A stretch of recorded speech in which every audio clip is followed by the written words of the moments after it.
Obunu gini kama chozunu Imana chukwa kosi womo Onyele miu Nyelu yumi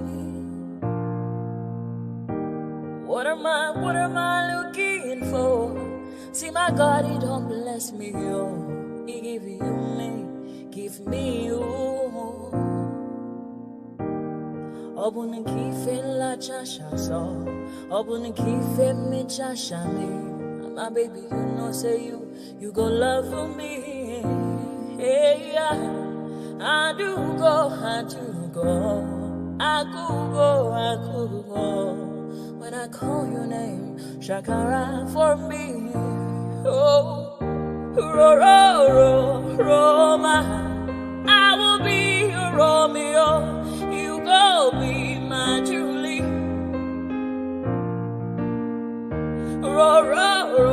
Roma, I will be your Romeo. You go be my Julia. Oh, give me your love and I'll go run away. Show me your love and I'll go use you play. Carry me, go me, I go follow you way. Follow you, they go. Maka munagi, me and you. Okwa munagi, my baby, and me and you. Me and you. Okwa munagi, my baby, oh. Obuzi kife la chasha so, obuni kife la chasha me oh. My baby, you know say you go love me. I do go, I could go. When I call your name, Shakara for me. Oh, Roma, I will be your Romeo. You go be my Julie. Yeah. Roma, I will be your Romeo. You will be my Julia. Oh, Roma, I will be your Romeo. You will be my Julia.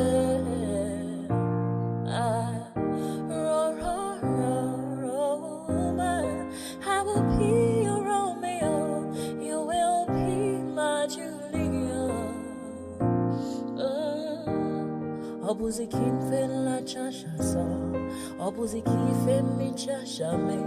My baby, you know say you go love me. I do go. I could go. When I call you, Shakara for me. Roma, I will be your Romeo. You will be my Julia.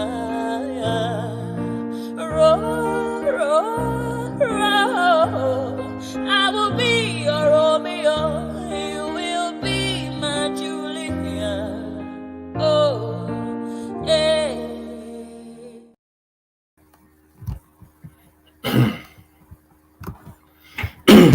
And there it is right there. So there it is right there. So we have we have probably one of the biggest guests that we've yet had joining us imminently, Professor Chidi Odinkalu. I've advertised it long enough, so we wait in anticipation. The professor should be ready for us, but for those of you who may not be aware of him, a little bit of an introduction to who he is. So, Professor Chidi Odinkalu, he's a Nigerian human rights activist, a lawyer, a professor, and a writer.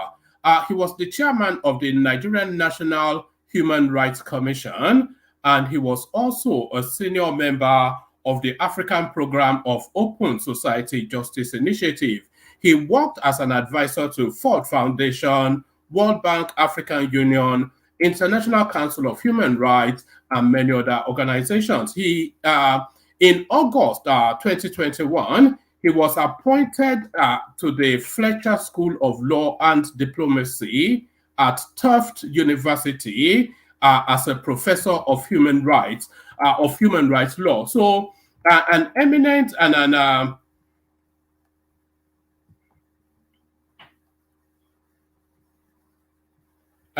an eminent and imminent guest. So let me play you a little bit more music as I resolve the entry of our guest in the background. But let me play you. Let me play you a bit of music as our guest waits to join us. Let me play you.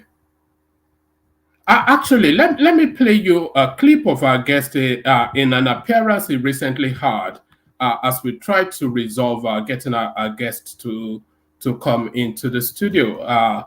Let me put this up and resolve things in the background. So let me put this up. You know, Baja is my friend. But excuse me, when did you see the chief of staff to the president competing with the president for visibility? In every picture you have Baja. When does he have time to run the presidency? Excuse me. Can you please remind me the last time you saw Abba Kyari and President Buhari in one picture?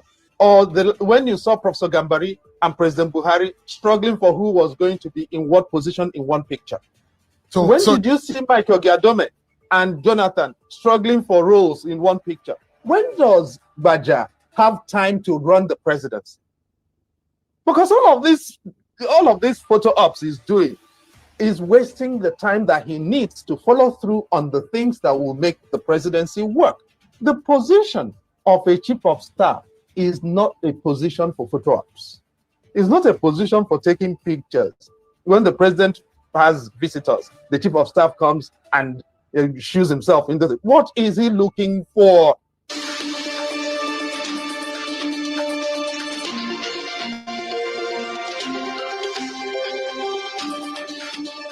Now let me ask you, and you know, Baja is my friend, but excuse me, when did you see the chief of staff to the president in every picture you have Baja? When does he have time to run the president?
Ladies and gentlemen, sometimes you just have to act like you are drunk, like you are crazy.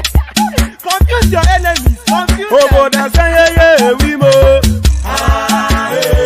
Yeah, we mo. We mo. No basai ga konto mo. Iye de gugeme. Okwitara kara mi nguru ma mi ga kuru mu gwo ya baby mo. Abe Maria. Why feeling? Ayandaba.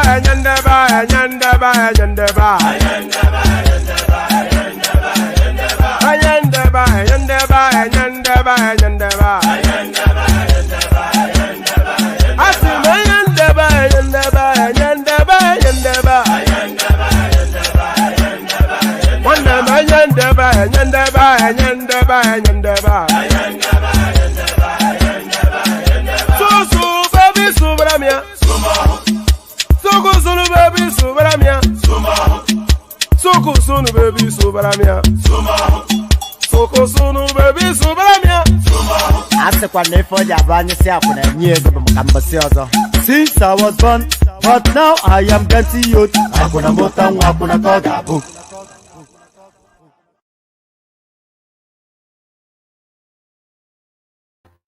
All right, we're experiencing some minor technical issues at the moment, so I'm in touch with our guest. So I'm going to play you this as a just as a space filler whilst we try and resolve the technical issues. Watch this.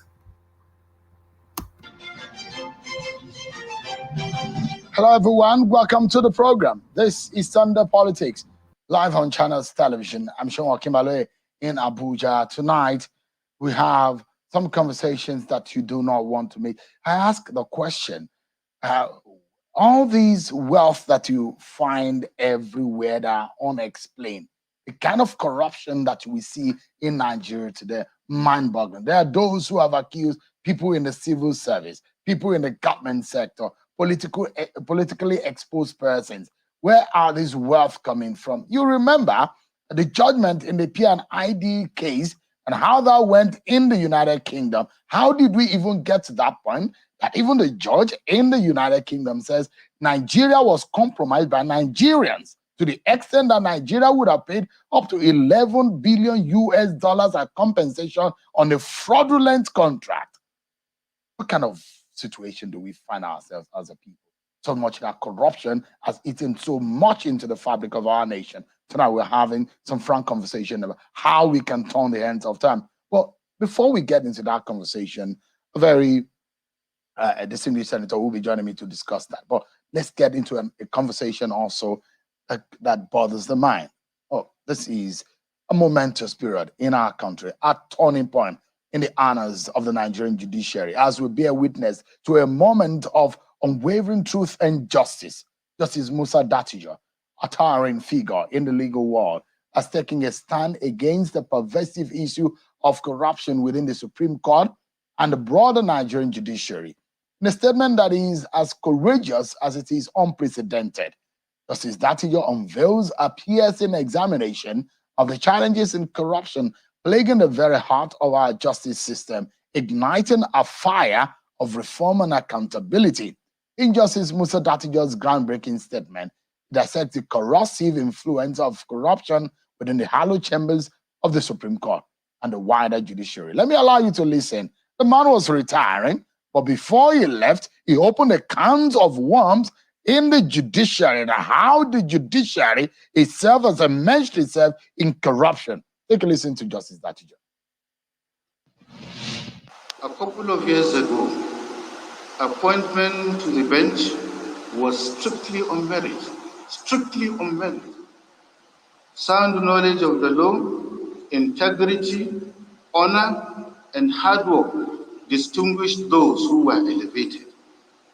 Lobbying was unheard of.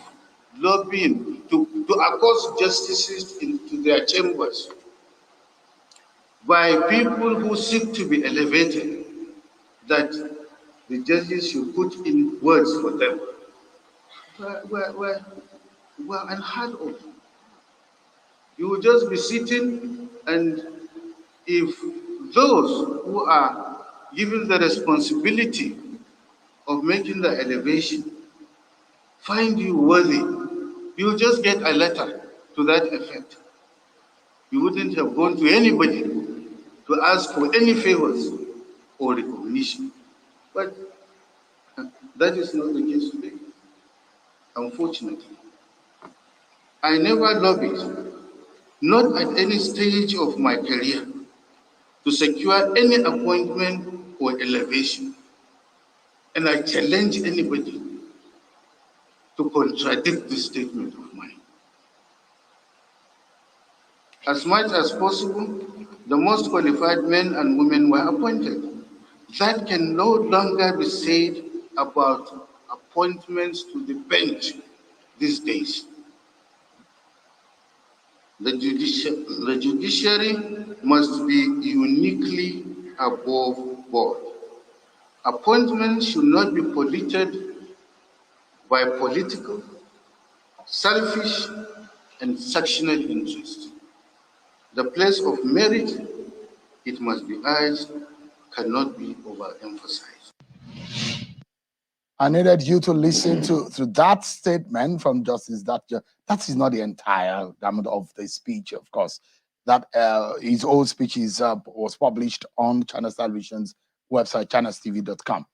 But with a distinguished career spanning over decades, Justice Datjo brings unparalleled insight and unyielding commitment to transparency to this crucial discussion. His statement is a call to action, a fervent plea for reforms, and a statement to the resilience and dedication of those who seek to uphold the rule of law in Nigeria. His statement, however, reminds me of what Senator Edamumbu Kachua said at the valedictory session of the 9th National Assembly. Take a listen to him again. I'll remind you of this. Thank particularly my wife, whose freedom and independence I encroached upon while she was in office. And she has been very tolerant and accepted my encroachment and extended her help to my colleagues. Distinguished, please, I don't think this is a good idea going this direction. It's not a good idea. It's not a good idea, please. Is he a statement of straight from the heart? A statement of a slip of tongue? Because there has been a lot of controversy about what Senator Bukachua said about his wife, who was in the bench before. So that on one hand, about what happened between his colleagues and how the kind of help they got from his wife. Now, as if that was not enough. It was another moment of honorable, off your mic. Another statement on that same event, it was curiosity. It was Senator Rocha Sokorocha who was speaking now to the Senate president at the time about how he's able to get back to the Senate. Listen to Senator Okorocha. We shall all stand to say Nigeria is a great country. And to those of you, our colleagues, including you, Mr. Senate President, you know you're a very smart politician. How you came back is yet another political book to discuss. Sorry? I say how you came back is another chapter in our political history. How I came back from where? Mr. President, how you return to the Senate as a senator will open another chapter of great discussion in our political book. Because I was there in the field with you running for president. I never knew how you were able to meander and return and live in some of us. Next time, you must teach me how to do that. It was easy. It was easy. I was there with you in the field, but after our defeat, my constituents thought they needed me again. Justice Datjo did not go out of service without mentioning some of those cases he felt were cause for, some scrutiny. But join us tonight, first and foremost. Let's deal with that before we get into our main conversation tonight, as we delve into the profound implications of this statement, one that aims to reshape the future of the judiciary, ensuring that it stands as a beacon of impartiality and integrity for all Nigerians. I have tonight joining me a former chairman of the National Human Rights Commission, Professor Chidi Odinkalu. He joins us virtually. Thank you so much, Prof, for joining us tonight. I don't want to be told that. Thank you for having me, sir. I don't want to be told. The other day that I was cautioning you about the way you spoke and on the issue of corruption in the judiciary, and I have a feeling that when I speak it tonight, you will be laughing at me. You were grinning when I called you earlier to invite you on this program about what you said, and I was cautioning you. But because you're a member of the bar, you probably understand how far-reaching some of these issues are. Were you shocked by what Justice Datjo just said? No, sir. So in all what Justice Dachi just said, how bad do you think, was he able to speak to the extent of the kind of corruption you think exists in the judiciary?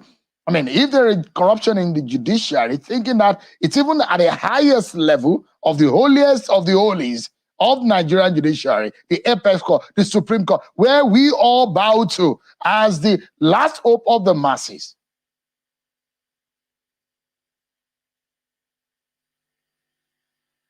Now, Sean, if I may, let me remind you, or remind all of us, or those who are watching, when he retired from the Supreme Court in 2004, that's nearly 20 years ago, the Honorable Justice Samson Owaifo, who is still alive, had complained that in the 70s and 80s, allegations of judicial corruption were confined to the magistracy, and that by the 90s, it had appeared to have climbed up to the High Court.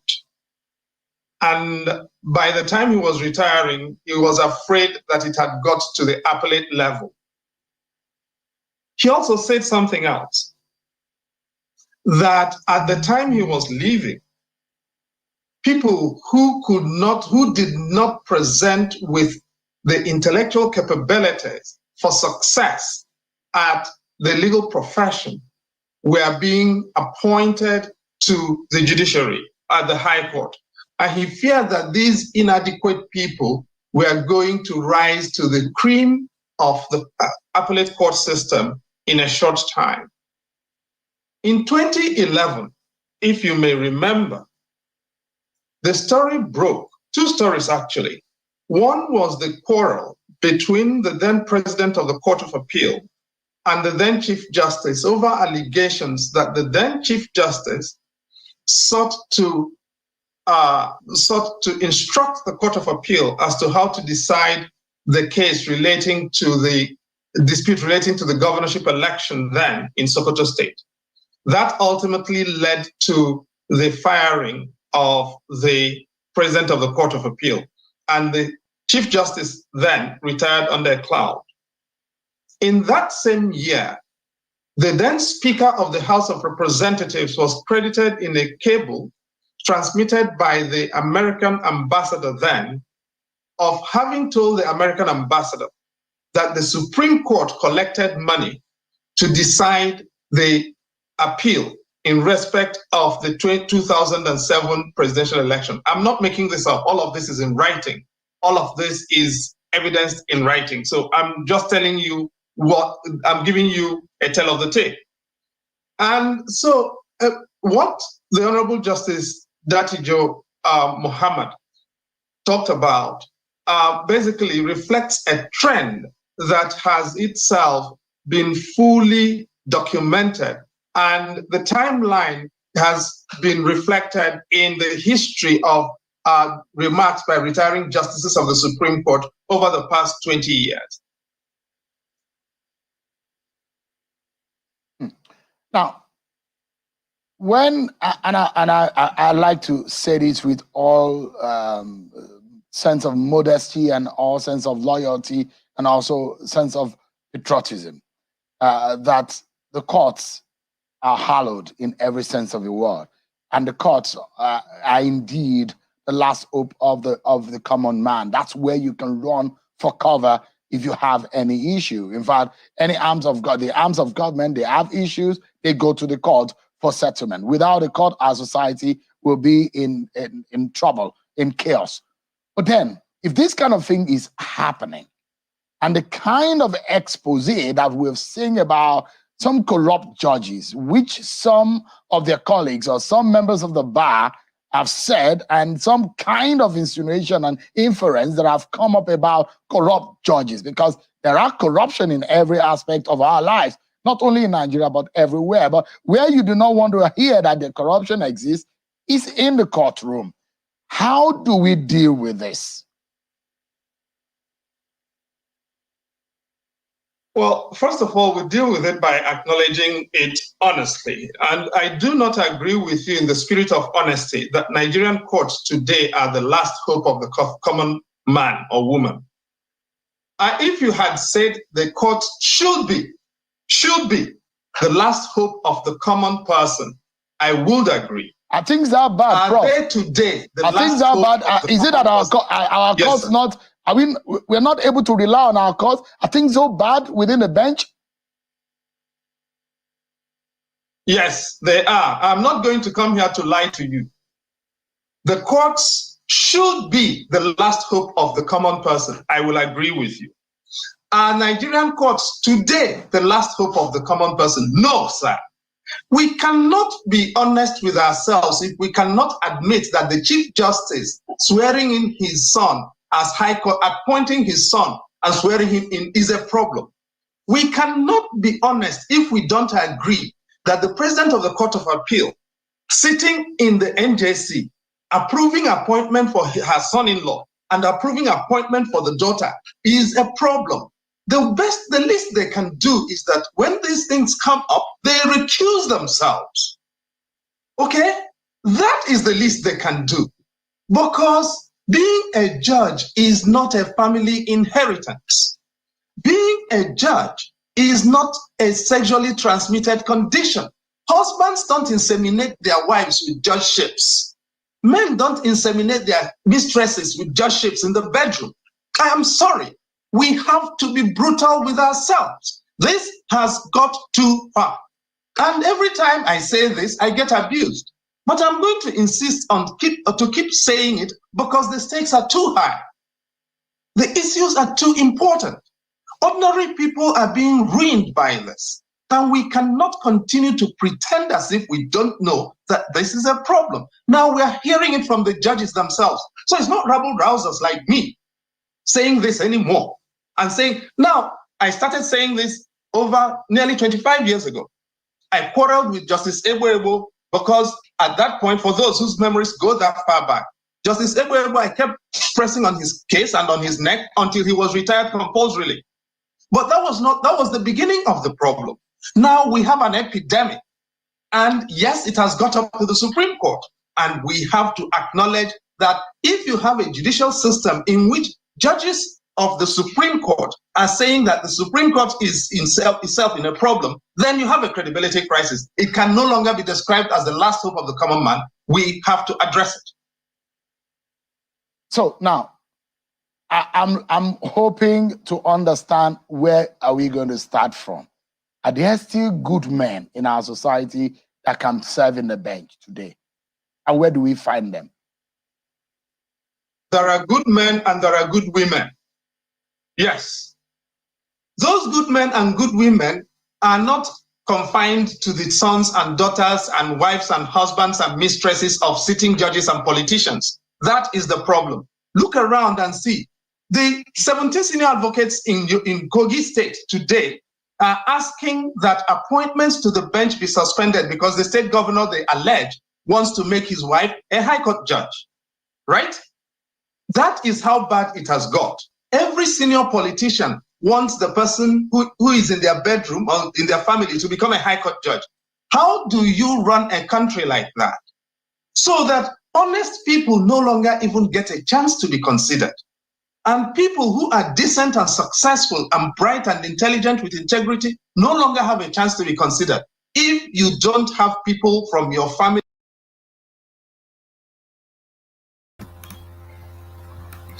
All right. So everyone, we're still trying to get our guest in. A bit of teething problems with the way things are set up. Anyone that's turning up, I probably require that you do have your camera on. Ribadu, it's been a while since we saw you. So we needed to bring the professor before you come join us again. Ribadu, are you there? Ekane? Oh, okay. Yeah, Ribadu, how are you?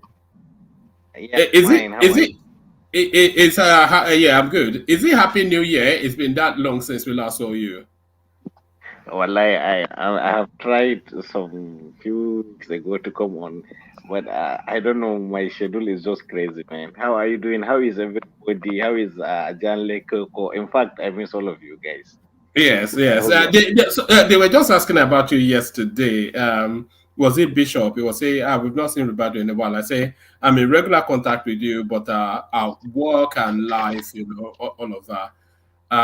yeah. Yes. So we have this big guest. I take it you do know Professor Chidi Odinkalu. Yes. Yeah. It's like his network is freezing or something like that. No. It's just a bit of his network is not freezing, but we're trying to resolve how he's able to access the studio. But I think we may have resolved it now. I'm just waiting for him to Okay. confirm that the solution I sent has worked. Right. So how are things in Maiduguri? Where are you now? Man, things are fine. I'm just going in between Taraba, Adamawa, Meduguri, and hopefully maybe by end of the month I'm traveling out of the country again. It's just that I don't know. My schedule is just Nigeria is becoming very tough now. Everybody is trying to look for visa and leave the country. I'm telling you, I don't know. It's just so harsh, the conditions. Oh, I think we have the professor now. So thank you, gentlemen. So thank you, gentlemen. Stay with us. Anyone that wants to join, please make sure you have your cameras turned on, so that the professor can see you. At last we've been able to resolve. So as I said, you need to have been you needed to have been living under a rock and not to know who our eminent guest is. It's a real coup that he's been able to find time in his never-ending busy schedule to fit us in. So, no further ado, here he is right here, Professor Chidi Odinkalu. Good to see you, Prof. Same here, my brother. How are you doing? I'm good. I'm good. Good to have you here. Sorry for all of this, all of the No, wahala. no, it's fine. It's a real treat to have you here. We live stream political discussions on a daily basis, and you are one of the reference names that somebody will cite something from you in the course of whatever session we have. So now it's almost like meeting Michael Jackson, somewhat, Professor. But there it is.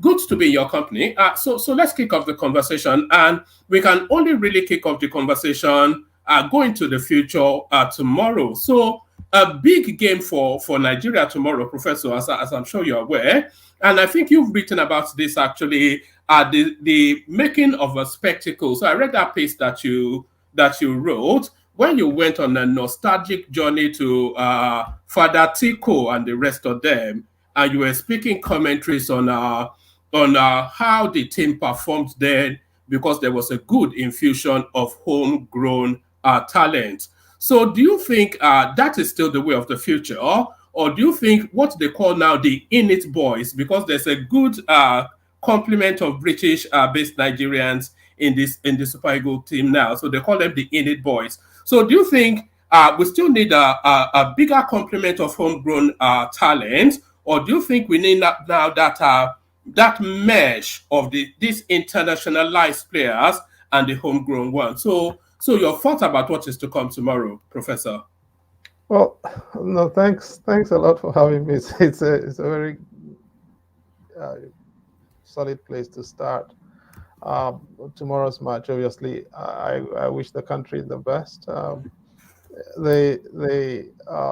I think you have to go back to 1990, isn't it, to find something similar. I think in 1990, wasn't it, in Algiers, when Algeria first won the African Cup of Nations. They were in the same group with Nigeria. They beat Nigeria 4-0 in the first group match, and everybody was howling. Nigeria eventually ended up in the finals where we lost 0-1 to Algeria. I think that was 1990 or 1992. And obviously, we are here again. Cote d'Ivoire lost to Nigeria, got drubbed by Equatorial Guinea, barely managed to scrape through. And here they are in the finals against one of the teams that beat them. So we'll see what happens tomorrow. And they're the hosts, of course, which makes it a little more difficult. because Nigeria will be playing against 12 men, the legendary 12 men, mythical 12 men. But no, I think we are beyond. We can't live life backwards. Unfortunately, I think part of the problem we've got is our local league at home is not as competitive as it was actually in the 1980s and 1970s. The 1970s in particular, immediately after the war, we had one of the best leagues on the continent. And that enabled us to build a very solid foundation for a national team. But it also enabled us to negotiate our way through the difficulties of the post-war period. And so, you had Raka Rovers in Kano, Mighty Jets in Jos, Sharks in Port Harcourt, Calabar Rovers, IICC Shooting Stars in Ibadan, Stationery Stores and ACB in Lagos, Bendel Insurance, New Nigerian Bank in Benin. You had Vasco da Gama and the Enugu Rangers in Enugu. Iwayamu National or Spartans, as they were called in Owerri. All over the country, Niger Tornadoes, of course.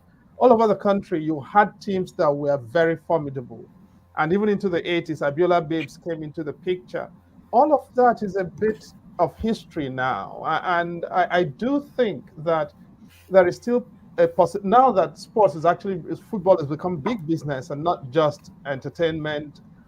There is, and not just recreation. I think it's possible for us to return and rebuild our national league or leagues. But to do that, we need to have honest refereeing, and that's where we begin. That's the bane of the sport in the country.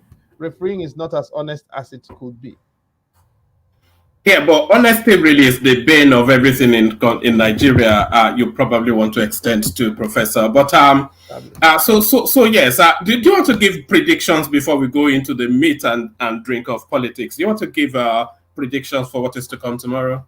I wish I could, but I don't come from a lineage of babalawos, so. All right. Hopefully, because we need that victory, don't we? Just to ease the burden of what is going on in the just for that momentary feel good, which I suspect you will agree that the country needs, especially at this moment. I mean, Nigerians need a break, unquestionably so. People are battered and beaten down. And, anything that cheers people up, no matter how momentarily, is welcome. My hope also is that we don't lose any other persons from excitement and anxieties connected with the match, because the number of people who lost at the last in the semifinals, I think, should be enough to cover for this. My condolences, of course, to everyone and every family affected by those tragedies, unfortunately. All right, brilliant. So we're coming up a few months to the 1-year anniversary of the Tinubu administration. So a lot of people actually say give a gap of a year to assess, but there's been a lot that has happened since that fateful day made the 29th till date.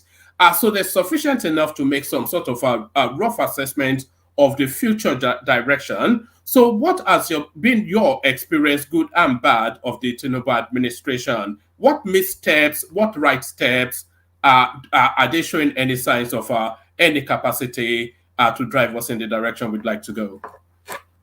Well, we're nearly at 1 year of the election, 1 year anniversary of the election, which was 25th of February, wasn't it?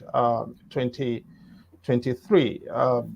So in barely 2 weeks, we'll be at the 1 year anniversary of the election. It's, we'll still have to work our way to the anniversary of the administration. Now, I wish I could say it's been a phenomenal time or a constructive time for the country. Wherever from the moment that he had to ad-lib the removal of subsidy, I think it's really not been.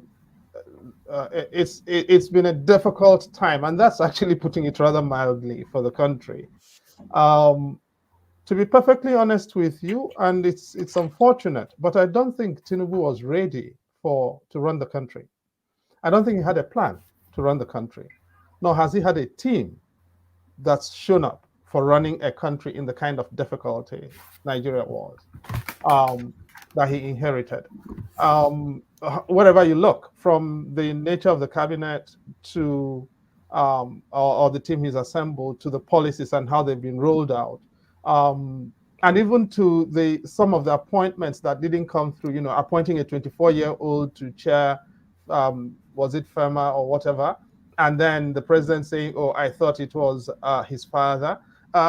Things have just been done in a very ramshackle, unprepared manner that surprises me, because for someone who's hankered after this role for so long, I expected a lot better, a lot more preparation, and a lot more readiness for the challenges of office, and that's not been the case.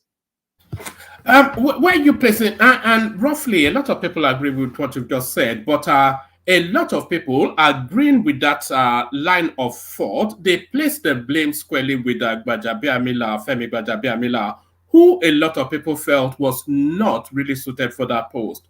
A lot of people were surprised when he was appointed, actually, because it was almost nailed on that was a Fashola role. So, because of course, the president can't go through everything, and everything has to be filtered up to the Gbajabiamila post, which then lands on the president's desk. So, where are you placing some of these missteps that we are identifying? Are you placing it broadly on the whole administration, squarely on the president, or really the chief of staff role, which a lot of people feel is not being suitably carried out? Look, Gbajabiamila was not on the ballot. The person who was on the ballot was President Tinubu and his vice, Kashim Shettima. And ultimately, they've got to take responsibility for what's going on. He himself has said, that's Tinubu, that the buck stops with him. And the buck of responsibility, therefore, has got to be at his table. Now, that's not to say that Gbajabiamila does not have his own responsibility. I've been on record to have said that at the moment, it does not appear as if he has anything to do as chief of staff, because he seems to be chasing photo ops too much, really. Every picture in the presidency, he has his face on it, and he is there looking for the best angle with which to show us his very handsome face and his great-looking features. Unfortunately, the position of the chief of staff is not exactly one that is tailor-made for photo ops. Actually, the most effective chiefs of staff are behind the cameras, not in front of the cameras. They're actually not in the room where the pictures are being taken, because they've got so many things to do. My fear is that Gbaja is so committed to being in every picture, he doesn't actually find the time to do the work that the chief of staff has got to do. There are lots of other allegations flying around, which I'm not sure that, I don't want to use this forum for.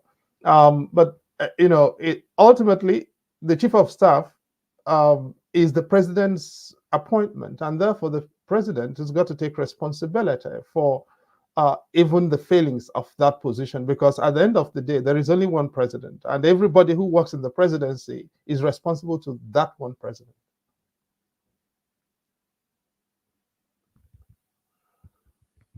So sorry, I'd muted myself in order for my background not to.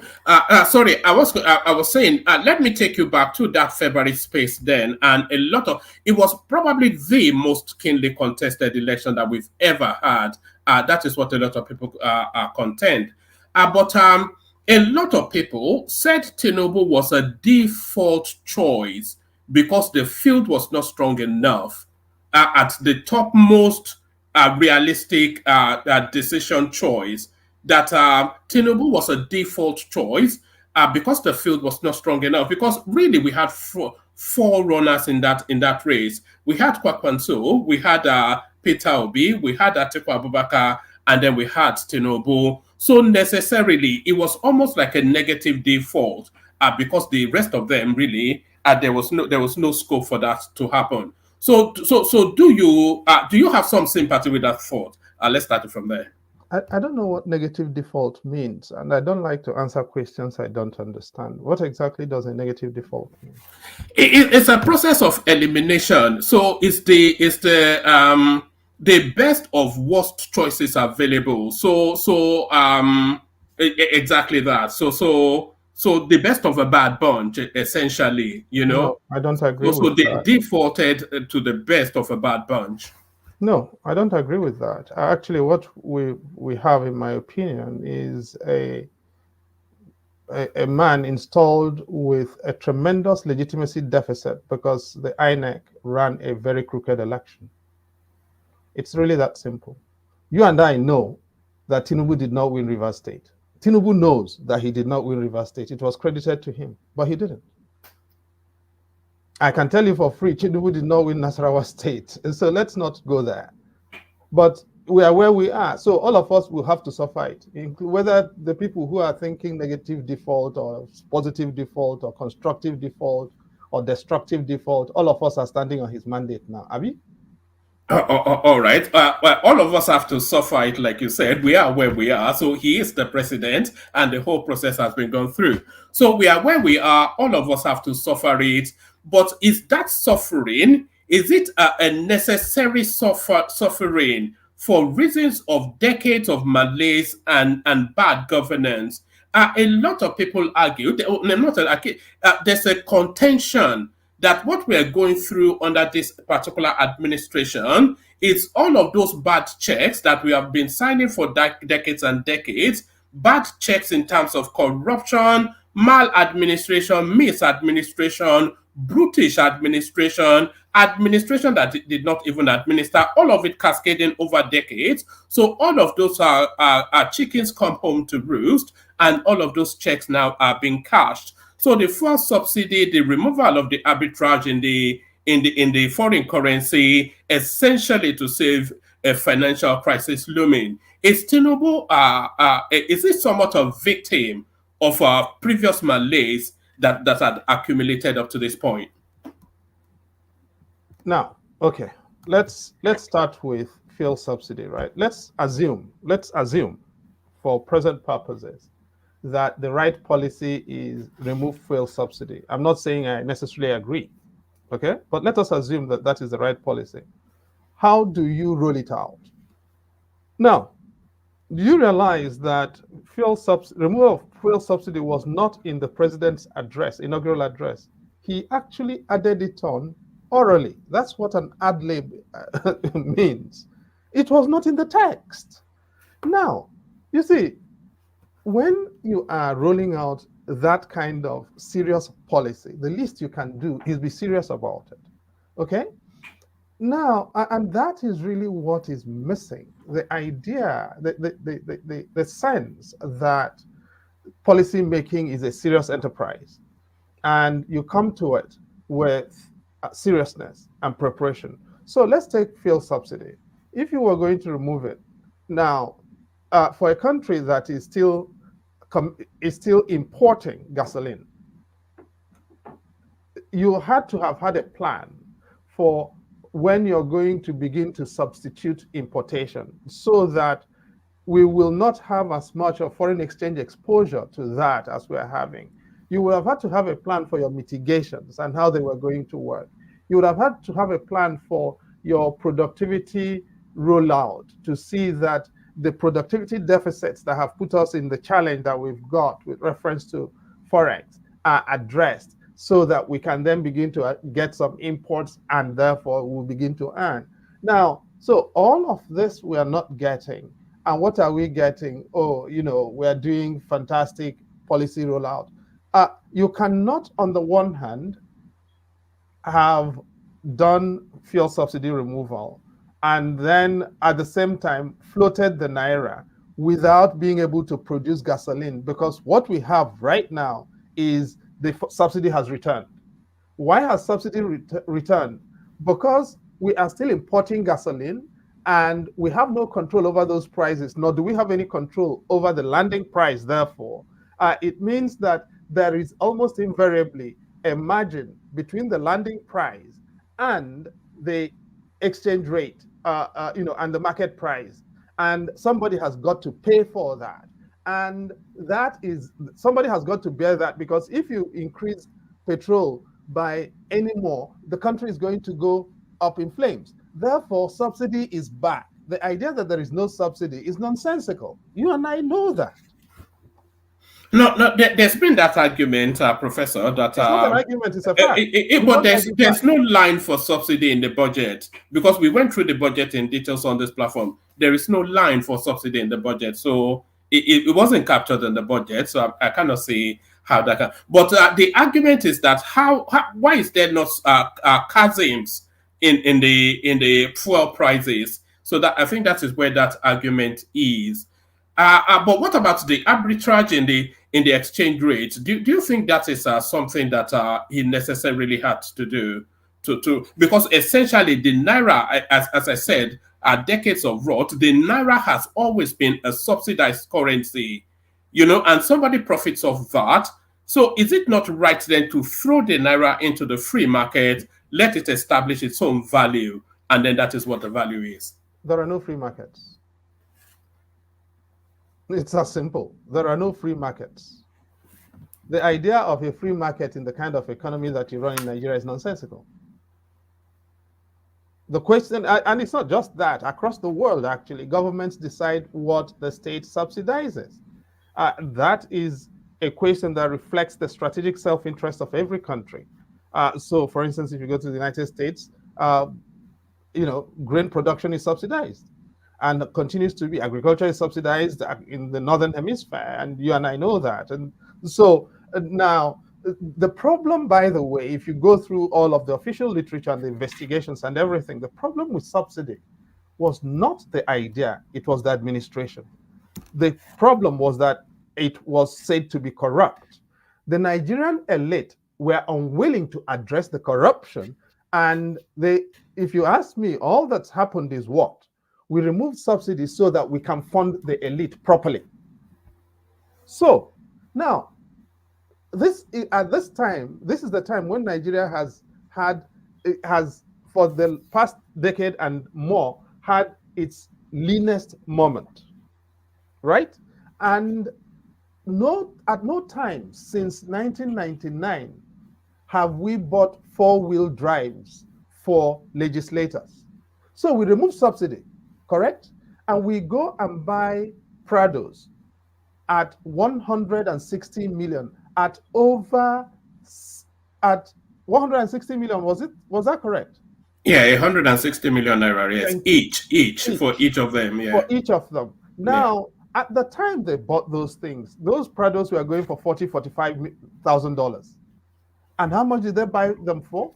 Close to $160,000. That was the cost of each of those Prados. And you're telling me that this is a serious proposition. There is a serious policy proposition with subsidy. It doesn't make sense. What is happening is that we have said, sod the poor people, okay? And instead, let us just focus on helping ourselves and know that that is what government is about. And so youths are helping themselves, and poor people are trekking to work.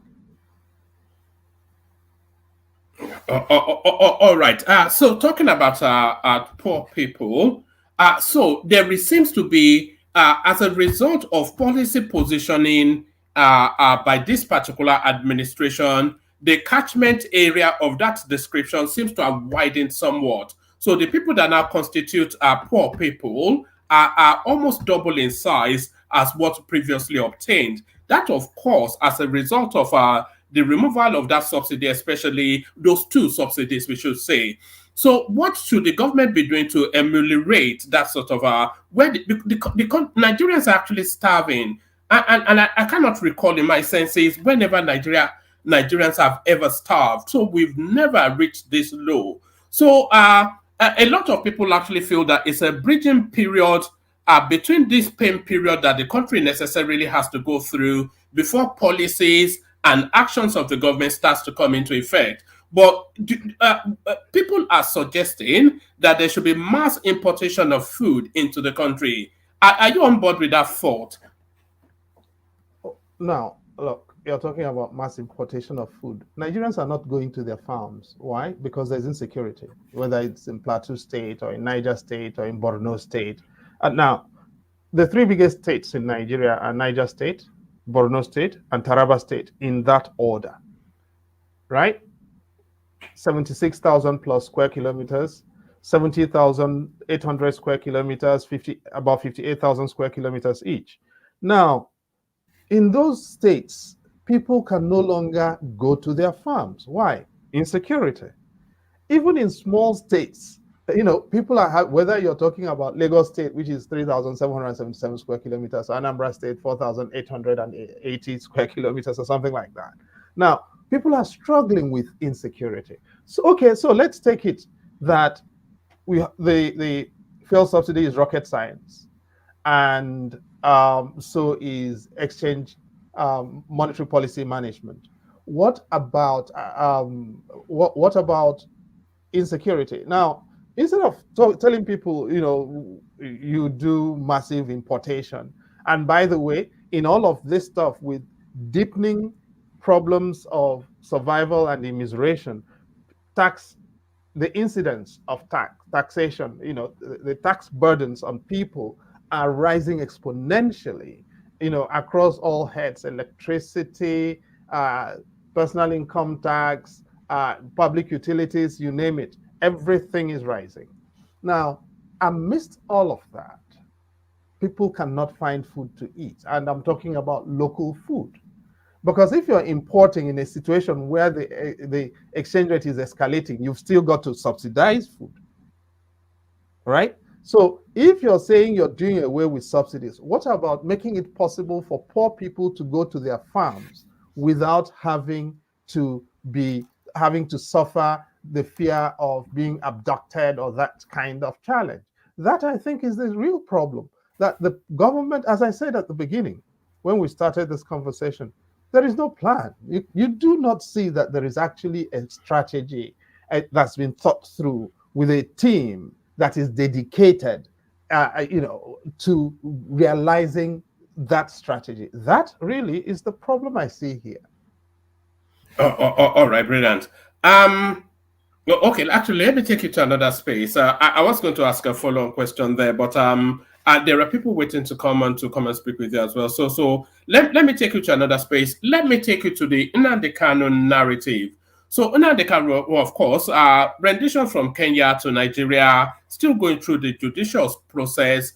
A lot of people feel that Nnamdi Kanu's solution essentially has to be political. So it has to be some sort of political pardon or political bargaining.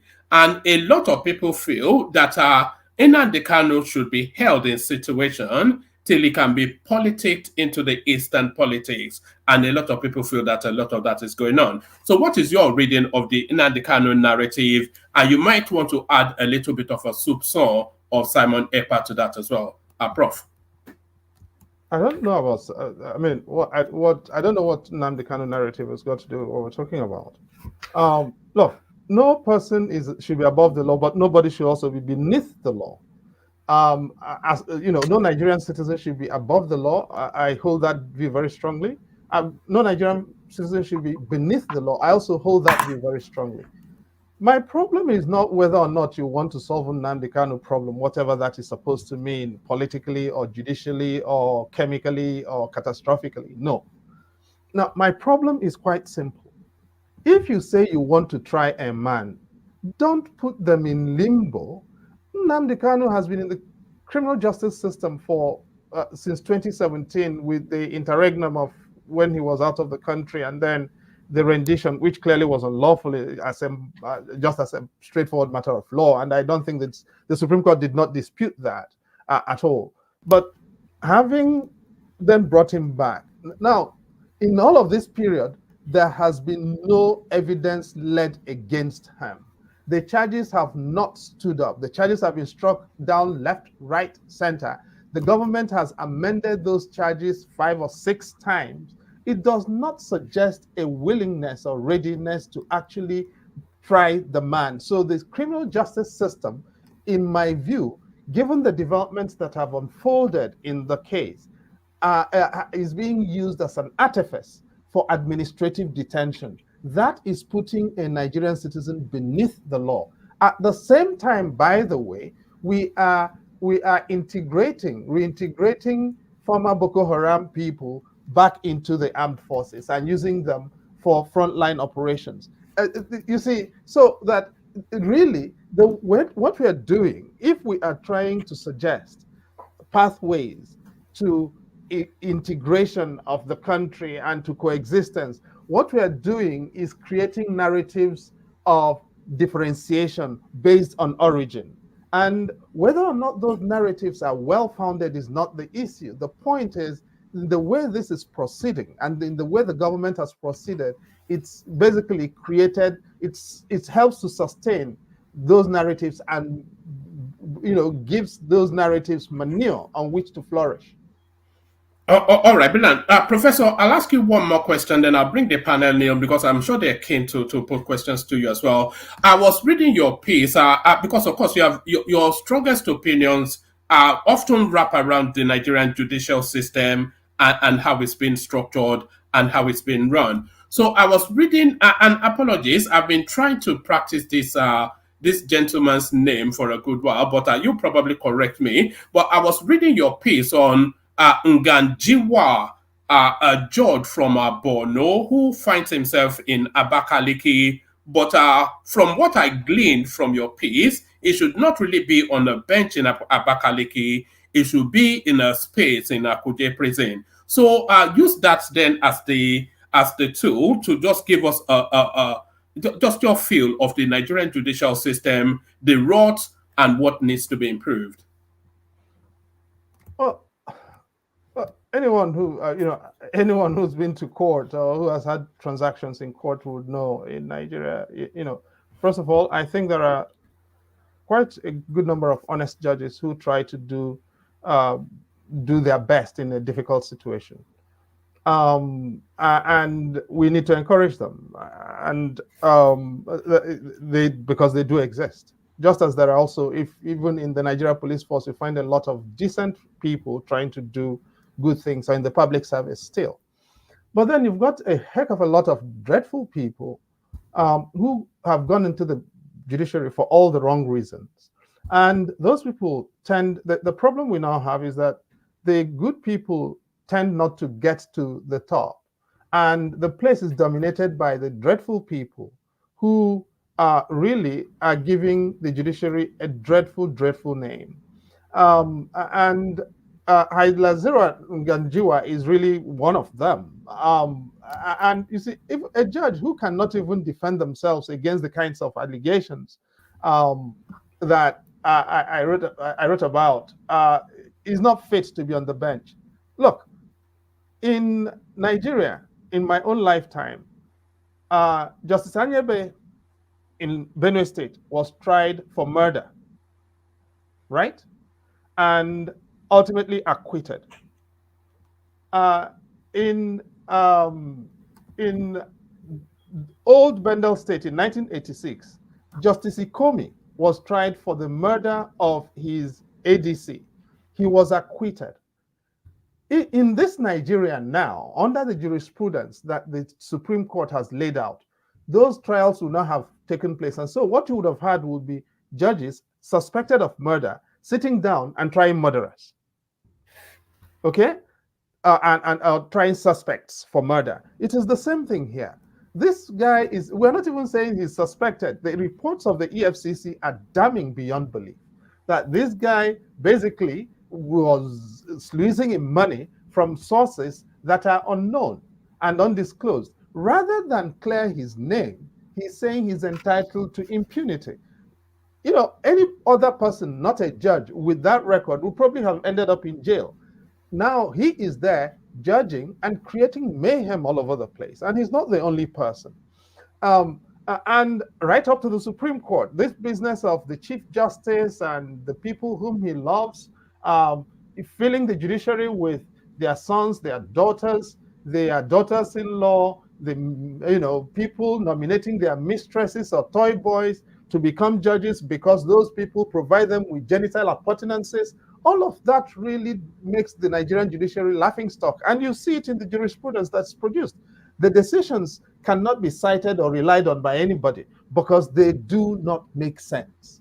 Judging is not rocket science. When a decision comes, even when you are on the losing side, when you have lost, you will respect the outcome because you know that the judges actually behaved fairly. That no longer happens in the country, and that has to be cause for concern for everybody.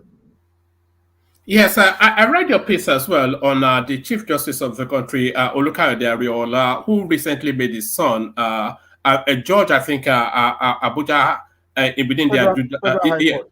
Yes, and your contention in that piece was that his son did not have sufficient enough grounding within the legal profession to even be a magistrate judge, never mind a high court judge. I saw that piece, Professor.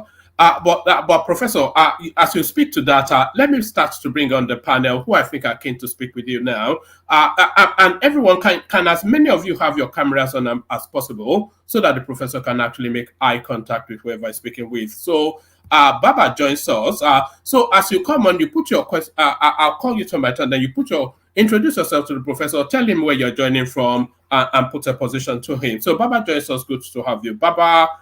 Prince Daddy joins us. Good to have you, Prince Daddy. Kulata is here. Good to have you, Kulata. Ajanle Koko is here. Good to have you, Ajanle Koko. And Ekene is here as well. So good to have you, Ekene. So let's kick the conversation off, and we kick it off with you. Let's kick it off with Kulata. Let's do it in that order. Kulata. Let me just get my notebook so that just give me a second. But I'll hear you. So please feel free to speak. Or let me get my notebook. All right. All right. Good evening, Prof. My name is Kulata. I'm in the United States. I've read a lot about your work. I've seen you speak on Rodolph's platform. You have a very interesting background, and you're doing a tremendous work for Nigeria. So we're at a crossroads in Nigeria. We're going through difficulties. There's some necessary reforms, albeit the implementation may not be the greatest, but there's some necessary reforms. But there's one area that if we don't get right, we're never ever going to get any progress. And that, in my opinion, is insecurity. This is one thing slowing down our productivity. In my opinion, I think it ties both the fiscal and monetary policy together, because with increased productivity, our inflation will go down. The food inflation will go down. Government will have more people to tax. If they're going to tax more people, at least there'll be funds flowing. So what I need you to answer me this question. What are the solutions the government should implement in the short term, in the medium term, and the long term, barring our constitutional handicap that we have? So I would like an answer to that question. Thank you. Thank you very much, sir. You'll probably find my answer very disappointing. The biggest single, you see, on the insecurity thing, and it's something on which I've spent quite a bit of time, I think our central problem is that we treat insecurity as a tactical issue. And so the response is always deploy army, call on chief of army staff, and all of that. But look, you do not keep the army to fight your people. Your army is actually designed to fight external enemies. And when you find yourself defaulting to the army to fight what should be criminality, you know you are in a serious crisis of identity.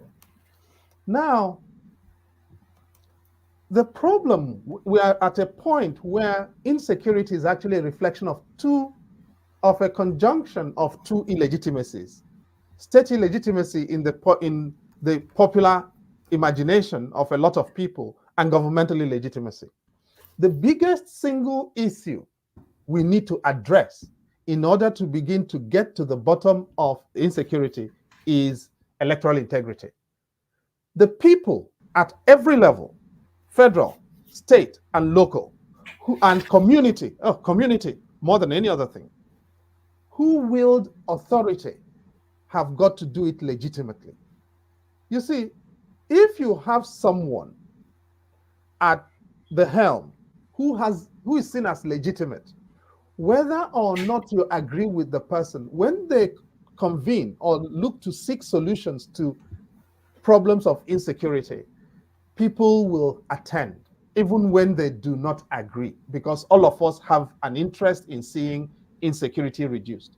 But when people believe that the person at the helm does not have legitimacy, they are fighting the person. They don't listen and they don't agree, they don't believe.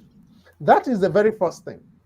If I were this president, the first thing I would do in terms of addressing insecurity, I'll fire the INEC chairman and I will address Nigerians and tell them what? We are going to get to the bottom of this insecurity problem, but I need you to come with me on a journey.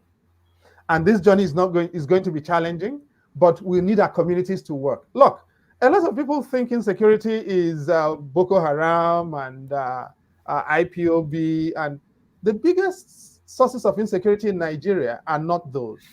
In most of our communities, it is cults, it is criminal gangs, it is intra-community fights between the traditional ruler and the town union president, and people fighting over land, and people abducting people in that process, and politicians giving guns to people to shoot during elections and not being able to retrieve the guns.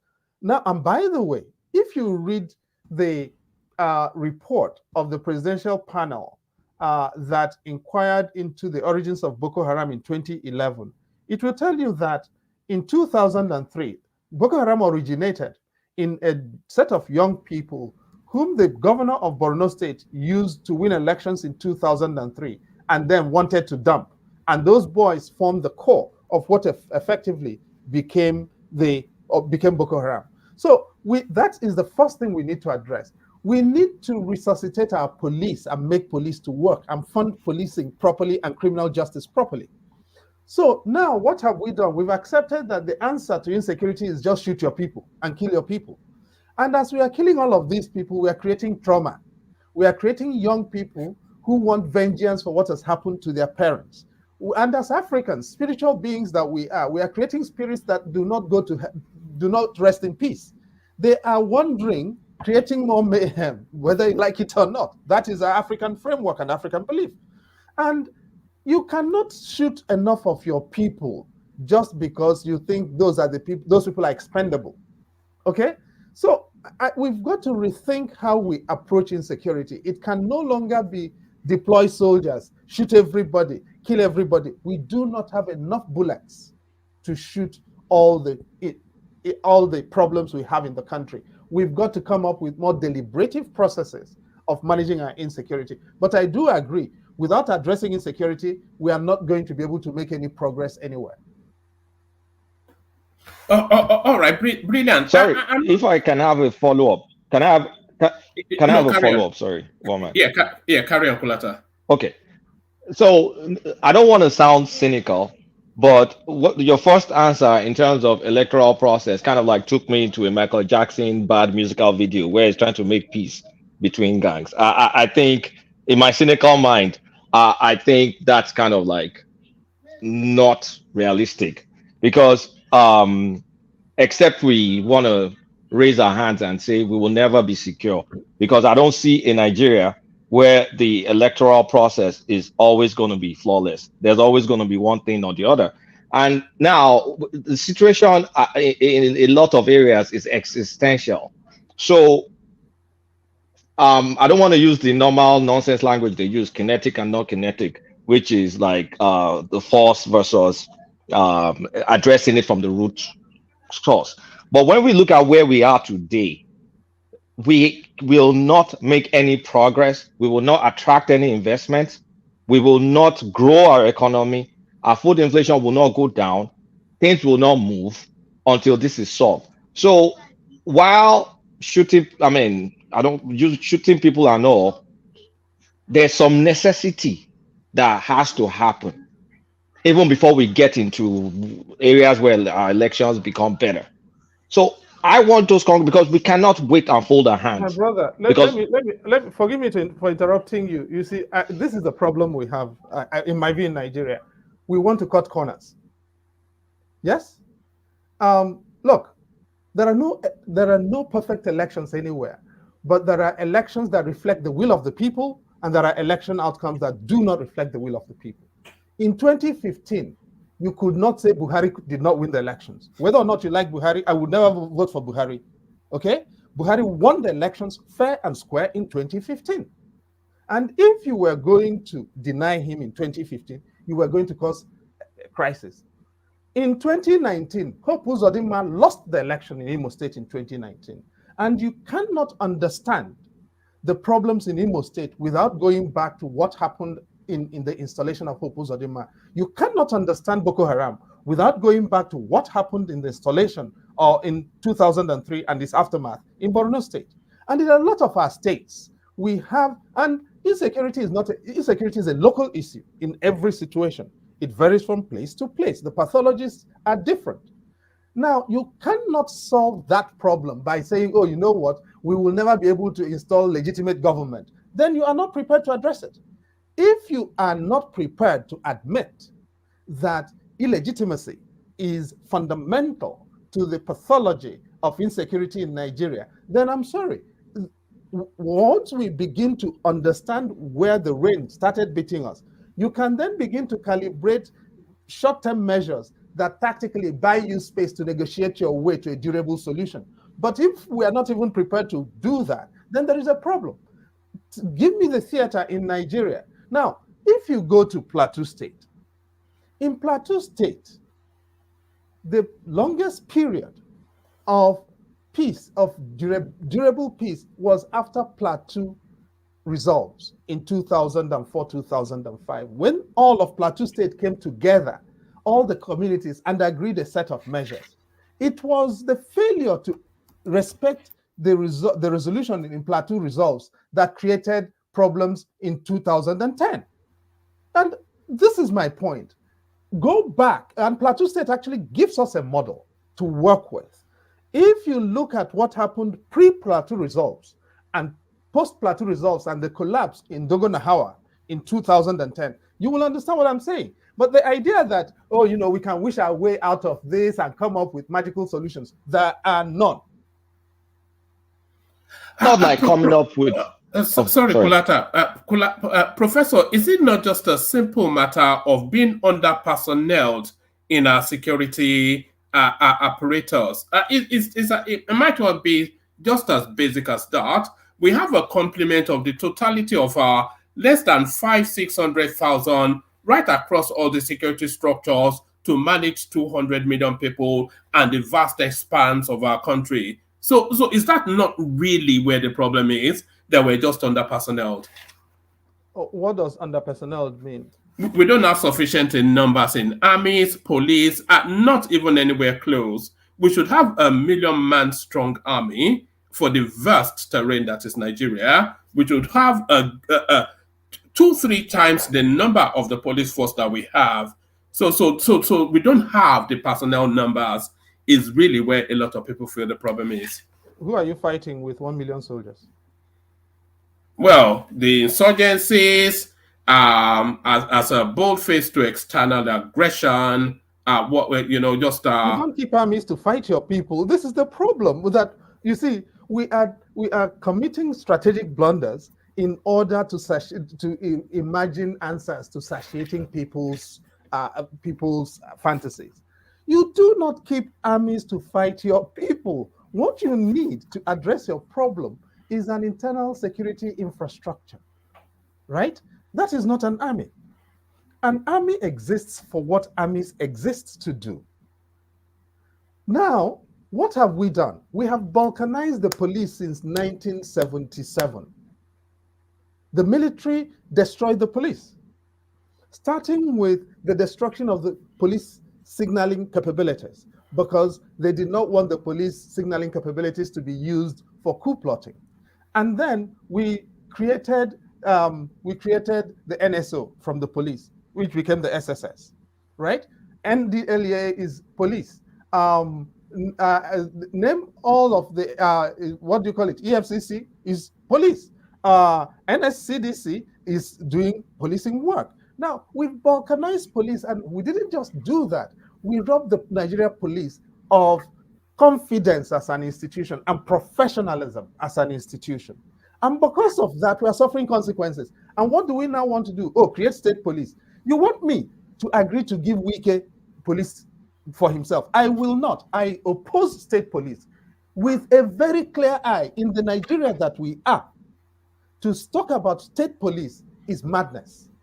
In the Nigeria where governors do the kinds of things that they do, to talk about state police is absolute madness.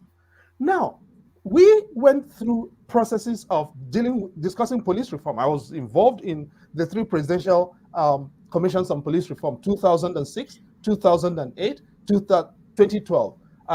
Muhammad Ahmad DIG chaired the 2006 one. MD Yusuf chaired the 2008 one. Pari Asayande chaired the 2012 Presidential Commission on Police Reform. Justice Uwaisis panel in 2008 had a substantial part on policing. Now, all of those agreed on one thing: we needed to decentralize police. Okay, and don't forget, we came from a place of community policing. By the way, we did have native authority policing. It was abused. Native authority policing was abused completely, which was why policing had to be federalized. Okay, now nobody remembers that because all of us are in the Twitter generation. Okay, and now everybody wants state police, state police. Every governor wants their police to be able to deal with their opponents in their territories. But meanwhile, most states at the turn of the millennium created vigilantes, because the Nigeria police may be a federal institution, but policing and security is actually not on the exclusive legislative list. And what we are trying to do is, every time we are confronted with a problem, we think we can simply wish away a proper diagnosis and come up with solutions that are going to give us more problems. So if people are trying to suggest that the answer to this is state police, I think they are totally misbegotten. And I'm not surprised that everyone who has gone into the presidency has ended up becoming unconvinced about the idea of state police.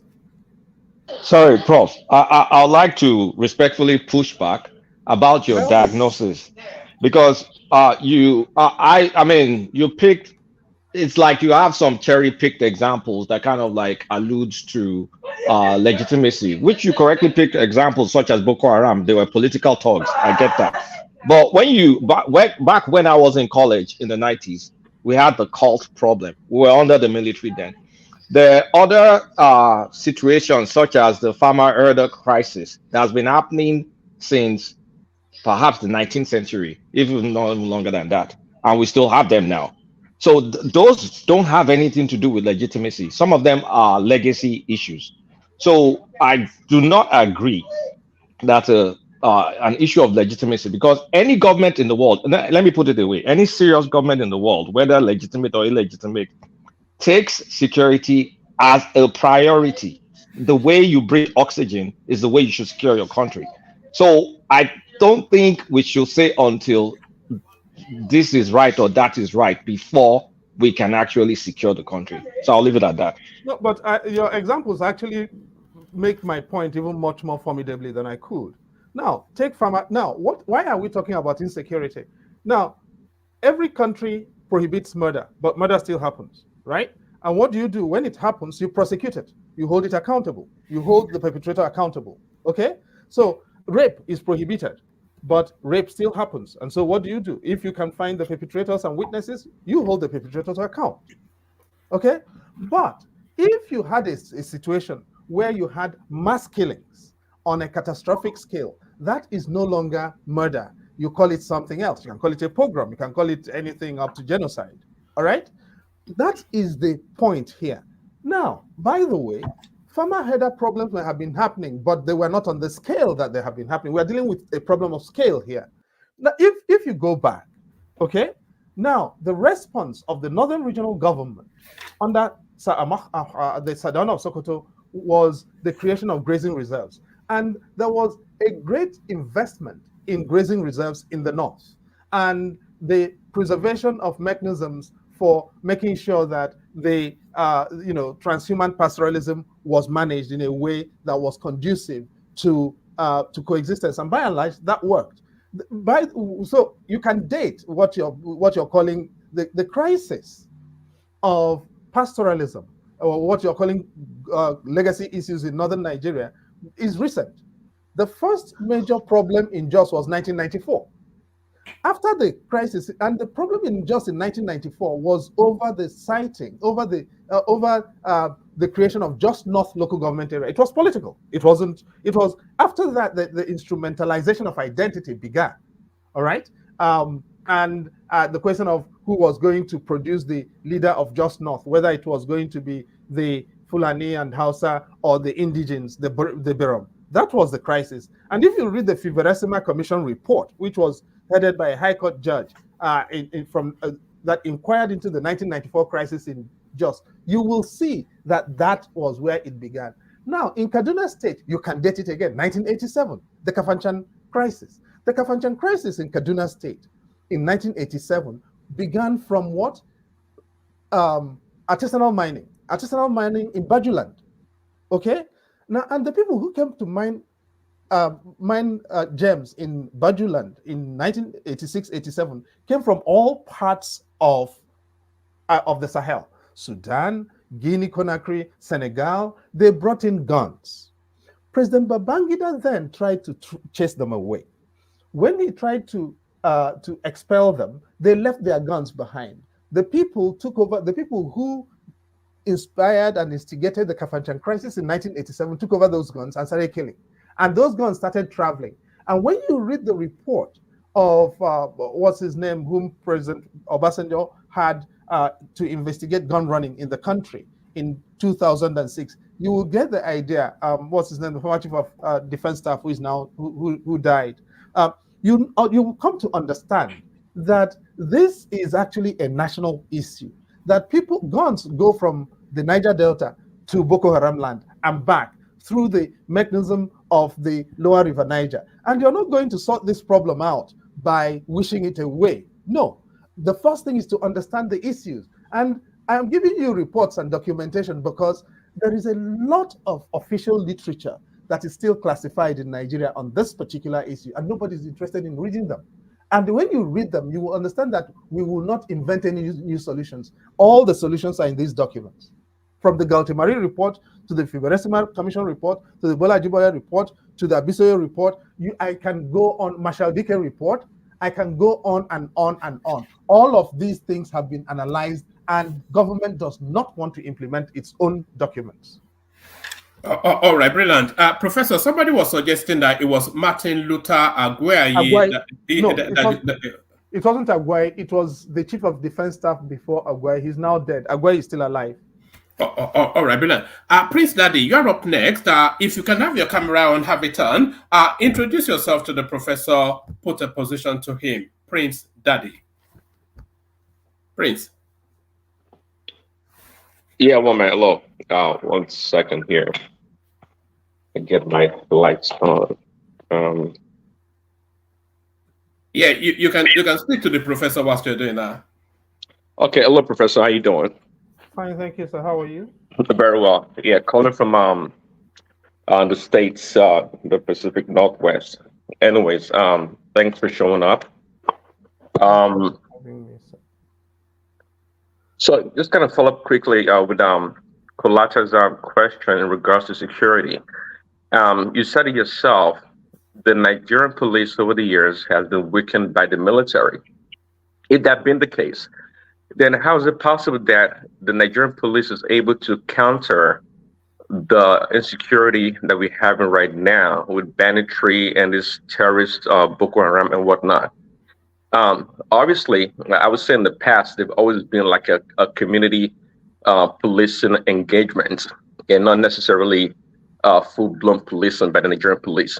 So how are they able to, with their lack of weapons or assets, be able to counter the insurgency?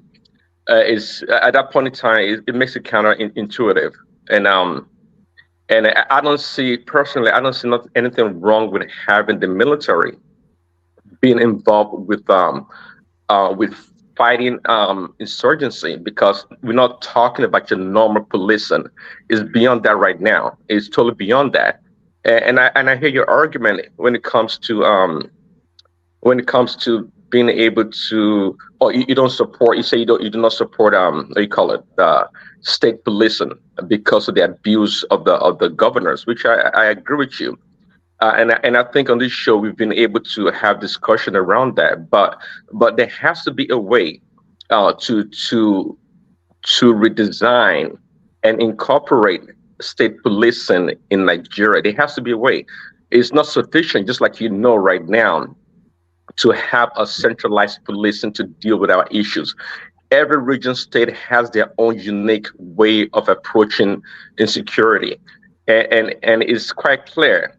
It's proven in the West and perhaps other parts of the world that you have to localize policing, and I think that, but we can't say for the sake of these governors that they don't care much about their people, not do the right thing. We have to, as a nation, be able to find a way around it. And quickly also, I've said it on the show before, using the old definition of fascism, which is the strict regimentation of the economy for war. If using that definition, I would say also that, look, when it comes to insecurity, it has to be all hands on deck. We have to regiment every aspect of the economy of the country to fight insecurity, be it the police, army, navy, or whatever. We have to use everything, vigilantes or like Amotekun or whatever. We have to use everything to fight insecurity. You can't just leave it to the police. It's impossible. And to wrap it up, do you think Nigeria is a country or should be a country? And do you think at this point in time we are at war as a nation? Thank you. All right, brilliant, Prince Daddy. Prof. Well, that's a lot of questions, Prince Daddy. I don't know which one I could. I'm not sure I could deal with all of them.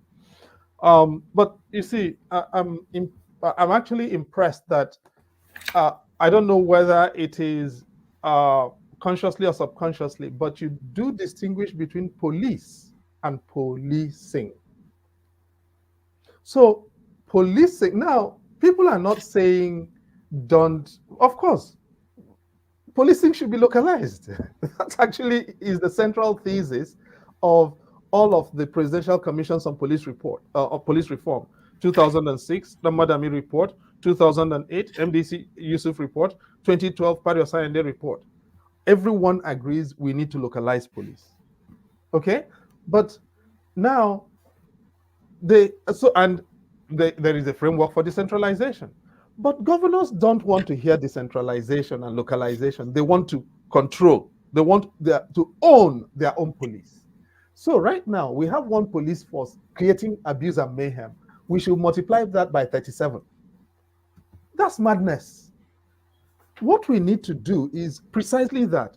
Drill the police down to the points of need, and make sure that there is adequate accountability at that level. Now, is it necessary, therefore, am I saying that managing an insurgency is necessarily a police duty? No, that's not what I'm saying. But we then need to find out where indeed insurgencies exist. You know the interesting thing? All of these deployments become open-ended. The JTF in the Niger Delta was established by General Abacha in 1994. This year makes it 30 years since the JTF was deployed in the Niger Delta. It was not supposed to be there for 30 years. It was supposed to be there for as an expeditionary deployment, surgically address an issue and leave. It has become an open-ended operation. The Joint Task Force in Plateau State, in the Middle Belt, has been there for nearly 15 years. Ditto for the one in the Northeast. So what is it? These things have become economies of their own, fighting so-called insurgency. And look, if I've spent the past 20 months or thereabouts on the situation in the southeast of Nigeria, and for the most part, much of what you have in the southeast, over 75% of what you have in the Southeast has nothing to do with IPOB. In the places where you have the worst killings, IPOB does not exist and cannot survive. If you take Obosi in Idemili North of Anambra State, or indeed if you take the Idemilis North and South, there is no IPOB there. The IPOB people who tried to get in there were liquidated by the business model of crime in those places. All right? But what does that tell you? This is a policing proposition. But if you represented it as a policing proposition, you will not get money. So if I want to get Abuja to release money, I tell Abuja that I'm fighting secession. That escalates the nature of the issue, and I get quick money to go and fight secession when I know it is not secession. Now, if you go to Obaru, next door, Obaru has a bunkering problem. All the states around the Oguta River, Oguta Lake, have a common problem. That is Delta, Imo, Anambra, Rivers. Okay? Every one of those states suffers an exposure to the same pathologies. But and none of that has to do with IPOB again. But what do? Once we call it secession, there is money to be made. And because these things have become sources of revenue for those who are supposed to run them, we continue to perpetuate that narrative. And it's the same thing for many people in the south of Nigeria. Everything is pastoralism in the north, which is not true. And when you go through the pathologists in the northern Nigeria, and northern Nigeria is extraordinarily diverse, from Adamawa State to Kebbi State, right? The diversity is bewildering. Adamawa State has like 89, 90 ethnic and national groups. But for all of us in southern Nigeria, we don't make the effort to discuss or understand or digest northern Nigeria and its diversities. We simply put all of them down under one pathology. And my point is quite simply this: you cannot manage insecurity by failing to understand what you're suffering. And at the moment, we are not interested in understanding what we're suffering. And the people whom we are trusting to do it are invested in making, most of them, not all of them, but most of those people are interested in making money out of it. And that's why these problems are unending. All right, brilliant. You're up next, Baba, and we can vary the topics beyond insecurity. The professor has a vast spectrum of knowledge. He has more than a working knowledge of most topics, so we can vary it if we can. But Baba, you're up next. Introduce yourself to the professor, put a position to him. Baba. Yes, good evening, Prof. My friends call me Baba, and I joined from the USA. I've been following most of your discourse on the Nigerian television stations. And firstly, most importantly, one man, please pardon me. Your platform is not a funeral home, but I think I will crave your indulgence if we can observe a 30-minute silence. 30 minutes? I mean 30 seconds. I'm right. very sorry. I respect industry, more so great industry. They are talking about the passing of Herbert Wigwe, the wife and the son, and the Ogunbanjo helicopter crash. May God rest their soul. Amen. It's a big Amen. loss to the country. Absolutely. If we can observe just 30 seconds silence, I will appreciate that. All right. With the professor's permission, we can do exactly that. So I'll play this.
All right, may their soul rest in peace. I wasn't aware of the personality, so you have to tell me a bit more about them later, Baba. Okay, Baba, Albert back Ingwe, to you. that's the managing director of Access Bank.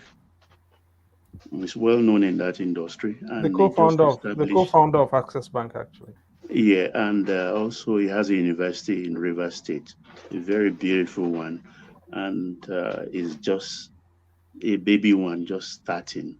I wish he had lived to nurture that university to the height of his dreams.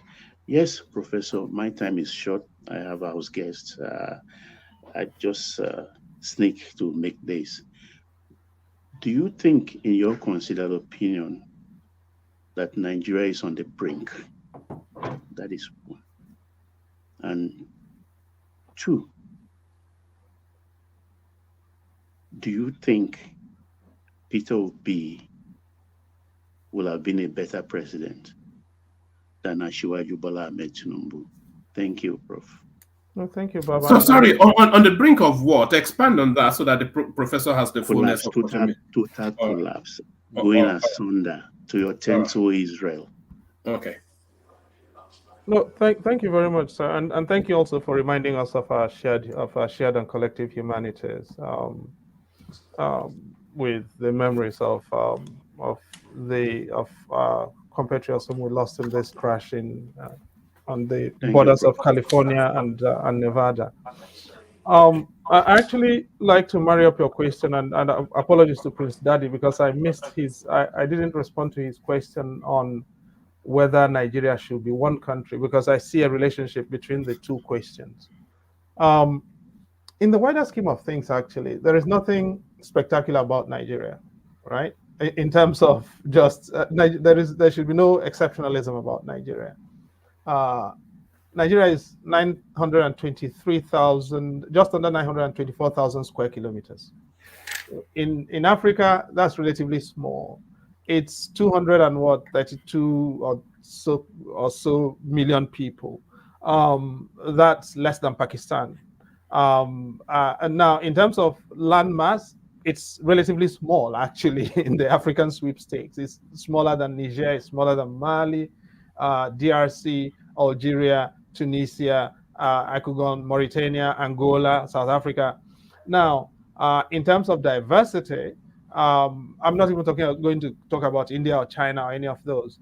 Now, I don't think there is any problem that Nigeria has that cannot be solved with half-decent leadership, which sadly we've not been blessed with. It looks like Providence blessed us with so much. It decided, you know what, we were going to be too arrogant and ungrateful, and they needed to teach us a lesson. So they made sure we have this process of producing terrible leaders.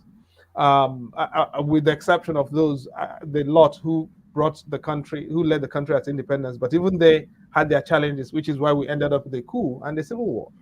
Now, is the country on the brink?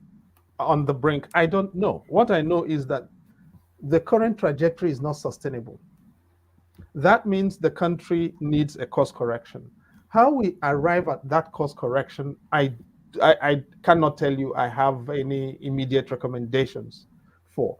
Quite clearly, the electoral process should enable the country to course correct. So you can suffer for 4 years. But if you have the assurance, if the people have the assurance that their votes can count and will be counted, and that whatever that outcome is, irrespective of whoever emerges on the basis of honest count of the votes, the person should wield the reins of power. That, I think, will give us the basis for course correcting. But at the moment, that's not what we've got. At least not since 2019, I'd suggest. And if you look at the numbers, my own proxy for credible election is the proportion of contests that end up in court. Okay? In 2007, 86.35% of the offices contested ended up in court. By 2011, 51% ended up in court. We've cut it down by 35%. 2015, 45% just under 45% ended up in court. That's way less than half of the offices contested ended up in court. That meant that even the candidates who lost, in most cases, agreed that they had lost, so they didn't go to court, including at the presidential level. Then it started climbing up again. In 2019, 54%, just under 55% ended up in court. As we speak, in 2025, 81% of the offices contested have ended up in court. That for me tells you a story. That as long as and when you look at the correlation, public dissatisfaction correlates very easily with these numbers I've given out here. This tells you something. When people believe that the government that is instituted represents them, they are willing to forbear. That's not the case. Would Peter Obi have made a better president? I don't know. That's a hypothetical that only God or Babalawos can answer. As I said at the beginning, we're where we are, and we've got to stand on your mandate, or on his mandate. All right. Brilliant. Excellently put, Professor. Ekene, you're up next. On mute. Introduce yourself to the professor and put a position to him. Ekene, you're up next. Yeah, one man. Thank you for the great show you are showing. Yeah, your great work in building Nigeria. So I thank you very much. Prof, welcome to the One Man platform. Thank you. One of the best. Yeah. Thank you very much for one of the. Are you sure you want to rephrase that? One of the. Oh, okay, still. Sorry, I'm only joking. Put a position to the professor. Yeah, Prof, welcome very much. I appreciate your sincerity. I've been following you a lot. So when I heard you are coming, I said I must be here tonight to interact with you.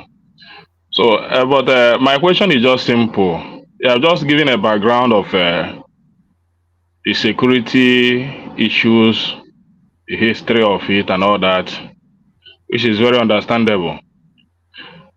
But as a Nigeria, my name is Ekene, speaking from Lagos. So, living in Nigeria for the past few years, and what is going on in Nigeria, for somebody like me, I think we don't have serious governance and serious people to pilot the affairs of this nation. Do you think Nigeria is more of theory than practical? Because sometimes their argument and their explanation to matters weaken somebody like me. So how do you think that Nigeria talk too much instead of reacting to issue? Especially the kind of explanation you have given to the issue of security that is happening in our country. And it seems what I see is that your perspective is very different from that of our governance. Our president, our governors, what you just said tonight is very far different from their thinking. They don't think towards that direction. It's just as if the citizen know more than the governor, the people that is governing us. So why is it like that? Why is the mind of our leaders very far from the issue on ground? And a lot of Nigerians help them to be all right. Let me push like this. Yeah, to manage the time. Yeah. Yeah, Professor. Why is it like that? Thank you. I don't know. I'm not in public office at the moment, and I'm obviously not running for office either. But I'll answer your question. I'll try and respond to you denotatively. Let's take Abuja as it is now.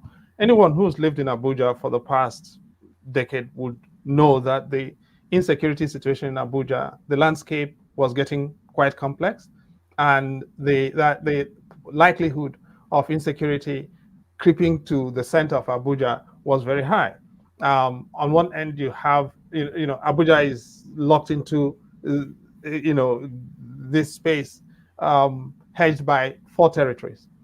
At one end, you have Kaduna, and the bandits of southern Kaduna from Kagoro were not too far away. At another end, you have Niger State, from where they were not too far away. And now Ansaru has a faction in Kogi State, which is at the southern tip of Abuja. And at another end, you have Nasarawa State, where there's been a buildup of pastoralist challenges over the recent past. Did it require rocket science to understand that you were going to have challenges in Abuja? No. What was the response? Appoint Wike as the minister for the FCT. And what has he done? He is busy trying to run the government of Rivers State for a third term. Why would you think that having a man in Abuja, run Abuja, who is more interested in Rivers State than in Abuja would not be particularly helpful to the insecurity situation, to managing the insecurity in Abuja? I don't understand. Now, is managing Abuja rocket science? I don't think it is, because Abuja is a garrison town. If you look at all of the axials, you will understand what I mean by Abuja is a garrison town, a garrison settlement. So how do you manage? Now, the only reason we are not talking about insecurity in Abuja is because it's affecting rich people or richer people. Because in the rural communities of Abuja, the insecurity had already got there by a few years back, and people were already disappearing, and banditry was affecting a lot of communities. But people were not listening because this was affecting expendable people. How do we do this? Have responsible public officers in the right places. And I get back to the issue of legitimate governance, because if you are concentrating on how to rig the next election rather than fix the problems that you've met, it's not going to work. And let me repeat myself. You will be amazed at the amount of official literature on the shelves of the Cabinet Office on every aspect of insecurity in Nigeria, bar none. Identifying names, identifying people, identifying causes, giving you recommendations, solutions. But we're not interested because government, for the most part, is transactionalized. And as long as you're transactional, and why do we transactionalize government? Because we need to extract the money to be able to rig the next election. If you are not interested in addressing this issue, we are not going to fix insecurity. I'm sorry. All right, brilliant. Professor, I sent you a message. Rational Mind, you're up next. Have your camera on if you can. Introduce yourself to the professor. Tell him where you're joining from and put a position to him. Rational Mind. Yeah, one man. Thank you, everybody, and thank you, Professor Odinkalu. I must say this is a moment in my life, I would say, that I will be talking to you. I remember many years back during the June 12 struggle, I read a lot about you. Wow. In the newspaper, your activism during those era. That I was talking to you today. It is a moment, I would say. Thank you once more for being here to address some of the topical matters with regard to our country, Nigeria. I just have I have several questions, but I would try and see if I can condense them into condense it so that we can get as many people in before the professor has to. So, well, I think some of them you touched on some of them, but I think your answers were like not too satisfactory to me. They were vague. But first of all, I want to ask you a question about the Nigerian education system.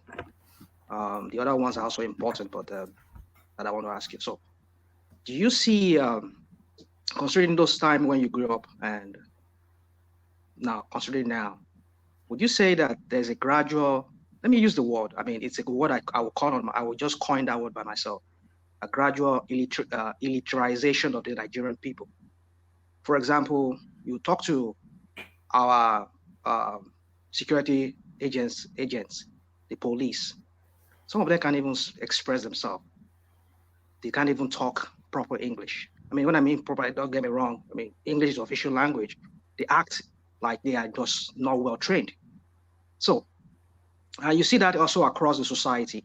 But then, would you say there's a gradual militarization of the Nigerian people, and which has brought us to this moment in the Nigerian history that on this same platform here, another platform, you see some Nigerians that will come here and they will argue in a way that you just like, where are these people from? So would you say that's the case in Nigeria? And talking about the electoral reform, I want you to touch more on that. Would you say the last electoral reform that was done by the past administration that was enacted, would you say there was any impact into this last election that we had? Was there any impact to it? Was that any result we could hold on to that it really helped? Because in terms of improvement, you mean? Well, improvement, did he, I mean, was it to any benefit to Nigerian people? Because I think one man played earlier the Channels News, where the Justice of the Supreme Court was talking about how the former Senate president got back, despite there was a section in the electoral law that says you cannot do that if you've. So would you say, just let me, I just want to throw that, I'll ask the other question, we'll have to go around again. So the education part, gradual elitarization of the Nigerian people, and the electoral reform, what would you say on that? Well, the electoral reform question, thanks, is pretty easy to answer. The Electoral Act 2022 was supposed to have solved a lot of our problems. It clearly didn't. And part of the reason why it didn't is judges. Judges simply subverted the law entirely, which is why we have my good friend and classmate Godswill Akpabio as Senate president. He didn't run, but the judges gave him a seat.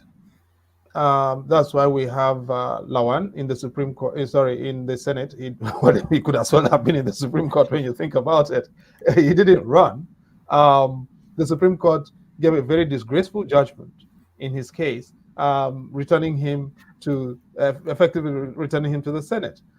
David Umahi in Ebonyi State was running like Akpabio and Lawan for other seats. The judges methodically subverted every piece of reform. And that's why I'm a skeptic about investing in electoral reform. You cannot invest in electoral reform when the system is run by crooks who are entirely unprepared to basically respect the rules. And where we have transferred responsibility for managing the rules for electoral management from the electoral management body, that's INEC, which is established for that purpose, to judges, who then who accept bribes, by the way, to issue decisions that even they cannot defend. So we've transactionalized the judicial process for the purposes of subverting the electoral system, and it is frustrating electoral reform. And that is why systematically and deliberately I am focused on addressing the judiciary, because my view is that is where our problem now is. So what's happening? People are packing the judiciary with their judges and with their children and their mistresses in order to transfer the venue of judicial decision making from court halls to bedrooms. And in bedrooms, people decide what should happen with what you and I are talking about and calling reform. And therefore, we've got to focus on the judges. At least that is my own theory. Others can find what they need to fight, but I've decided this is where I'm going to focus my own little energies, or whatever energies I've got left. And the issue of education, you've talked about the police, you gave the example of the police. So let me work with the police. And why is it that the police or policing assets, personnel don't look very literate? It's because in the past, police training institutions were the places where you went to get the best. In the SSS currently, when they're looking for proper people to lead SSS units, they go to the SSS training institutions, because those are the people who help you foster training and doctrine and professionalism. But in the police, if they send you to a training institution now, it's a punishment posting. So all the police training institutions have collapsed. And because training institutions have collapsed in the police, that is why you now have a poverty of training, doctrine, and professionalism. By contrast, when you go to the armed forces, you see that if you're posted as the commandant of the NDA, you are the cream of the cream of the cream. If you're posted as to the National War College, you are the cream of the cream of the cream. But when you're posted to a police training college, for instance, you are actually treated as drag. Okay? So it is a reflection of a society that no longer takes training, doctrine, and professionalism seriously. And it's across the board. In our educational system, we're no longer producing teachers. Teacher training, and that is, which happens at the tertiary level, has collapsed. And if you're not producing and replacing teachers, that means you cannot sustain education, and values and standards necessarily have to fall. We can easily redress that if we wanted to. All right, Brian. Does that satisfy your question, Rational Mind? Yeah, Rational Mind. It does. Yeah. Well, I just was thinking maybe we should talk about more of a solution too, but I know time will fail us if we have to go that. But I think Yes, let me make sure all voices are heard, and then if the professor is still happy to be with us, then we can open it up for a free for all. Ajale Koko, you're up next. Introduce yourself to the professor and put a position to him. Ajale Koko. Yeah, thank you, Mama. And thank you, Professor, for coming to have Thanks a lot. Interaction with us on this platform today. I've listened to you on several programs before, and I really admire you that you stand for human rights and defense of human rights. So my name is John Lekoko. I live in United States. So let me ask this question. You are a human rights activist. Why do you fail to stand by one of you guys that are human rights activists? But instead, you took side with a politician who have failed the country. You supported Obi in the last election. Obi cannot be exonerated from the situation, the bad situation we have in Nigeria today, politically. Yes. Sorry, let me spare you your troubles. Why? Sorry, Professor. Who was the other personality? Who was the human rights activist that you were suggesting the professor should have come with? Yeah, I'm going there. So yeah, I think the professor wants to pick it up. So yeah. No, but there is an assumption here that because you can't come up with statements, and I'm not going to let you go lightly. You supported Obi in the last election. Can you please tell me why you think so, or why you say so? Where is the evidence? I think I heard you on. I listened to your interview. Some of the interview before the election. Where? Maybe on channel or so. Saying what? I cannot really, but it looked like you were on board with Obi for president. You see, this is the problem. This is the problem I have with this kind of conversation. If you are going, no. If you're going to make this the basis, so no. I will not allow you to land. No. Okay. No. Go ahead. If you are going to make this the basis of your question, then you either have your facts properly lined up or you withdraw them. No, because this is the point. So, because my name is Chidi, I have to. No. Why? You will please need to support your question, or you withdraw it. I'm sorry. Okay. Who did you support in the last election? That is none of your business. Ajale Koko, if I can come in. Who did you support? That is absolutely. Now, if you were interested in that, you should have asked me that question to begin with and not make assumptions. So I'm not going to dignify you with a response. Okay, fine. Let me ask you the question there. Who did you support in the last election? I will not dignify you with a response on that particular matter, but unless you withdraw your original supposition. And I'm not going to let you go lightly, no, because people feed others with their prejudices and so think that we are all going to have to live with that. No, absolutely no. Oh, okay. Ajande Koko, can I rephrase that question and see if Professor finds it more palatable?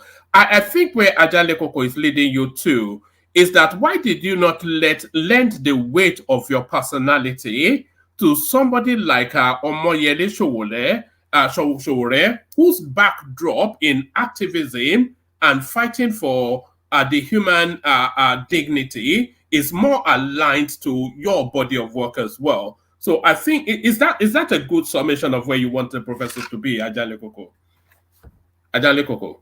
Thank you, Wama. Yeah, that is where I'm really that is the point I'm really trying to make.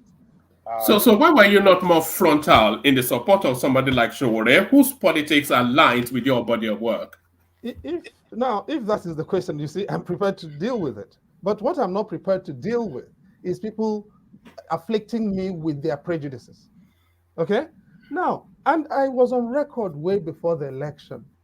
Listen, I worked with Professor Jega in setting up INEC between 2010 and 2015.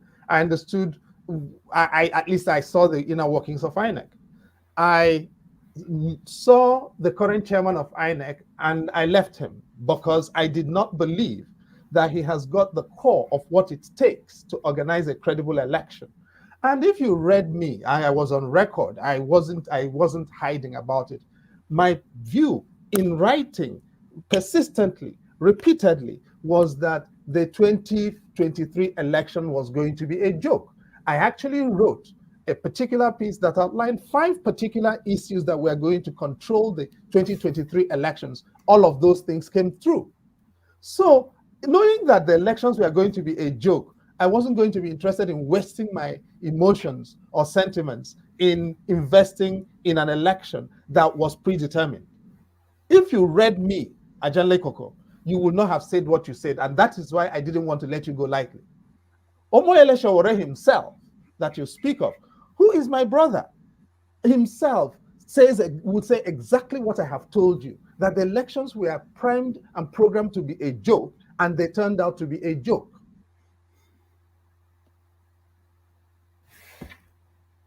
And if you want, give me your email address. I will send you what I wrote.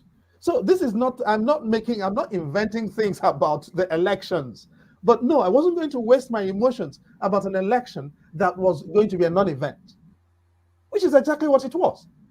Sowore himself says so, acknowledges so, knows so. Why was I going to disturb myself?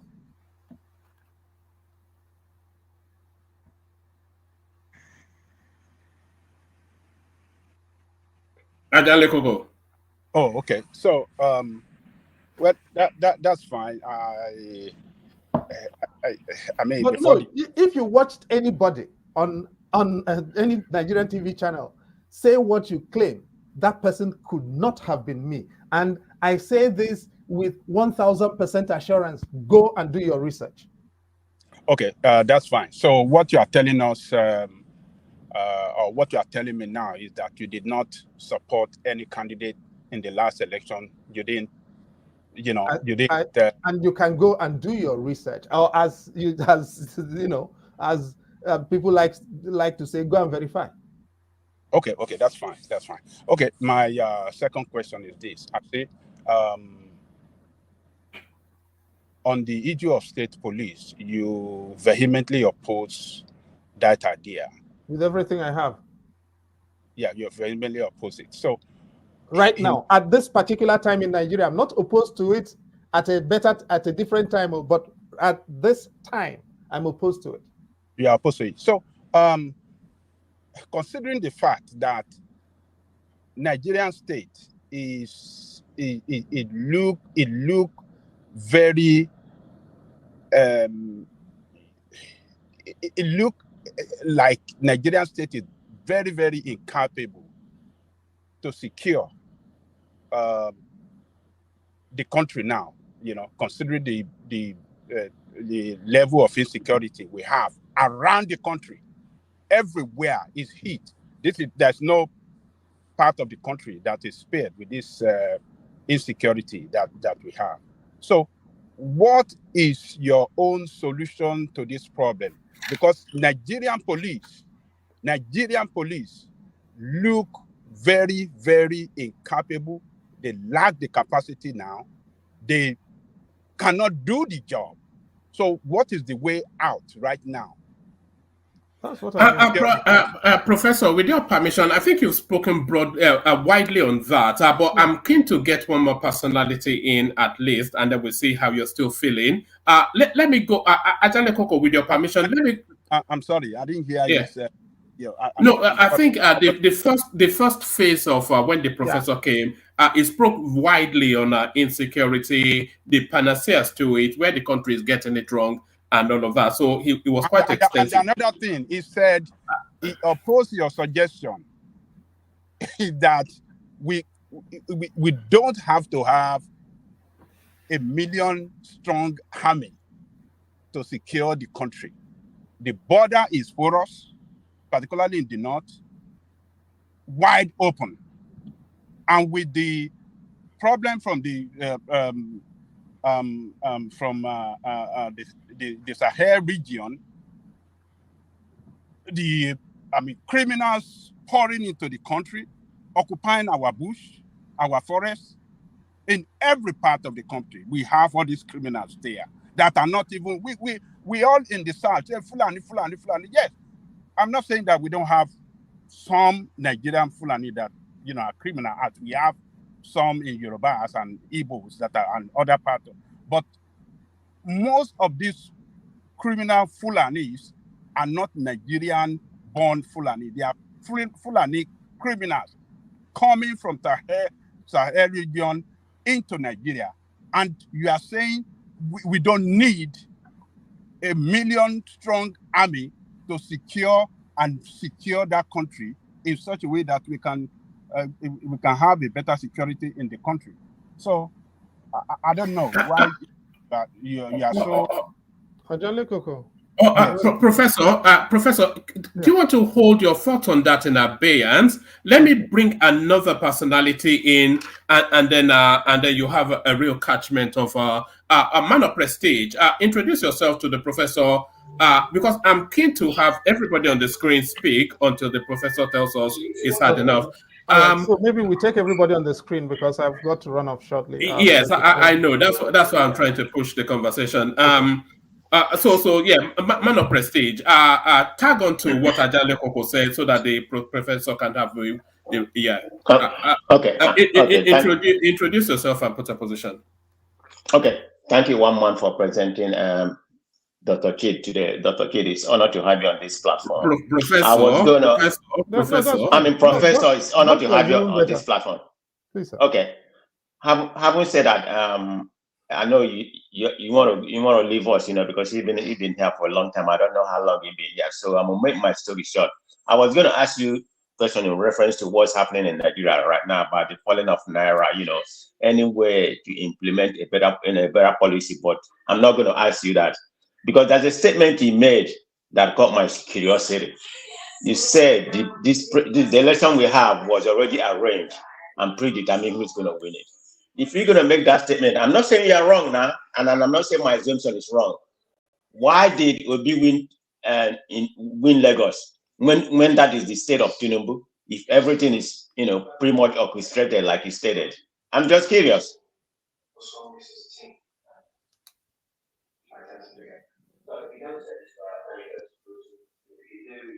Can you hear me? I hear you very well. Yes. The rules on declaring a winner in presidential elections in Nigeria are very simple. A headline grabbing showing. There's some report coming from somewhere out there. So I'm a little distracted. Yeah, Prestige, mute yourself. We can hear your television in the background. Mute yourself. Sorry, Professor, carry on. But a headline grabbing win does not make a presidential victory or outcome. As I said, I wrote up the scenarios for what was going to happen in the election. That was exactly what happened. So why the fact that Obi, for instance, was allowed to, get ahead in Lagos, did not change the landscape of what was programmed to happen in any way, did it? No. If you were here at the beginning, I did say Obi won in River. Tinubu did not win River State. Obi won in River State. Obi won Nasarawa State, by the way, and Obi won Benue State. If you looked at the returns that were not announced. But this is, the point is, there was a program that had to unfold. And, we're where we are with the election. And part of what is happening now, as you can see, is that the illegitimacy around the Tinubu presidency is not going to go away. And it is in response to that he has assembled the team he has assembled in the cabinet, which has consequences for all of us. Because a person with legitimacy would have assembled a different kind of team. And that is why legitimacy is such a central thing. Now, if no president would have the defense team that Tinubu has, the defense minister is the immediate past governor of Jigawa State. The junior defense minister is the immediate past governor of Zamfara State. Both of those are in the Northwest. And this ties me into the question by Ajanle Koko on the security situation. Now, both of them are in the Northwest, and the security pathologists in the Northwest are evident. They're very well known. But that they don't provide a monopoly of all the security exposures that we suffer in Nigeria. So, if you have two defense ministers from the Northwest, what do they know about the maritime domain? And Ajanle Koko, if you go to respond to you, you're talking about the porous borders, right? Yes, if you go to Ilela, for instance, or, if you're trying to go from Mayabelwa to Cameroon, it is very clear. But have you ever tried to use Nigeria's maritime territories? Have you tried to go from Ikang in Cross River State or Okanafung, for instance, to Akwa in Cameroon, which used to be Bakassi? Or have you gone to Ekondotiti in Cameroon? Or have you gone to Malabo by the waters? Because if you have, you're not going to be as gung-ho as you are about the situation in the north. Because what is happening in Nigeria's maritime domain is extraordinary. We're in the Gulf of Guinea, and the Gulf of Guinea is the most deadly waters in the world, bar none, for piracy, even including when you count the Gulf of Eden at the moment. Now, so the problem, of course, is that we have people running our defense infrastructure who don't understand the maritime domain and who don't have a care about it. They don't know what's happening in the lower river Niger. They don't have a care about it. And if that is so, how are you going to manage your security exposures? And who tells you that all you need to do that is to assemble 1 million army? Because now you have a situation in which the army is running its own air operations. Air Force is running its own air operations. There's no coordination, and we're bombing our people and killing our people with mistargeting decisions. So I think we need to be a little more careful and thoughtful in how we move from point A to point Z without traveling through point B to begin with. I'll yield there. I've got to try and run because I've got a friend who's coming in from the airport and I've got to try and get them. All right. Is that a goodbye, or can you take one more? Or okay, one more question, and I really have to go. All right. Aizon, as you said, as you heard, the professor has to dash off to the airport. So, Aizon, you're up next. Aizon. What do I do? Yes, thank you, Prof. And then thank you for recognizing the name. It shows the vastness of your experience in Nigeria. So I'll make it very quick.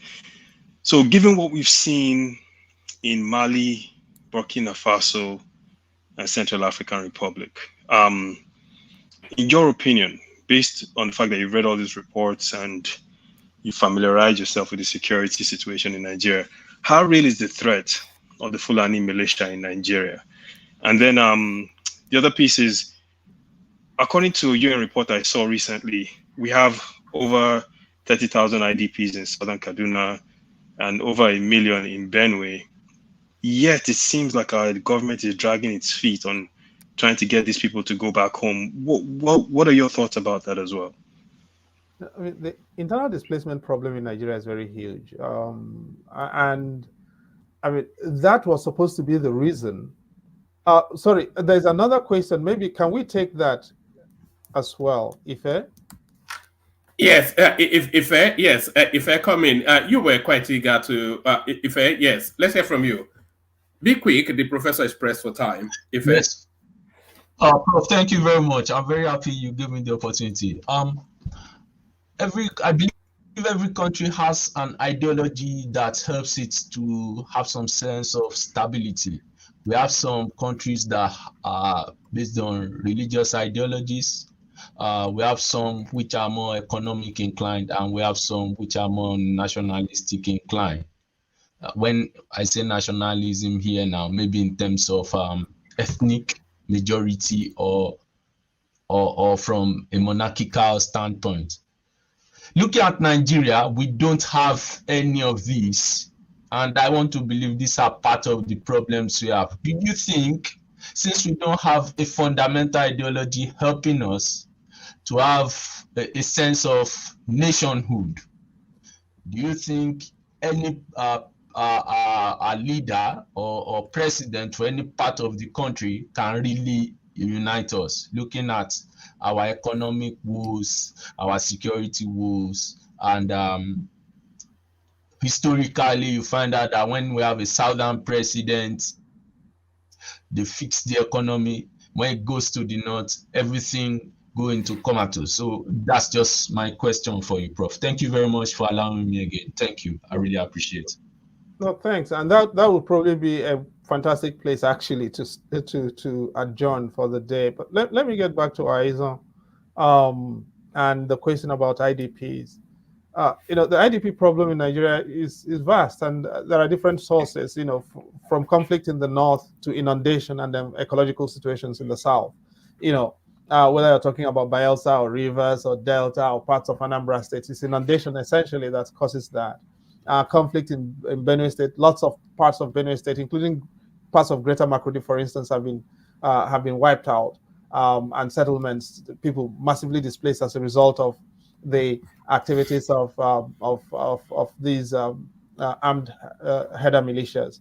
Now, the claim is that the header militias are from outside Nigeria, which actually is not fully supported by the evidence.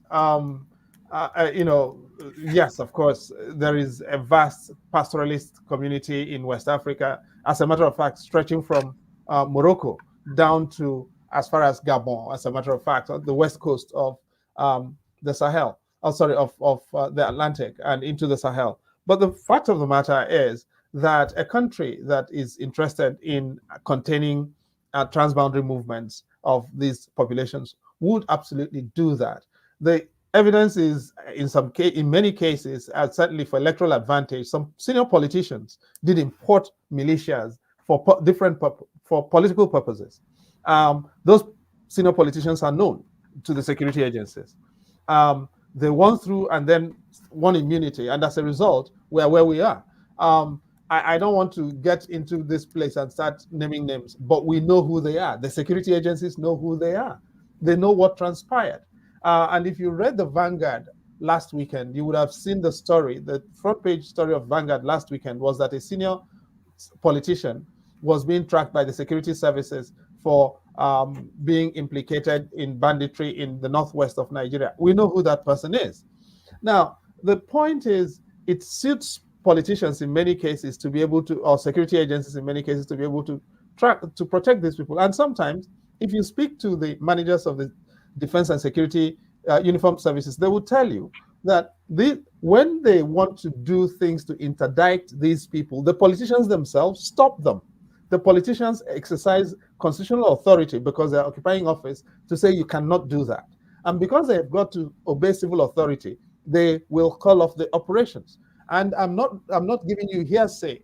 These are things I have heard myself from frontline managers of defense and security institutions in Nigeria. Okay?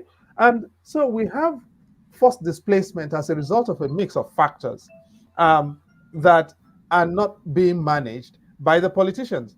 The response was supposed to be the creation of the Ministry for Humanitarian Affairs. The ministry was created, however, to, one, provide financing for certain particular things, and two, punish Yemi Osinbajo by removing the NEMA and removing social investment from his portfolio and transferring it somewhere else where it was supposed to make money. That was exactly what transpired in 2019 when that ministry was created. And that's why it has never really functioned. So can we do better? That is one area in which you don't have to reimagine a lot of things. It is easy to do better on the humanitarian front, but we're not doing that. Which takes me to a first question, lastly. Nigeria, I think my own view of Nigeria is we have invested in constitution writing, but not in constitution making. Now, and I agree with you, every country has got to be underpinned by a set of agreements. A constitution is not just a legal document. Before being a legal document, a constitution is a political settlement, agreed and binding amongst the populations in an intergenerational format. And I'll give you two examples. The United States became independent in 1776, but the Constitution of the United States was not adopted until 1789, 13 years later. And it was negotiated and agreed, and it has lasted since then. India and Pakistan were partitioned in August 1947. India did not get a constitution until November 1950. It took India 3 years to negotiate through its constitution, and it has lasted. In Nigeria, what did we do? Whenever we have problems, or whenever we need to, we invent lawyers to write a constitution without discussing it with the people. So there is no political bargain that underpins the Nigerian coexistence project. And in the absence of a political bargain, all we do is when we have problems, we call one another names and we try to shoot one another and kill one another.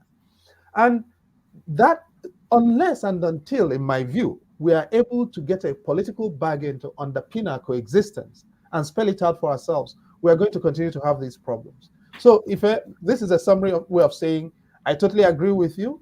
And on that note, guys, if you don't mind, I'll have to run along to try and do some family responsibilities. All right, brilliant.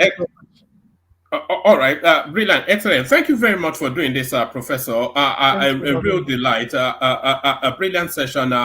Thank you for doing this. Hopefully this is not the last time we'll see you, and I suspect it might not be. So thank you, Professor, for joining us.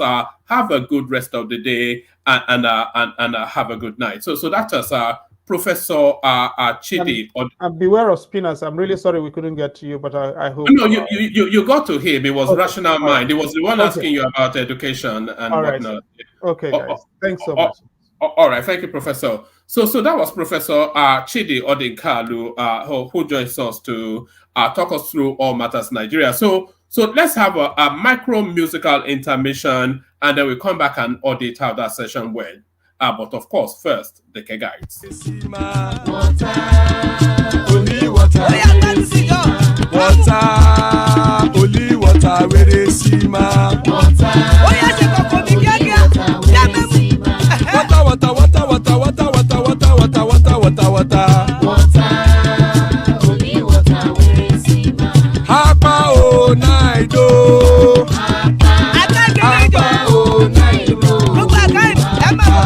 Hapa you don't come oh.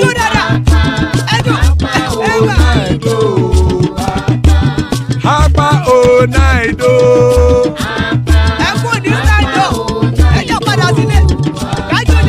Oro kẹ̀kẹ́ ẹlẹ́mù yé o. Ilé ṣọ́bí kẹ̀kẹ́ ẹlẹ́mù ré o. Ṣọ́bí master kẹ̀kẹ́ ẹlẹ́mù ré o. Chifu Wáìlà tí kẹ̀kẹ́ ẹlẹ́mù ré o. Eruku lẹ̀lẹ̀ ẹlẹ́mù dé. Eruku lẹ̀lẹ̀ ẹgbẹ́ ẹlẹ́mù dòde ojàre o. Eruku lẹ̀lẹ̀ Ghana ti dé ẹgbẹ́ bọ́ọ̀dì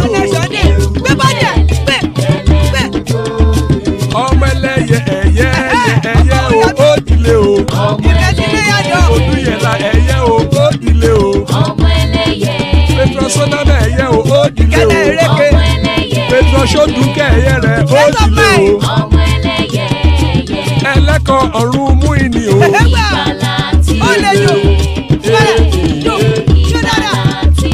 Àkùkọ ọ̀run méjìkọ.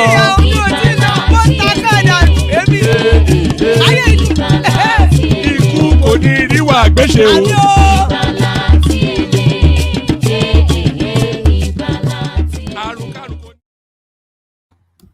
And there it is right there.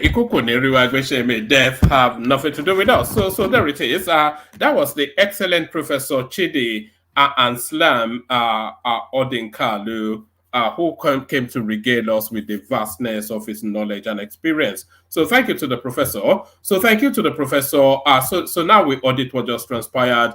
Let's kick it off with Let's kick it off. Let's kick it off with Kulata. Kulata. So how was that? Did we glean anything from that? Are we any the richer for the experience? All right. Let's kick it off with Ajale Koko. Can anyone still hear me? By the way. Hey, one man. I can hear you, woman. All right. All right. You the rational mind. Kick it off for us. How was that? You asked for me, have you? No, I was asking that how was that? Were we the richer for having him here? Did we glean anything? Did we learn anything new? Yeah, one man. I think he did his best. He answered the question to the best of his ability, and I'm just surprised that he thought that I was trying to go tribal at him with my question. Maybe it's still no, I wasn't going tribal at him with my question. I was just, trying to ask question, and to me, I think he shouldn't have answered my question the way he did it, telling me that is it because Chidi is an Igbo man is doing. I don't think. He should have done that way, trying to paint my question as if it's a tribal question. It wasn't. So I think I will look for the video where he sounded. You stated the obvious, so it was just trying to. If you can find that video, I will forward it. I will forward it to him. Not only forward it, we will play it here, and I will look for that video, because before the election, he was tilting towards Obi.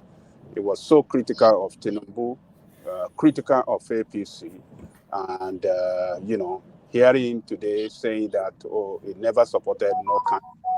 I think. What was your question about? Were you trying to pin him down to Obi? Is that what you were trying to do? Let me say this. That's how it come across. Let me say this, Babaja. The guy never. I can hold on. Let Ajaleko answer that question, because your question. I beg no vex. I beg. Hold on, please. Because your question come across. If it would be me too, that's how I would take that question. Maybe you meant something different, but that's how. I mean, even Larry himself is saying it here. Was it Larry that made that comment now? So the point I'm trying to say is that the way you phrase that question, it comes across like you're trying to and that was what he himself said. Is it because his name sounded Igbo? Because he said his name is Chidi. Does that mean that is that why you're trying to pin him with so what was that question all about? No, the question was he didn't let me land my question. He cut me short along the way where I was asking that question. So what I was trying to point out at him is that, he should have supported Showore because he's an activist. He's a human rights defender like Showore. And they should have mobilized other human rights activists across the country, that this is one of our own. They should not make a mistake as they did in 1999 when they fought for democracy. And they abandoned when it's time to contest, they abandoned the state for politicians to take over, and then we have seen where we have landed today with politicians running that country. I mean, criminal politicians running that country for 23 years. So I was trying to know from him why he cannot come out strongly, why they cannot, mobilize, their fellow, human rights activists and support that have shown courage, that have shown, courage and a man that is, very, very, very, very truthful and showing patriotism to save Nigeria, and to wrestle this power from this criminal politician. Why? That was what I was trying to know from him. But he took his offensive as if I was tribal, because I was, I don't know the way it sounded to him. But, Hey, Ajali Koka. This is what said. I think both of you, we are right and wrong. Because when you started that question, he should have let you finish. Then you can come to where you are right now, But he didn't let you finish. He just kind of assumed because of your preliminary. Right. So that's why I say both of you are right and wrong. I think somebody, I don't know who he supported, I'll be honest. I've only seen him once on the I'm not right. I don't know his philosophy. That is wrong. Man of Let me say something. He came to answer question here. He should have let me land it. Then he can answer my question properly. So, but he took it. Let me say something. The reason why he got angry is this. You're trying to make him believe, or make the public believe, that he supported Obi, which to me, maybe because of the way he answers question, talk about legitimacy and all that, you think that he supported Obi. But for me, I know the interviews you are talking about and all that. If you watch his interview, you might think that he's supporting Obi. But one thing I'm sure of the prof is that he never came out publicly to say, this is my candidate.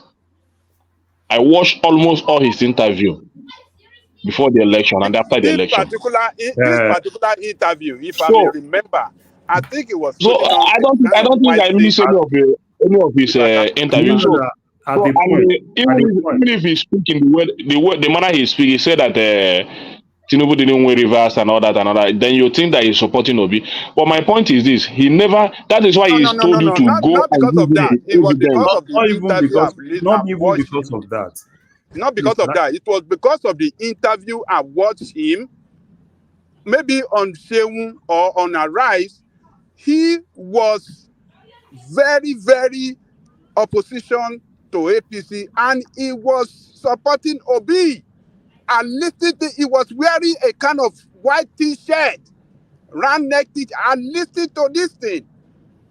And I was, anyway, I will try to pull it if I can get it. That would be the best thing to do now. Just look for it then, and then we'll move on from there. I will try to do that if I can get it. I will pull it out and I will send it to one man.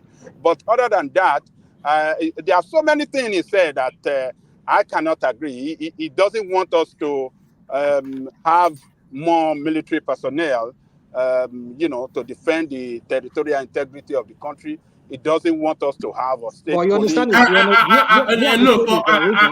No. Well, he gave a reason, but he's talking about electoral integrity being the panacea to insecurity. Yeah. And I wasn't sure that I was 100% with that. But then, I'm not with him. I will not agree that with him. I won't even agree with that. There are two separate things. Security matter is different from electioneering matter. So we cannot model things up for us and think that we just take it like that and it can go easy away like that. No, they are two different things, and we can't model them together. So that's the way I think I disagree with him totally on that his position, and I believe a lot of people will disagree with him as well.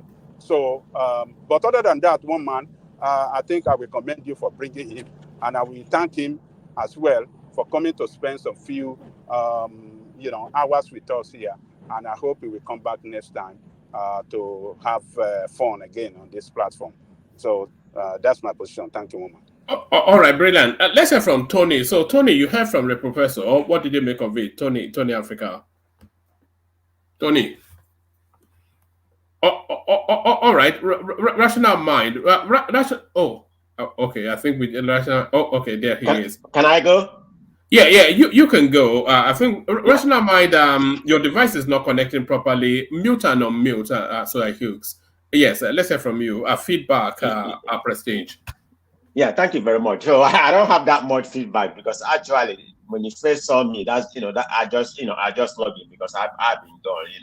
But having said that, I feel that he didn't answer my question because I wanted him to go in deep. I'm not saying he's wrong. I'm right. If you're gonna go in deep that the election was rigged, I wanted you to answer me. How come did they just apportion Lagos to make it seem like I'm ring the other side? I don't know. I'm just saying he didn't answer my question. That's the only thing I'm going to say. The question that I asked him. So I'm not privy to some other things you all discussed. So I don't have that much comment. I mean, he's a good, guest to have, but I have an issue because he didn't answer my question properly, in my own opinion. All right, brilliant. How expansive was he in terms of what you wanted him to speak to? Did he satisfy your question? Ife? Yes, he satisfied my question, and another thing for me is, it seems everybody knows the problem of Nigeria having a foundational problem, but we just like to beat around the bush, trying to think that we'll get everything right, not fixing the foundation. If the foundation of Nigeria is not well defined, it will not give us a sense of direction, and that's why what the sense of security is to Mr. A is another thing to Mr. B. How the economy should run in the north is different from how we feel it should be in the south. What's it called? Rational might talk about education. The way we see education in the south will be different from how we see education in the north. I'm telling you, maybe in the south, Ajanle Koko could be right, southwest could be right that we need a state police. That's why we have Amotekun. That could be right in their own sense that they don't need it based on what's happening in their own political climate, because he was using the example of is it Hopus or Dima and Hopus on Dima on one person based on how they have used the security forces in their domain. Citing example of the state governors. So it's sad that the foundation of that country is not defined. And unfortunately, if we look at all the countries doing well around the world, they have a foundation, that they have an ideological foundation, they base their state or their nationhood on. Nigeria does not have a foundation. We don't have a religious foundation. We don't have a statehood, state or ethnic base or royal monarchical based foundation. Neither do we have even an economic based foundation. We did way back in the 50s. The founding constitution that brought Nigeria about, when we had the regional system, the founding fathers understood those differences. That was why they had it the way they had it. It's just like Yoruba people will say, so Nigeria is going on a decline because of that foundation. So if we had gone to that, he was not willing to commit to. I'm not sure that he committed, the professor, that he believes that Nigeria will survive as an ongoing entity. I think a lot of people try to. Yeah. Okay, go on, please. Go on. Mama, what I believe is, if he further answer that question, he will more. I don't know his worldview of Nigeria itself. Maybe we should remain as one, or we should fix the foundational problem. The problem about fixing the foundational problem is, you raise a question: are we going back to the regional system, or should everybody divide? If you raise a foundational problem, because virtually every region in that country has a divergent ideological worldview, you find that the best answer to that question is everybody go to your tent, O Israel. That's the best answer. Sorry to interrupt you. If you no problems, rational mind. You know, me and you, we are the only Oduduwa Republic on this. Yeah, but my point is that if you listen to what he said, I mean, sometimes, he answers questions, but sometimes if you don't really sit down to listen to him very well, that's why I said sometimes his answer seems like too vague, too general. But if you look at what he said, you listen to what he said, what do you think when you have people who draft your constitution are just lawyers who don't even take into cognizance the other ethnic factors that are around it? They just sit down, just cook up a book. They didn't consult with other people, like besides their own professions. You know, I don't know if people catch that when he was saying that. So that's the problem. You just make up constitution that we don't even know. Some people just sit down somewhere, they write it without even consulting with the people who are the owners of that country. I agree that these people too, these lawyers that drafted the constitution or that wrote the constitution that we now have the 1999 constitution, they are all lawyers. But the thing is, you need to also consulted people that will put their own input into it, like the traditionalists, the people there. I mean, the founding, the monarchs and everything. Just consult them. So exactly. Ideology of what do we want? This is ideology we want to have as a country. But Nigeria does not have any idea. Can anybody tell us on this platform, economically, like somebody, like the first said when he was trying to put the question, economically, nationally, or even technologically, what ideology do we have? It's not just like a criminal enterprise by some few guys, a few people to continue. That's just the ideology of Nigeria. I'm laughing, but it's something that I always, whenever I sleep, it's something that normally rings my like.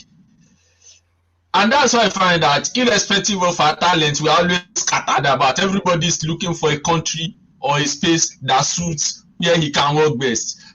If somebody does not go to America, you go to Russia. If you don't go to Russia, some go to Iran, some go to Sudan.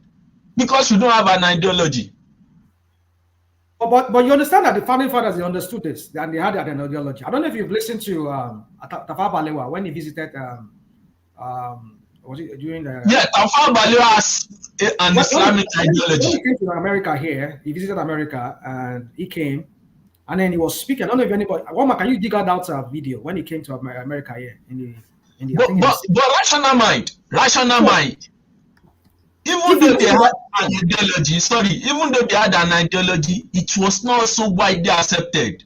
What do you think? Well, because they did not support us at large. You see, Nigeria was still in its nascent. It was still in it was still a fledgling country then. I mean, in the sense that when I'm not talking about the pre-colonial, I'm talking about the post-colonial now. When the Nigerians themselves, they were the one who were the head of their government. So how many years? I mean, it didn't even last up to like 6 or 7, 8 years before they had to scatter the whole thing. You know, if they are allowed it to flesh out, to evolve on its own. But my point is this. There, at that point, these founding fathers, they had an ideology. The ideology is that we would run the system as an ethnic base. Everybody, your own region, develop your own region. And everybody was competing at that time.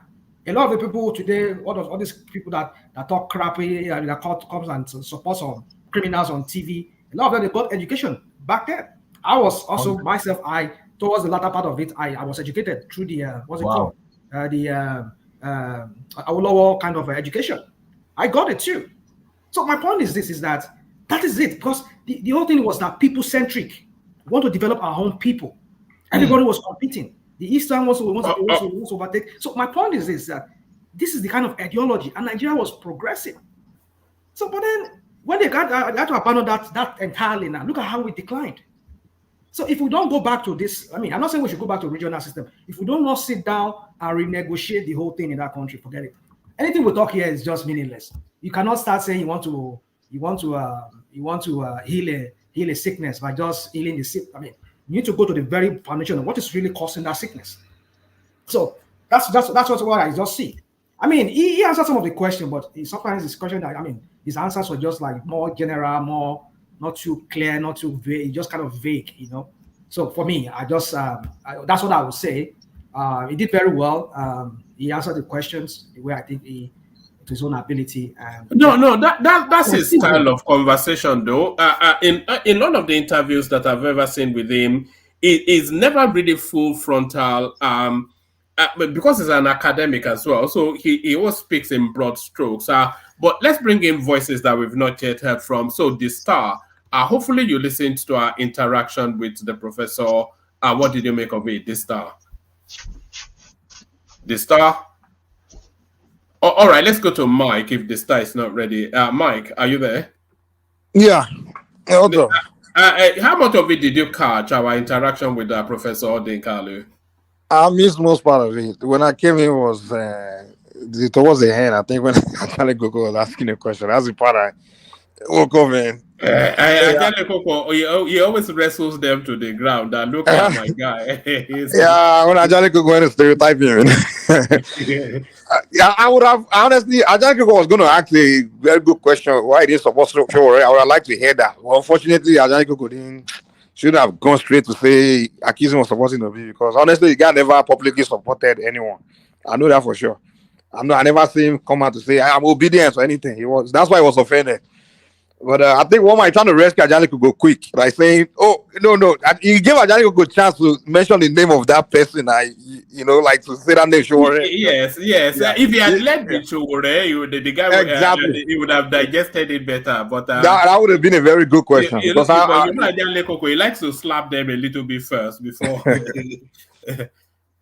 Yeah, it would have been a good question because I wanted to see why he didn't jump behind Sore because the guy should have. People like him should have been behind Sore and things like that, or at least if because that's your line, you're an activist, yeah.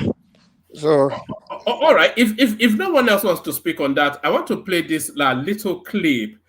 Which this one of the most viral clips today. I want to play this little clip and then maybe Prince Daddy can lead on it if it's there. If it's not, then anybody that wants to can lead on it. Does anyone still want to comment on our interaction with Professor Chidi? Yeah, I want to. All right, go on. Let's hear from you, Larry. So yeah, I think he actually tried, but there are some things he said that I do not agree with. Number one, when he was talking about the issue of illegitimacy as the reason why we have security issue, I do not agree with that. Because the security issue we have is not politically motivated and it's not one of the backdrop of the election. So I do not agree with that, number one. Another thing he said I do not agree with was when he said Wike was not a good choice for Abuja. I do not agree with that. Because before coming to the US, I've lived a decade of my life in Abuja, and almost everything I have today is in Abuja. And if you ask me, I've seen El Rufai, I've seen Bala Mohammed, I've seen this other guy, right?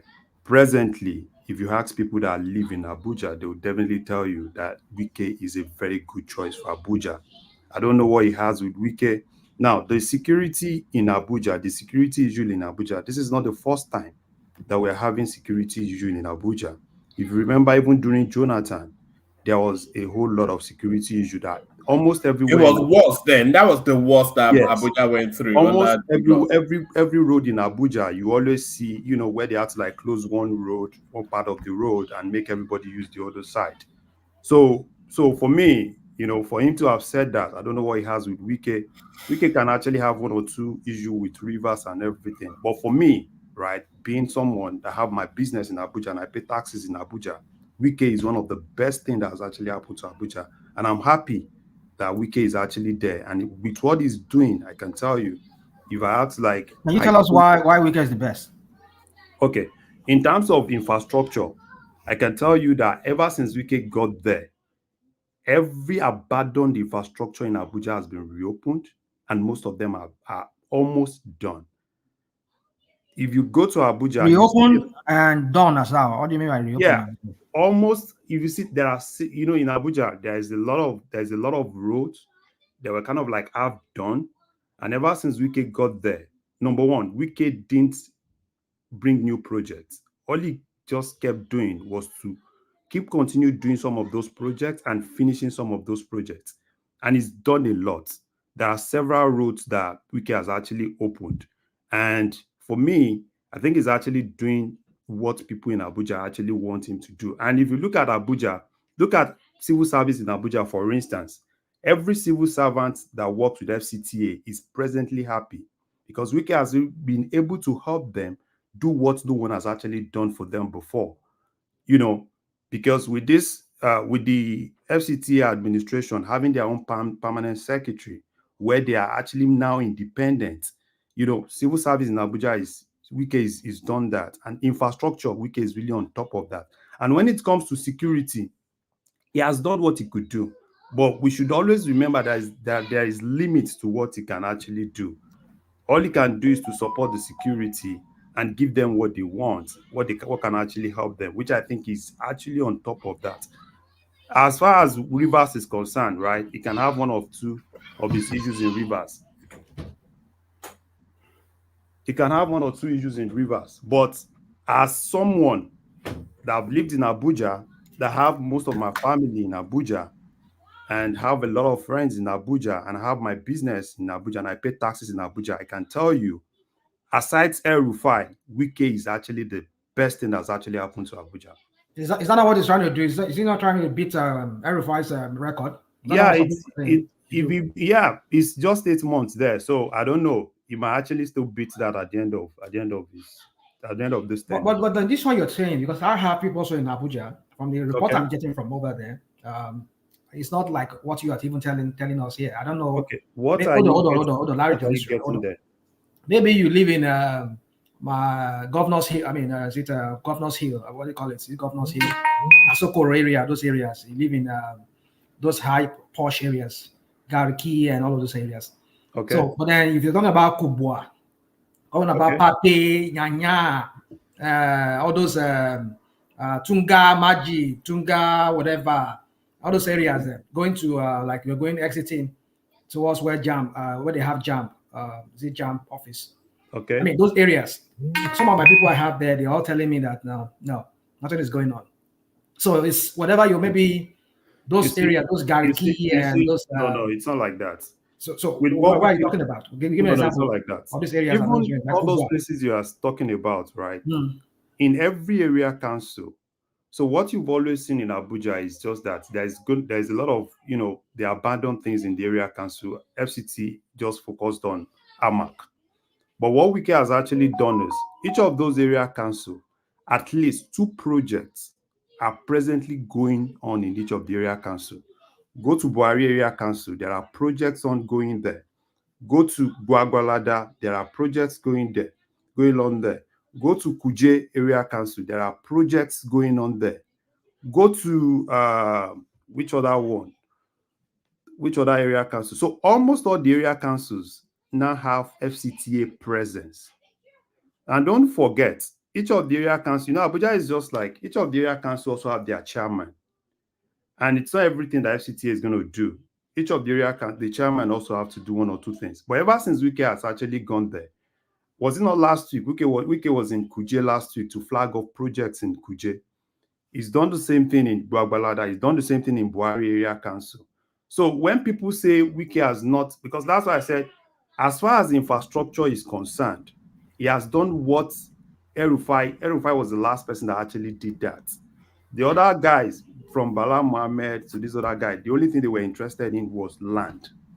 They were not really interested in infrastructure. They were just interested in land racketeering. So, and ever since Wike has actually gone there, I can tell you that Wike has done a lot. Wike, and if you look at financing of projects, IGR in FCT, everybody is willing, right, to even pay taxes in FCT. Like my properties in FCT, it was really, me paying ground rent, and several other people that have neglected, not paid ground rent for years. When they saw that this guy is actually doing infrastructure and nothing stops you from paying your ground rents, everybody started paying ground rents. So I don't know, when people say probably he has not done, because all those places you're actually calling are basically places that fall within the area councils, and each of those area councils also have their chairman. So there you go. So hold on. Larry. Yeah. I'm speaking like somebody who lived in Abuja. Yeah. Who used to live in Abuja. Yeah. You see, in Kubwa there. Yeah. Across from Kubwa there, is it Jutse? Now, where now? Hold on now. I have that conversation and then we move on because a lot of us don't actually live in Abuja. So yeah, I know. We don't live in Abuja, right? So, my point is this: you see, when El-Rufai was there, Yeah. El-Rufai was making a huge stride in Kubwa there, in Kubwa. He was, there's a pipeline there. I mean, this guy was, he was bringing sanity to that area. But now you're telling me that because he was developing Gariki, what is it called? Asokoro, those areas. Then it means that he's walking. No, that's not what I said. Everybody was walking everywhere. That's not what I said. If you go to Kubwa, even that that's Kubwa what you said. You said they're under councils. No, that's not what I said. You were talking about. You're not even talking about just Kubwa. That Kubwa that you said. If you go to Kubwa today, there are several projects going on from FHA coming down to this new place that is close to Duse Alaji. There are several infrastructure going there. That is why you see that land in that place now. A lot of people are buying land in that place because there are a lot of infrastructure going on there now. Even if you go to that area where this military housing, you see a lot of infrastructure presently going on there. I can tell you that, like, presently for you to get the land, 600 square meter in that place now, it's nothing less than 19 million, 20 million. And why are people really rushing to those places? Is because of the infrastructure that is currently going on there. So that's just it. All right. Let me play this clip.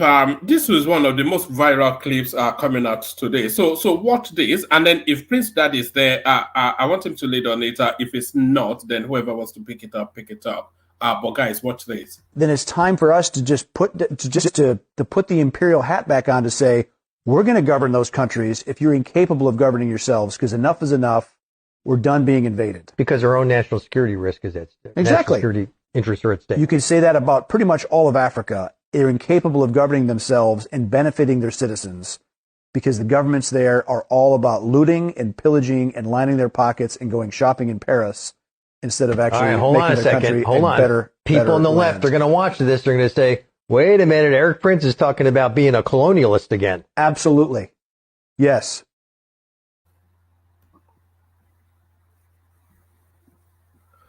All right. So that's Eric Prince, the head of Blackwater, which is the largest conglomerate on this planet, 3 times over the nearest one to it in terms of size.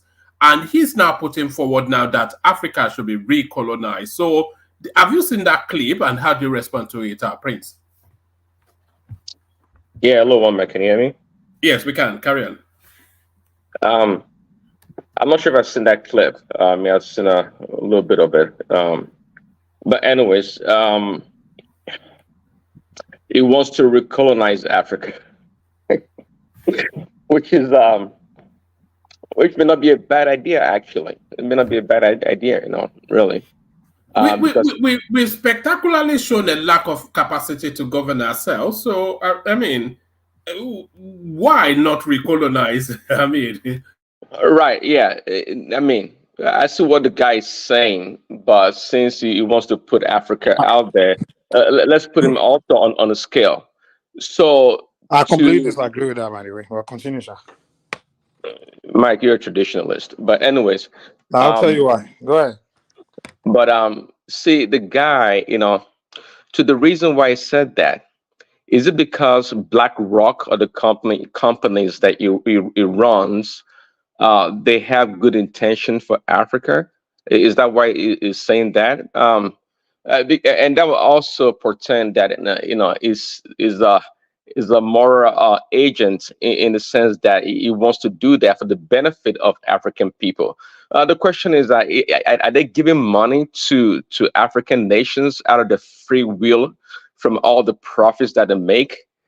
This man himself is involved. If he is the head of just like you said, BlackRock, they are involved in a high degree of monopolistic activities across the world. Is it Blackwater?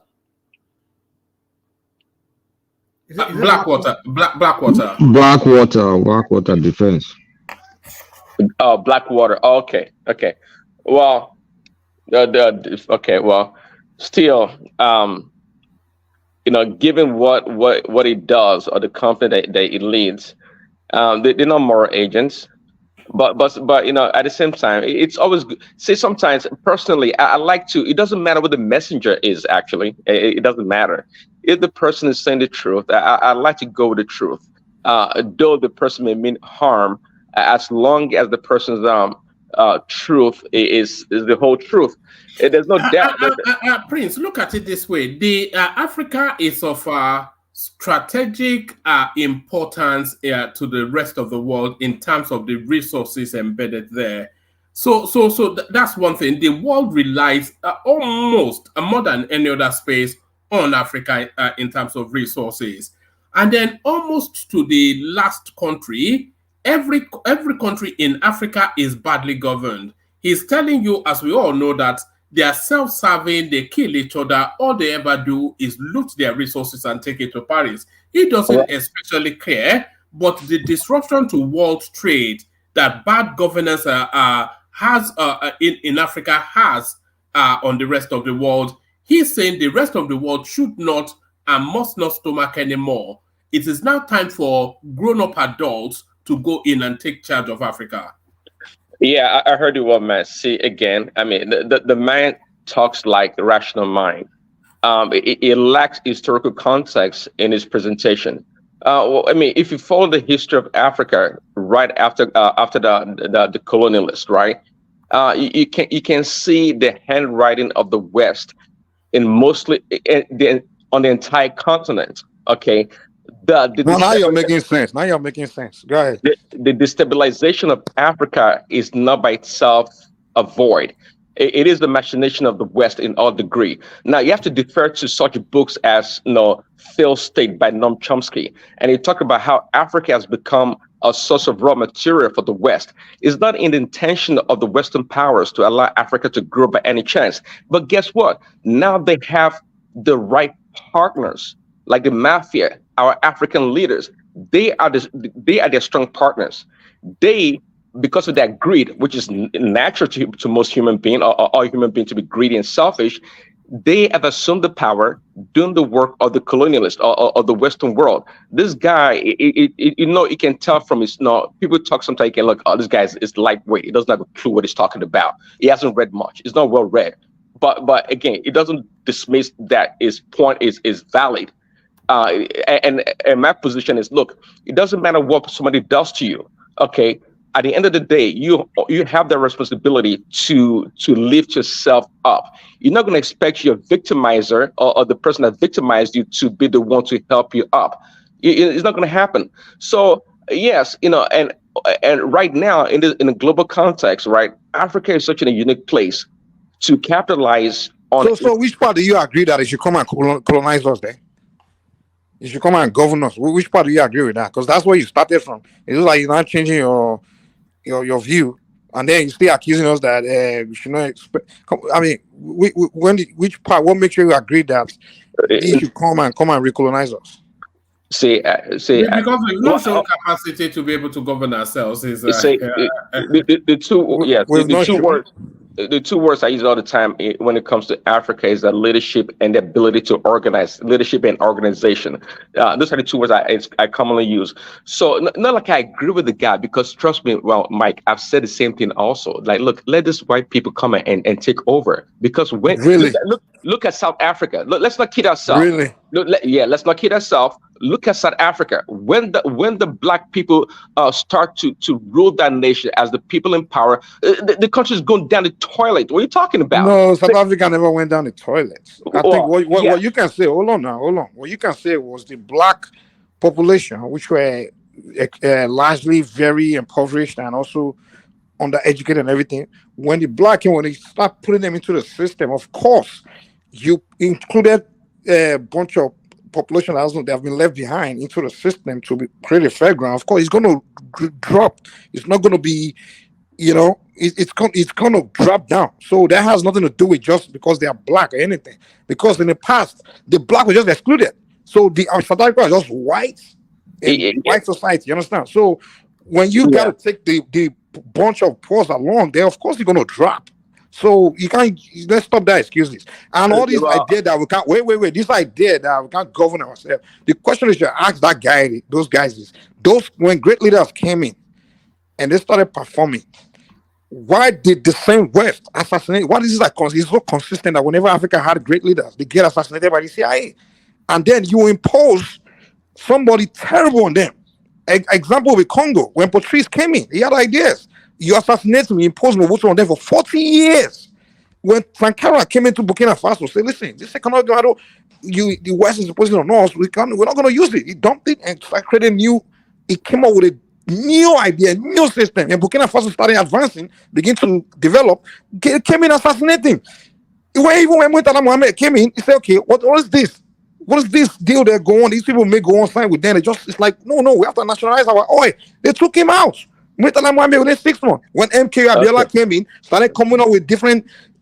So these guys have been interfering. Even Gaddafi, when he was ruling his country, the country was doing well. They took him out. And look at Libya today. Now you will blame the Libya can't govern themselves. When they had someone governing them, you took him out, and then you are coming on telling us we are monkeys. When brilliant economists approach African leaders and say, listen, the economic model we are using is not going to work for us in the long term. This is just a slave system where the West designed for you. It's just to help the Western countries advance. That's all it is. Any lead person that wants to interfere with that, they take them out. So this idea, the same people will come to you because you're so ignorant of the facts and tell you that, look, you can't govern yourself. Look at you. And then they come back in and take it and govern you again. And you say, yes, so yes. Come on. Yeah. Now. Okay, Mike. So everything you said, I do agree with. That's why I said that man lacks historical context when it comes to Africa, and should defer to people like Noam Chomsky and others to learn more. But again, it doesn't dispute the fact that, look, in the early stage, right after most African countries obtained their independence, yes, we had like strong opposition when they truly wanted to be independent. Such people like Kwame Nkrumah was at the forefront of such liberation, being a Pan-Africanist. But again, time has passed, and you see, I said it earlier, you can't expect. Time has passed, isn't it still going on? Are you kidding me? Well, time has passed, just like I said. How long ago they took out Gaddafi? Time has passed. Was he during Nkrumah time? Are you kidding me? My point here is that, look, if you know your challenges, if you recognize what your problems are, it's incumbent upon you to design solutions to fix that problem. But part of the solution is not for the white man to come and govern us. Come on now. Well, your solution is that the white man should come and take over and govern us again. Mike, take us back 1,000 steps, 1,000 years back. Come on now. No, Mike, my issue with you is not that you say we shouldn't solve our problem. My issue is that you want the white man to come and solve it. Okay. You want to dig us back in the hole. Come on now. That's a stretch. See, that's a stretch. I don't entirely believe that. But given the way things are, we might as well say that, but I don't entirely believe. I don't believe that. You should never say that.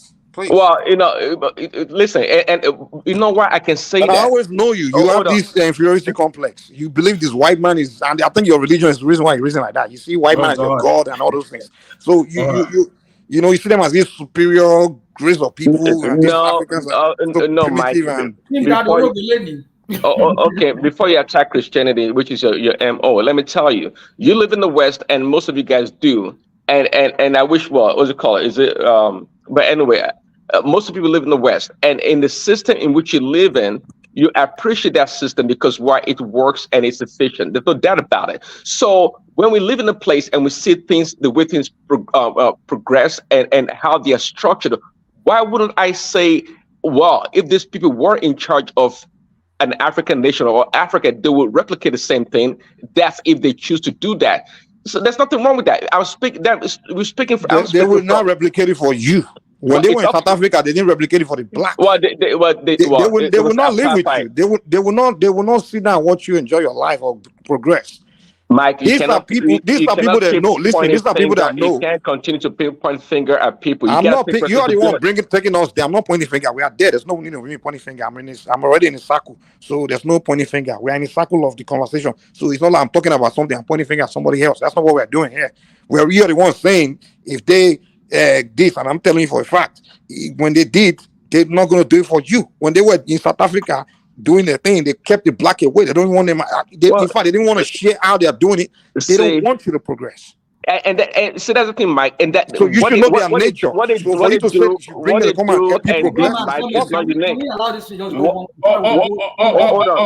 All right. Yes. Make that point, Prince Daddy, and then after that, let's bring Ogbeni's voice into the conversation. Back to you, Prince. Thanks. What the white men did or are doing is nothing. Is not unique, and it's not unique to Africa or Black people. They've done it around the world. The same thing is done or replicated in South America, in Eastern Europe. Also, the same thing happened. See, the need to marginalize other people, okay, is nothing unique. Anyone with power would do that. Okay, it's Yeah. incumbent upon us to negotiate or find ways to go about it. And I'm saying that, for example, when the rise of China, the rise of China should have been a golden opportunity for African nations to have partnered with Chinese, okay, the Chinese people, and leverage their strength for China's appetite for natural resources to elevate themselves. But guess what? Our leaders are not doing it. Just like I said, they want to point finger at what the white people Well, do. Mugabe tried it. There are people that have tried it. Even all right. there are leaders that tried it. They were taken out. I've told you that already. All right, let's bring Ogbeni in. Ogbeni, you're a little bit late. Our guest just left, Professor Odinkalu. I was thinking is right up your street. You've been a law lecturer like him, but did you catch any of our conversation with him? And if you did not, what would you have liked to have asked him? Well, first and foremost, I don't know where he lectures. I know they call him Oh, professor. I think it's at a Tufts University, something like that, isn't he? What? I don't know. Don't let me confirm what I don't know. I don't know. I don't know where he lectures, and I'm not sure I've really seen any of his publication before in the academia. But that's by the way. I'm so sorry. I didn't see your sticker on time. I would have probably tried to delay my journey a bit before going to take my flight. Yeah, I greet everybody. Good morning from Scotland. Mike, I can hear you there. I think Rational Mind is still in the studio, and everybody, Kulata and other. Yes, I've listened partly to what Professor Odinkalu said. I'm fine, but by the I recently, don't let me say recently, I think for a while now, I've seen Professor Odinkalu as I put him in the same bracket now with people like Aisha Yesufu, Dele Faru, Timi, and others. They lament about Nigerian problem. They are part of the Nigerian problem. Let me start with that. They are part of the Nigerian problem. They lament with the Nigerian problem. They were part and parcel of past government in Nigeria. It was part of Jonathan government. It was heading I think Public Complaint Commission or something like that back then. And then, so they were defender of government back then, and then they would criticize government a little bit and defend government a little bit. And then they were hedged out of government, and then they move on the side of the critic, on opposition to government, and now they lament about the governance. The question I like asking people like that, if I had been in the studio, is when you were there, just give me one landmark achievement that you made that today people can point to and say, oh, when Professor Odinkalu was here, he did this. You see, I see Nigerian problem recently now as problem complaining about problem. I was in Nigeria, was in November. I was in the, okay, I won't mention the person's name, but a public office and the top public officer in Nigeria. And so one of my friends, a senior advocate, who just became a senior advocate, took me there and we were gisting. We're talking about Nigeria. And the public officer, he was also lamenting about Nigeria and lamenting about, and I reminded him that you're a public officer, you are there. If you are lamenting about Nigeria, then you should resign and leave this place now. Because I won't expect you to be lamenting about Nigeria. You already have the machinery of governance. So what are you complaining about? And for me, if you've been part of government before, or you public officer at a point in time, and then you had every opportunity also to make your own little impact in the society, and I can't see any, then you just keep quiet and stop lamenting. That's the way I see it for my own angle. He mentioned one or two things which I would have asked him. One of it is this. He believed, which I saw Kulata trying to, take me into that angle, but he believed that, until we get our electoral system and electoral system in Nigeria right perfectly, without any question of legitimacy, therefore, nothing will really run in Nigeria. Particularly, it narrows it on insecurity. that the insecurity in Nigeria will continue. And that takes me back to his brief history and the report of 2011. I'm not sure I has really deeply read that the report of 2011. I don't know.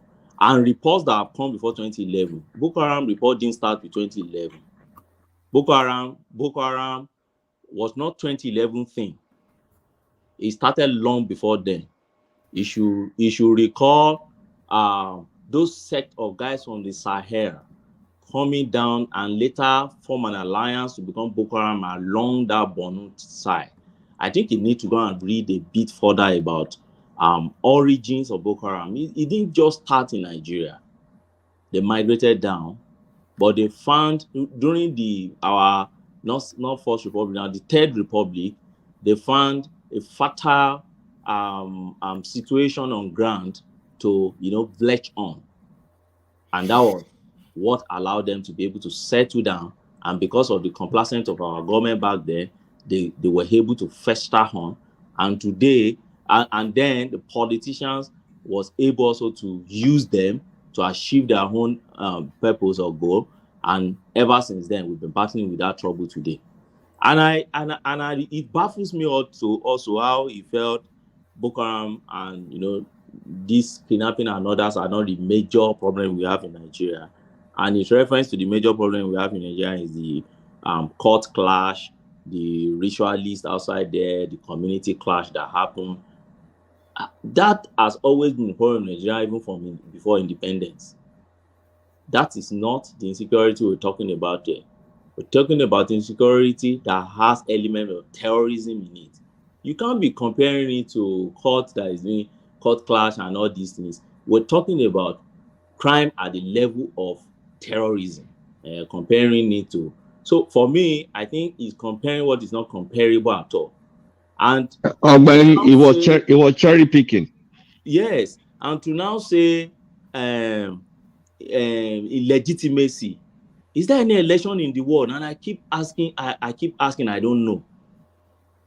Even in the UK where I am, you see those MPs that lost the last time in the SNP guys, few of them that lost in Scotland, to date, when they do what they call monthly surgery, you see them still coming out to tell you they lost the election because someone cheated them, and human beings will naturally complain.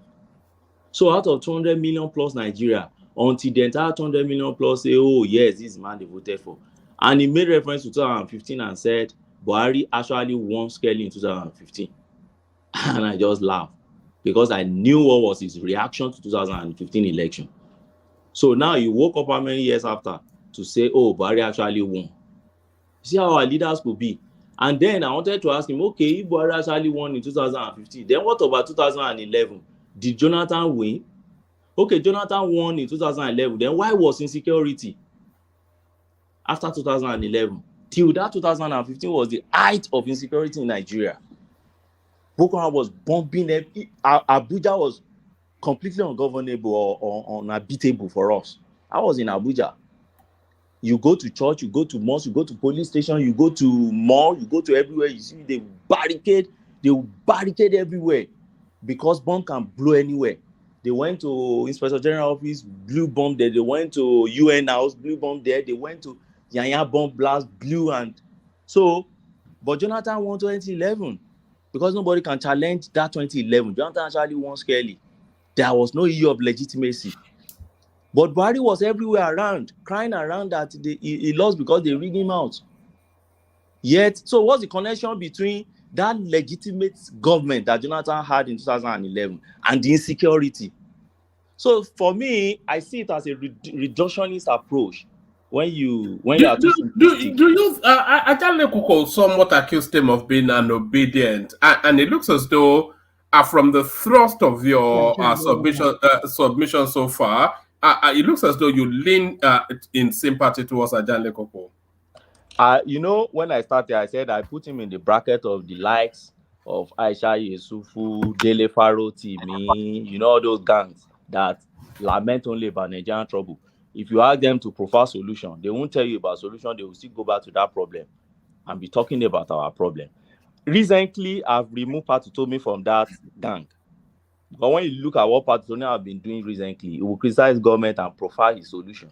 It will tell you, this is what I think should be the solution. This is what I think they should be doing now. And he will even tell you the little gains they've been making.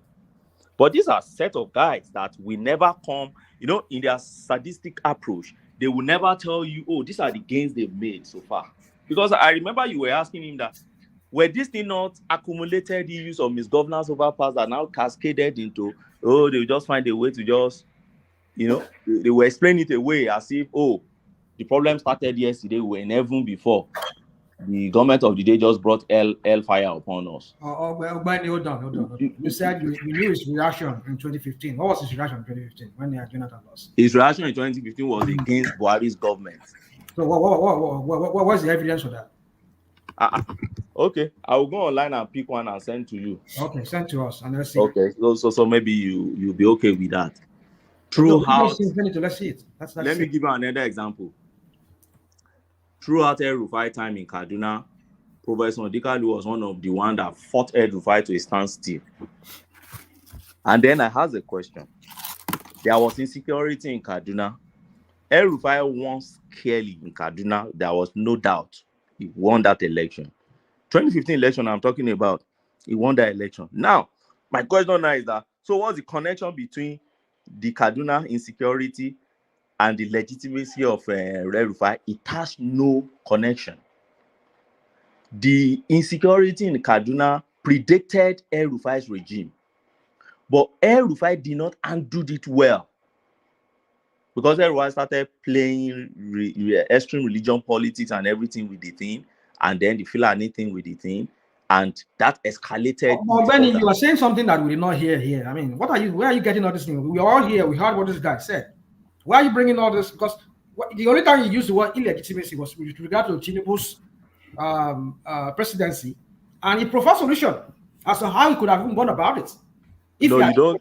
Let's assume that rational man, you don't get what I'm saying. He said, he propounded what I can call a thesis here, and his thesis is this: the insecurity in Nigeria will continue unless we first address the issue of legitimacy with government. Yes or no? Did you hear that? I didn't catch that. Oh, you didn't catch it. That was my question. That's what he said. And I was telling him that, I mean, other countries, irrespective of the kind of government, legitimate or not, insecurity is not an option. They fix it.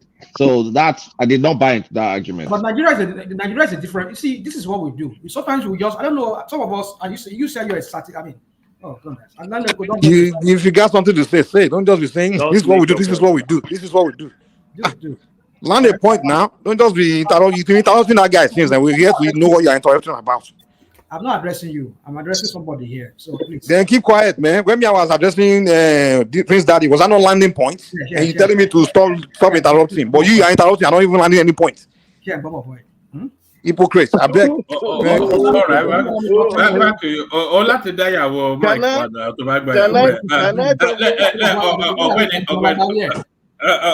Carry on. I'm not landed now. Look at it. Land. You will never land, man. Just let's move on. No. Let rational mind land. Then when he can. Oh, good luck. Let's him land. We had him here when he was talking here. Yeah. That part where you're talking about, where he said he was talking about insecurity and how he legitimized. Sometimes we do something here a lot. We like to do some kind of comparison that does not really fit in what we're even trying to compare it with. Nigeria is a beast of its own, in the sense that somebody just said here, it was fair, somebody said here that if you notice a trend in Nigeria, whenever a southerner comes in, he arranges the whole thing, another comes, he scatters the whole thing. It's a trend we see. It's a fact that we've seen over time. Especially we come starting from the 1999 democracy we've been practicing. We're not talking about even the military from the military guys that were from the northern part. When they came in, they just ruined the whole thing in that country. So my point is this: is that you really, it can also invalidate whatever election. Normally, it should not be. I agree that it should not be. It should not be a yardstick in legitimizing or illegitimizing an administration that comes in. But in the Nigerian kind of context, that is how it has been. So rational mind, you didn't get my problem where You didn't get my point well. See my point. He made the point. The point is very clear. There's no way you can argue against his cold fact. He made the point. Let me tell you, he said insecurity in Nigeria is local. I don't know if you heard that. And he also went further to cite example of Uzodinma and use Uzodinma as a litmus test to tell you why insecurity and issues they have in Imo State will be difficult to resolve, because the legitimacy of Uzodinma on its own is an issue. I don't know if you heard about that. Then he used example of Buhari 2015 to tell you can't question legitimacy of Buhari in 2015. Now, he now narrow it now to the present government, which he said he believed did not win that election. And he cited the example of only Rivers and Nasarawa, and to him, he concluded he did not win that election. Now, when you put all these things together, I don't know the way you put things together, I'm trained to put things together and make reasonable deductions. Sorry, he was even wrong about Nasarawa. Obi won Nasarawa, by the way. I know now he was wrong, but you know their way. Now, when you put all these things together, the thesis, don't let me say thesis now, the theory he has brought out, or the hypothesis he has brought out is simple. His hypothesis is this: the main reason why we have insecurity in Nigeria is because our government have been trying to address insecurity in Nigeria has been rooted in illegitimacy. So for them to approach people to resolve the issue of security, it will be very difficult for them because they are not accepted by the people. That's the meaning of legitimacy, whether you are accepted by the people. And I'm saying that theory is wrong. That theory is just coming from the statistic approach of the obedience that professor belonged to. Is wrong. Oh. And I'm giving you you guys are just brilliantly said. Brilliantly said. You're taking out of context. I'm not taking it out of context. That was what Prof said. Maybe we didn't hear. We all hear something differently from what you're saying. No, that was what Kulata was the one who even asked that question. That was when I was landing. If I was landing at that time, I was on my way home.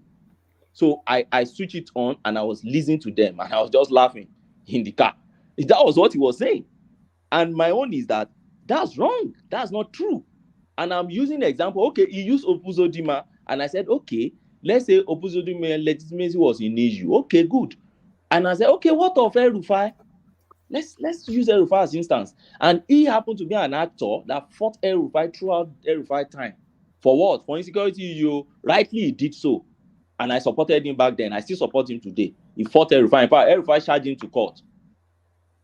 Let me ask you a question, Ogbeni, because I was surprised that when I'm not sure who put the question, and then the professor said that if you don't fix legitimacy in governance, you will struggle to fix. Not me. Yes, yeah. Kulata put it. That it really baffled because those are two separate and distinct things. Sorry. It baffled me too. It said election, not governance. It's a wild hypothesis, a wild one. Yes. And that lent me towards where Ajan Lekoko was pushing him towards. What did you make of that? Is there a is not good governance, but legitimacy? Is there a governance between the electioneering process? Is there a nexus between the electioneering process and insecurity? I couldn't quite wrap my head around what you were saying there. Do you get my question, Ogbeni? Yes, I understand, and you are still that your question is what my answer is bringing out my answer again. My answer is that they are of what do you call this thing? In philosophy, they call it law of excluded middle, or what do you even call it? Meaning they run on different parallel. You don't say because, and what do you really mean by legitimacy? Let's to start with. That's the first question you ask. Okay, what's the legitimacy? You have constituted authorities in Nigeria that deal with election matters. People question election. They question election results. The constituted authority would take it over from there and declare whether you have a legitimate government or not. Your constitution determines whether you have a legitimate government or not. And on that issue, they decide, okay, this is a legitimate government. Now, when you talk about question of legitimacy, yes, some few individuals will be there. some people may be there, which they will always be embittered until the government frees you away and they will go back to contest. Majorly, opposition and their supporters. In all countries, opposition and supporters will always play their opposition politics and tell you, oh, this government of the day is this and that. So, and that's why I call it, I say it's a reductionist approach to conversation. When you have a real conversation before you, and sometimes they call it straw man argument. So you just bring something that you think relates to it, and you overflog it, and say, therefore, you just make your conclusion out of that. So for me, I won't say I don't expect it from Professor Odinkalu. I've been listening to him over time. I know his approach to things like this, but I don't know. I think I think those guys, that is set and co. They are now they've tested power enough now to be sober with to carry themselves now as leaders that prefer solution. That's the way I see it now these days. Something like what Fashola is doing presently. When you see Fashola now, he talks like a statesman, okay, that prefers solution. I just bought his new book. That's his new book on Nigerian political discourse, something like that. And when you see the kind of things he was saying there, you know, oh, he's telling you the understanding of Nigeria that he has worked with and he has seen it in the corridor of power, and this is what he thinks should be solution. You won't see him, it's not, maybe he will tell you he's supporting a government, he won't tell you he's against. He'll be referring to Jonathan's days, Buhari days, different days, and then putting things together to say this is the way forward, this is where we should be heading to. But not at this their age, which they've tasted power, they've had enough in their life, they have a lot of things, they are and they should be more matured and more sober in providing solutions to Nigerian problems. When the professor said Tinubu did not win that election, where did you think he was headed to? Is the obedient approach now. Yeah, I even thought he would tell us who won the election, and I thought you were asking. In fact, I thought that should be a follow-up question to say who won the election. I think we are all taking this guy out of context. I don't know if what I heard was different from what you guys said. Let me say what I heard. Talking about Uzodinma and the legitimacy issue, is that he said the way Uzodinma became governor was a problem in the first instance, in the first place, which in a sense we hear people call him Supreme Court judge. I mean, one man, you knew how you began all this thing at the beginning when you started playing us, Professor Justice Datijo and all of that, and how all this thing began, whereby the Supreme Court had to give a third or even fourth runner-up in the election because he was. Let's just not leave that. I don't want to. My point is this: he said, when you give such a person to handle a state police, that becomes a problem because he will use it against all his adversaries.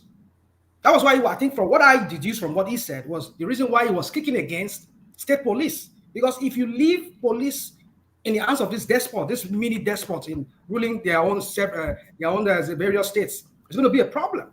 Sorry. What rational, please, sir. Sorry, Ogawaman. That was where the guy fumbled. You know what I'm saying? Hold on. Why this fear of the unknown? When are we going to start then? Are we going to be waiting for 100 years to? Hold on. He said, look, Tony. He said at this time, I'm not supporting it. Which means when, for example, the other time they said that this Boso, this cabard, they don't want us to handle it. People are holding cabard. They are coming to eliminate us in our bush and everywhere.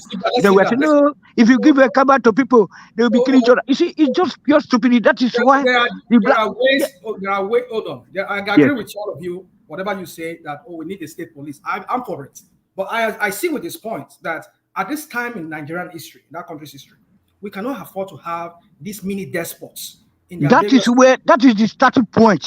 Because when you have the state police, which the governors will be under, and every other civil servant, I'm not making myself. I don't know if I'm not coming. Tony, I'm trying to say something to you. It's like you're not even listening to what I'm saying. I'm not saying state police we're not right for state police. But he said at this point in time in the Nigerian history, That is that is the bone of contention now. That is when is it going to take place? We have to set up those things immediately. It's a certain point where the governance will be. How can you set it up when you have mini despots in their own states managing affairs and using it against that's why we should be supporting Tinubu.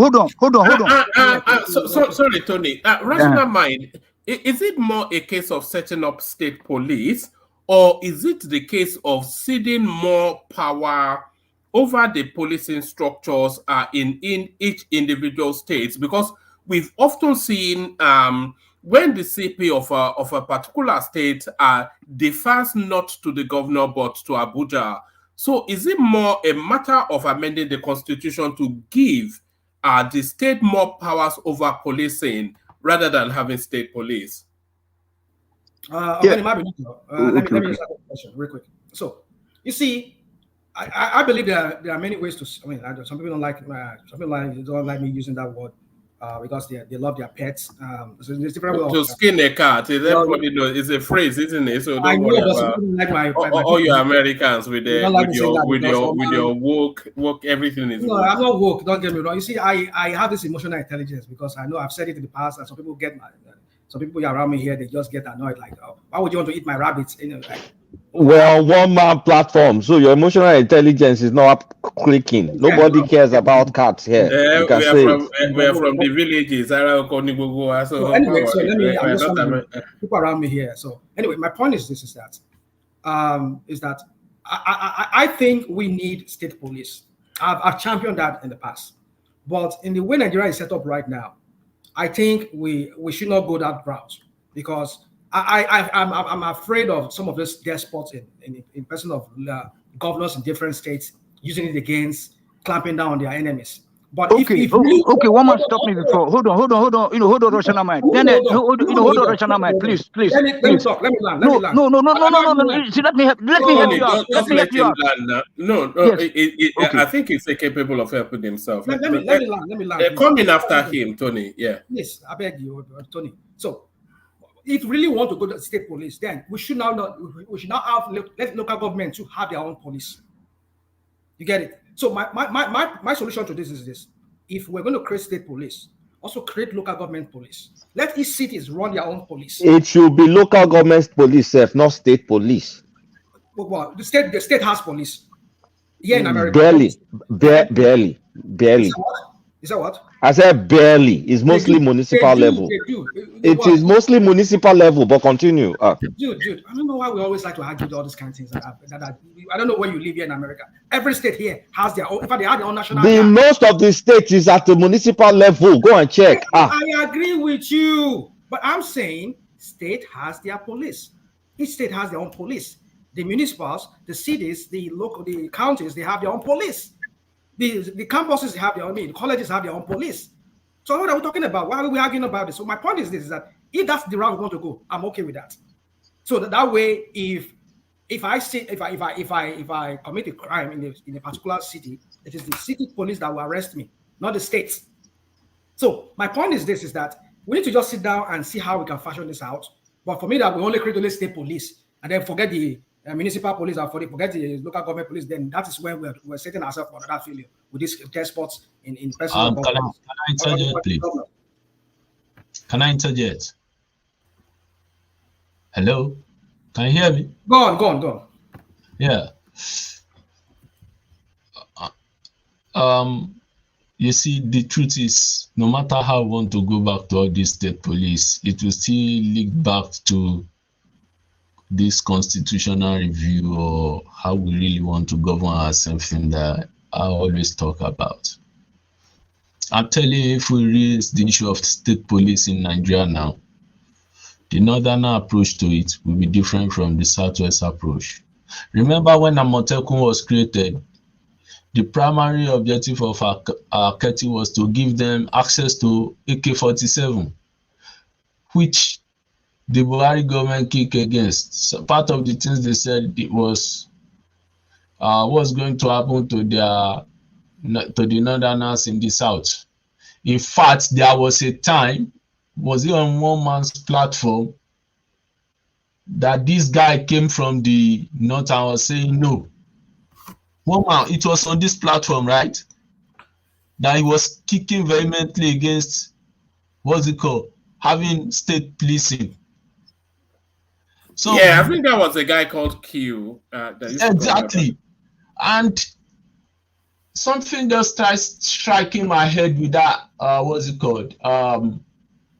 Interview you had with him. I was like, okay, does it mean that they don't see a Southerner competent enough to handle any force-related parastatal in that country? Is that their what's it called mentality in the north, that as long as the military, the air force, the navy, the police system they should always be at the helm of affairs?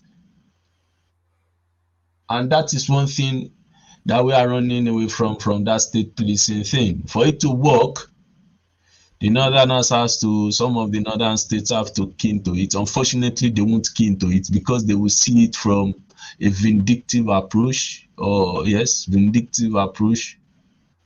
and we in the south will be the ones suffering from all this their insecurity.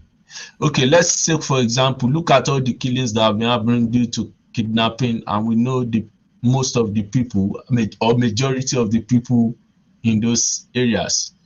Assuming we have state police, do you think any kidnapper will still be in the southwest? Let's be frank with ourselves. Do you think we have kidnappers in the southwest? Even as maybe legitimate, begin whatever we may have, do you think we have kidnapping in the southwest? Why do you think we won't have? I don't. Yes, thank you. Sorry, Mr. Ife, my brother, me. So how far? Can I come in now? Because one man said that I should come in after Rational Mind. Okay, let me quickly why I believe that we will not have kidnapping in the southwest is, or at least in Lagos State, and by extension in my own part of the local government, Badagry, is they will be handled in the way we think it should be done.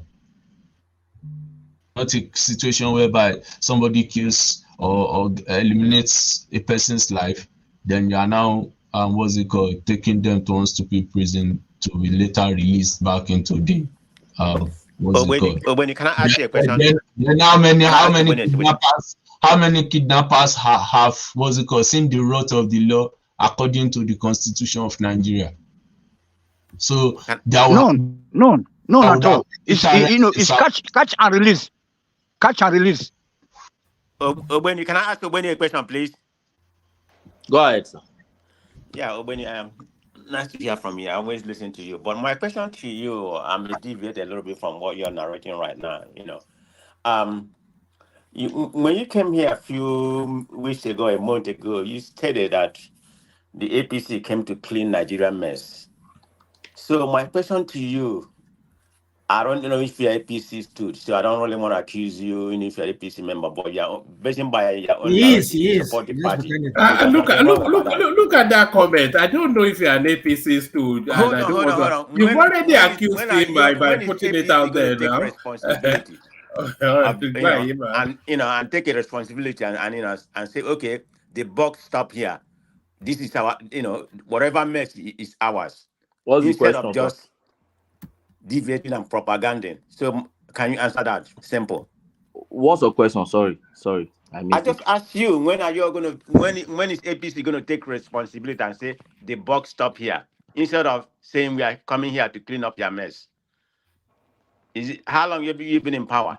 It's about time APC take responsibility. Whatever is happening right now. Okay, let me quickly answer that. First and foremost, I'm not an APC person. I'm Tinubu person. I'm pro Tinubu. Okay, it's all good. There's nothing wrong with that. No, I've never told you there's anything wrong in him. Even if people say there's something wrong, it is my conviction.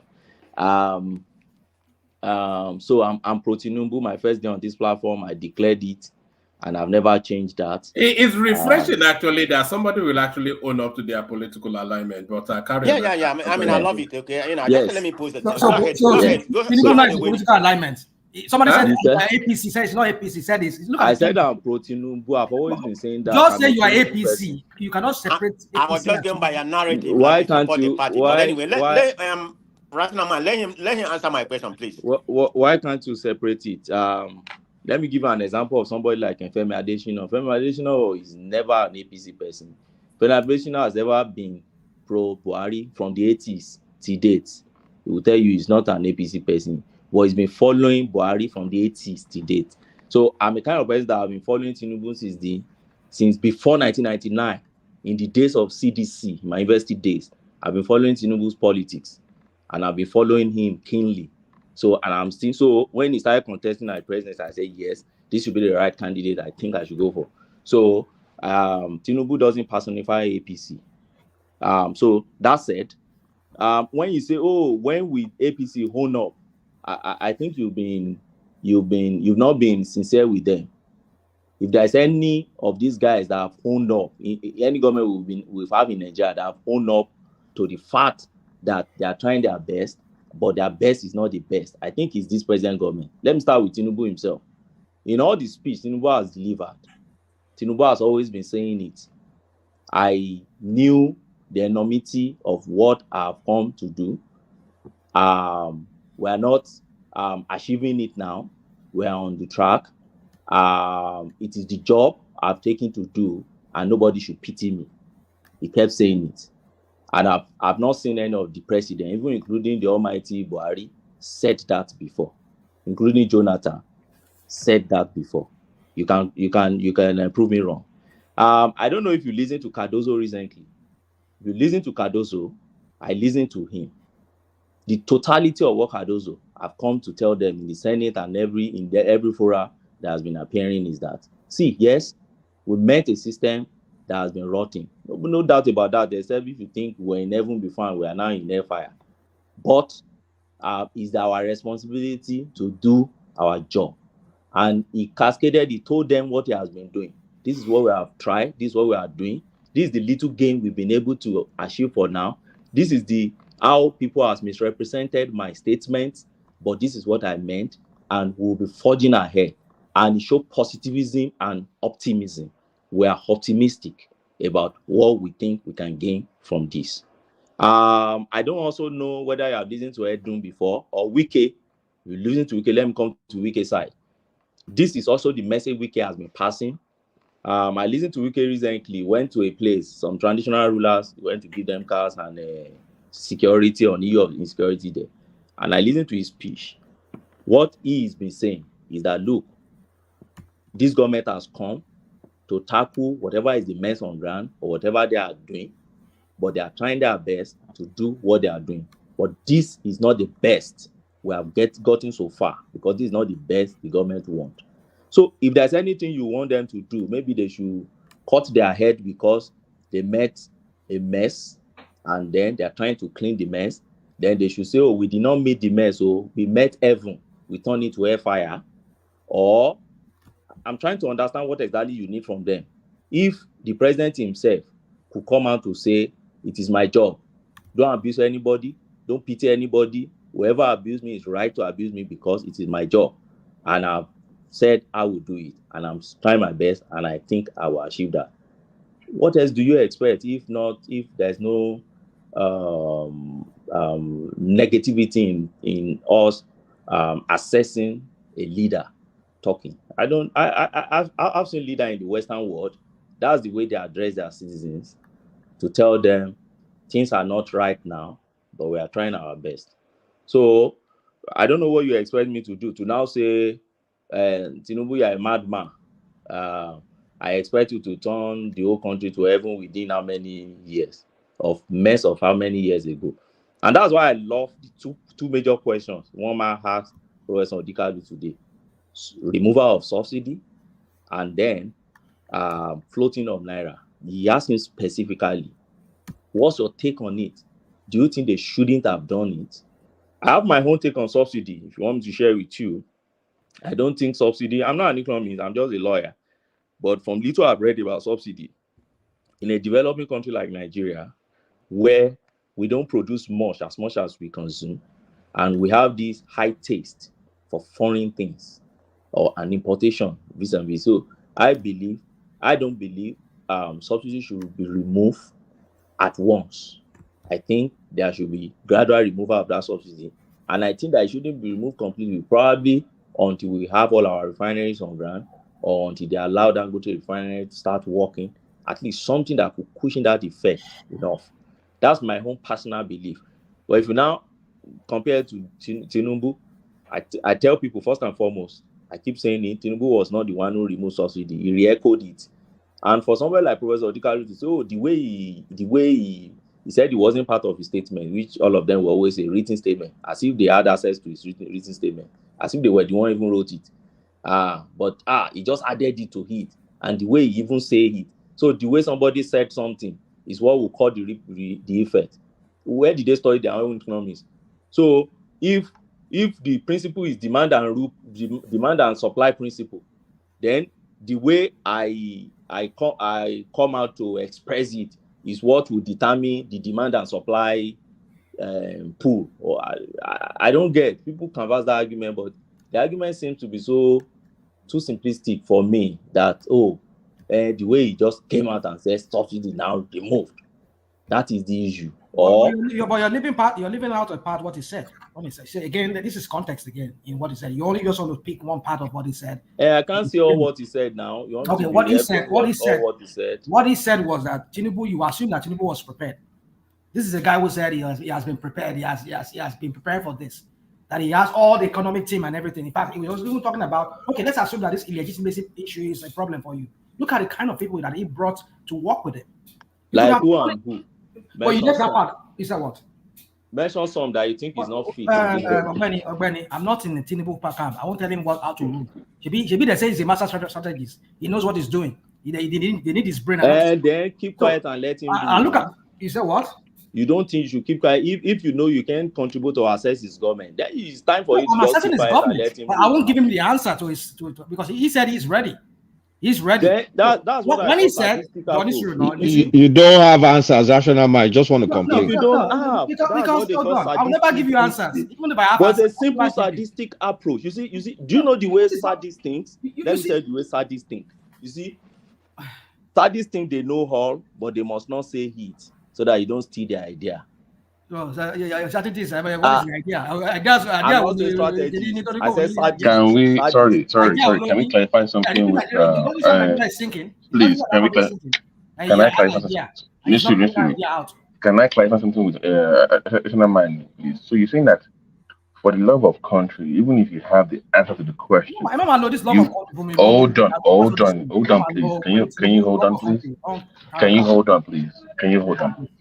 You were saying now that if from your own mouth, even if you know the answer to the question, you will not tell Tinubu because it claims to be his president.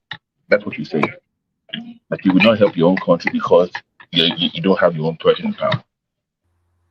Just to clarify, you won't box me into one corner with this or that. I'm just clarifying. I'm not boxing you. You are boxing me into kind of questions. Listen, this is how I'm going to answer that question. Let me just quickly address Ogbeni on what you say. You were saying that he just went on talking about subsidy removal.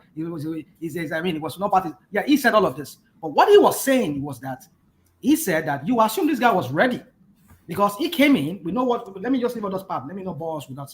But you assume he is ready, that he has all the things figured out because he said he's the most prepared among all the candidates. That he came in.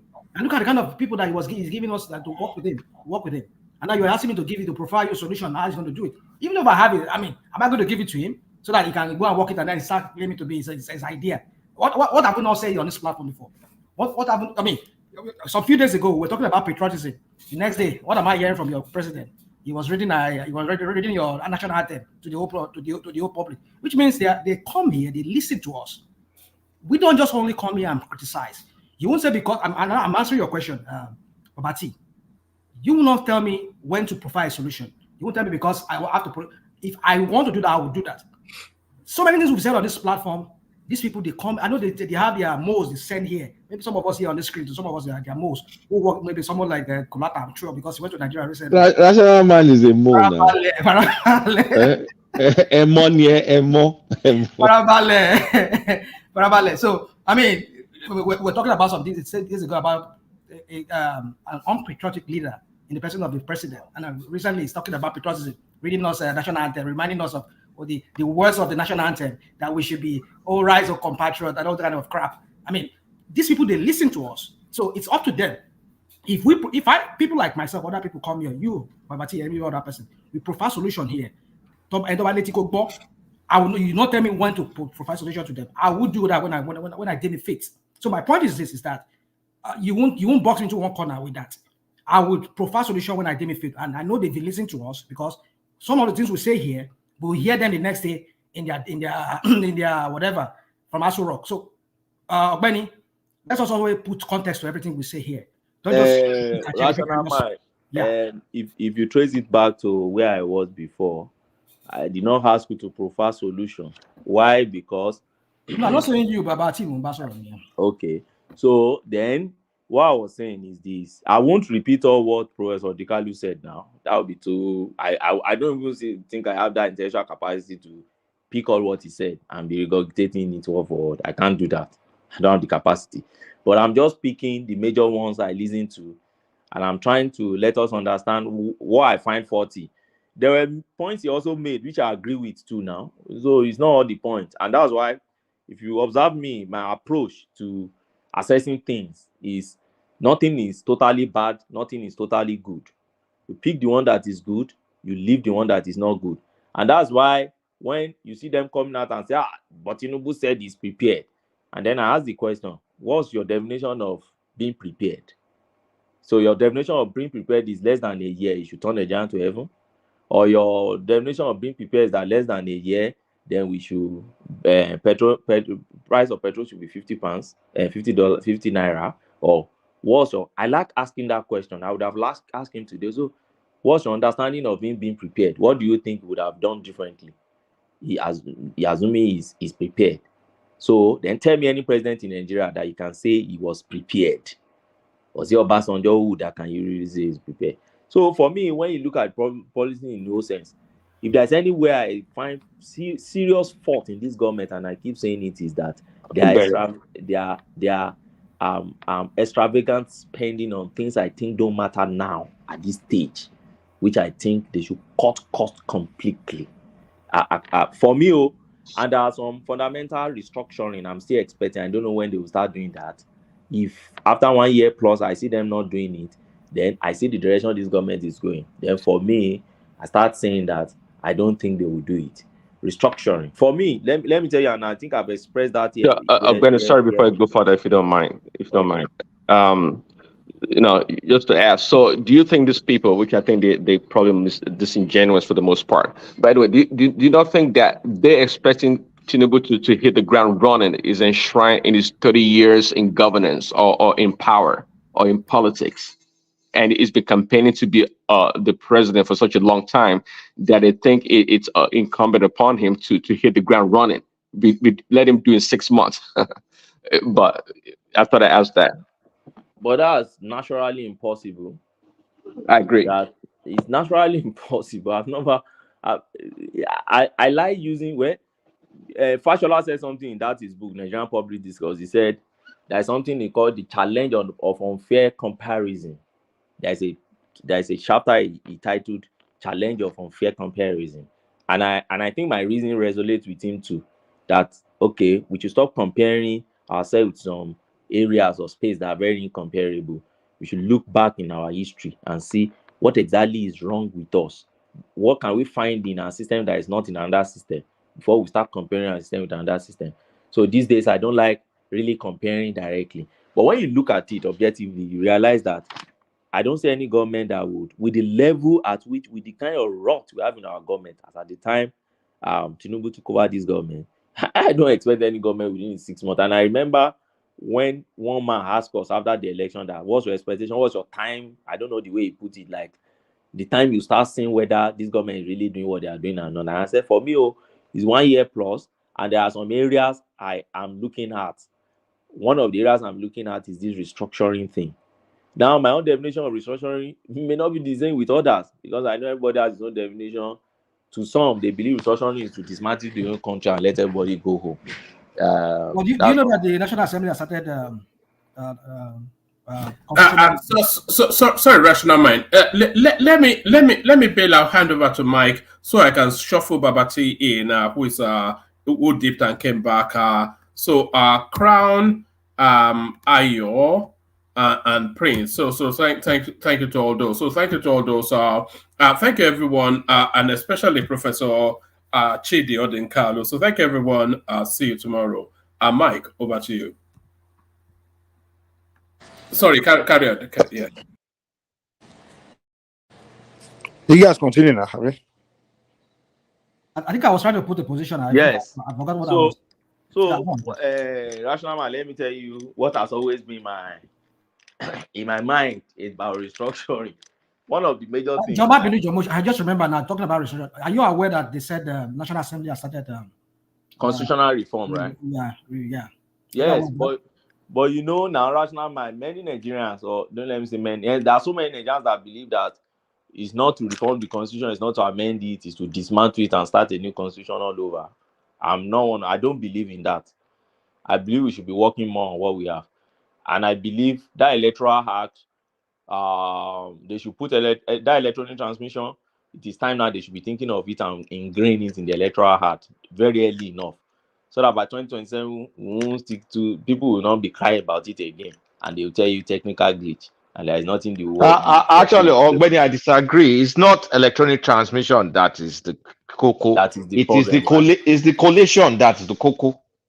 But that collation, do you think there will be a system that will be collating that thing? Because what you have as your form is still a manual paper. We need to get rid of it. I also think so. Immediately you are pressing that thing and you are thumb printing, then you should be converting it to data directly. Exactly, converting data and collating automatically. Collating. That's what I also think. So that's the only way, because if you have that thing, there is no way you will snap that thing and then to convert it to data immediately. I don't know, the IT guys will know that, but is it not prone to hacking? They can hack it. Everything has risk and pros and cons. Have its own risk. But let me tell you what I think about our system. See, but then with a ballot paper, my idea may sound very radical. First and foremost, I don't think we need that National Assembly building in Abuja. I keep saying it in every program I find myself. I don't think we need it. For me, I think every senators and representative must be mandatorily live in your constituency. It must be mandatorily. You must have office in your constituency, and you must be living among your people. That's the first way I think insecurity will be reduced in Nigeria. So how do they tie in? How would they appear for So for me, their voting should be done electronically. Everything about them should be done electronically. And now, if you have to now move, you shift base. You move from base to base. That is when you are debating probably some constitutional and major issues. Why am I saying this? Now, they come home during election. They distribute rice and blah, blah, blah, and everything. Then the moment the election result is being announced, they are back in Abuja for the next 4 years. You don't smell them around. You don't see them around. They take governance completely away from people. People don't see them. They don't relate with their people at the constituency level. And so they don't feel the insecurity. The few ones that you see going to National Assembly and be like almost crying, I'm talking about this insecurity thing, we have to do something about it, we have to Many of those guys, you see them crying about these insecurity things, are guys that were actually going home to relate to their people. Majority of them don't do. And that's why for me, I propose it is a mandate. Let me give you an instance. For instance, in the UK, for instance, now, every MP has mandatorily what they call surgery. So their surgery is the more like town hall meeting. So they will send notice to every home to tell you. Sorry, Ogbeni, just a quick question. I thought they get allowance to have offices in their constituency, I believe. They get allowance. I think they get allowance to sit to have office, yeah. Office. So they don't. Okay. So they get allowance to sit in Abuja, and they get you know the funniest thing, Nigeria. Do you know they have relocation allowance to settle them in Abuja. Very huge money to buy houses. The moment new election like this, you see property in Abuja will just like skyrocket because the new set of guys that are coming are buying properties, buying everywhere, buying properties everywhere because they give them money to come and settle. And my problem is I see something wrong in it. Your constituency voted you. You should stay more there than staying in Abuja. To do what are you doing in Abuja in the office, and then they'll be looking for contract and project all there. Stay in Ado Ekiti. You stay in your Europora, you stay in your Akure. Then let me interject you at this point. Okay. Now you said something earlier. You said, "Oh, we should not change this constitution. We should just try to fix it in piecemeal." We should amend it. Yes. Hold on. Now you just said something. Now you just said so many things. Yeah. Which, if we were to put those things into constitution, like okay, sit down your constituency, yes, your constituency, do your attend your plenary by Zoom or by teleconferencing or whatever, or remove the national. Do you think these guys, knowing how they make money or how being in Abuja, physically present in Abuja, how it makes them, whatever gains they accrue to them, do you think these guys will work that into this constitution? Don't you think that we need, hold on, I'll end it with this. Don't you think we need to just write a new constitution and make these people pass that constitution? These people will not be involved. I don't expect these guys, this set of people in National Assembly, to do anything to the benefit of the Nigerian people. Let's bring in people, external people who are part of this present National Assembly. Let them write a new constitution. So you're proposing a sovereign. So you're proposing a sovereign national conference. Sovereign national conference, yeah. Okay. I'm sorry, but that's a waste of time. It's a waste of time, but then in piecemeal that he's talking about, this piecemeal, change this today. 2 years after that, we need intentionality. We need piecemeal to allow us to think through what we're doing. It will not work. We'll continue in this spiral. It will work. That's how other people do Hold on, guys. I think the point. No. I think the point that they're making is that even in America, you always propose amendments down the road. So if you need to keep amending and keep improving whatever you have. These guys amended. You are expected to amend something. Well, if you can fall, that's a different mind. Yeah. We have been amending over time. If you follow Nigerian constitutional, if you follow Nigeria, our journey from 1999. I understand. But I think we are on the 7th alteration now. We are altering our constitution, I think, for the 7th or 8th. And how has that impacted the country? That's the question. Yes, it has impacted. You see, in a good way. Let me tell you. Yeah, in many ways. In many ways, it has impacted. You see, and that's why. You see, we have to be very more clinical in our assessment of Nigeria. Yeah, we are Nigerians. We may not, but let's stay back a bit. Look at 99 and then look at now.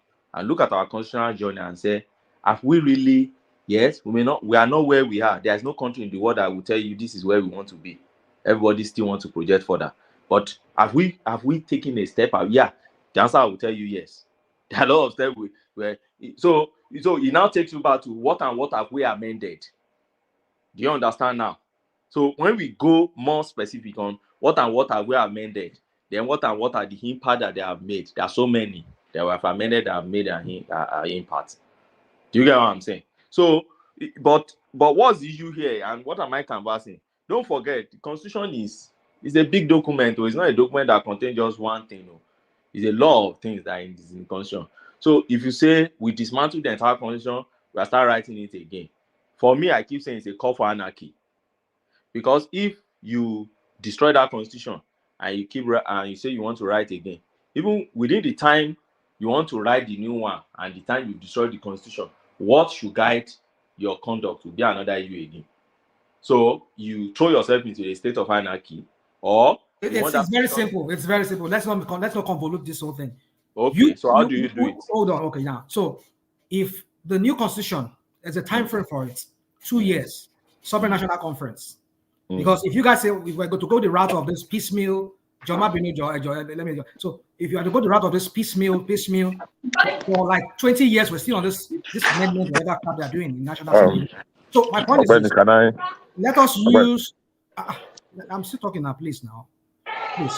So If we use the let them use the current one for now, pending when they will finish that sovereign national conference, they write the new constitution, and then after that we enact it into law, and that one, the former one, the 1999 become obsolete.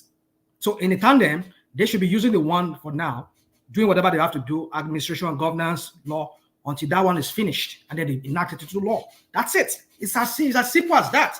It's a waste of time. Here. So, can I, before you answer, can I put in a question? Okay, yeah. Good.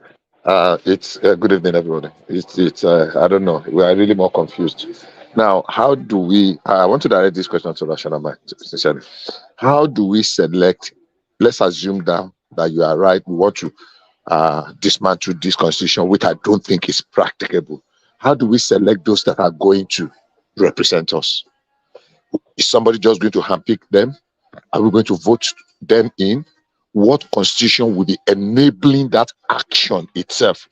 Because if there is not backed by a constitution, everything, whatever they do, somebody can take it to somewhere and it should be nullified. It should be a nullity. So how do we handpick those people? Is it going to be at the whim and caprice of an individual like Jonathan selected people that went to the confab? How do we start it? And you say sovereign national conference. What is sovereign within a sovereignty? How can we get sovereign with it? So who is going to be the member of this sovereign national conference? Who is going to constitute it? On what basis? Where will they derive their powers from? The power to do that. Who is going to give it to them? I really want to be educated. It's an act of parliament, sir. So there will be a motion in the House. Somebody has to move that motion for that. So the motion will be to dissolve the previous constitution, and as at that time there will be no law in the land, right? No, there will still be. The act of parliament can be charged to court to test its constitutionality, because the real answer is they have to amend this current constitution to say that you can do a national sovereign conference. We are still going back to amendment. We are still going back to the amendment we are talking about. That's why I said it's a waste of time.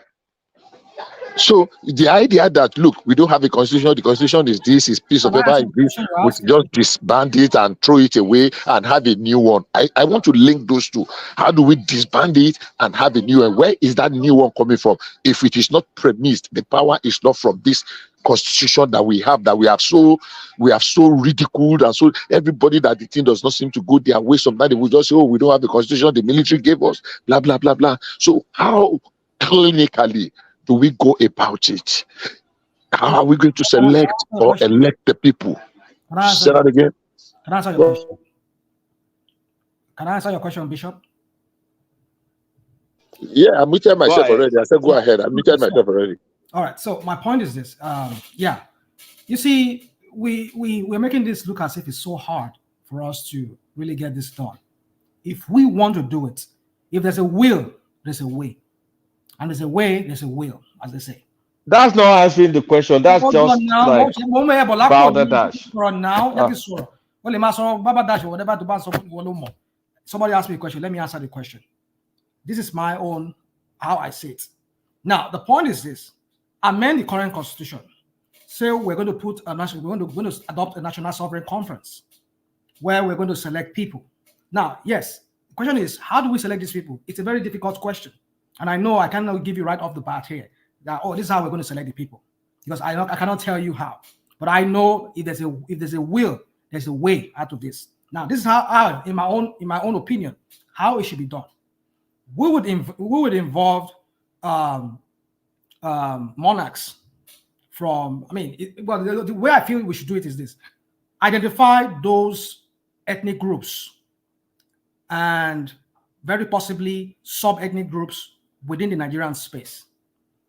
Let them nominate within them, ask them, each of them, let them go to their respective areas and go and deliberate. Pick one person or two persons. I would suggest they bring in both an expert and a monarch or a traditionalist from that place. An expert would be somebody who is maybe a lawyer, or it could be whatever field that person is. Let them bring him or her to join. If possible, let them be three each from each subgroup. Let them come and talk about their own part of how they see, why they want to become part of this new arrangement. So, like I said, I cannot give you, because it's a question you just asked me right here, I wasn't really prepared for it. But what I'm trying to say is that it can be done if they want to do it. Can I also add Let me one second, please. Let me just cap it up. Let me cap it up this way. Let me cap it up real quick. I know some other people want to talk. Put an amendment in this current constitution. It's going to be a national sovereign conference that will bring about a new constitution. Let everybody vote on it. Now, send those people back to their respective community, sub-nationals, whatever. Let them constitute people within there that will nominate three people. So let them decide, however they want to decide it. And let us now start a national conference. That way. Why can't that sovereign conference present amendments and then we go amend? You see, you cannot. Do you know? You cannot. Okay. Let me even push back. Let me push back at rational mind. Rational mind. Now you have actually started the solution by first compounding the problem we have. Let's go to the question of subnational group, or what do you call them, ethnic nationality that you mentioned. I will just give 2 examples. If every ethnic nationality is going to bring 3 people, so let's take, for example, the Yorubas. Say you are going to bring 3 persons. So Yoruba bring 3 persons. No. That's how it is. Egba, hold on. Egba bring 3. Ijebu bring 3. That's what I'm. Well, this is of Yoruba. No. Hold on. Yeah. Okay. How many are we? So identify those sub-Yoruba groups. I understand you perfectly. How many are we? So let's go to the north. Don't go to the north. Let's stay in that southwest. Let's take Lagos as instance. Okay. So in Lagos, we have 4 or 5 national ethnic group, right? I mean, basically about 3 of them. There are worries. There are more than 8. I don't know. I don't know the 8 people we're talking about. Basically, I only know of 3. So I don't. You see, let's see. You see the complexity now. We are going. No. You got to know. You see, this is what you are trying to do. You're not trying to make. Rational mind. Hold on. We are having a conversation. Bishop, wait. Hold on. Bishop, wait. Rational mind. When you're talking to these people on this platform, you can understand that there was Obia cabals on this show. In their mind, there's only 4 ethnic groups in Nigeria. Everybody, so just be careful when you deal with them. In their mind, they only have the big 4. Everybody else can go kick rock. So when you just have that at the back of your mind when you discuss it, have this discussion with them, they will never be for some national conference because they have this domineering act that it's a Wazobia country and F everybody else. That's the way it's supposed to be. But T, I don't even understand what you just said there. I don't even understand. My point is, when I'm advocating for a sovereign national conference, is to address the issues of smaller tribes, more ethnic groups, to have a say in whatever. You can always have amendment down the road, but the initial, whatever you have at the start, they have a say in it. Now, what happens is, minority groups, when they speak by themselves, one like that. But if you have a sovereign national conference and they come together, they have power. Okay, so if you have an individual person and a group person form a block within that space of the sovereign national conference, now they have a say in what you have to do in shaping whatever you have as a constitution. Now, the main part of the whole argument is the sovereignty of that conference. And legally speaking, I'm not a lawyer, but I know you require an act of parliament to enact that. That means there's this paper I read from this Nigerian professor from the University of Texas in Austin. I did a breakdown of what it should look like. And he talks about even the House of Rep, they will also be involved. They will have rep in this conference. It will not be outside of the preview of what we have right now. They will also be involved. The old idea is to address the concerns of everybody that calls itself Nigerians to have a say in whatever you design as a constitution. That's the whole point. But I've noticed something that when people talk about the need for conference or they are very dismissive of this sovereign conference, there's this undertone of this being dismissive from the Wazobia perspective Nigeria is not a Wazobia country. I keep saying that. And if you want to have a true country, you must have the smaller groups together, must have the same in whatever you have at the initiative as the constitution. You can always add to it later, but that initial document has to truly reflect the will of the people. So when you say you read the people, it must be from the Fulani guy from the north to the guy in the west. That is the true constitution. It's not the government itself. It's about everybody feeling a sense of belonging in the country. That is the whole thing.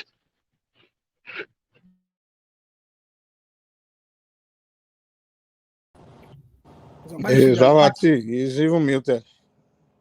Maybe he doesn't know he's muted. Can you hear me now? Okay. Did you hear? So I was. So the whole time I heard you though. Okay, but that's my point. It's a sense of belonging in the country. Okay. But that's not how we feel here. How I personally feel is there was a conference in 2014. Can't we use that? No, Kulata, it was once again, hold on. The sovereignty part is what was missing. It wasn't legally banned. There was no act of parliament. That is what you need to make it legally binding. Somebody has to move a motion in the house to say this is legally binding. So whatever you discuss there will be upheld by the court because it was moved by a motion. So if you want a true sovereign national conference, it has to be through the act of parliament. That's how it works. For a true sovereign. So I'm discussing the sovereignty of that constitution. Okay? Not to forget the last thing, there was no sovereignty, it was just a political jamboree. But if you want a true sovereign conference, it has to be through act of parliament. That way, everybody that constitutes in Nigeria will know. Okay, when we formed this document, even my uncle, my rep in my own area had a say. Now, that you might change whatever they said, but initial document, everybody has to have an input. And what happens is this? Those smaller groups come together. When they come together, they form a block, a powerful block during that constitutional debate, right? So they are able to challenge your big boys, the bars of Fulani outside, because the smaller groups have the number to at least influence what you're discussing. Okay, we want local government in our area, we want more states, we want ABC and this. Then you start deliberating to have that conversation. But if you can I ask Ogbeni a question? Does the Constitution permit? Does the Constitution permit whatever Babati is saying? No, and it doesn't right now. The Constitution doesn't permit anything sovereignty outside the National Assembly. So Babati saw then. Can they walk it into it? Can they amend it? Amend the section? You have to amend the Constitution. Okay, so that's what I'm saying. Please. I was off.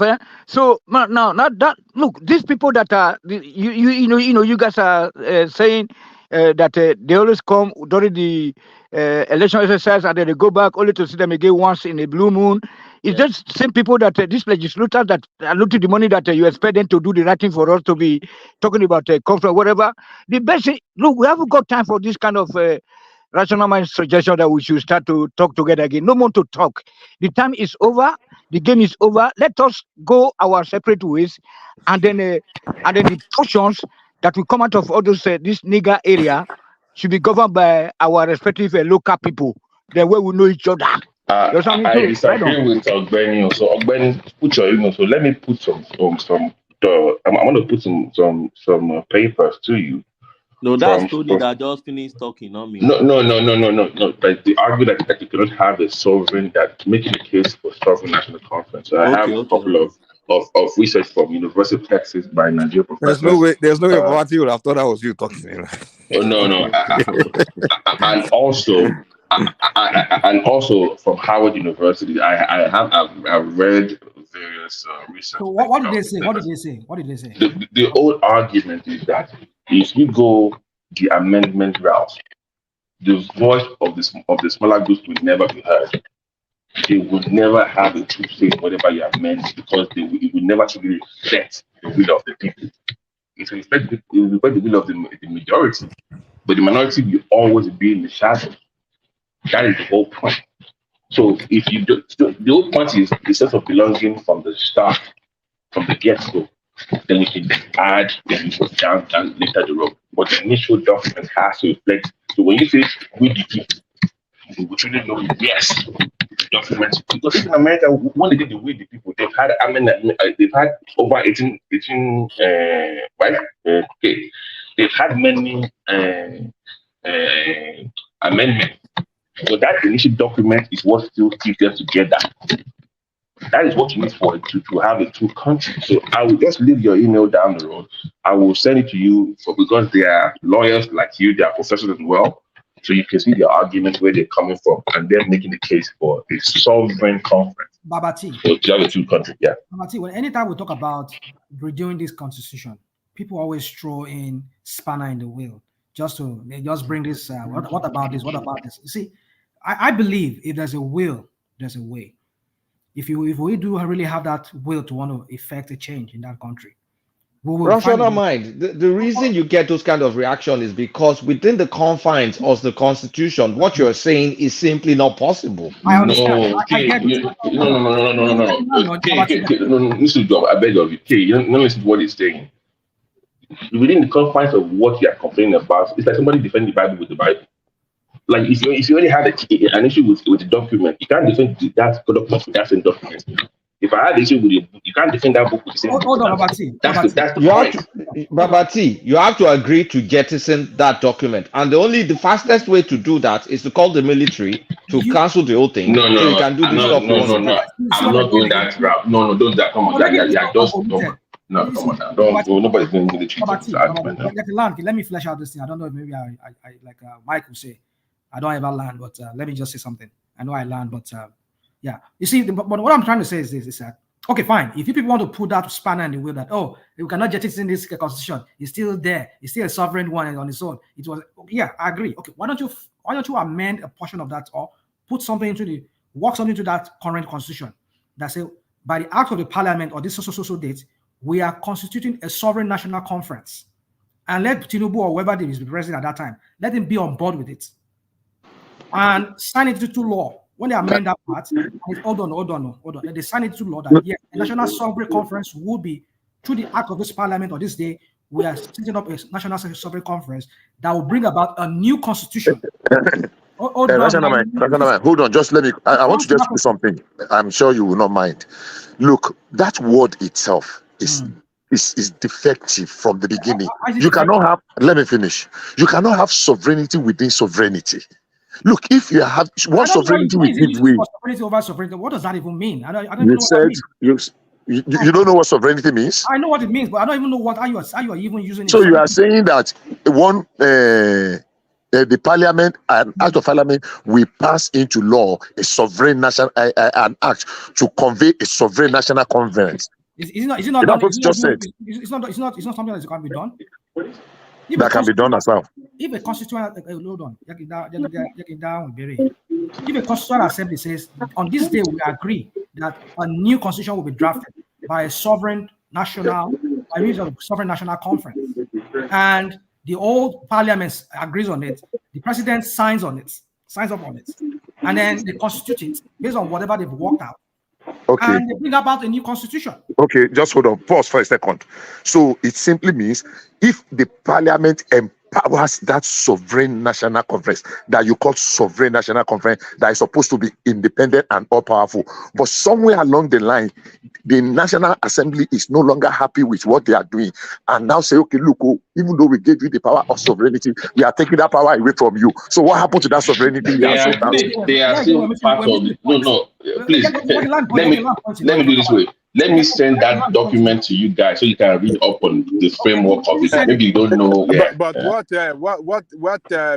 Bishop is describing is never done anywhere. You can't sign something in the law and you say, we are not agreeing again. So what is the hold on. What is the Ajale Koko? Stop now. Ajale Koko, stop now. Hold on. Let me hold on. We have had several sessions of the National Assembly of our Constitution. What do they call it, when they want to make amendments? What did they do to the former one? That's the defunct. This 1999 alteration. So you can't say, oh, we are not doing again. If they want to amend, it's a different ball game. I don't Amendment, understand. different ball Can I game. ask But not Ogbeni a say, oh, question? Can I we ask signed Ogbeni a something question? into law. Oh, we don't want that law again. It's not done. Amendment is different. Ogbeni, yes, Amendment go can't we? through some kind of process. But let Actually, me correct a question. okay. Question. Go ahead. Yeah. Can't we? Can't we have an amendment that is a major rewrite? Does the amendment have to be okay? Just this section? Because I can say, okay, I want to amend multiple pages in the Constitution. Am I not allowed to do that? You're allowed to do that now. So And so why what are we are the wasting time? so the issue is this. So what are the areas you think should be amended majorly? Exactly. And and who will be right? No. Okay, just guys, stay with me. And also speak to okay, who are the people that will sit down to write this Because thing? don't forget Would they be part of? Hold whatever on, you want Benny. to alter, don't forget that you take it around all the House of Assembly. All the states and for ratification. I get And you that. now I'm come with back you on again. that. Guys, you're missing the whole point. Now you can write. What I'm saying is that the people that will be involved in writing that will be people that are doing all parts of Nigeria, as opposed to just having some people to sit down to even talk about Who are the the people that write the documents. current amendments today? They are our senators What, now. you are missing the point. Whoever is sponsoring it to write. You are missing my point. But those guys don't really reflect the will of the entire people that Those guys are across all the states. You have 3 senators for I'm each saying state. it's not really reflective of the will of those people that they claim to represent. How is it not? Those are your representative. Of who? Of you and I. Osun State, we have our own. Ogun, you have your own. You are missing. Bayelsa has his own. They're minority state. When you have which other minority states? What are you guys talking about? No, you have this Wazobia mindset. That's what you do. There's no Wazobia. I said Bayelsa has 3 senators that are Ijo. And is that Wazobia? And those states has 3 senators that are Ido and now It's not getting the point. Apparently, you don't have a What's the point? Those are your representatives. They are not representing you. That is why you are living in darkness. I beg, you guys are not serious, Joe. You guys are not serious. Let me say this. You see, Nigeria, if we have serious leaders, serious people that really want to transform that country, we can rewrite other constitution. It's been done in some parts of Africa before. Particularly South Africa.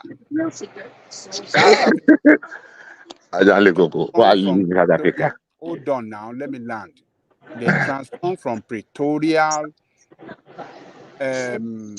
way of governance into constitutional, constitutional authority that we have today, and which brought about regional government in that country today, the same that we used to have in the First Republic. So South Africa have done it. The Pretoria had a constitution. They were running that country then. They transformed into that. So what they have today, they broke up the region into, I don't know, maybe they had like 6 regions, or maybe 3 or 4. I can't remember, maybe 6.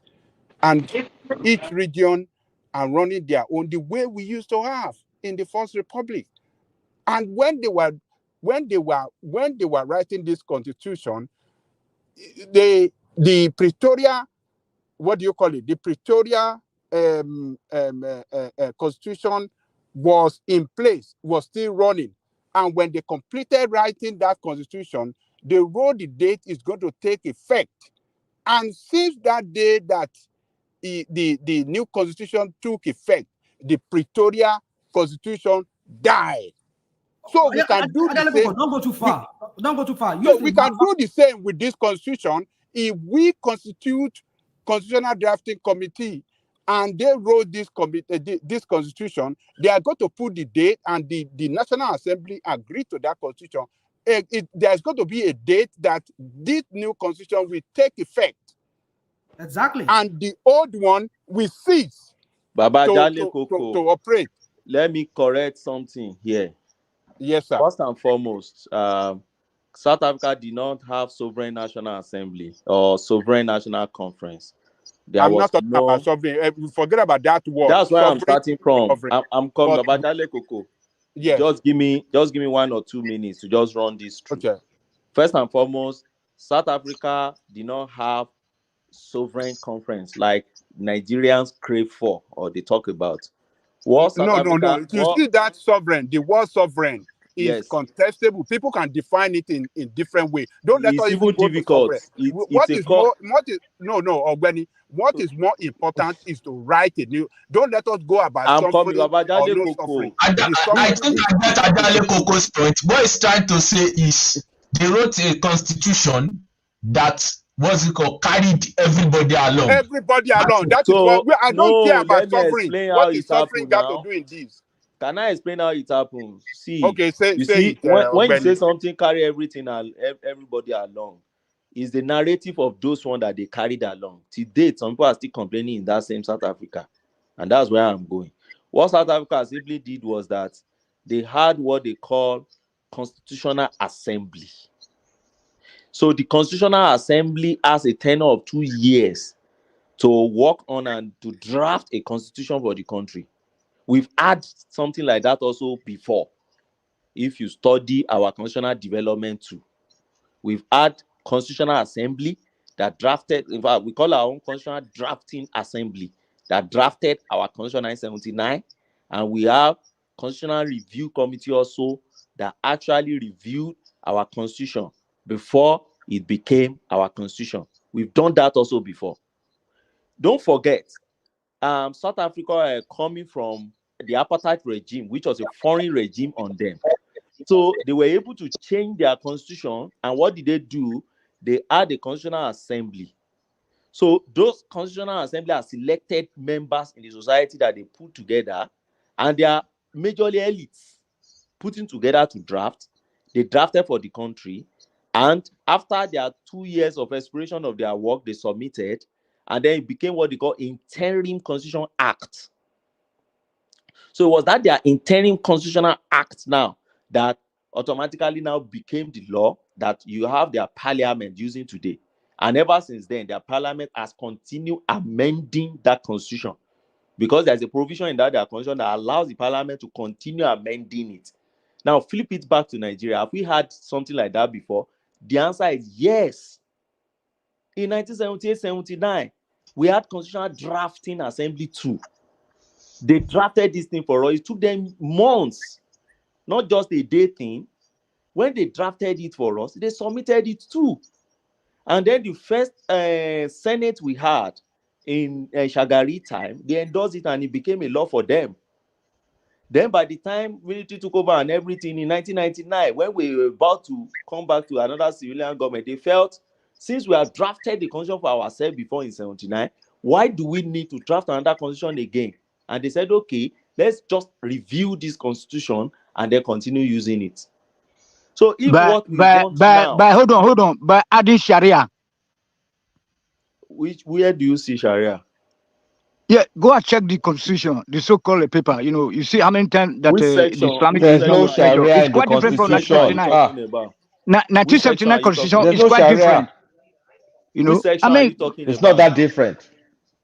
Just go and check it. Just go and check it. Which section now? It's a bundle of those. Do you know how many No, I'm not a lawyer. You know that you you lawyers, I respect. We do respect. You know that even if I fight somebody now, you will still defend me. The country is not working. You know what I'm saying? So Ajani Kopo said that we should go back to the Federal Republic. You know, where we have regional government. Wait, now say no. Now. If you commit a crime in the US or Europe, lawyers will not defend you. Is that what you are saying? They will defend. They will defend. Sorry. But hold on. The Constitution of 1979, people like great men like Chief Awolowo, Inahoro, they participated in it, which is okay. But why should they not just hold tight to that in 1999 instead of making a one? They did. If you pick 79 and 99 constitution, there is hardly, in fact, you see a progression.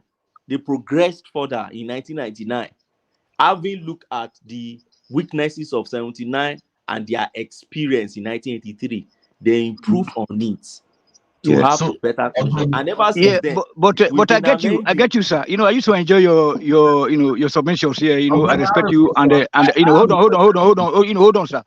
Can't we see that things are not working since 1999? That you know, that is, you know, so are you expecting these people to come and adjust the constitution to suit the common masses? That's what we're talking about. Let us just go back to that regional system. Yes. Tony, please. Yes. Were things working before 1999? Tell me yes, what was working. at least, my brother. What was working? Look at the rate of naira. Look at the the looting. Look at the looting. Look at the looting. You know, yes, you know, today now, you know, somebody died, you know, in a helicopter crash. I'm sorry, but just imagine, we have no ICC football club, we have no Bender insurance, we have no nothing. So we are just going crash to that happened in America. Come on, yes. Hold on. This guy was going there to go and watch the Super Bowl. What do you concern Nigeria man with Super Bowl? Why don't you? Why can't you die? Hold on. Why can't you die? Go to watch Bender Insurance. You know, is it, you know, Bender Insurance Football Club. Today, all of you are saying that oh, you are a fan of Manchester. You are a fan of Arsenal. Why you don't? Where are the all things be equal? Where are the fans of our local clubs? Look at the state of our stadiums. Tony, where are you? Tony, where are you? I'm in Germany. Yeah, in Germany. Why didn't you remain in Benin? Why didn't you stay in Benin and be cultivating plantain and palm oil? Because the country is not working. Let me tell you something. You know, hold on. We used to go for generation. We used to go for generation at in a forestry in Ibadan. So we have rangers, and if I go to Benin, the same thing. They hold their pistols. You know what I'm saying? So forest, forest, and I think you are from Oyo State now. Okay, you know, between LA and the Iagoku, okay, Apata. So that bush there, you see people like soldiers. They call them forestry guard. If you go to Benin, the same thing. You know what I'm saying? But today they say make even Boy Scouts, we people they stop and control transport at Dugbe or Mokola, wherever the traffic light goes off. Nothing is working today. Everybody 10 years want to have a Mercedes Benz. Things are bad. No schools, no nothing. Even in Ijebu, somebody even offered me an accommodation for free, from this Alausa family, just for me to, retake some of my subjects. You know what I'm saying? So we're just going backward, Mr. Bishop. So that's why I'm saying that it's too late for discussion right now, because we already know the root causes of all our problems. It's because of the particular section of the country. So let Tinubu, no. Now let me tell you guys now. I'm very angry. I'm very mad at you people. Whenever Tinubu is start to Eurobanize, they quarrel. He want to bring central bank to our place, say no. He want to bring the Nigeria Airway headquarters, now shut down the challenge them again. So what do you want to? That is fundamentals. Let us take the power back from the north. Thank you. Okay. So let me go back to what I was saying. Ajaniko completely misrepresented what I said. I am saying we say we want sovereign national conference. You are saying the President National Assembly, we should give them the power. You don't give power to a sovereign national conference. Sometimes ago, some people gathered themselves that they want to have sovereign national conference. We all know how it ended. People that now they by themselves, they assembled themselves and they selected themselves and they set up their rule. And but the last day, they share money. And the last day they finished, they ended up by throwing shares among themselves, so-called NGOs, so-called lawyers, so-called educated people. Now they select themselves. Look, we can be amending this. Why do you have to throw every spanner in the wheel every time? Look for one. What do you mean throw spanner in the wheel? No challenge any. Let Bishop Madalone. Bishop continue. Madalone. You are not the only one on this platform, Rational Man. Let the other people talk. We are listening. The constitution is not what it should be. We can be amending it piecemeal.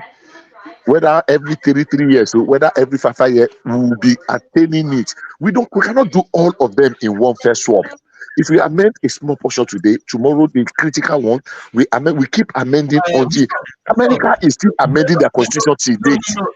Bishop, I have a question for you. You are an Albanian, and I just want to know your view of how Nigeria. I just want to know how do you think it will be progressive for Nigeria to be ruled? Is it this form of governance system that we have, or a more of an regional system, a more of an ethnic identity based system? I just want to know your view about how governance can be in Nigeria so that we can move forward or better than what we have.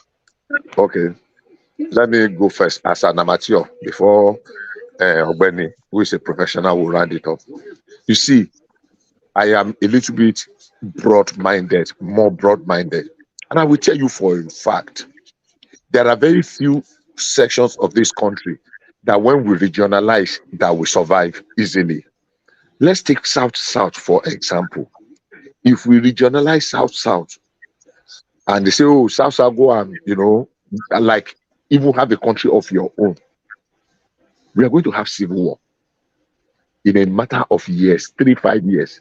They did it in Sudan. They thought that it's going to be like it's a silver bullet that's going to It's cure. not country now. Not to the Benin Kingdom. Not to the Benin Kingdom. We own the country today. We own the country. Hold on now. Because you are saying it's region. Let me land now. They are saying in the region there will be domination of other smaller minority ethnic groups. And that is where the conflagration will start from. Other little groups will spring up and they will say, look, this other one is bullying us. They are dominating us. They are riding us. They are monopolizing us. Before you go to further, Bishop, before you go to further, let me say this to you. You see, I want to say two things. National Bishop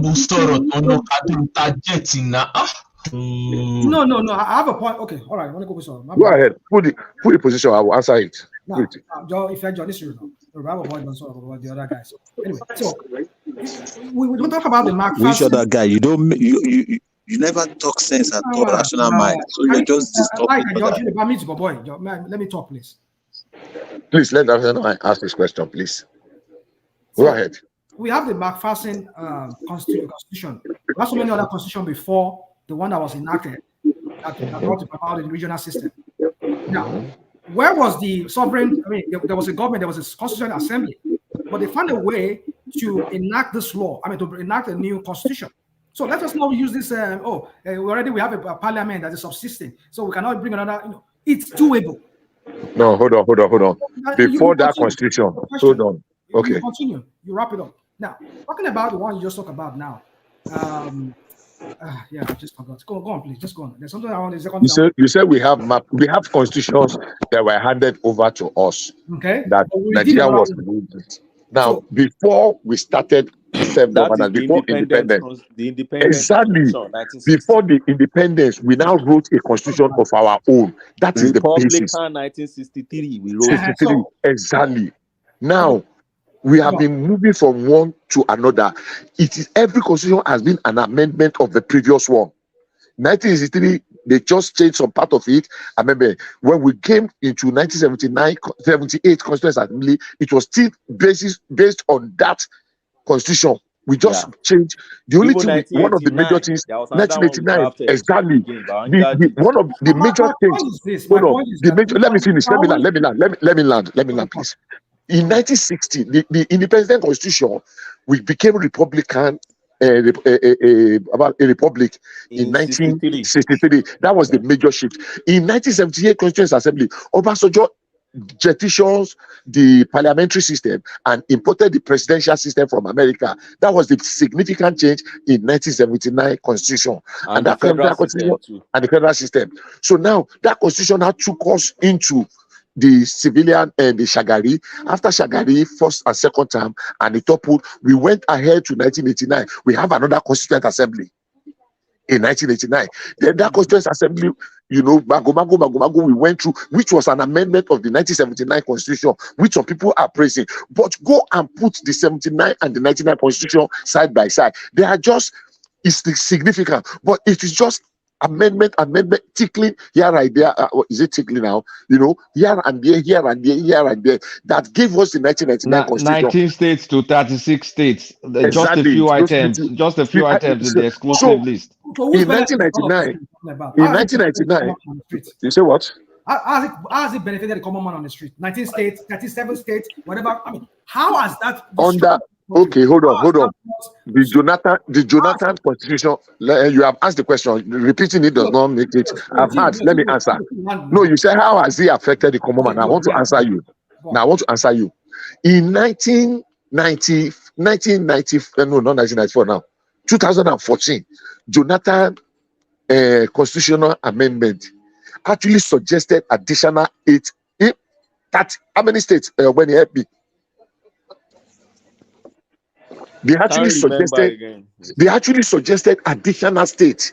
Almost every influencer person that went there got people to approve a state for him. Yes. There are almost everybody. We're going to have about that 16 or 18 additional states. I'm telling you, we're going to have additional 18 or something states. For me, when I know that the states we have presently cannot even survive on their own, they just created the states to just please some people. 1 second. They just create some. Yes, please. Please go. I think you've what's it called? Dion out rational minds question. Like, I want to know your worldview. Sorry, how do you view Nigeria should be run? Like, I'm just interested. If you permit me, I'll use 5 seconds to answer that question quickly. To answer that question too. I think Nigeria can never be aligned on a religious ideology basis. I think our best shot is based on economic ideology. Okay. How about Bishop? Yes. So if you're asking, if what you're asking is what system of government can help us, and you realize that, look, if people are prosperous, if people prosper in their economic endeavors, many people are not interested in whatever you are doing with political power. If things are working and we can put our thinking cap on and get our system and our country to be working, and you know, we dot the I's and cross the T's in certain significant area. We missed it. We have missed it, and we have not only missed it in governance alone, even individually as Nigerians, we have missed it a lot. Religious wise, you know, a lot of us have been brainwashed. We are now in second slavery with what religion has done and is still doing to us.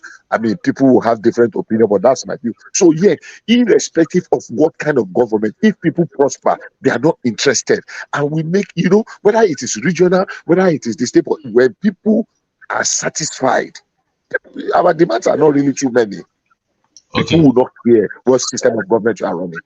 You are very right. You are very right. Because many countries don't even need a piece of paper called constitution to run their things. You know, it's just a culture of love for one own country. You know, I want to know your own viewpoint too.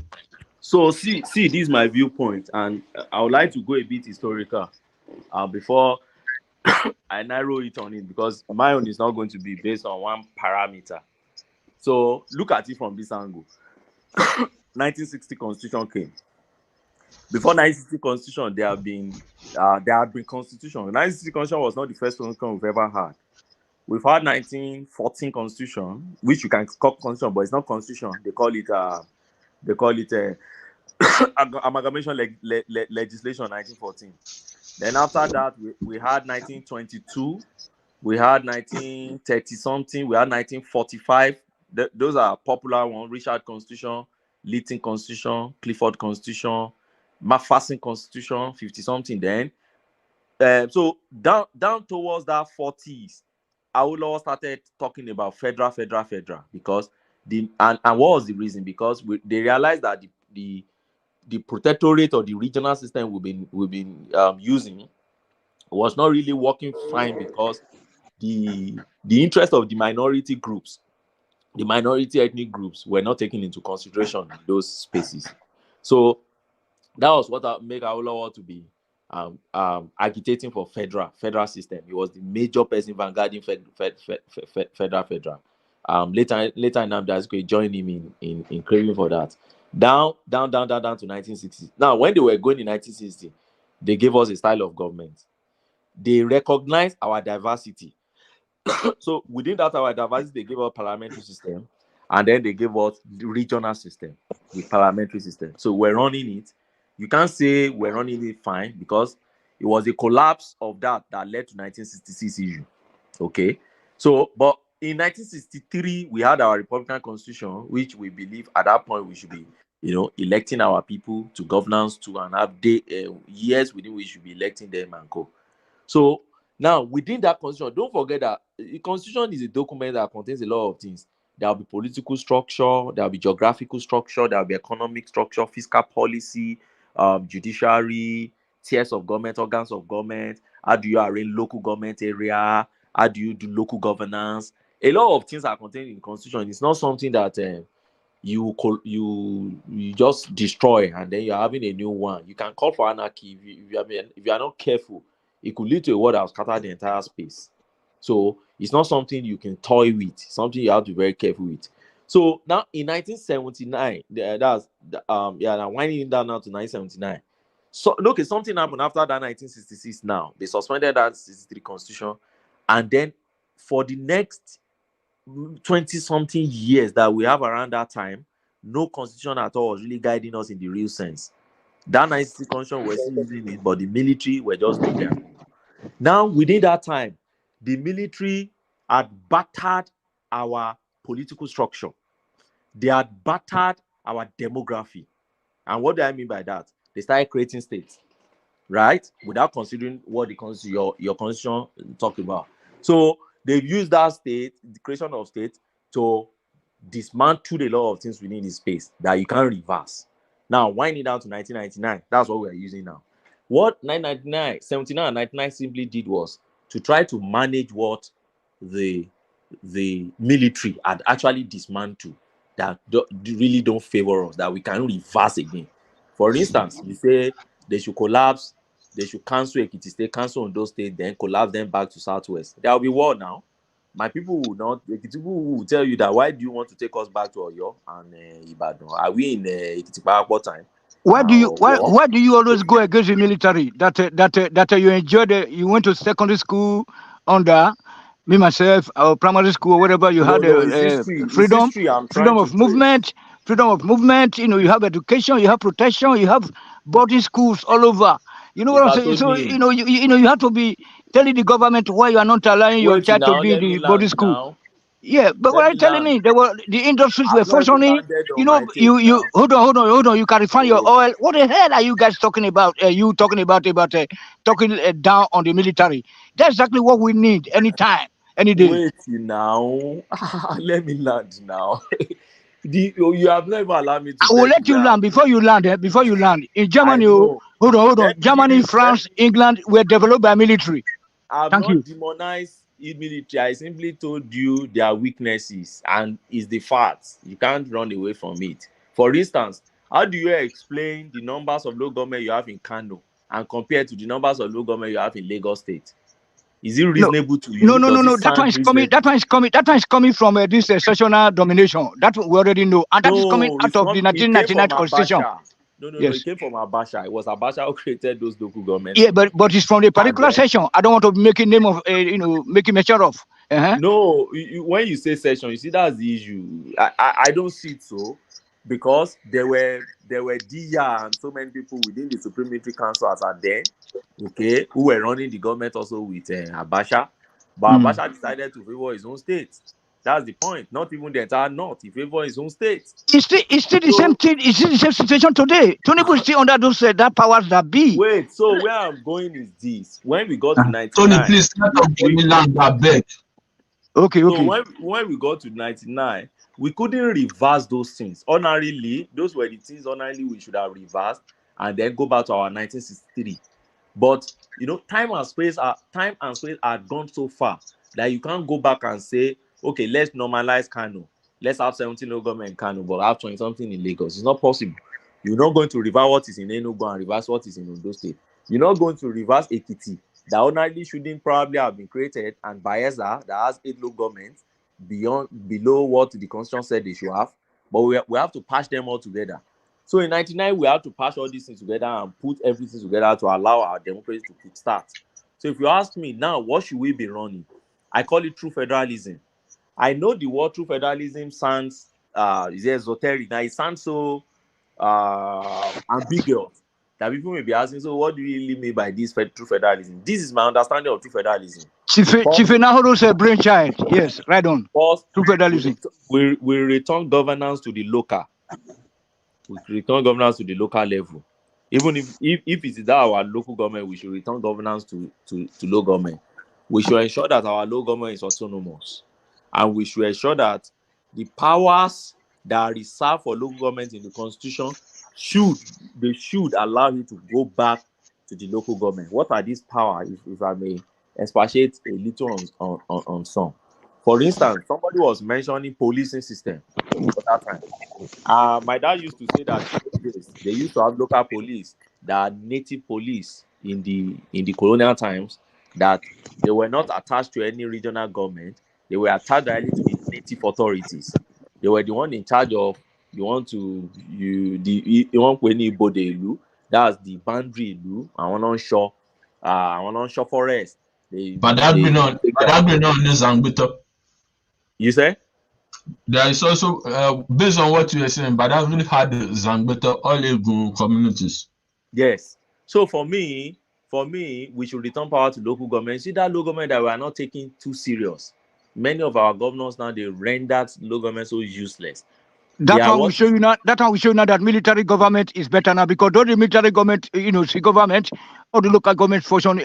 We're functioning. If you go to all this fellow, the local government, allow make it finish now, Tony. Make it finish. This not be military versus civilian. Let him just finish. Oh, so my point is that we should take government governance back to local government and ensure that everybody maintain his own lane, and ensure that as you are maintaining your lane, then you are performing your own function. At the federal level, we should reduce power to the barest minimum. That's what I think personally. When we reduce power to the barest minimum, first and foremost, nobody is craving for you want to come to Abuja. Abuja, as far as I'm concerned, is like a beast that is affecting Nigeria seriously. And that's why I believe every senator and every rep, you must sit in your constituency. It should be a must. It should be a prerequisite for you. Sit in your constituency, have office in your constituency. There must be regular surgery, or what do you call it now? Town hall meeting that should be done on a regular basis with your constituency. If there is a very thorny issue that is going on, they should be able to assess you and say, this is what I want you to vote for when you go to that place. And then when you see them gathering and sit, it should be once in a while. Do we have that example? Can I ask a question? No, let me quickly learn now. Do we have an example? Yes, we have an example. Look at governors. Why do governors sit in their states? Why don't they sit in Abuja? And then why do they go to Abuja every Thursday? I hope you know I think Wednesday or Thursday, they go to Abuja, all your governors. Wow. So the question is, why do they go? They go to have a meeting. Where do they return to? Then they return back to the state who voted them. So that if you want to see your governor, you can see your governor. We know, yes, it's hard to even say a governor. But if it's House of Rep, they should be in their state. If it's Senate, they should be in their state. So when there is insecurity, let it meet them also in their home. Let me give another example. Look at those traditional rulers that were killed in Haiti. If not because tradition mandate traditional rulers to stay in their palace and stay within their domain, many traditional rulers in Nigeria now must have been sitting in Abuja also and be hobnobbing with politicians. But because their tradition says stay in your place, they are feeling the insecurity now. Traditional rulers are really feeling the insecurity. If you see them now talking, they are feeling it. That's the same way I think our politicians also should be feeling the insecurity at their own local level, so that will ginger them up. I think you said this before. I think most of us will have this thing. But let me ask you this question. Okay. Yeah, my question to you is this: do you think the average Nigerian politician, or the so-called elites, do you think they have a good grasp of what governance is all about? Why am I saying this? Is that look at we talk about different constitutions that were made, the federal system that was enacted in 1979, and how we run a unitary system in a federal system. Because you cannot run a federal, because the whole idea of a federal is the devolving of power to the local. Yeah. That's what federal is all about. And most local in the federal system, the local is more powerful. So that is where the people get the benefits of the system, which is the democratic system that they practice. But in the Nigerian context, we have a facade of, in theory, a name of federal system, but with the garment of a unitary system whereby everything is centered around the federal government. So with this, does that tell you that our and we're talking about constitutional amendment? I mean, like, how many years are we going to be amending this crap of a constitution? And then you're telling me that these people don't understand what governance is all about. Because you cannot run a unitary system. And you're saying you are running the federal system. So how long are we going to continue like this? So that's why I said, do you think these leaders, these so-called, maybe they know, maybe they're just trying to, because they are, I don't know. Just tell me, what's your take on that? Let me just leave it at that. So this is my take on that. If you see the amendment we have been doing in Nigeria over time, you realize that we've been devolving power to the unity, the kind of unitary in quotes now, because we don't run unitary system in Nigeria really, but unitary system in quotes now that we had in 1999 is not the same style, the same type we have now. We have moved a bit from it by amendment that we have done. But I agree with you that our parliamentarians are not, they are not moving at the pace that they should be moving.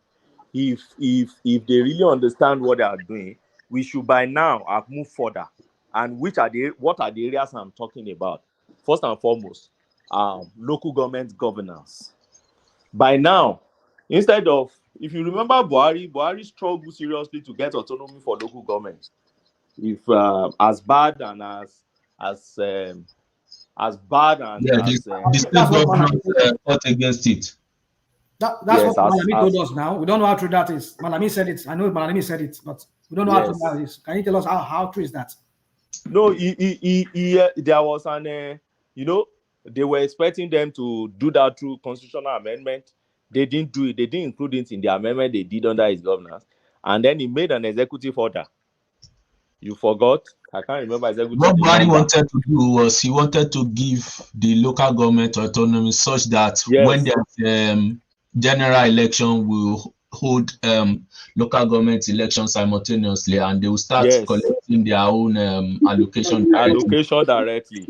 And that would have made them independent of those governors. Yes, so there will not be what's it called? APC will win Lagos State, the APC will win the whole of the local government in Lagos State. So there will be diversity in the political. Exactly. That's not even the main reason. The main reason is that they want to control the state. They want to control every resources.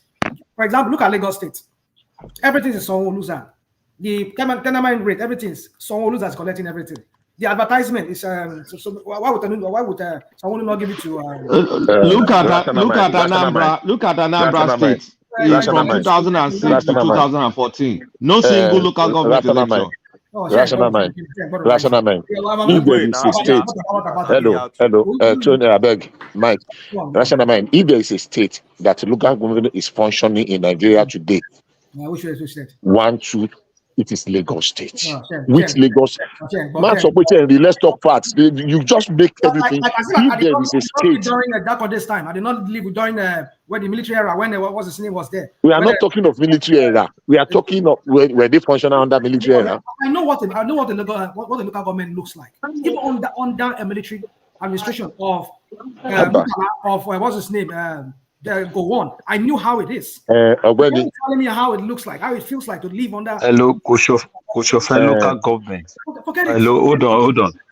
Koshofe local government is building houses, estates, and rented it for people. Koshofe local government. Okay. If you don't know, you keep on talking nonsense. Rational mind. I'm from Badagry local government. I would attest to that I think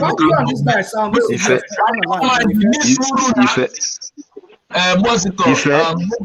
In Lagos State, the local government, I believe, is the most functional in the whole of the country.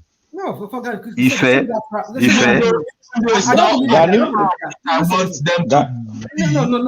If I hold on, Gani, you mabu rational mind. We just keep it on. No.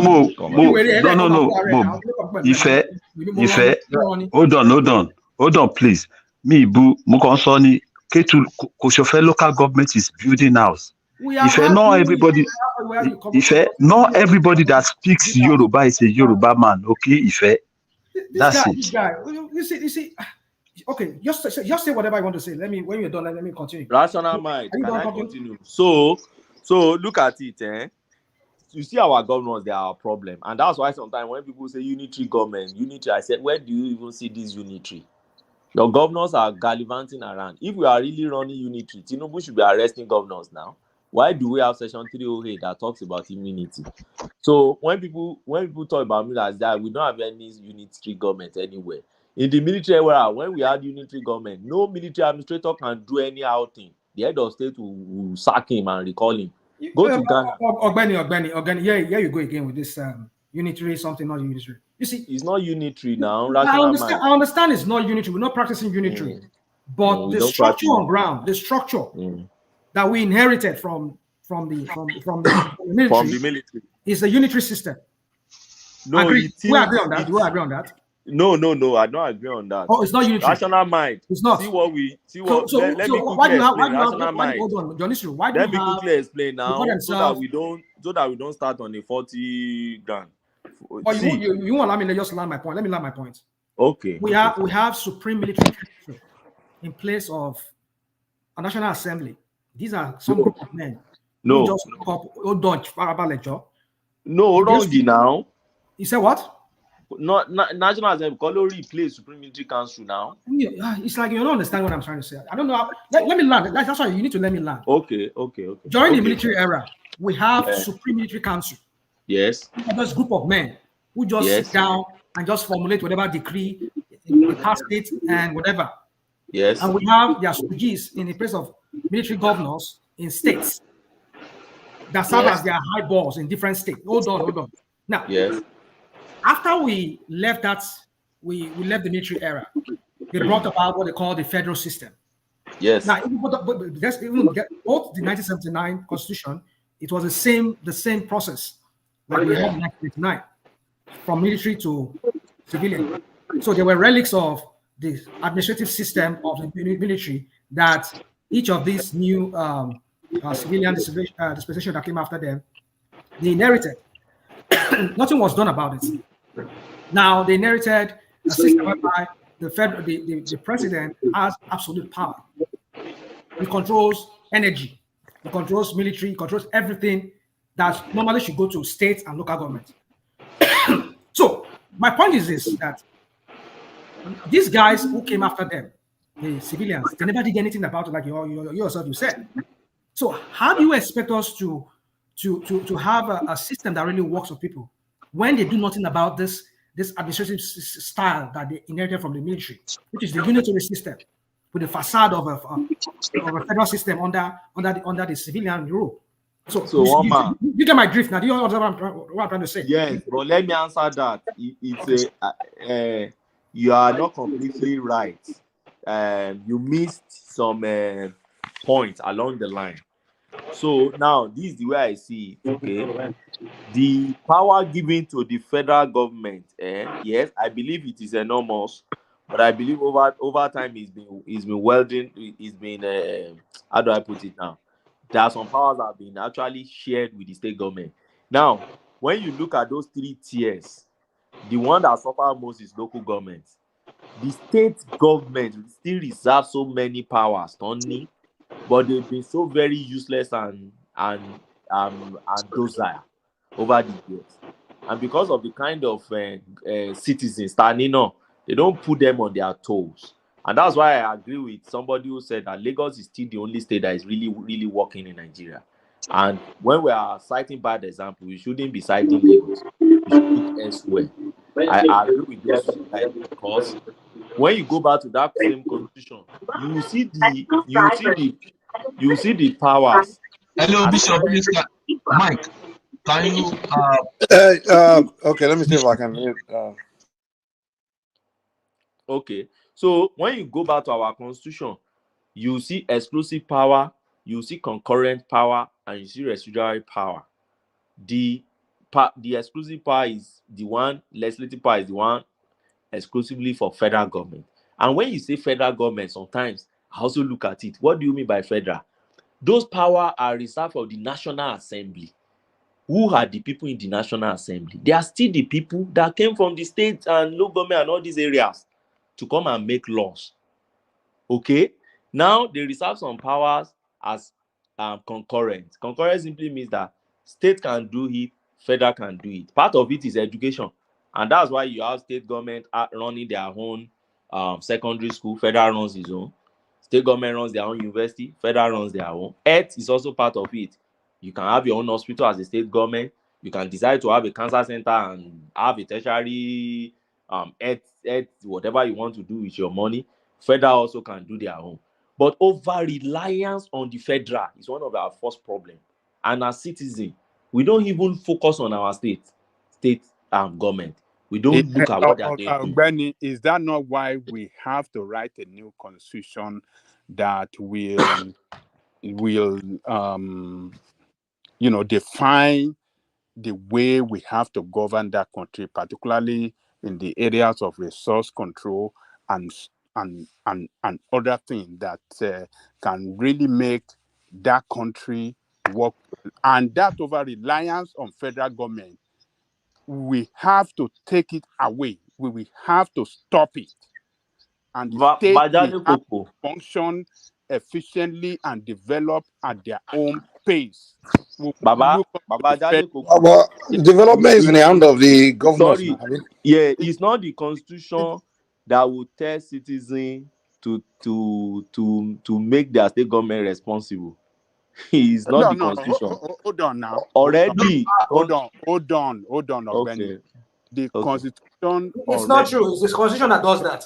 It's the constitution. The constitution. What do you mean by that gave room? Hold on. The constitution that gave room for that monthly subvention or monthly allocation. What do you mean by monthly allocation? It's talking about the revenue sharing formula between federal and state. Yes, thank you. That is the constitution.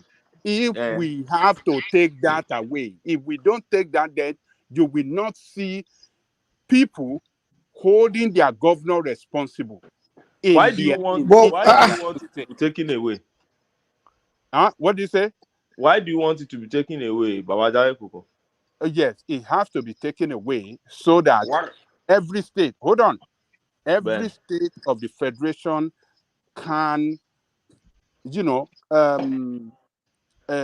develop a system of their financial sustainability on their own and not depend on federal government allocation. Well, yes. Yeah, but Ajale Koko, sorry, we don't need a rewrite for that now. We just go to the exclusive list. No, we need a constitution that will define that. So until they take away the allocation before those state it's part of the items. It's part of the items on that exclusive list. What you want now? I come and modify it, last only. Look, there are so many other things there that doesn't give a clear term on how that country can really be governed well, and the states can really function well on their own. There are a lot of things holding that country back. Let me give you a good example of what happened recently, and I was criticizing, and people say, why should I be criticizing? The governor in Abia State. Do you know, as that governor is landing in office, that governor has not spent how many months in office? Oti dismantled local government council. Do you know who he appointed? He appointed mayors. Oti. He dismantled what? He appointed mayors to the local government council now. Mayors. And I said, what's mayor again? Hold on, Ogbeni, let me understand. Look. So he changed their name from local government chairman to mayor. Mayor, no Jensen. Exactly. Now that's what they call them now. American wonder. No. Normally, mayors they come back with one. Okay, call them managers. Constitution, one man, rational mind. Why must it be it's not a constitution? It's not there. That is not. We don't use mayor local government chairman. What did they call them? Local government chairman. They are local government chairman, and they can't even appoint chairman. They elect chairman. No. You will not fault him on that. Don't fault him on that because we see Tinubu and all of them. Rational man. Why are you yanking? Rational man, you are talking about go amend the constitution. Abia State in irrational mind. Let me act like that's when the constitution does not give you that. I agree with you on that. I agree with you on that. But you cannot appoint. No, every state governors they appoint their own chairman until when they now ready to do election. They can appoint caretaker, or maybe they call them caretaker, or whatever they call them. They can appoint them. Sometimes they call it sole administrator. Constitution. All those nonsense. Hello,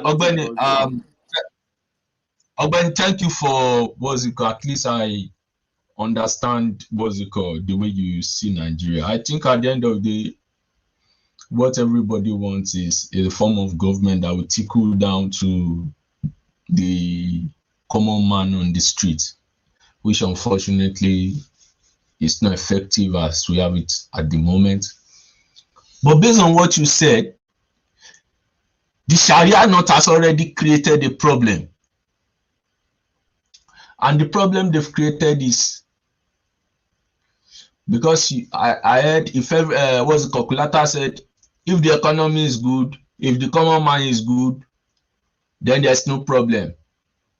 But in the Sharia note, you find that there will be some economic things you want to do now. You will not be able to do it there.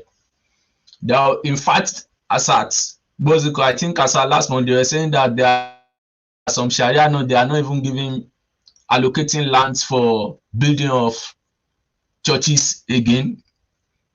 So my brother, thank you very much, sir. The key word is the Sharia note. Thank you. So it creates as much as from the south you want to create a system that encompasses everybody.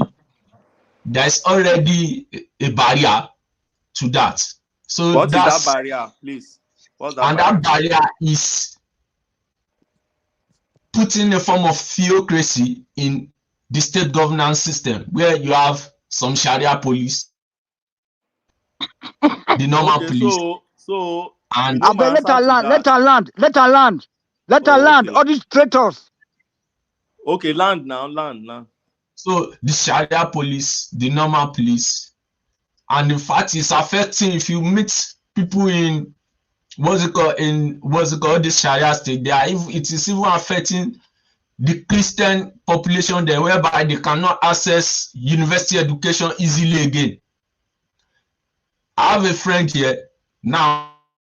He's doing his PhD. He said that at this time he was living, there's no Christian student that has been admitted to study medicine in one of those Sharia states. Now, all those Christians will need to go and be studying something like biology, biological science related courses.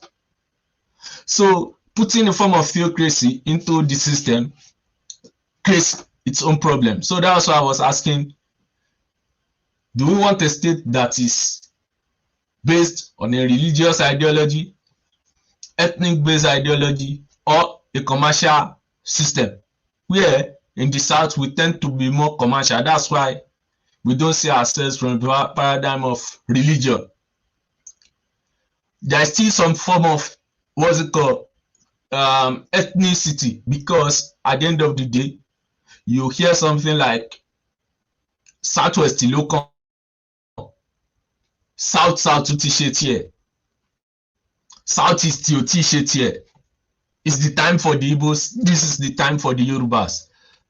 So for me personally, when this type of situation arises, I think the best thing is, the way I see it is this type of system you've described should be now clustered into a regional system, such that if the South likes, even though we want to say, okay, we are in one Nigeria, we are not in one Nigeria, if the South like, they should conduct local government chairman election. As long as it does not affect me in the Southwest, no problem.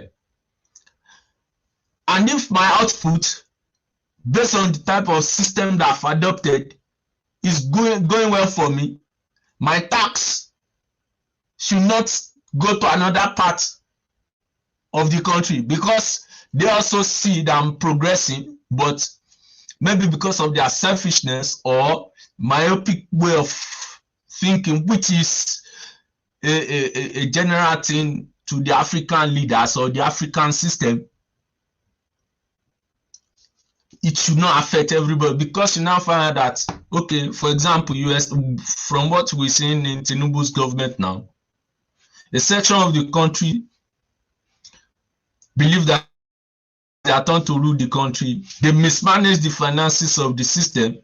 Now, instead of the next person who is coming from the south to move forward, he needs to go back to fix all those messes before moving forward. Before you know everything, 7 years has passed. Then we keep on moving the same cycle over and over and over again. Why not confine me in my Southwest? Let me deal with my problems. Confine the South in the South. Let them deal with their system. The Sharia not, let them deal with their system. Let them deal with their system. Please, let me interject you very briefly, please. You see, sometimes it is easier said. When you take a step, you discover some other challenges and progress. I'll give you a good example. Awolowo started free education in 1957. Bishop, sorry, before you continue, I want to give you a system that is running that type of system. Russia Federation is bigger than Nigeria. They have the Dagestan province that runs a Sharia system, and it's still under the same Russian Federation. So Nigeria Russia is not a democracy. Russia is not. So let's just move. Let me give this. Yeah, in Chechnya, Chechnya. But it's still under Russia Federation. Let me give you what I wanted to say. Yes. You see, in Nigeria, if you can surmount all our problems, Nigeria will be a very big place, but we have challenges we must overcome. I'll give you one example. Oh, regionalism is good. Regionalism is good. Oh, each region can grow their own. In 1955, Awolowo started free education in the Southwest. In 1957, the Southeast kicked in. They started their own free education. In less than 3 months and 1 week or thereabout, that free education collapsed. Almost everybody that aspire and love education sent their children away from the Southeast to the Southwest. These are documented facts. And our school enrollment in the Southwest in that following year that the free education collapsed in the Southeast, more than quadrupled. The facts are there.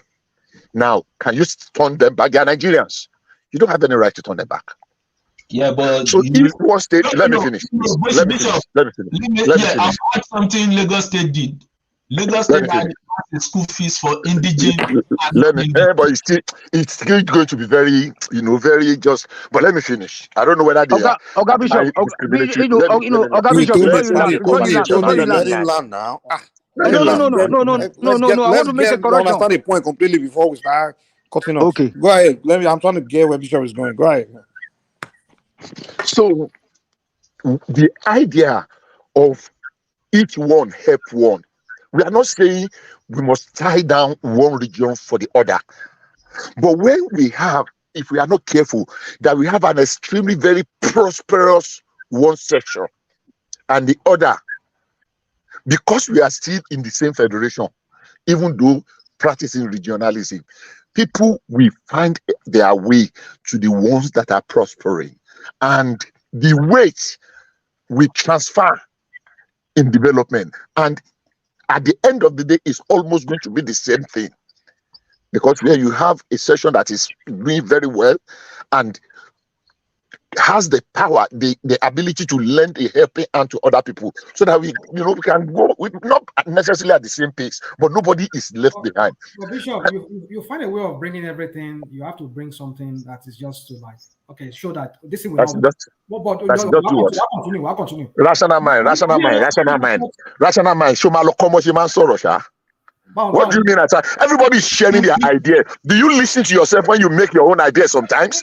I try to bring, what am I bringing in? What did I bring in?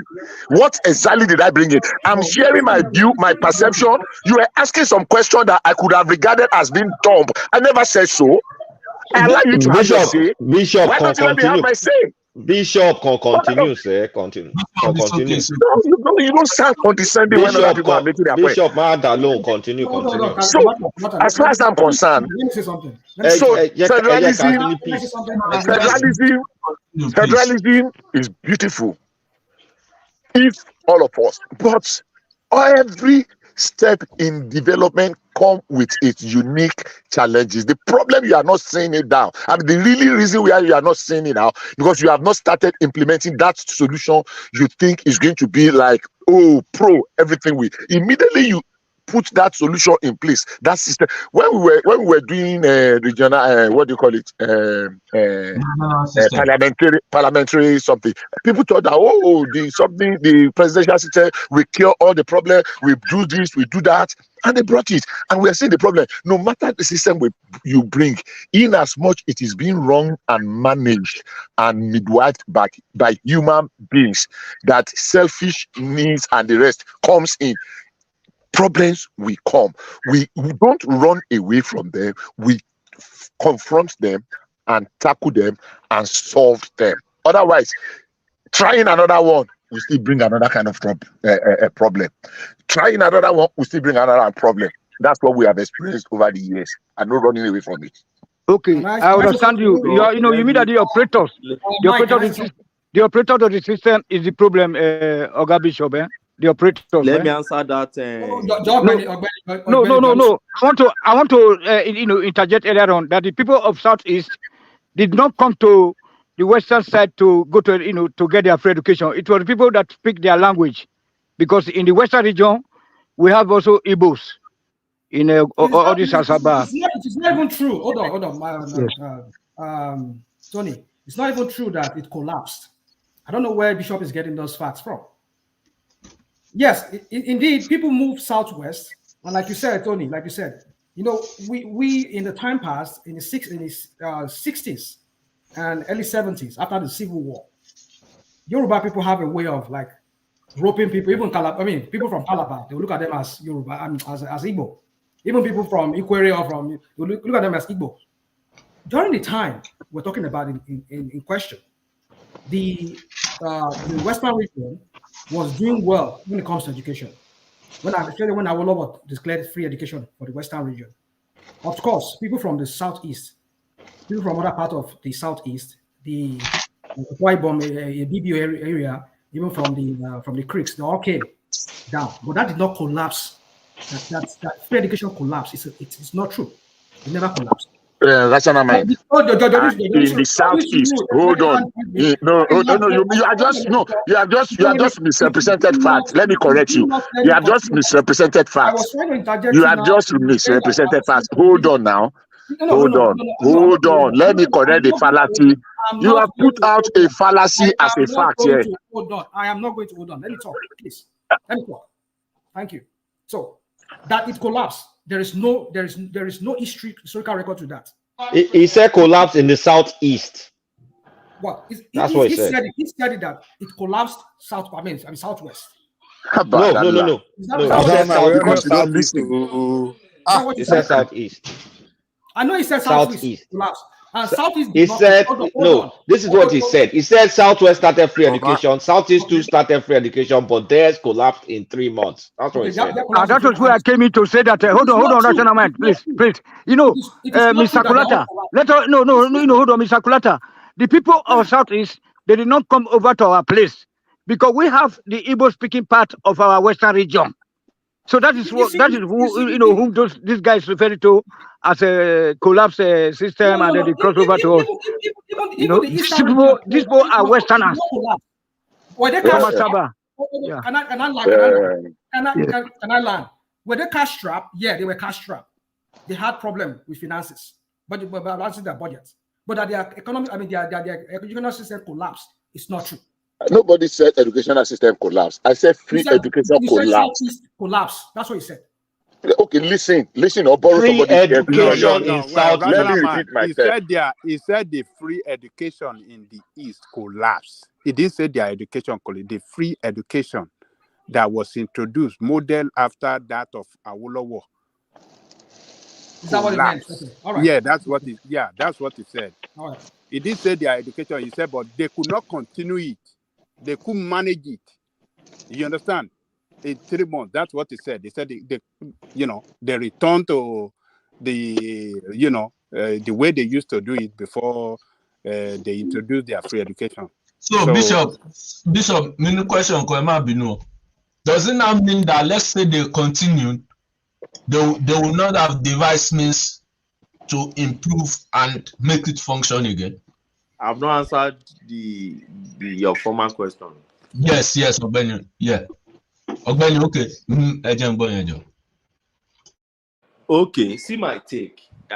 You see, one of the narratives I like correcting, and I like correcting it with facts, is this narrative of, when you have Northerner there, they come and destroy, then Southerner will come and build. I just laugh.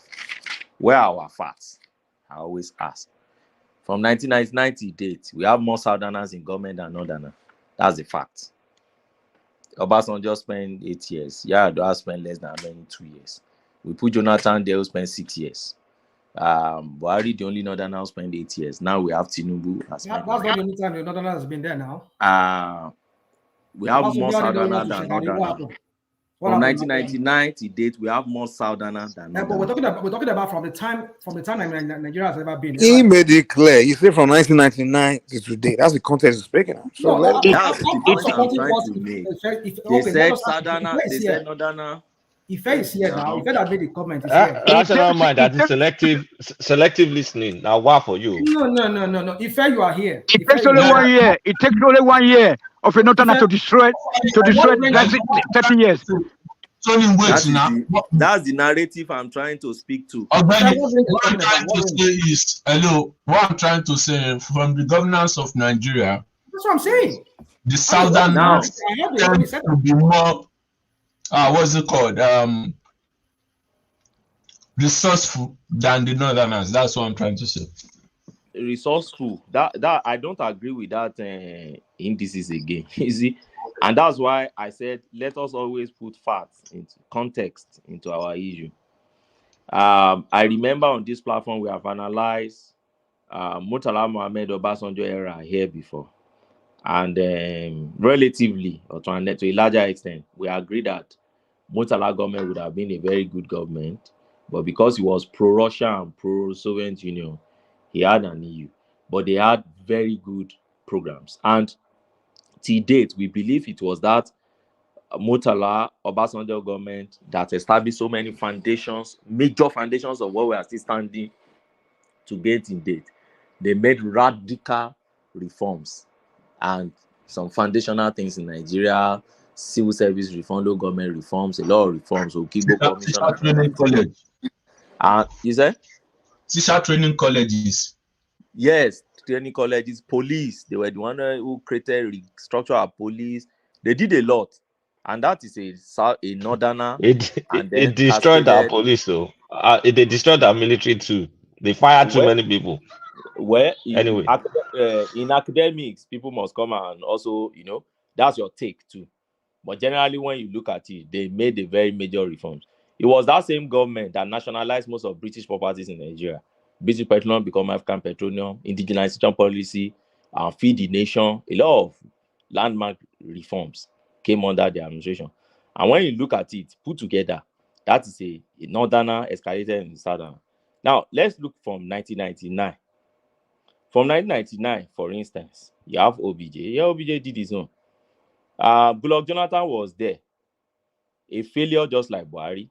Because I don't know, whoever wants to be exonerating Jonathan will still come and do it.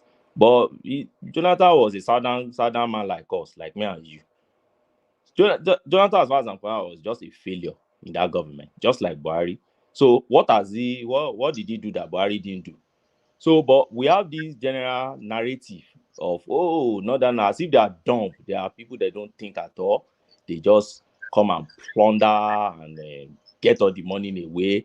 Then after then, a Saddam will now come there and do the magic wand and rebuild it. But Mike, let me interject now, please, sir, just for 1 minute. But Ogbeni, we have history to that now. Yeah. Okay, give me the history, sir. Please, Ajani Koko, Oga Ajani Koko. Please, No, please. give me the Let me talk history now. to this guy. Let me talk to this guy. Let me talk to Ogbeni. Tony, This you want to railway interject? construction. You just let the person land, or you interject. Please.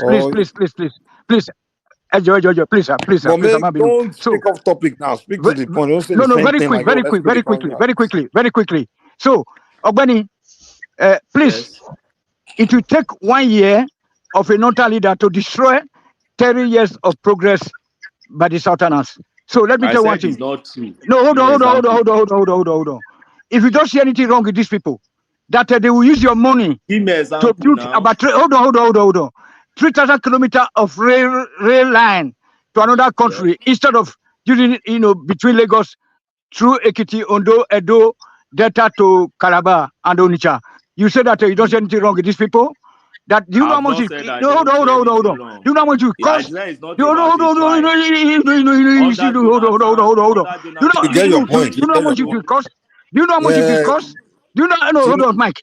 Do you know how much it will cost to construct a meter by meter of a rail line? Do you know how much it will cost? I know you are a lawyer. Go and check how much. The 3,000 kilometers. So, Mr. Tony, I'll repeat again. Yes. It has nothing to do with tribe. Under your southern man, that is mismanagement. Mismanagement. Tony, let me respond now. He accused the owner for action of one man. Come on, relax. Let him respond. Okay. The irony was Jonathan was the one that commissioned that rail line, but that's where I'm going now, Kulata. In fact, God bless you. That's where I'm going. See, I said it has nothing to do with tribe. That project you are talking about, Jonathan commenced that project. That is your southern brother. Apart from that, it's not my brother. It's not my brother. Jonathan is a Mr. Badlock. Okay. Let Tony calm down. Okay, man. Sorry, a southerner. But let me put history to what we are talking about. No, Baba, under that same our southern brother, because he said it's not his brother, it's my brother now. Under that, the same my southern brother. NNPC refused to remit $20 billion into the coffers of CBN or Nigerian Treasury. And the man who whistleblow it, a northerner, because you said that the one that like destroying things, he whistleblow it, and he caused the man his office, and he was disgraced out of office. That is under my southern brother. So my point is, it knows no tribe. If you relate with all these politicians, you understand, they don't know religion, they don't know tribe. It's just between me and you, we are talking about tribe. Forget all those tribes. It knows no tribe. It knows. Let's hear Ajani Koko now. Let's hear Ajani Koko, please. Okay, so people that are saying it, that when the northerner is in position of president or head of state, they will run it, and when southerner come, the southerner will, repair it. And when northerner come, just vice versa like that. We have history to that narrative.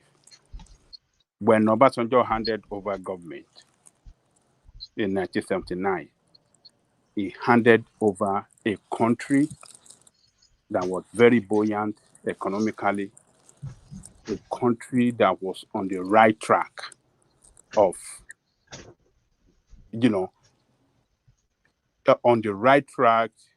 towards advanced, industrial and advanced country. What did we have in 4 years during Chagari's regime? A northern leadership regime. It run down the economy, the country. The history was that was As at the time that Buhari came in as military officer, the GDP of country of Nigeria was minus 15. All right? So that's number one.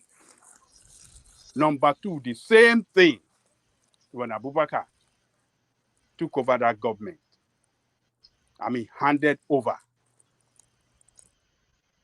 to Obasanjo, economy was at the lowest ebb. The country was on the brink of collapse. Obasanjo came in, revamped the economy, make it work for every Nigerian. Teachers were well paid, civil servants were well paid, teachers were building houses, they were buying cars. The middle class re-emerged. All right? So, and when he handed over to, what is the name of that man? That man that died? Mario Yadwa. Yeah. Within the short time that Umari run the country, if Umari had run the country for 4 or 8 years, it would have destroyed the economy of that country. But don't forget that it's Obasanjo that's handpicking the people, his successors, right? Oh, no, so, it doesn't matter whether I'm pick or the Nigerian. Make una let her land now. Make una let her land now. If they go somewhere. Yeah. So when he handed over, when Yaradua governed the country, some basic things that Obasanjo left, like the issue of, what do you call it? Our refinery. Privatization. He has already sold this refinery to Dangote, to Odetola, and all these things to make it work in the best way that, just private hand. What did Yaradua do? He destroyed those agreements, and that was what landed us in so many economic crises that a lot of people did not even know. Because if he didn't revoke that license to Dangote, Dangote would not have the one that he went to build in Lagos now.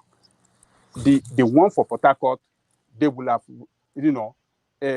re-engineered it in such a way that will have worked better. You understand what I'm saying? So, and the issue of electricity that we are still battling with will have been solved today as well. There are so many things that Yaradua man did. There are so many things that he did that the council he revoked that affected the economy. Though, like you said, that we agree with you that one of our brother, Jonathan, that one fumbled as well because he allowed corrupt people. They were looting and doing things face to face. But what did we have when Buhari came as another Northerner after that one? That one destroyed everything now. Did you look at all the cases of Northerners that have governed that country as civilian president and even the military? Who among them have done better? Both the military Northerner and the civilian Northerner.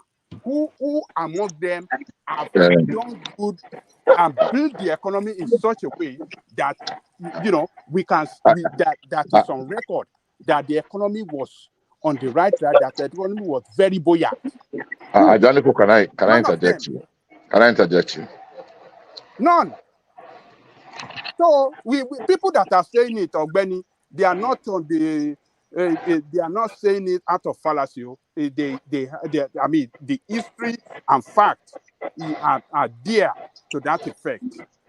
Ajaniko, can I interject you? Yes. Okay. Let's start from where you just stopped.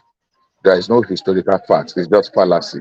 And because it's been repeated severally, of course, yeah, Didn't you begins the watch it. listen to me, Bishop? I So you listened did to not you very listen well. to all those. I So listened. all those ones is a fallacy. Let's take them one after All the I other. said was a If you fallacy. allow me, There's no let's historical let's fact. No, let's did you take them disagree? one No, after the other If you now. disagree, don't hold on. Don't say it's a, or everything I said. Don't describe it. If you disagree with I me did not say what on you said. Shagari, hold on. If you disagree with me that Shagari did not run down the economy of that country, did not brought in crisis. You see, Competence. But allow him to say something first now. And He every hasn't one even of them competence, that I mentioned, if they didn't competence, bring in crisis, and they mention it. Don't say I'm everything coming. is a Let me fallacy. land. At least allow him to say, allow him to respond first before you know what you Let will him respond to. respond now. Exactly. He's telling you it's You not see, about I'm tribe. saying it's not about ethnic or It's tribe, not but you have tribe. created some things that are not correct. Let's go back to where you started from. Muritala Obasanjo. Obasanjo left a very buoyant and economy to the military and the rest. That's not true. Look, the challenges of those days were not the same, are not the same challenges we are facing today. We knew when Obasanjo left, some things were in place, we had the opportunities, but Obasanjo had 3 major carryovers. And I will mention some of them just because of this other conversation.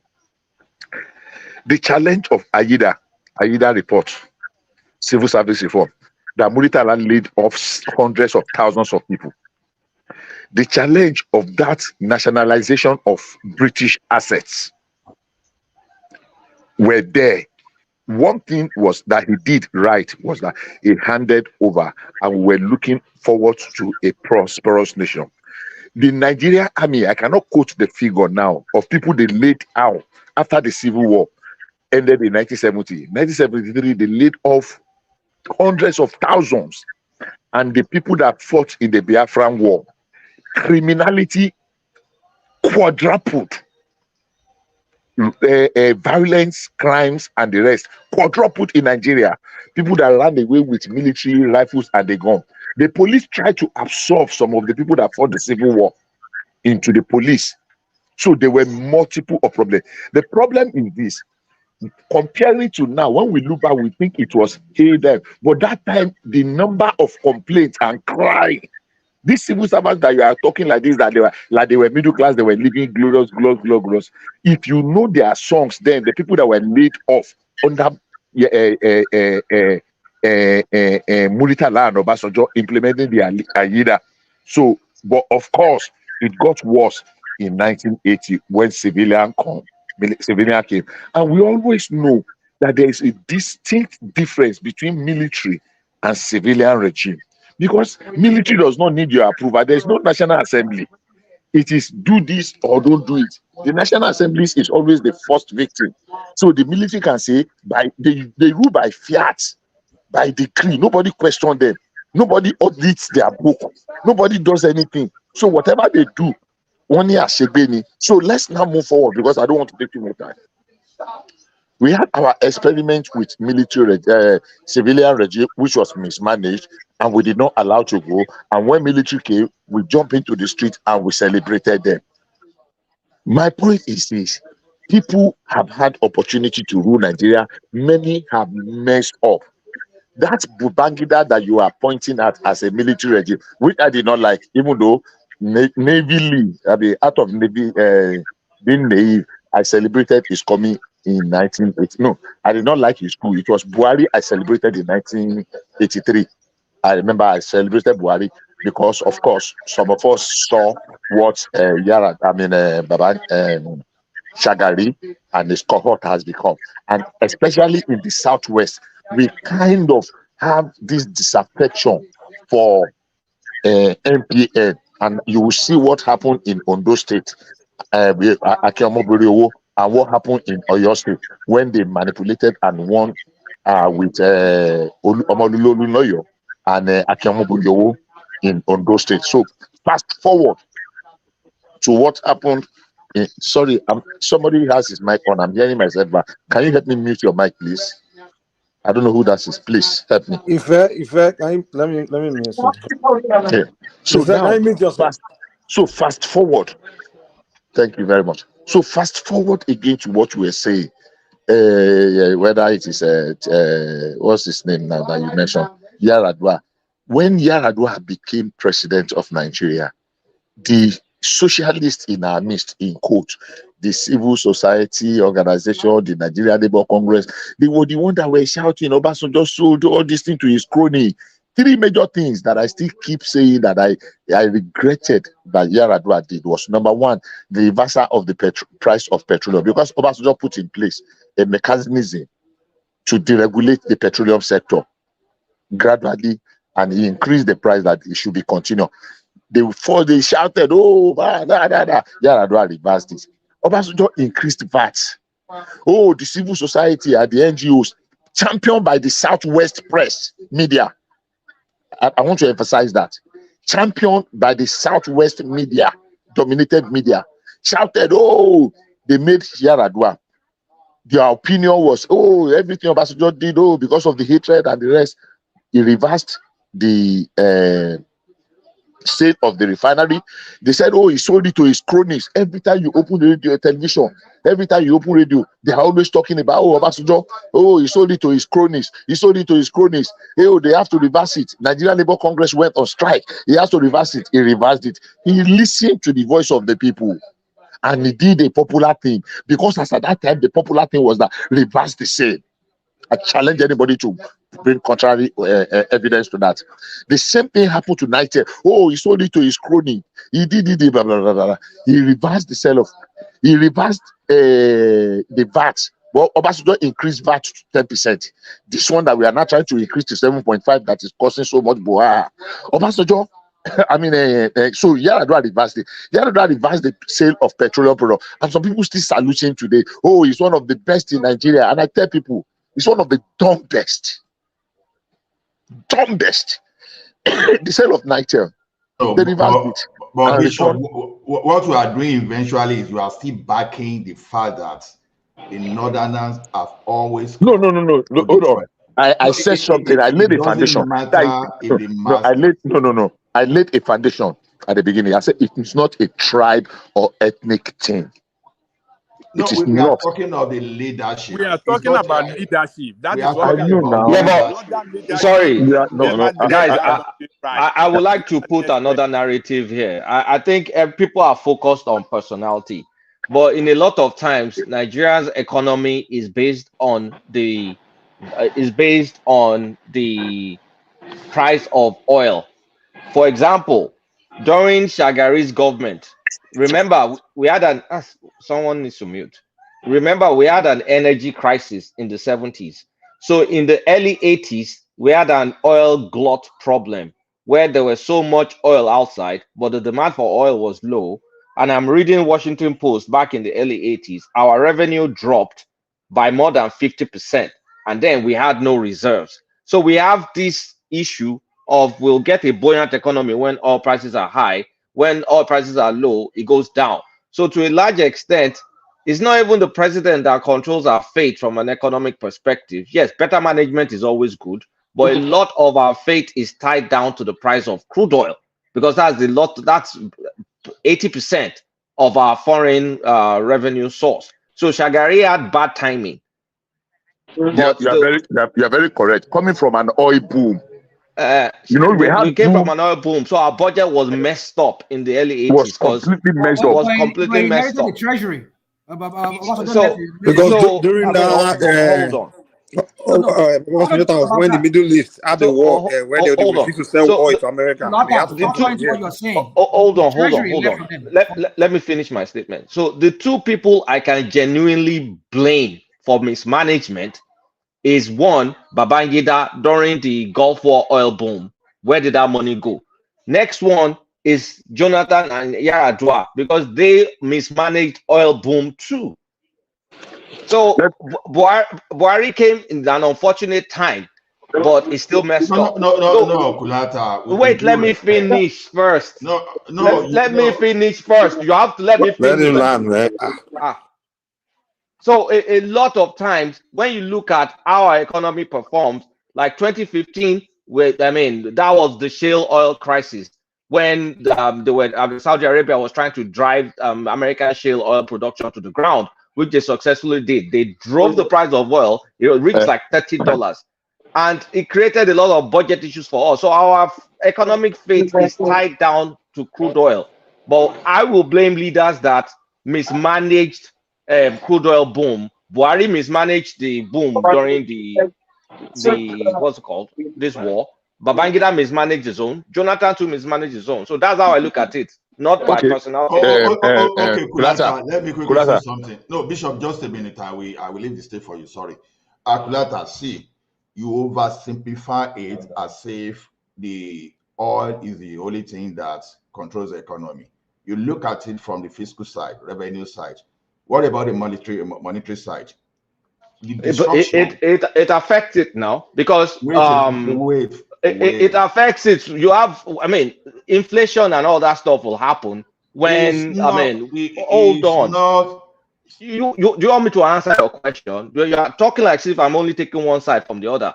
They affect each other because when we have, I mean, we're talking about our reserves at this point in time crashing, our foreign reserves, and when our foreign reserves are crash, then we have to devalue our currency. That's a lot of what happened in the 80s. And then we had massive inflation throughout in the 90s. It's a carryover because our fate is tied to one product, really.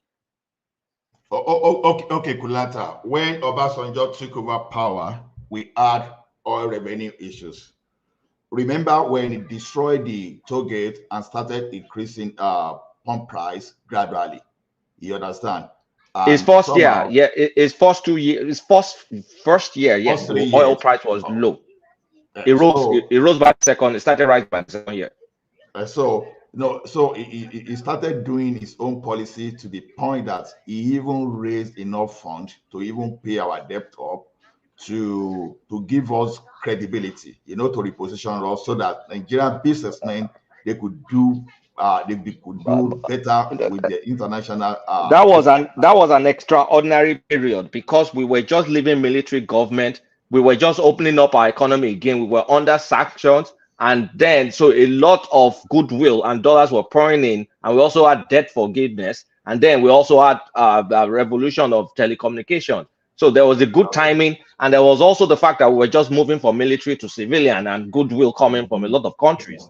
See, very easy to explain away. You tactically ignore the banking reform. Things were not that easy initially under Obasanjo. It was even the second term that things started moving very well. You underplayed. I was in Nigeria back in 1999. Ola. I was in Nigeria. Things were tough. Things were tough in 1999.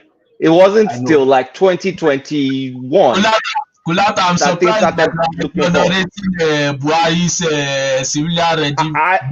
I'm not exaggerating this regime. We had an oil boom during the Ukraine war. We had oil boom during Ukraine war. Do you know why you cannot exclude Buhari excuse Buhari because he did his economic. I'm not excusing Buhari. I'm not excusing him. Thank you. We had an oil boom during the Ukraine war. Now, what did we do? He mismanaged that Ukraine war crisis. Now, that was his opportunity. So Buhari simply destroyed our monetary system and not destroyed it twice. Twice, yes. Now, so his own is not excusable. Now, that of Jonathan. Well, unfortunately, Jonathan, I used to be his admirer, though, because I was expecting shoeless person to understand what normal poor people were dealing with. But apart from stealing NNPC money, right? Apart from stealing NNPC money, then he didn't do much to destroy our monetary system. He didn't do much to destroy that. He was even the one that brought some of the projects that this Yadua that these Buhari people used to destroy our economy. Because I know the issue of rail then, when we pay our debt, it was under this MD of Railways Corporation, Chief, is it Prince, is this Chief or Shidwadi or what's the name? Not the Obao, but that MD of Railway Corporation. It was during that time we were looking into this Chinese loan to redevelop, and to the point that they made the they made a strategy in place that at least 60%, maybe 60 or 70% local content. That okay, part of it was to develop Ajaokuta and to fast track everything so that local resources we're going to get from that place will be used to develop our race system, just to build our economy and to make sure we reduce our exposure to whatever we're going to get from outside. Yar'Adua reversed everything. Everything was almost as zero grant. That even when they were supposed to extend this a wrong way, that we ignore PWD and some people that have some kind of expertise in handling those things, that were awarding contract of 19 billion to Julius Berger for over 70 billion.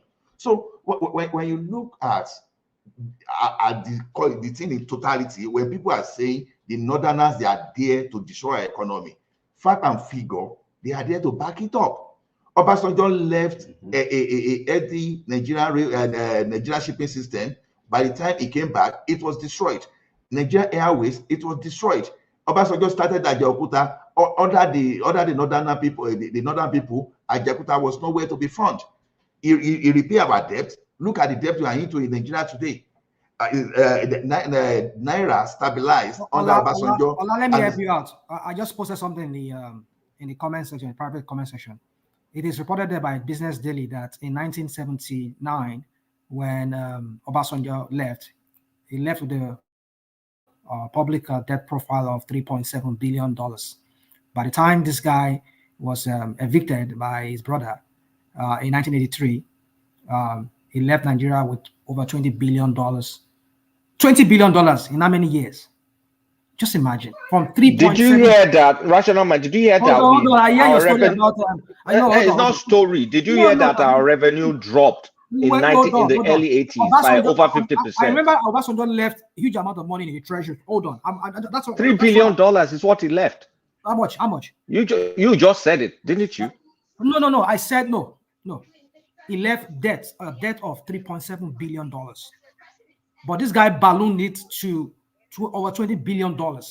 Because we had deficits. Because did you hear? Let me read. I agree with you. The only thing I agree with you is that is it true that our revenue was what they shot for? Yeah, they could be. Do me one favor. Google oil. Google oil. No, let me Google oil glut. Early 80s oil glut problem. Kulata, somebody said something I want to correct, please. I don't know if it was Rational Man said it, that Obasanjo started the Ajaokuta steel rolling mill. That's a lie.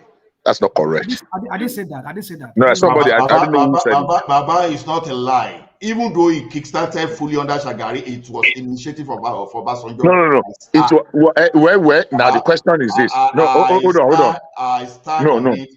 No, not who. No. Who started it? I'm not saying who initiated. Maybe they were talking about it, but Shagari started the Ajaokuta steel, laid the foundation. It was proposal that was finalized and initiated by Obasanjo, and I stand by it. I know it was not initiated. No, maybe it was not finalized. Maybe it was initiated. We're talking about it, but Shagari started it. Shagari laid the foundation. I still saw the picture, the picture of the days of when they launched it. Bishop, see, Telecom today, I will not take it away from IBB. Even it was Obasanjo that passed NCC Act, but who deregulated telecommunication and broadcasting? Not Abacha. It was IBB. It was IBB in 1992. It was IBB. Abacha started. No. There was no GSM. There was no GSM technology under. That's not what I'm saying. Who deregulated telecommunication sector in 1992? So let's see. We have this simplistic way of looking at this. Who started this? Who started that? This Ajaokuta feasibility study started in 1967. We should stop doing this nonsense stuff. That who did this? Who did that? Telecommunications, the technology itself started way in the 80s. And Abacha already had some GSM companies. Obasanjo continued and did the deregulation. So let's stop doing this kind of simplistic argument. I know. I said IBB deregulated. I know that I will go to the Ola, you always give all the credit to Obasanjo. Ola, both of us are old enough to remember that back in the 90s, there was a competition between CDMA technology, which is the American-based one, and the GSM 2.0. That was the competition. Then you had the likes of Motophone. We also had Turaya. So we had the likes of Motophone, Mobitel, and all those things competing. They were giving license. Was after 92 now, Kulata. I say IBB deregulated telecommunication and broadcasting in Nigeria. Abacha did the same too, but it wasn't successful. Because there's a difference between the policies that initiated it. Abacha gave people licenses. A lot of people bought the CDMA one. It was during Obasanjo's time that we saw it. That they did a bigger deregulation during Obasanjo, but during Abacha, something else happened. What we're saying here, why didn't his brother? Why didn't his brother from the north? I mean, don't get me wrong. When I said, you see, when I said, you guys stop saying this nonsense. It doesn't make any sense. I said that, but let me make myself so clear. When I say the north, I'm not by the north. It's not about tribe. Can I hold on? Just let me say something. When I say the north, I'm not talking about people from the north. I'm talking about those elites that are criminals among them. They're not good managers of a country. They are very good in their whatever shenanigan politics they play. So the criminal elites from the south, are they good managers? Yeah, we do have criminals too. They too. Yeah, so why are you making it about north or south? We just have criminal elites in Nigeria. That's it. Mike. I'm talking about the two most reckless presidents we've had in this country. Is Jonathan and Buhari. Both of them are north and south. Hold on. The pattern we're talking about here, we've seen a pattern over the years, over the time that country has existed, that most of those northerners, when they come into power, like we started examples of them that Ajay Koko gave us a history. God bless you. We've seen just made my point. There's a pattern here that they always run down the economy. So if they are not good at that, so they should not be there. That's what we're saying. They set us back 30 years back. Let's stop all this emotional argument and look at things rationally. Come on, dude, don't do this for me. Southerners run down the economy. Northerners run down the economy. That's our record. We're talking about facts here. Fact that is there in the public domain that we saw. So when those that did wrong is because they are from the north. How many Southerners have come out openly to tell that they owe the country, that they were born to rule? Hold on. Stop all this pedestrian nonsense, Joe. No. These people, they cannot run the things, but they claim to owe the country. They tell that the oil in Edo State belongs to them. They tell that they have got the population to decide to do and not do. They come out to tell that every Fulani from anywhere in the world are Nigerians. And today now they say that now foreigner they can't take over. I beg you. So Kulata, my point is that how can you substantiate the reason behind $3.7 billion in 1979 within a period of about 4 or 5 years? You ballooned it to like 20 billion. And this one I just left you. Because we could not sell oil in the early 80s. Nobody was buying oil. You see, we can make this argument. If nobody buys our oil, where are we going to get money from? You could manage the economy. You could manage the economy whereby you will not incur more debt. Oh, the way we're managing it now with small oil that we're getting, look at how effed up we are. Look, we're too dependent on one product. That is, if either you realize it or not, it's up to you. We shall all be here. You can say, I don't like the ethnicizing it. You can say an individual is a bad manager, but you can't just say this is that. Don't misread my word. Don't put more meaning to what I've not said. I've just said these leaders from the north. By leaders from, I'm not talking about the generality of the northerners. They are leaders who come among them. They are not good managers of resources. What about the south? Example, outside of Obasanjo, what about the south? Apart from Obasanjo, what about the south? With the exception of Obasanjo, what about the south? Bad managers too. And besides Lagos State governor, how many southern governors are really performing? Are really good leaders like that? Now what did you say? Besides Lagos State governor, how many southern governors are really great leaders like that? The problem we have monopoly of greatness and leadership. Monopoly of greatness. Guys, you need to stop it, really. No, stop it. It's something we need to tell people out there so that they read pattern. The problem we have here is Rational mind, just a second. The problem we have is how we try to simplify things when we try to identify a problem. And we just introduce some kind of interference and some kind of noise and you shift things away. We are talking of major policy. When you see something that destroys things in a country, it's not just because of that. The general policy is what you look into. But when we now say, okay, this country, this client is not okay, you will now go and look at a extreme case, outlier, and you say, okay, what about this? This is not about what the policy is about. You look at the distribution. You look at distribution. You take 10 things out of 10, and you see that okay, a particular region they're responsible for the 7. Oh, you go and look. What about that half? A particular region. A region is responsible. Entire region is responsible for action of individuals from there. Really? Ola, let's remove military from it. Let's remove military from it. No, Kulata. Do you know things when we're talking about policy? The thing I will not accept is just because you and I, we came from electrical engineering background, and I'm telling you how this your degree. You need to see it. To be honest, like I mean, go ahead, Sha. Okay. You know that Kulata. You know me and you. We didn't go to school. We did radionic. Brosheim radionic. If that connects Mike Happy, you went to Chicago. I mean, one thing you learn buy from certificate. Yes, I went to Chicago to buy certificate. Exactly. If you Mike Happy. I mean, when you major in science, one thing you learn is how to think. I managed to know about broadcasting and the regulation of telecommunication just while I was going through school. That's how I managed. I was still in school when Ray Power came and all those stuff.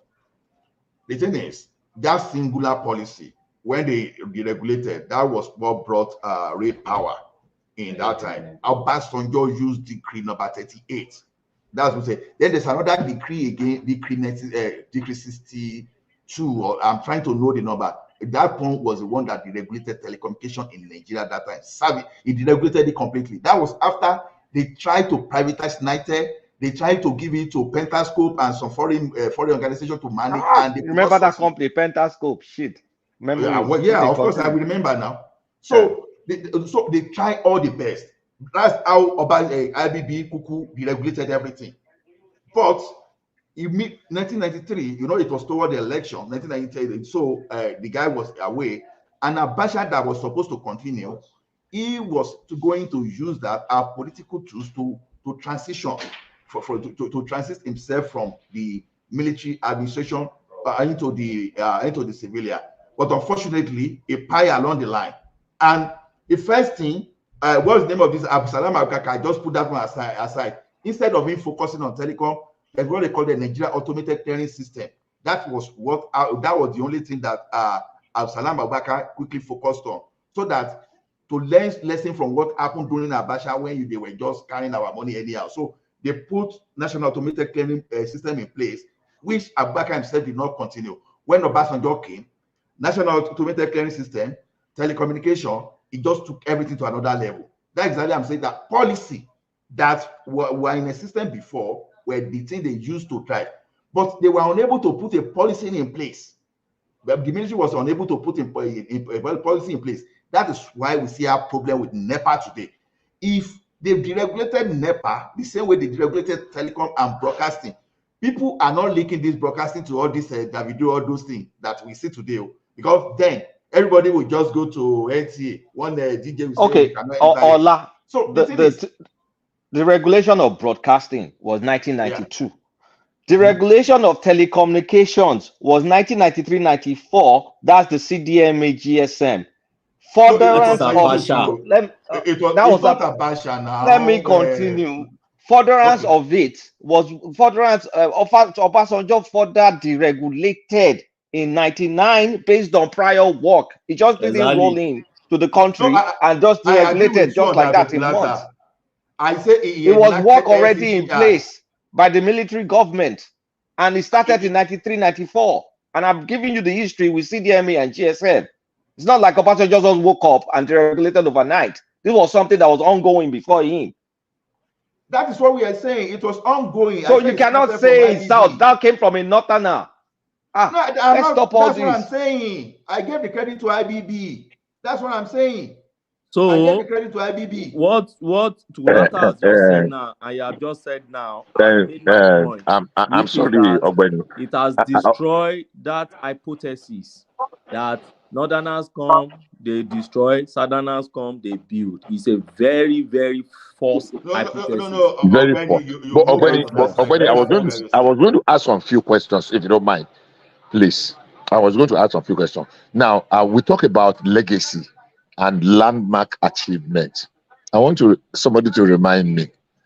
NAFCON, National Fertilizer Company, that was cited somewhere in River State whose idea was it? What's the name? The Aluminium Smelter Company, ASCON, whose idea was it? Third Mainland Bridge, whose idea was it? Element Petrochemical Refinery in somewhere, Element in on the way to One in River State, whose idea was it? Who are the people that actually built our refinery? Starting from Port Harcourt Refinery to Warri Refinery to Kaduna Refinery. Who are the people that built them? Look, you didn't have ASCON too. I put ASCON. Okay. I put ASCON. ASCON in what's the name of the place? Akwa Ibom. Yeah, it was the second one I mentioned. Yeah. I want to go to the other of the major things. Oku Iboku, Iwokwe, and name it. Who are the people? I am not associating success to any tribe, as we have as much as possible idiots, and read my words, that are of Yoruba extraction, as we have in Igbo land and Hausa. There is no tribe in sharing the amount of incompetent, senseless, visionless people we have. If you are good, you are good, irrespective. Maybe I'm blinded by passion, and that's the way I want to see it. I want to see your competency before your passion. But that some people, because they are from the south, they build more than the north. I will never. Okay. Now let me come in. Let me come in small. You guys don't see anything wrong in the northern house, but what about the quota system, the federal character, the educational disadvantaged stage, that are the main foundation laying for development? That's a different. That's a different topic. Let me answer that you before have to score 50. Hold on. You Bishop and the Kulata, you are partly northerners. You have to score 50, and I will score 200. You will get a place before Tony, me. that's a different topic. It's not that's that not true. That's another okay, just try to be politically correct. Now it's okay. Do you know? No, hold on. Can I Stop. address that? Hold on. No. Before you crown it, I know you have enough information, but let me just add something. Look, we put this thing out. Yeah, it is there, but we make it look like as if it is only the North that are beneficiaries of this thing. Yeah. I mean, it's so sickening. Look, go and check your record. Except they remove the River State. It's among educationally disadvantaged states in Nigeria. Go and check your fact. Akwa Ibom State. Bayelsa was part of them, and they give them preference in this thing. Every time you talk of Sokoto, you talk of Kebbi. The same advantage that Kebbi is enjoying, River State was enjoying it. And I'll give you one story. I don't like saying bringing my family here. My daughter was going to get admission into University of Port Harcourt, not State University, years ago. She sat for JAMB and she passed. I had the privilege of knowing the Deputy Vice Chancellor, University of Port Harcourt. I won't mention anybody's name. And they said, look, my state is not a catchment area. I was mad. I said, what do you mean? I've lived here for how many years? I've lived there since 1994, 1993. And I'm here. My daughter, he said, well, let's see how it goes. My daughter studied very well, even in the post-UME. They did not give her because they said from Oyo State, Oyo State is not a catchment area, but University of Ibadan is a catchment area for every state in Nigeria. University of Ife. So the federal universities in my own state is catchment area for every state across Nigeria, both in the north and the south east and the south. But my own children cannot go to federal universities in those states because it's not catchment area. I'm not telling you story of another person. I'm telling you of my own daughter. What are we talking about? So yeah, they put those things in place so that we will have a kind of a balance. I want them to go to the academy. I know what I score. I'm not going to share it here. Many years ago. But at the end of the day, if we calm down and we listen why those things were in place, we will appreciate that people that actually brought up the thought of those things, they were visionaries. So that we will not have a completely, because look, if you say, oh, we want 100 best candidates to be the one that will go into the army today, you just wake up one day and you discover that the first 100 best, whether they get there by merit or by mago, are from Delta State. Do you want a situation where you have a generation of army generals that are just from Delta State?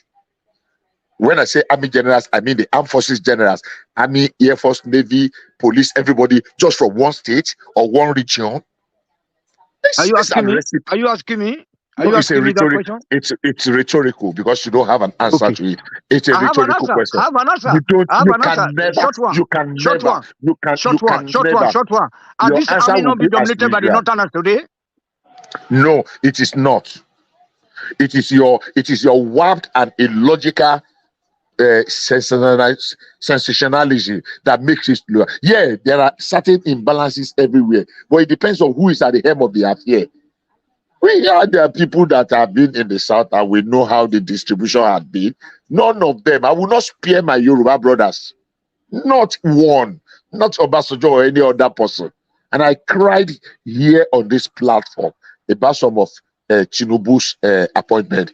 If you can go back to the records, I'm sure one or two persons, apart from people that are just, we attest to that fact. I don't see anything wrong. I don't see anything wrong in his Yorubanization policy. I don't see anything wrong in it at all. Everything is wrong. Every damn thing. Because let me tell you this. If you blame the North from doing it, and you are not blaming Yoruba man from doing it, then you are a hypocrite. No, I'm not a hypocrite because I think it is how the country. Hold on, Benny. It is how the country is structured. Hold on. It is how the country is structured. So if you don't take chance of your, if you don't take up the chance of your own turn, then it's sorry. Because the country at the end of the day is not one after all. After all. So once you get your turn, you have to make sure that you use that turn so that you can be able to attract development to our, to our area, at least Western Nigeria. So because if you look at the Northern today, they have European standard roads and then a rail connection, rail connections. You can travel just like you are in Germany. You can move from Hamburg to Berlin to all this. So the same thing, you can move from Sokoto to Abuja to Jos to all those places. But look at the Southern Nigeria. It's a public toilet. Now, can I quickly address that? You see, sometimes there are some popular narratives in Nigeria that are not that are outright falsehood. If you are critical in your mind and you pick facts and try to do little search, okay, it's enough even for you to neutralize so many of popular narrative we throw around in Nigeria. And that's why we always recommend this Raji Fashola's that new book, that Nigerian Public Discourse. He tried to address some of these issues that popular thing we just throw around. Oh, the roads in the southern part is not good. The roads in the northern part, that's not true. That's not true. Roads in Nigeria general are not good places where they are not good, and they are good in places where they are good. But I just want to address this. Quota system. There are reasons why they put all this quota system there. 1999 Constitution, we have to go and put it there because it affected us in the 1979 Constitution. And by the way, That 79 KB cabinet, I still keep telling people, go back to that cabinet and see the people. No, but quota system was there before 1999 because it affected me. No, while applying to Obafemi Awolowo University. So sorry, federal character is what I want to put. Federal character. Okay. Now, and we complained about it. Oh, why this? And I said, look, there are many ways in which this thing manifests. You have your quota system, you have catchment area, you have all these things there. And let me give you a simple example that, sometimes we don't pick our own mirror and check ourselves before we are criticizing something we see afar off. And I always use Obafemi Awolowo University, for instance, as example for people. When you get to Obafemi Awolowo University today, the majority of workers you see in that school, they are Yorubas. Majority you see in that school are Yorubas. And when it comes to admission of students too, there are states they call catchment areas. And those states, those catchment area is different from educational less privileged states. The catchment area are states that are neighboring states to Osun State. My home state falls within catchment area. And one of the reasons why I was able to get admission was because of Ekiti and my catchment area. Now, somebody from Enugu may come and say, why catchment? When that guy from Ekiti had 200, they picked me. Me, I have 220, they didn't pick me. But when you now cross again, you go to UNN, majority of those you find there are Igbos. And majority of workers you find there are also Igbos. I'm not saying there are no other tribes there, but that's the majority and that's the fact. And the same goes with students. And why? Because you structure it in such a way that every region or every sub-region you see, you find federal universities there. And they have catchment area for their own university within their system. So don't complain about my own when I'm using my own catchment area. Why you should also use your own catchment area to your own university? So don't look at Usman Danfodio University in Sokoto because he's getting his own catchment and he's putting it as 140 for his own people. And your own people in your place said it's 250 they want to use for their catchment. Then up your game. Don't say you want to go and compete with somebody in Sokoto because of his own. Because of what? Because you are one Nigeria. Then stick to yours within your own space. Or you raise your ladder higher there in order to be able to beat the ones that are there. That is about university and my own take. If you go to Ahmadu Bello University in Zaria too, you see it's the northerners you feel as majority in that school. Yes, there are many southerners there. Why? Because when they first established that school, they were seriously less education, less graded area. So they accommodated a lot of southerners, not even accommodated. Let's say the southerners assisted them to build the university. That's the way I saw it. But over time, they have to take up their space because it's within that area, and there's the reason why they created those universities. And by the way, for instance, somebody was complaining about Bafana University. They have so many Yoruba. Look at it. I said, do you know that university they used Western budget to build it? Okay, your federal thank government you. snatched I've it been away trying to from say us. that not Western, but it was built by the Western region. Western region. It was a Western region uni school, and then they used the people The federal in government the just Western hijacked region. it. The federal government hijacked it, and you now want to come and maintain the same proportion of population from your own area to come and take over. No, it's not possible. And that's the true federalism I talk about. Don't take benefit of your own space and then come and japa and invade my own area. No, if you are too much from your own area, stay there. That's for me on the university of my own observation. Another observation I see is this. You see, federal unity schools. I know many people talk about federal unity schools. I say, okay, let's analyze this thing. How many federal unity schools we have in Nigeria? 110. Okay, we have 110. It means logically it's spread across all 36 states. Yeah. Now within this 36 states, have you even taken your time, apart from the general narrative people narrate everywhere and you are just buying into it? Have you taken your time to see the way their admission system works? Is there? Go and check. Just go to federal university, go to their website. You see the way they pick pupil students. They have it. They have catchment area. They have the host states. So if you have federal government college, federal government that is in Ekiti, for instance, in Ado Ekiti, for instance, they have what they will take from Ekiti indigenes. That's we are the one hosting that state. In your own state too, They are hosting you. They are getting indigenous for you hosting them too.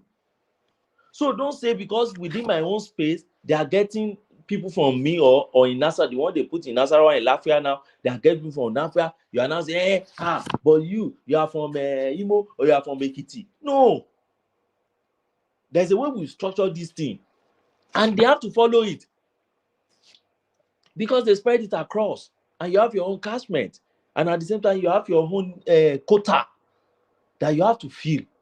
If you fully fill your own, they have to look for other states to fill theirs. If it remains, then they give it to you. And educational less privilege is the last one I need to address. Now, when they said educational less, unfortunately, when I look at that, let's develop. Is it less privilege or less developed? Let's develop areas. Okay. So I don't know who even came about that list because all those rubbish came under IBB now. I'm telling you, I look at that list. You don't find Southwest there. I find Ebonyi there. Bayelsa is there. Cross River is there. River State is there. Then you now have Yobe and all those states. And You see, what led to it? I'm not in support. Does not mean I like it. You said you don't know how it came. What led to it was, actually, it was one of the quota. Was it quota system now or something that so many areas, when they need to fill up certain position in federal appointment, there are some states that they don't find qualified people in those fields. You understand? When there are opening in federal appointment and they need to balance across, so they discover some states are lacking. So they now say, okay, in that case, let us give them opportunity at the entry level, which is the university level, so that it will not be like in the certain categories of those federal appointments to fill up quota system. How can a state not have somebody that's qualified? I want to use a position that, okay, this state brings somebody to enter into this level, okay, that are between level 14 and 17, and they go through all the ministries, and there's nobody from the state. So they now created those things so that every state will have a representative in that field. That when there are some people that are slow learners, but when you expose them, look, the intention was very, very genuine. That some people have abused it and mismanaged it is unfortunate, but the original intention, because I had the real pleasure of engaging. Why should my daughter not get admission? Why should I not get admission when I'm eminently qualified? And they gave me some illustration that made me say, okay, I think it makes sense if we want to continue. So it's not like somebody just woke up on the wrong side of the bed and decided that, oh, listen, no. There was a need for it. So in curing that malady. My understanding of that space was in the 90s, especially under IBB. That thing was being abused and erratic appointment, and people were just using nepotism to do things. So there was an outcry, outburst, even prior to June 12th, So under that IBB, a lot of irregularities. So catchment area, a lot of these things just started springing up. So to the point that it forced Abacha to even promulgate a decree in 1996 to establish FCC, Federal Character Commission. So the thing is, it was to me, there was no intention. It was an abuse of those people in power, that they think because we're in power, you can allocate as you like. When I say this thing, because a person like me, I feel like I was abused as a Nigerian.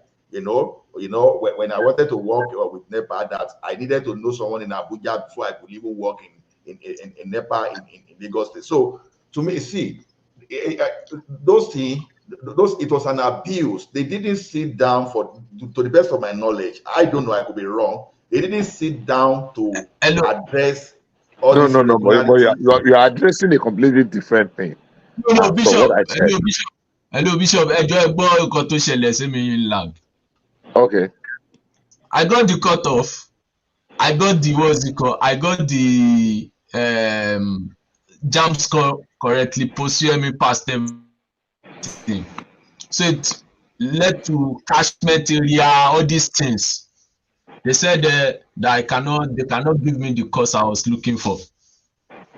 You are looking what? Okay. The course I applied for, I was not admitted. Okay. But do you know that they factored me? I'm an indigenous of Lagos State, but the person that I beat, that we went to the same school, same secondary school, he's from Ogun State. He got the admission in Unilag. Now they said I'm a Lagosian, agreed 100%, but they even forgot that I'm even from a minor ethnic group in Lagos State. So can you see that this catchment area helping some people? No. Let's get something straight, and this is without prejudice. Number one, that was what they told you. It might just be they sold you a dummy. Maybe somebody have sold your own admission to somebody else. You don't know. You understand what I'm saying? That was what they told you, because number one, being a minority and being from that state, if they are going to eliminate you at all, maybe on the merit list, it has nothing to do with catchment. So maybe somebody just look for what is the easiest way to put this individual up and to just let him just, because they have sold. Corruption plays a big major. Bishop, you were using your own time. Yes. You were using your own time comparing. See, some of us that got into institutions in the early 90s. What's the difference between our time? Mama submitted your buruku man. You probably used school in the 80s, so you are maybe late 70s or 80s. So totally different situation. To be honest, totally different situation. So we that face it, I can connect with what Ife is talking about. You see, well, I jokingly said something here the other time that I don't like. Understand?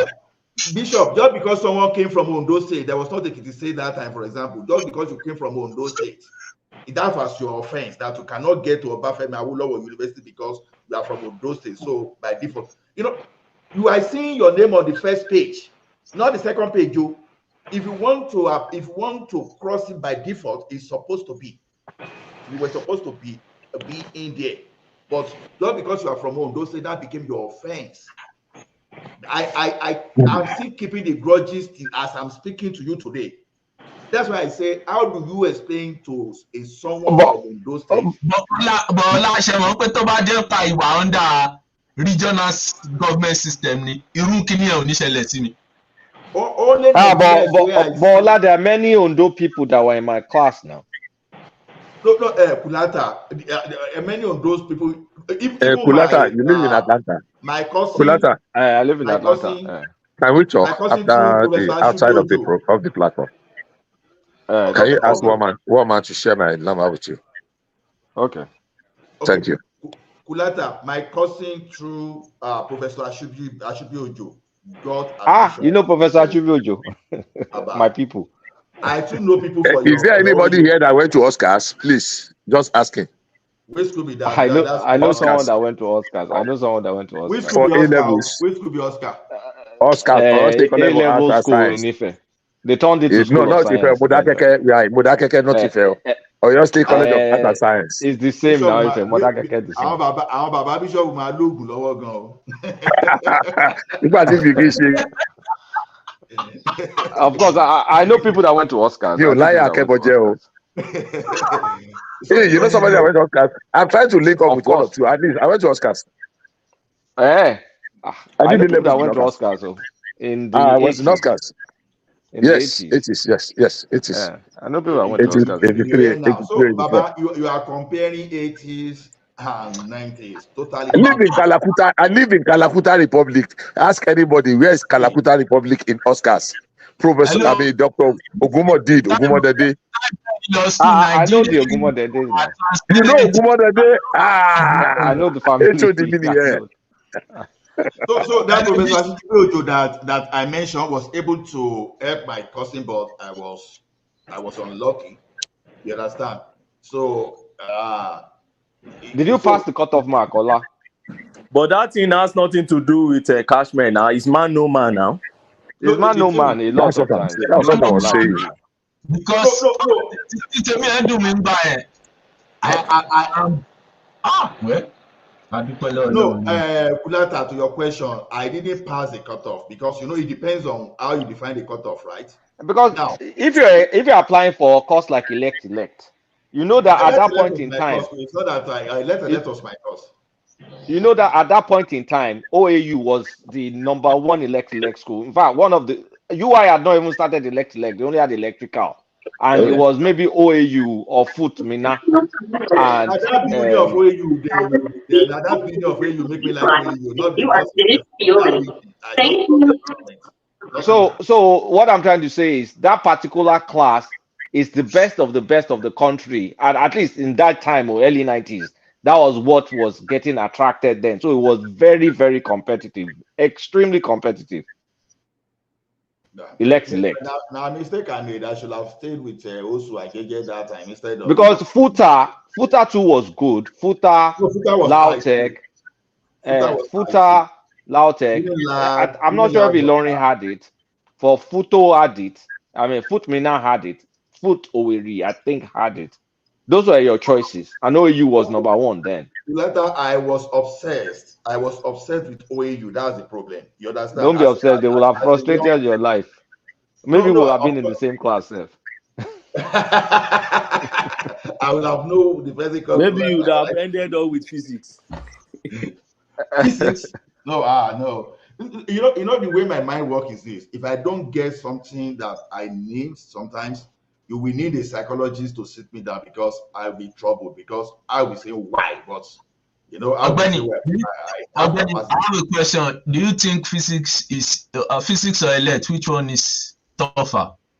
In Ife? No. In any this is White House. Kulata. I went to White House like 3 weeks ago now. I was there. My friend is the HOD now. Follow White House, Nife. Lions Den, my background was in physics, so. Physics was tough. My uncle is a professor. Why would you go and do physics? Let me banter you guys. I never went to Ifeo, but being in Oscars, I can tell you very confidently. I even know Ife more than some Ife students. I would drop a hint here. Anybody that can get the hint. Moza, Nachineke, bring us here. Namoza, bring us here. Omi. Oscars no longer exists. It's a school now. Okay. They changed it to science school. They changed it to School of Science now. School of Science, yes. Oh, but I dropped a hint. Modakeke. No, Modakeke. It used to be Oyo State College of Art and Science. I know it. Yeah, it's Oscars. So we were very prominent we were a little bit famous in Ife because it's a gateway to coming to Ife. If you do your A-levels and you get some good points, and then some of us saw Wole Soyinka in his active days as a lecturer, what is offending the grant and what have you. Yeah. But then it is always what Soyinka it is. Was in religious studies. Yeah. Soyinka He left theater and music because of Olarotimi and then crossed to religious studies. They were Olarotimi, yeah. So Olarotimi, he's dead now. Yeah, he's late now. Professor Olarotimi, sure. I was taken up. Olarotimi, the girls are not to blame, right? Sophocles, for the first Rex. I know Peter Fatomlola now. I know his son. That was his boss. He was the one that brought him into the theater world. Yeah. Peter Fatomlola is still alive. He's still alive. Yes, sir. That one is not. Peter Fatomlola is not professor by letters. No, it's not. He's not even a doctor. He's not even a doctor.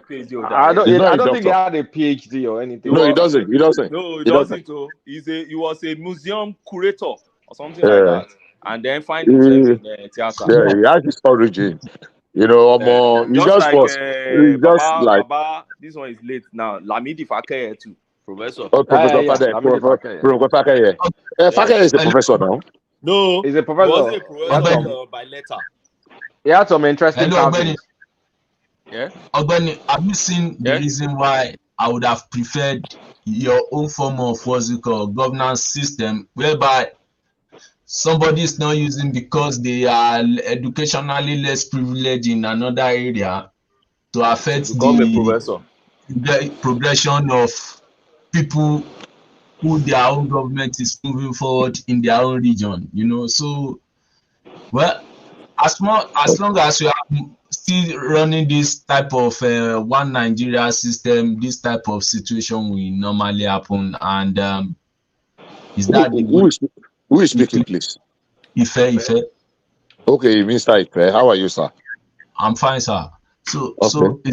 so for me, is that the right way to go if we want to move forward? Because now what you now see is the people that are not given the opportunity to strive in that country, other countries will come and snatch them out in form of all these scholarships, which I benefited from. I also benefited from scholarships. That was why I could leave Nigeria, you know. No. See. Let me say this before Ogbeni claps it up because it's respected. You see, we need to change our. I don't want to use the word orientation. You know, the way we say things. Because I tell people, if we can overcome some of our little challenges here and there, Nigeria is a great nation. I will tell you why. You see, some people say there's an adage in Yoruba land. Look, sorry, let me digress a little bit. Earlier today, I was alone and I was kind of, I don't want to use the word meditating. I don't want you to sound religious or philosophical. I was just looking at, I have had, I've not been able to do. I wanted to go back and again, you know what dundun is? That kind of, that drum. Drum, yeah. And go. Now, ask an average person, what is the difference between dundun and gogo? I'm not adding bata and obele and the rest. But go and do your research. Tell me which drum is sweeter than dundun. Don't tell me it's because I'm Yoruba. That's when you use the real ole. You know, when if anybody knows what ole is, to create your dundun, not just gogo. Gogo is beautiful, but to create your dundun, the ole awọ. Now, that is an area that if the Westerners, the Western world, had the one that had that, they would have developed it to an area that it's going to probably be a multi-billion, because the tonation, the tone of that thing, when it is properly tuned, it's something that can mesmerize. Now, that is something that is laying waste. So if we share the best of our best to go and acquire the necessary knowledge and skill to come and develop those areas that we know we have advantage, it's just that it's not been exploited yet because many people don't understand it. And in the course of thinking of that, I thought of, why should I be looking for, how do I tell an American man that tells me akara is being cake, or that moi moi is being pudding, or that begiri is what again? Why do I need to? Why can't they put it in their dictionary that this is begiri, this is moi moi, this is akara, this is amala? Why should I tell him that it is amala ni oyinbo, yam flour? Why should I tell him? Why not? It is amala. So learn the first to be compared to learn some. So getting advantage to go and study outside is not in itself anything wrong, but it should not be seen as a minus to our own, because if we can tap and tap and tap and tap and bring out the best in it, maybe if you not, we will not be the one that will benefit from it though, but future generations. Who taught us how to begin to write Yoruba language in the first instance? Is it the Yorubas? Of course not. It's the Europeans. It's the West that came to first put the letter, our word, our Yoruba alphabet into paper or in writing form. It's not. Crowder project. It was not Ajayi Crowder. People came before Ajayi Crowder. Oh my God! No, Let me that's what remember I the name. learned. I don't No, know. it was not. It was not. I'll remember the name. Yeah. Akilo ṣe fún Baba. Can anybody hear me? Yeah, I can hear. Yeah. Ajayi Crowder translate Bible to Yoruba. Is it Freeman? Hello. No. Now from Peter Fatomilola said Ajayi Crowder I don't No, know. it was not Ajayi Crowder. There are people that they started writing Yoruba before Dictionary. Ajayi Crowder. Olóṣe dictionary àti Bible translation both for Igbo and Yoruba. But it was not one that started it. Freeman school Methodist.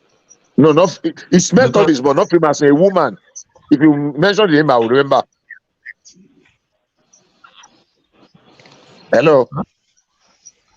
We can hear you. Okay. School in Badagry, Our Lady of Apostle. There's a woman that started writing, and she spent a lot of time, and a few other persons. But they're actually European that started writing in Yoruba, and they started from numericals. Okan, Eji, Eta, Eri, Arun. It was not the Yoruba that started. Of course, we have our own Onka. We have our own calendar using the moon and the rest. But to put it into paper, to start writing it down, it was not. All those our syllables. There's a rule that guided it. I did not study it, but I read it. Because it's still saying a Crowder, the first native African Anglican bishop, published a Yoruba grammar and started translation of Bible. So yeah, he published. Giving the credit to Ajayi Crowder. So well, maybe for Crowder did a lot of work. He did a lot of work. I'm not taking anything away from him, but he did not start it. Bishop, yes, is it Rossi Kata? Is it Kata? Is it Kata? No. Okay. There's somebody before her. She's a Methodist. No. Oh my God! Why did I? Oh my God! I'll try and notice. If I remember, I will put it down and I'll put it there. No. They did a lot of work. Ajayi Crowder contributed a great. I'm not taking anything away from him, but he did not originate it. It was those, two categories of people came to West Africa and Nigeria, to be very specific, and they were actually merging Nigeria and part of Ghana at that time, and they came for two reasons. Two sets of people. Now, one was religion, and the other was trading. So the religion was the Christian religion, trying to say, okay, let us bring those were the missionaries. So that lady came under the umbrella of the missionaries. The people that came with the whatever of trading came with whatever. But I want to remember. But yeah, all this said, all of them contributed, and Ajayi Crowder contributed immensely. Ajayi Crowder did a lot in that area. So I'm not taking anything away from him, but it started a little bit before him. Okay, you were saying something about Dundun family the other time because no, not family. Dundun drum. The Dundun drum, we have Iyalu, Iyalu, exactly. Now the beauty of them is being eroded. Because what I still don't understand when Yoruba will be say gudu gudu tindo baki Iyalu today, I'm still trying to understand that proverb because I don't really understand. Because, okay, it good now, but it is still Iyalu that still dictate the tone of the entire drum. Because okay, you omele, ishaju, all those things they started, right? But now by the time it depends on the set of drummers, right? Because some drummers they will start with God irrespective of how Yoruba made the proverb. But in that family, it is gone, or let me call it Yailu, that will still dictate how the other percussionists, right? Those people we can call them percussionists, the drummers, right? We move. So I still don't understand proverb. I don't know if anybody can still tell me why they say gudu gudu tin loba, iya olo to die. The beauty of it is this. Or let me see. I don't want to talk about the complexity because I am not of the Ayon family. I just love how some of our let me borrow the word loosely, progenitors, people that started in that area. Now, see, Dudu is a combination of several of those tribes. Yes. Now, the only thing that makes it different is your competence or your how craft in tuning them.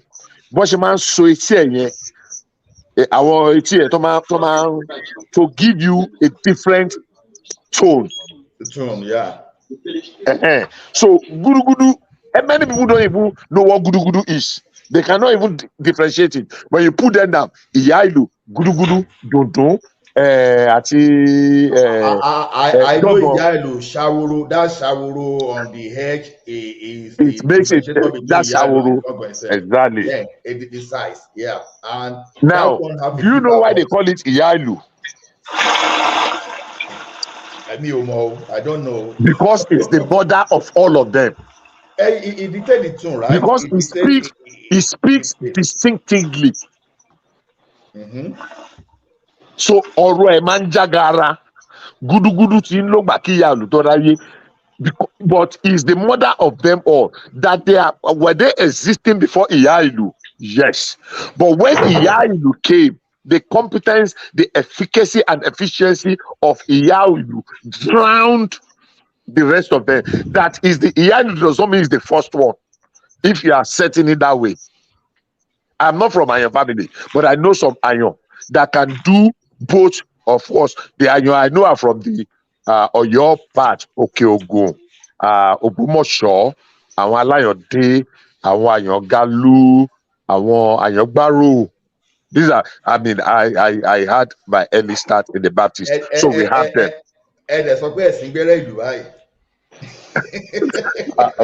Oh God!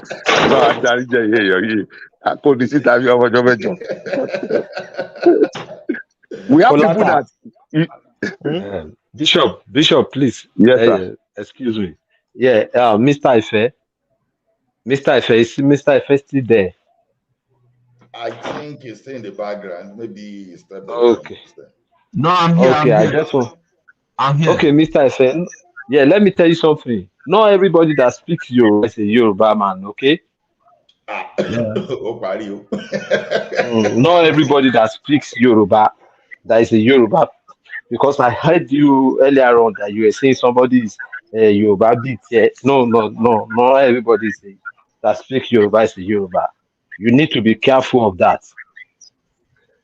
Is it because of I don't know, but because of some people.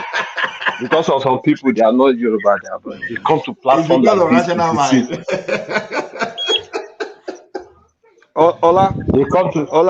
They come to this platform to deceive a lot of people. You understand? So just be careful of them. Thank you. Ola, did you work in Access Bank? Yeah, when I was in Intercontinental Bank, then Access Bank. You heard about Albert Wigwe. Yeah. Very unfortunate, man. Very unfortunate. Very unfortunate. Yes, in fact, I didn't get myself when I heard about Nigeria just lost one of the best so far in that country. He is on this university, Wigwe University. If you see the infrastructure grant, oh my goodness. Nigeria really lost it. Hello, Bishop. Bishop, ṣe máa ń pọ̀rọ̀ luther sọ yín sí ẹ̀ àwọn generation gbogbo nǹkan tẹ́ ń sọ yẹn mi ìtẹ̀ mọ́ rárá. Speak English, Oife. Okay. Now, what I'm trying to say is this, you are now describing the types of percussion instruments in the Southwest, Yoruba axis precisely. How many Yoruba children now can even the depth at which you are explaining these things can talk about it? I was lost in the conversation, even though it was interesting to me. You know, Okay. Let me say this for many Yorubas who cannot even speak the language, and they are living in that same southwest as we are speaking now. Okay, let me start by saying, number one, those a good number of those drums. Some other countries have lost them, but when they were traced, we discovered that those drums, Dudu, Iyailu, Shawuru, and Shawarede, and a number of them cut across a major of the West African sub-region. In fact, it gets as far as the Ashanti. That is how far the old Oyo Empire spread. The Oyo Empire get to the edge of the Kanem Borno Empire, subsume the entire of the middle belt of Nigeria. So, but let's move from there. Now, Etilu, Oyatosimo Lulu. Some people have ears for drum, but we have lost a generation of people that actually know the origin, the tuning of those drums. And we are losing a greater part of our heritage. And I will tell you how we lost them. Okay, you want to hear me? Yes, We lost them. We lost them due to religious idiosyncrasies. Because some people came to brainwash us that our practice is demonic. They told us that Bata is for demons to worship Shango and Oya and the rest, and we neglected and abandoned them. So all the people that were drumming those drums in those days left them, go to Igbojaye, go to Komu, go to Okeogo. When I say Okeogo, I'm talking of places like Shaki, Shepeteri, Agwamodu, Tegde, Agurege, Okeho. Name them. There are brilliant people that were originally they inherited drums, and anywhere they will always they will always, but they abandoned them and entered the Baptist of this world. And when they told them that no, stop, drop down your drum, come and learn how to play accordion, and come and learn how to play keyboard, come and learn how to play jazz. That is the demise of a lot and great deal of our traditional inheritance. We have lost more than 50-60% of them, and we can never recover them. But the remaining one, can we salvage them? It depends on you and I, if you are a true born Yoruba man. Well, Ife, yeah. You see, one thing is this, since last year, I've been expecting God Pie specifically because you said the person should not send me that you send me because of the woro woro, that the Shawuri there around that. And so one thing is this: if we promote our culture, one thing I've learned about Gogon is this: you can learn Gogon even faster than you learn keyboard. One good thing is if you listen to, I'm an analog music person in the sense that I listen to more analog than digital. Okay. When I say analog, you see me, just imagine now, see me where I am now, be playing Alabi Ogundepo, be playing be playing Odulayi Aremu, be playing Olariwaju Adepoju, Olatubosun, then when I want to do something again, you will see me be playing Sunny Ade, Obe, all those. So because I'm an analog person, so I can listen to all those, so I can. You have a partner here in Mio. From the days of I'm telling you, if I tell you the number of Yeshua Olatunji I've listened to today, Aruna Shola, Esaka, Ligali Lukaiba, Ayinde Bakari. So when some of them want to start, they start with Gongon, all those kind of things. They will start, and as they are starting that will dictate the pace of the way they are going to sing throughout. And one thing is this: over time, I've learned how to listen to different type of percussion. That if family is moving, I will know. When I want to hear some nice conga, all those, I go to Orlando. So You know, so over time, I've been able to differentiate. And I tell you, if you see, if you see the type of musical instrument I have at home, not instrument, I mean like the hi-fi, the sound system that I have. Yeah. You know, so over time I've learned to the point that I want to buy gong. You understand? But not that I'm seeing gong on Etsy, They sell it on Etsy and Amazon now. Gogo. exactly. Do you know why I don't want to? I want the one that is well toned. So I'm not saying people should help me get from the local all those local people that they are from your family. So that you send to me. Don't worry. When the thing lands, any day the thing lands there, I will try to fake like I behave like as if I know how to play for you on this forum. And so if you don't promote all those things will just die because you need to listen to Gongon. You understand? You will enjoy it. Because why people like me are going up. You know why I see this Nigerian project as an existential threat to the various ethnic group in that space. Very existential, my brother. Very. Because we want to what's it called? Carry other people along.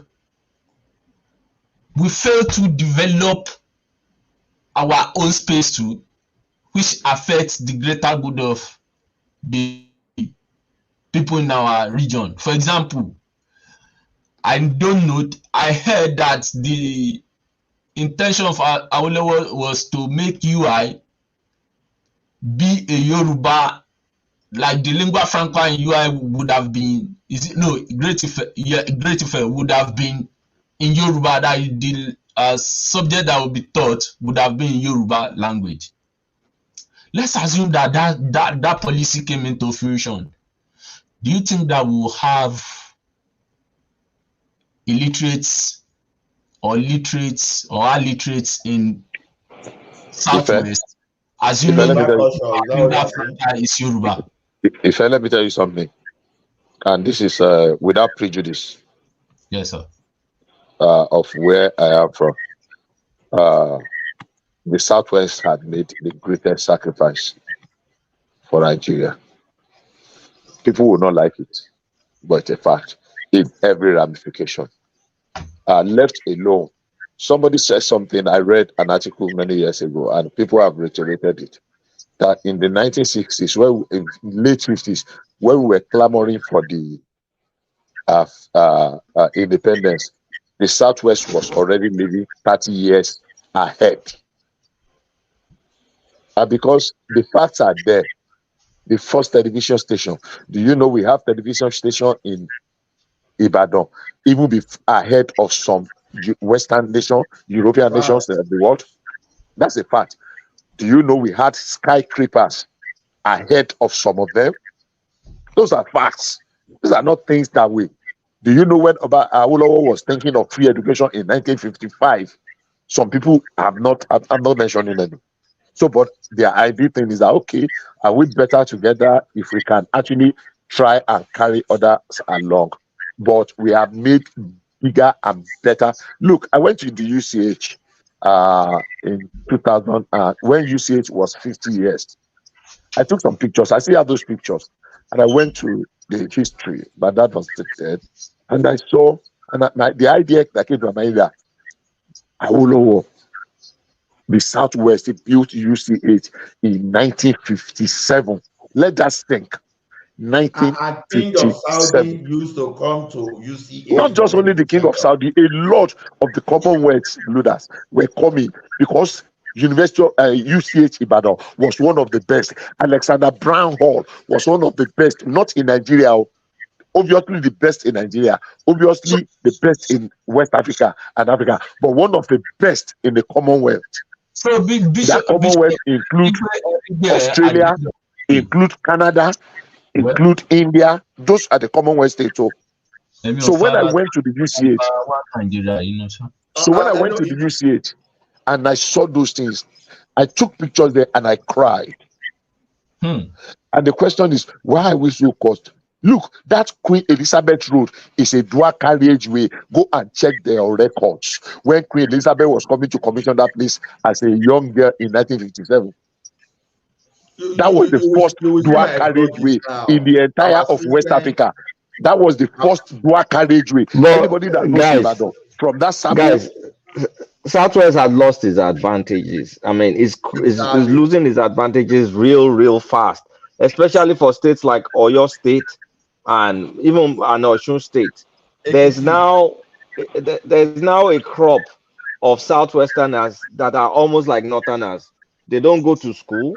They just follow Elekeu. They And believe them is what they want to do. it's not nice, man. It's not nice. And the earlier we realize we have just old rustic towns, we don't go back to develop our towns. Things have, I mean, That's the reason I say we should embrace the principle. We know we cannot regionalize like it used to be before, but that principle of regionalization, all those good things there, we should take it. Let me give an example. Now, if someone, there is an elderly person, the person is like 8 years older than myself. Okay. One day I was on phone with that person, so I was now referring to they call it Onaide in Yoruba. I heard that thing from Oyedepo, Alabi Ogundepo. As I was saying all those things, just to make some analogy, the man just switched off his phone. I go, but I was talking to you. Why did he said I was making incantation? I said, like, seriously? Making incantation? I say, okay, sorry. I say, I'm from Ekiti. I know the difference between incantation and when you are just making Yoruba, when you are just making Yoruba. Now, what am I saying is this? How did I learn all those stuff? We used to have different Asha Ati Orisha Yoruba. How did I learn my proverb? Apart from one I heard from the elders. You know, there was a book. I'm trying to remember the author. If I see the author, honestly, I will send it there. You know, I was reading the history behind so many of Yoruba proverbs, like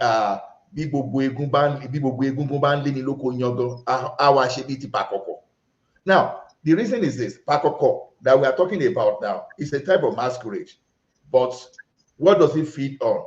Just corn, you call maize, agbado, right? But now, when they were now saying, okay, there was an issue now that, okay, people should not go to the farm, and who did they ask to enforce that declaration, promulgation? It's for pakoko. Okay, they are not saying, okay, you, even if they made this proverb, even if they made this law that they should not share, the people should not be going to the farm again. You, when we say now, corn you they eat, now you call it chase us away from that place. So there's a way that Yoruba brought their proverb from some kind of event, and they will,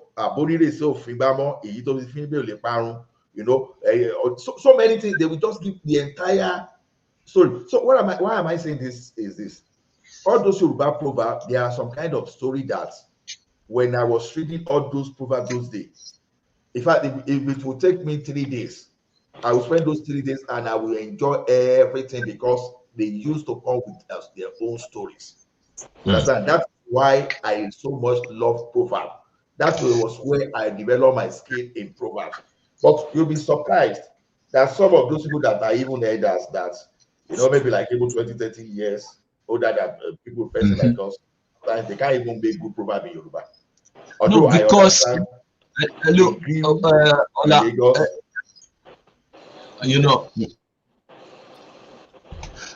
me down let be why. When education is not in your mother tongue, you will lose the originality and you will even lose your thought of thinking in terms of when you are transcribing or transliterating things. Apart from Yoruba, you know that my own part from Badagry, we speak Gungbe language. Do you know that I've developed my language such that when I speak now, even though I'm abroad, people will be like, you have somebody you are speaking with over there. I'll be like, no. That I listen to some old music, then I try as much as possible develop myself. Then the funny thing is this: before I can understand some concept, I will first of all look at the unfortunate thing. I will first of all look at the English translation. Now look for some maybe books to get the whole idea of what they are trying to say. And unfortunately, because the language is not developed in Republic of Benin, I will need to go and listen to the French version again. But where are you from, please? I know you're from Lagos. Yeah, I'm from Lagos, but no, not you.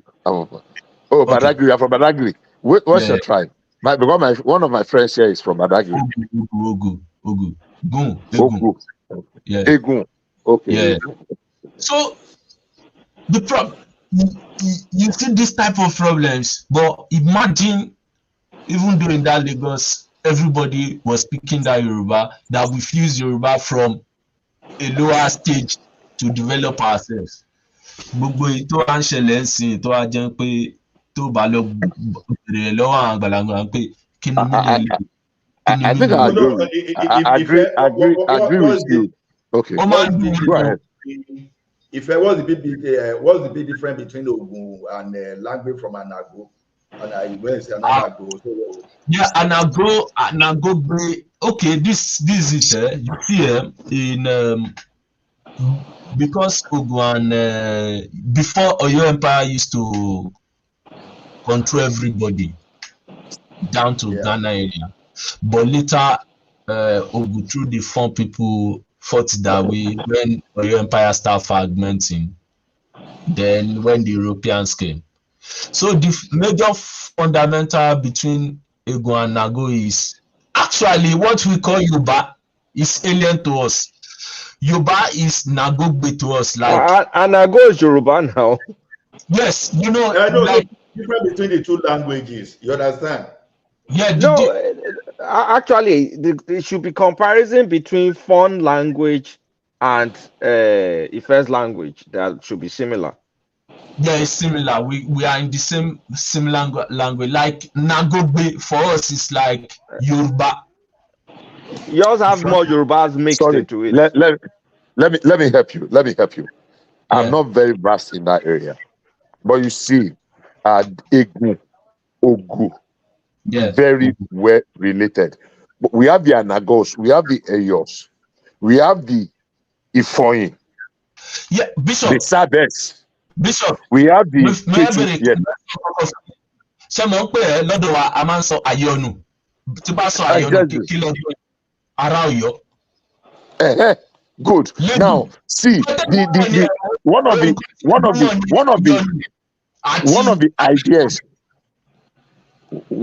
the sorry, are you hearing me?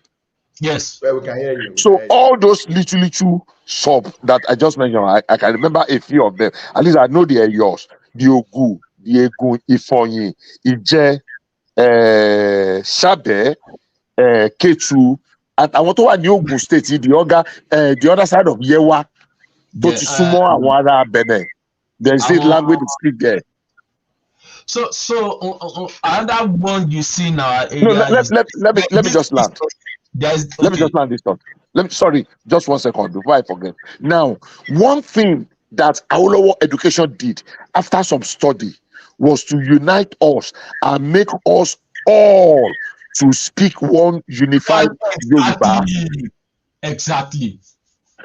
It has advantage and disadvantage. The advantage is this: everybody was now studying ABD,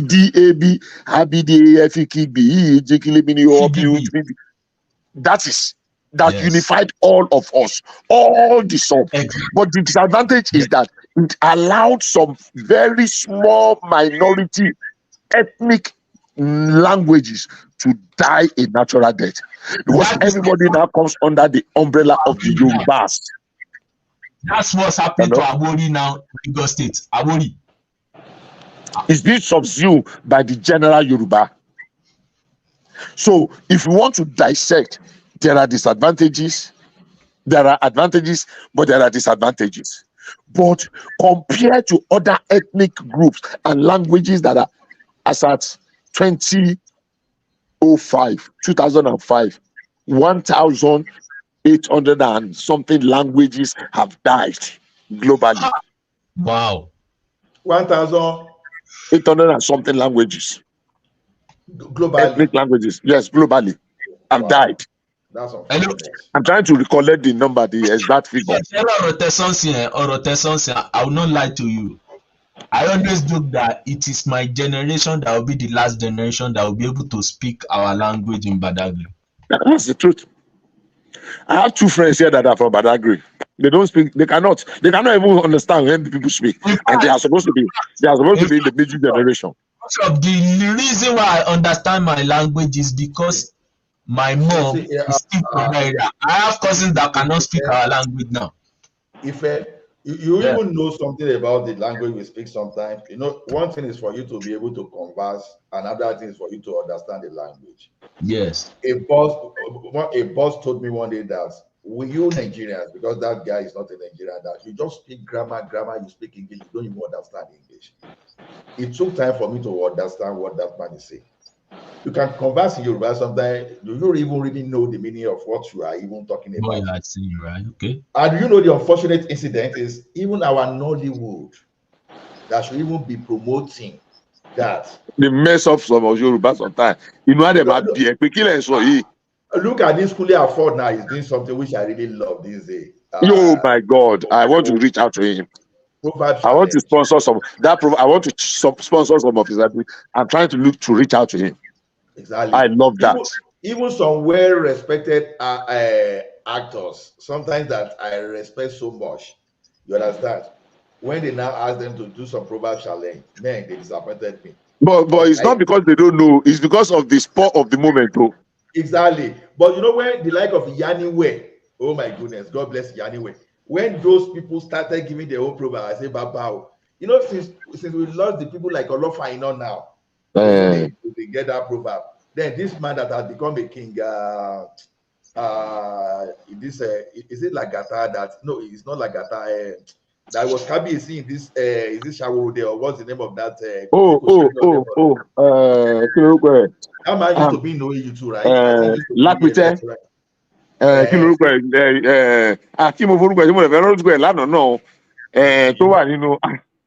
Oh God.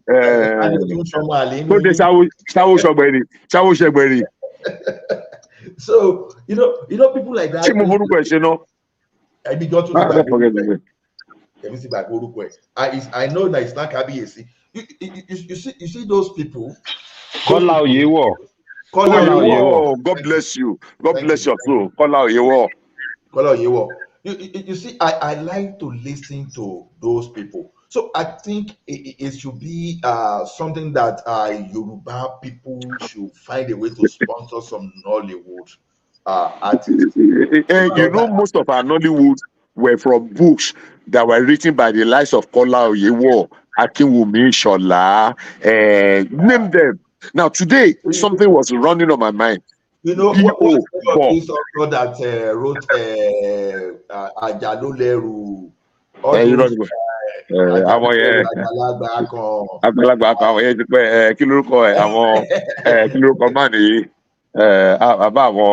anyhow, you know something was running on my mind.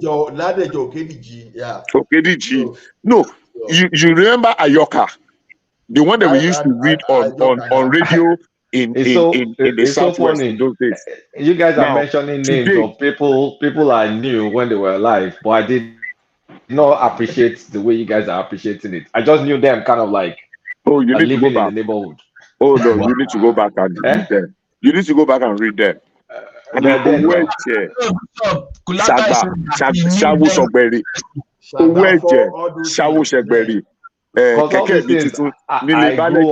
grew up with all this and I didn't know anything about it. Oh my God, you missed. Exactly.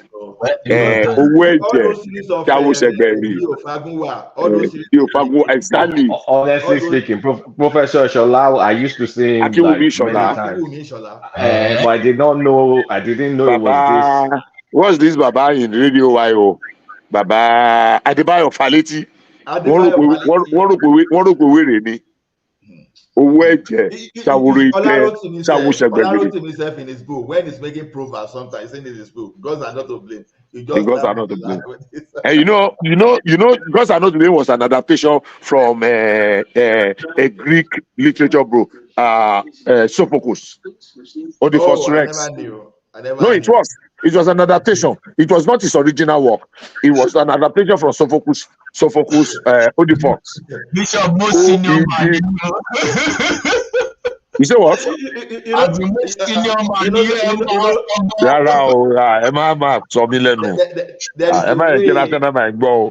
But meanwhile, something crossed my mind today. Please let me say this. Something crossed my mind. Something crossed my mind. You know, when Olaro was trying to say Arigi Shegi to he used one kind of English to translate. Yeah. When Wole Soyinka said, "One kilo shele," what exactly is offending the ground? And people thought it was crazy, but he did send some message. That was back in his days in Ife. Who can tell us kilo shele? How does it relate to what is offending the ground? Because we want to speak. Okay, now I was thinking in my head today, and I swear to Almighty God, this is genuine. I was thinking in Yoruba, and I said bo to feed, bo ewure to worship ewure, to bo at least to boil. Yes. So what was that one? I got 5. Bo to feed, bo to boil, bo to worship. What again? There are 2 other words, and there is a way. You know the accent. The accent is the way we know. All those are do re mi, right? Do re mi. That's the only reason. That's how we can separate all those things. Bo, all those stuff, right? Bo. That one thing about Yoruba. And you know, when someone was teaching me in Gongo, you know, funny enough, you know that's what they used to drum Gongo. Do re mi. Yeah. Oh, you know that's what they used to be Gongo do re mi. Those Yoruba accent. When you say if any do me do. You know that is exactly how Gongo we produce it. You use Yoruba that accent too. You know that is exactly what you used to even beat Gongo when someone was trying to train me. So we are so rich in culture because and our culture comes with happiness. You know, when you learn something in Yoruba, because that's your essence. That's your essence. Like that's what defines you. It's in your DNA, something like that. Yeah. And you find out that all this, unfortunately, because of history, what happened in some time, I'm always not happy. When you see all these people from the Caribbean islands and they come for all these traditional distant times, you find out that they will tell you, I'm happy I'm in the motherland. I'm happy I'm in the motherland. At times too, when we stay here, when we go back to Nigeria at times, we'll be very happy. I want to believe it's spiritual somehow. I don't know. No, if our situation is like say you never cherish what you have until you no longer have those things. That's exactly what is happening to us. Let me tell you one thing. Chinese will come to Nigeria tomorrow to come and teach Yoruba, some Yoruba people how to speak Yoruba, and they are going to pay through their nose if care is not taken. Because the only way to salvage now is a suggestion. Guys, Yoruba is not one of the threatened languages. Yoruba is thriving. It's thriving. No, Kulata, Yoruba you are talking about, I see Yoruba. There are some languages that are thriving now.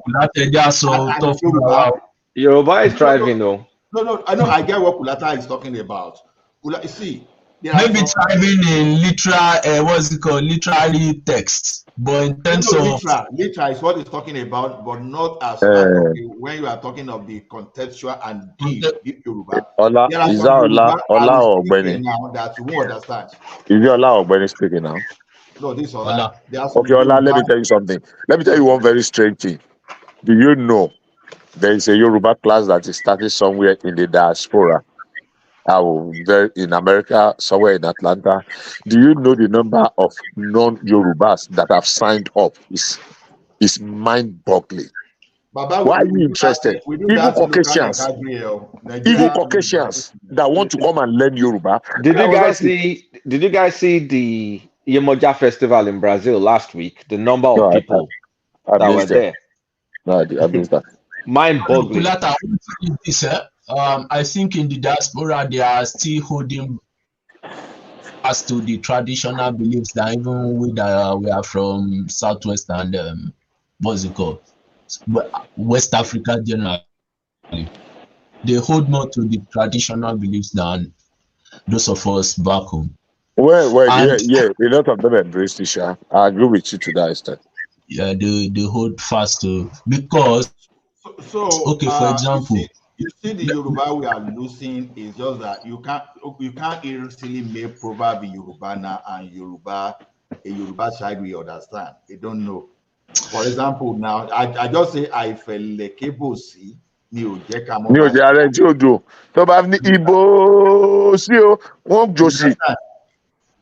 You don't even know whether there's a kiosk. You don't even know whether the person just. Yeah. Oh, you see what you just said. For someone like me, I don't understand. My Yoruba is not deep at all.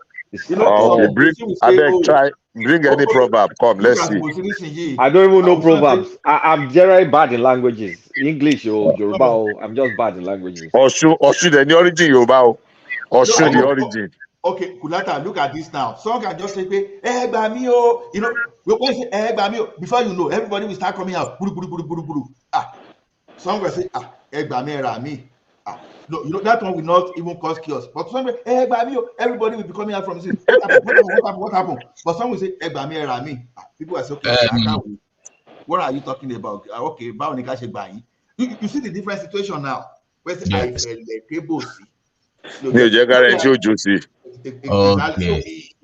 If you can make hysterical cry to become lyrical, and you know, you can dance to it, you put some tonation into it, and before you know it, you have changed the concept, the idea, and people are actually, you know, even so it's a, yes, sir. I don't know question come. I mean, the man like he can't explain it. Yes, sir. Now, from the Ogufate, Oyo, Lamo, due to Oyo Empire agreed. Báwo ló ṣe wá ṣẹlẹ̀ tó fi jẹ́ pé wọ́n máa sọ pé Ifẹ̀ ni what's it called? No. They are two different. I know where you are going. The source, ó yẹ kó jẹ́ pé Ifẹ̀ ló máa rule. Ó ṣe wá jẹ́ pé Ọ̀yọ́. No. I know where you are going. There is a tradition and there is a political. They are just two different things. Now, traditionally, according to Ishe-Ibaye or Ife, ni Ife Oye, Ife ni origin, the source of the Yoruba, because some believe pé àwọn Ife gan believe pé àwọn ni origin gbogbo ayé, because tó bá gbọ́ ní story pé wọ́n tẹ̀ wọ́n that was not given birth to. This woman that what's her name? Professor that is did a story about what's this, or one of not Orumila. So politically and military might, or your empire dominated, but historically the origin Orumila, even the father, everybody till today, nobody has been able to dispute the father of the fact that the Benin kingdom, the first king of the Benin Empire, was a direct son of the Ooni of Ife, Orumila. So Benin is linked historically to Ife and consequently Yoruba land, and the Alaafin of Oyo is one of the sons also. So originally historical fact, but Oyo became an empire. Whether DJ transfer so Oyo dominated because of the military might, Of course, nobody has ever conquered Ibadan, but Ibadan does not compete. Do you know why? Because Ibadan does not have a crown. I keep telling people. Yeah, but Ibadan is a war camp now. It's a war. Ibadan That's what came I'm out saying. of Oyo It's a after the war camp. displacement of It's a war Oyo. camp. It's a war camp. You get it right. It's a war camp. But Ibadan now has a king. Can the Olubadan of Ibadan go and it's a ballet well? now.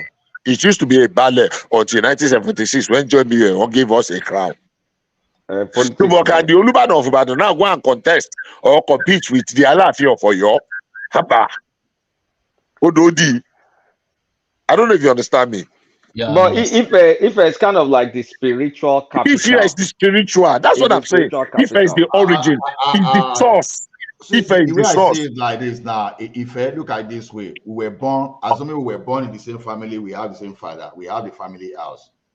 Okay. You can go outside and build your mansion, and people know your mansion somewhere. Bishop can go and build his own mansion somewhere. Kulata can build his own mansion somewhere. It's different territory.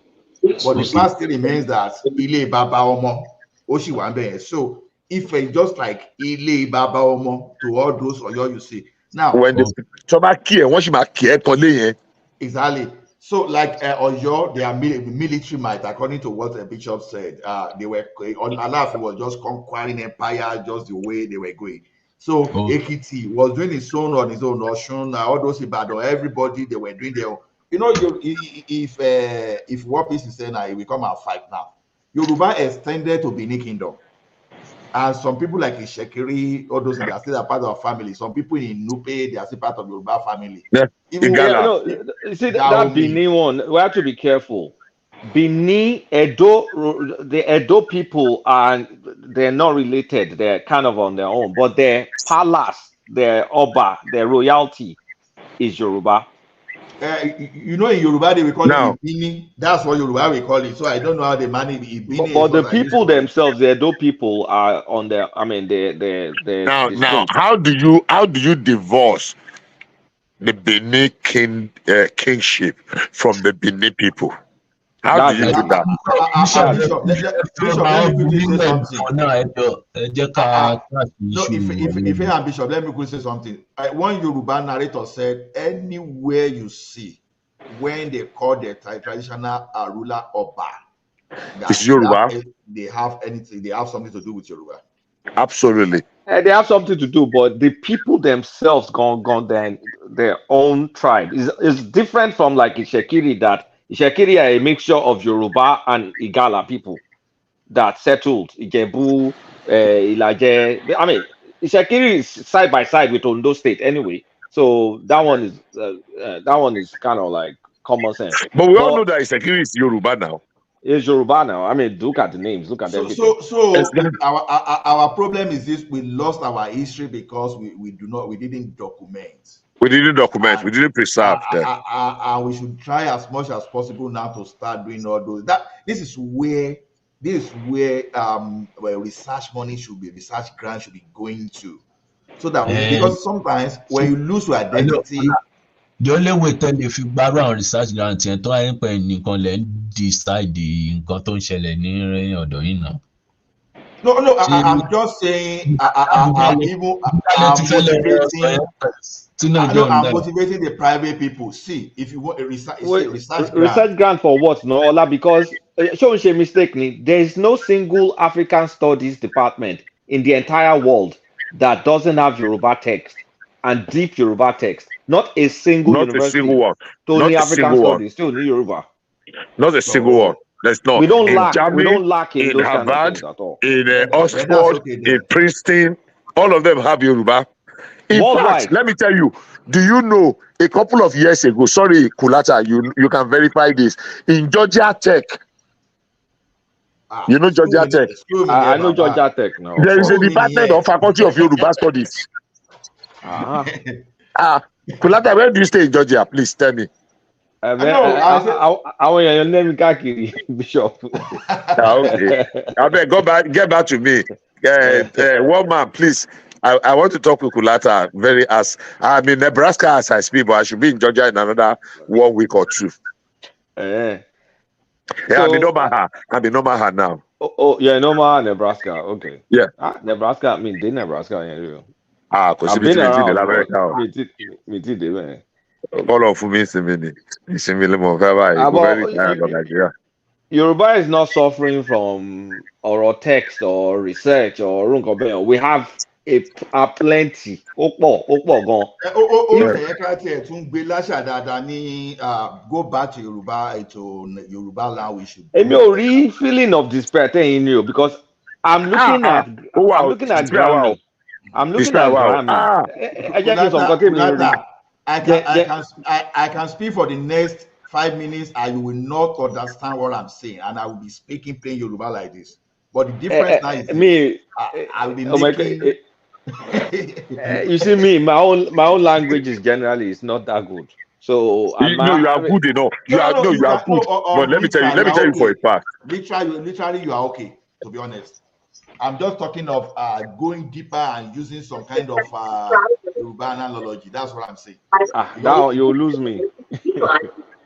because we people like us that agree with Alawiye and that's Odunjo, right? Odunjo. Then some other foods like that. We had Alawiye too now, I never developed You know one of my biggest undoing, one of my biggest advantages is this. When I was born as a young person, I lived in Kaduna. My first language was Hausa. Okay. That was my first language. So when I left Kaduna post Civil War, we were in Kaduna for the Civil War. I came to Ibadan without my mom, and I spent a little time in Ibadan to go to primary school, some part of secondary school, and I left Ibadan immediately afterwards. So basically, I've not really lived in Ibadan since 1983 for extended time till today. I've not lived in Ibadan. Now, but this is it. I began to the distortions. I'm sorry, but no apologies, but I'm sorry. The distortions that the religion did to our language and tradition is Sheibaye. At some point, I began to pay a little bit of attention to it, and I saw the beauty in the Yoruba language that we are losing. And I was raising alarm, and I was talking to anybody. What are you talking about? They came and demonized and told us that Eshula and Luogirioko is Satan. They are not related. They're not even related, yeah. They're not. They began to ask questions. Hello, Bishop. Yes, Ibi tẹ̀sọ̀rọ̀ díẹ̀. Àgbẹ̀ wọn pé kù látàwọn ọmọ díẹ̀díẹ̀. Rẹpẹtẹ nú àwọn Ogun Pantheon. Ó wà ní Yorùbá. What's it destroy a lot? Irú Ogun sìn ẹ́ lédè tàwa ìṣògùn. Èṣù yẹn sìn ní Egun máa pè ní lẹ́gbà àbí ẹlẹ́gbà. Ẹlẹ́gbà issue náà. Wọ́n pè lẹ́gbà náà ní Yorùbá náà. Oh no, ẹlẹ́gbà náà ni. No. Àwọn ló níbẹ̀ yẹn o. Àwọn lójú ẹlẹ́gbà o. Ẹ má mix ẹ̀ papọ̀ o. Ẹ má fojú pojo o. Ẹ má fojú pojo. Èṣù ẹlẹ́gbà, exactly. You have gotten it. Àwọn ló lójúbọ yẹn. Ojúbọ tó wà lójú ẹlẹ́gbà yẹn. Àwọn Yorùbá, àwọn tó sọ yẹn ló níbẹ̀ originally. So irú bí tẹ́mi ń gbé sí ẹ̀ alẹ́ tó bá ti fẹ́ bọ èṣù lọ́dọ̀ wọ́n máa gbé bọ́ta wọ́n àtẹ̀lé ẹni tó máa ń gbé wọn. Ẹ máa lose audience yín o. Ẹ jẹ́ káwọn audience yín benefit o. Okay. I thought of it. Speak English. So what I'm saying is most of the Ogun Pantheon are also from Yoruba Pantheon. Mm-hmm. Like what Yorubas will call Ogun now, the Ogun people will call it Ogu. What Yoruba will call Elegba, what Yoruba will call Eshu is what Ogun people will call Elegba or Legba. Or Legba, yeah. Yeah, what Yoruba will call Orishapata is what Ogun people will call Sapata. That is Orishale. So the problem I see is more of, it seems the first people that accepted Christianity, they did not separate the religion from the custom, such that it was easy to demonize the custom away from, okay, they did not separate the Yoruba spirituality from the Yoruba customs, even though most of them may be intertwined. But in the adoption of Christianity, by not separating both, it was able to demonize everything such that it was easy to lose many customs which were even devoid of what's it called, the spirituality. No. Sorry. Ajayi Clouder is to blame. Sorry. No. Let me. I'm trying to remember something now. What you said is partially correct, but I will tell you why. Political restructuring contributed a great deal to that. Now I'm looking at it from your own, both Ogu and Egun, which are part of this the Awori and Ago. You know, Egu or Ogu is the dominant group of the Aworis and the Anagos. Is it? I think Egun is kind of like it's independent on his own. Different. It's different. He came from Fon. Yeah, Egun is similar. It's from Fon. Fon and Ewe. Ewe is from Ewe is actually from Yoruba though. Ewe and let me tell you something, Ife. Fon started from ancient Yoruba mixture mixed with, is it the Ga people in Ghana? They created their own ethnic group. I've forgotten the group in Ghana. That's what became Fon and became its own ethnic group. And then out of the Fon, people migrated to that Badagry area, or maybe they're even indigenous. I think they're indigenous to that area, but they have the link. They link to Fon. Yeah. So because we are more of the, what's it called, in that Badagry, because we are more of the majority there, it was easy to accommodate the Awori and the Nago. But you know, there is a type of Yoruba Egun that when they speak, you'll be hearing Yoruba and what's it called, Egun simultaneously. For example, let's say they can say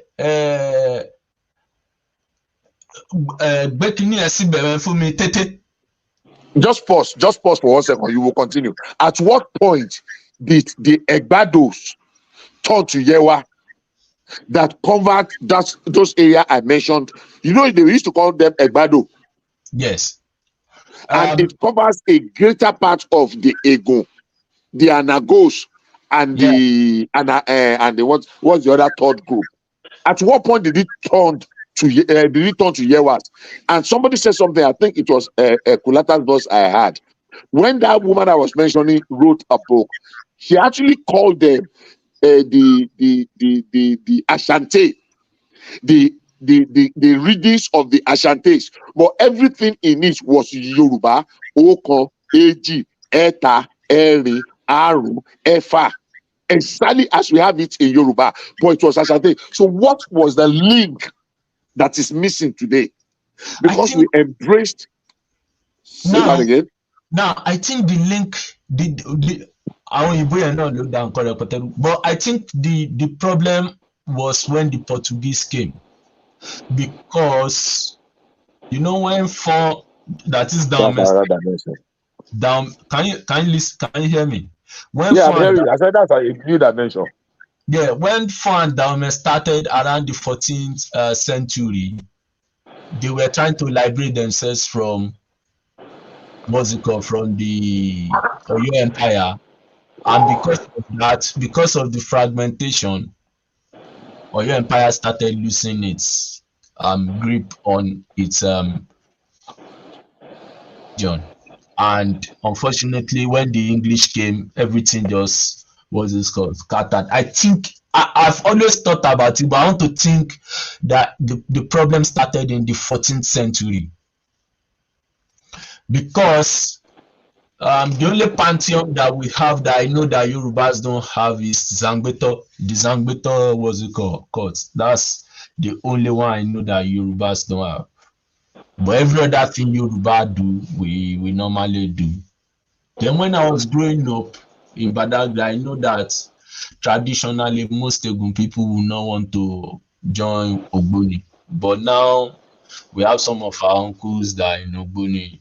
But traditionally they will either want to stay with their own voodoo. So But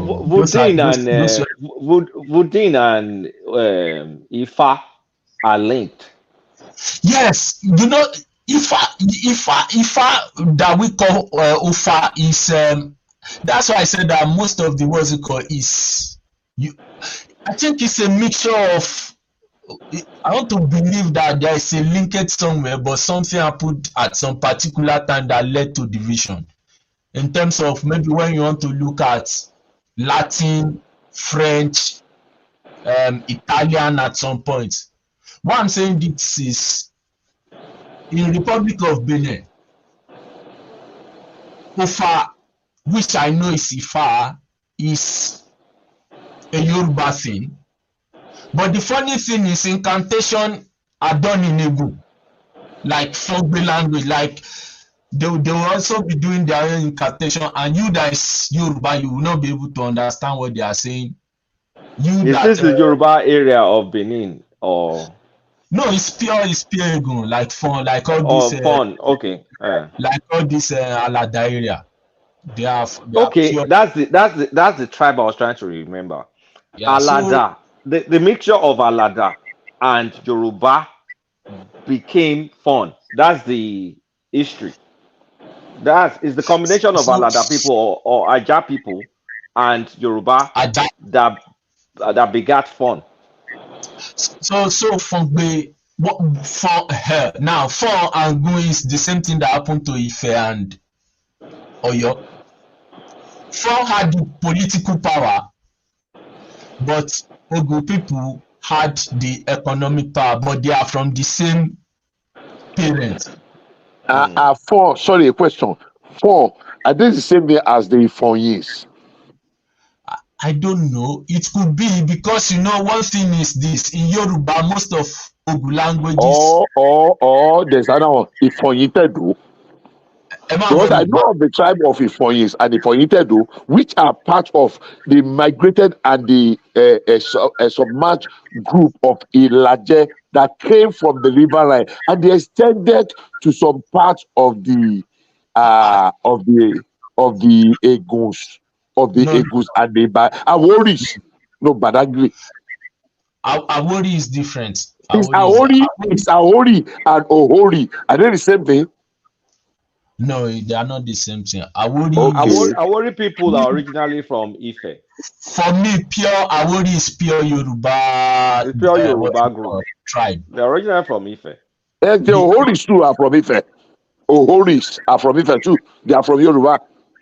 So, for Fon people and Ogu people, I believe they are the same brothers and sisters. But the only problem was Gezo wanted to control his brothers, and his brother did not allow. So they had problems, but they controlled the political power, but the Eguns had the economic power. Because when the chiefs are really down, people from the other side of Ogun, that is the Yewa, Ohumbe, what's their name again? No, Ohumbe.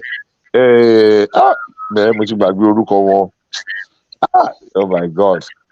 We should be able to concentrate. But I don't know. Many things have many things. We are losing a lot. We are losing our history.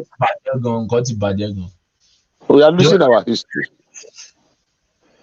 Assuming we are running. Because where I was going to earlier on before was that in the earlier part of the discussion, when I interjected what's his name? Rational mind, was that if we break down the ethnic grouping, say, okay, let's send representative 3 each to the National Assembly to formulate, and you think Yorubas are going to bring, Yorubas can bring you 100 ethnic group and groupings in the Southwest. Bishop, Egun Temi Sonsi, it's only peculiar to where I'm from. The next town to me have their own Egun. Exactly, that's what I'm going. So if you begin to bring it out, okay, let me. If can I ask you one question? In that small local government, we have if that I speak is Setogbe. We have if Aladago. in your area, where did the name Big Estate come from? What? Big Estate, that name. Where did it come from in your area? It's Big foreign, Estate. Abi. No, Big Estate. Bickersteth. Ah. Me, body, can you it over? Mi kò ní kì í ṣe òun náà mọ̀ pé orúkọ yẹn is foreign but mo mọ̀ pé Badagry area ni because we have some family friends but it took me till my adulthood before I realized pé àwọn people kì í ṣe Yorùbá now so they're from Badagry but I'm still trying to figure out like okay where exactly did that come from? Is it like the way Yorùbás have all these colonial yes names? It could be because what's it called? We have some family names in. Okay, this guy now, Hunde is an Egun guy. He's an Egun guy, I know. David Udeng is an Egun guy. Aoviko is from Badagry, Aoviko. So, and Aoviko is more like compounds of twins, something like Ahovi. Sewanu too is an Egun name, right? Yes, all those names are Egun names. Sewanu. It's Sewanu. We call it. Well, it's late now, but it took me a while to discover all these things. Because all of us just like spoke Yoruba and moved on. Yeah, because everybody will speak Yoruba now. When we were in secondary school, everybody learned Yoruba language. So one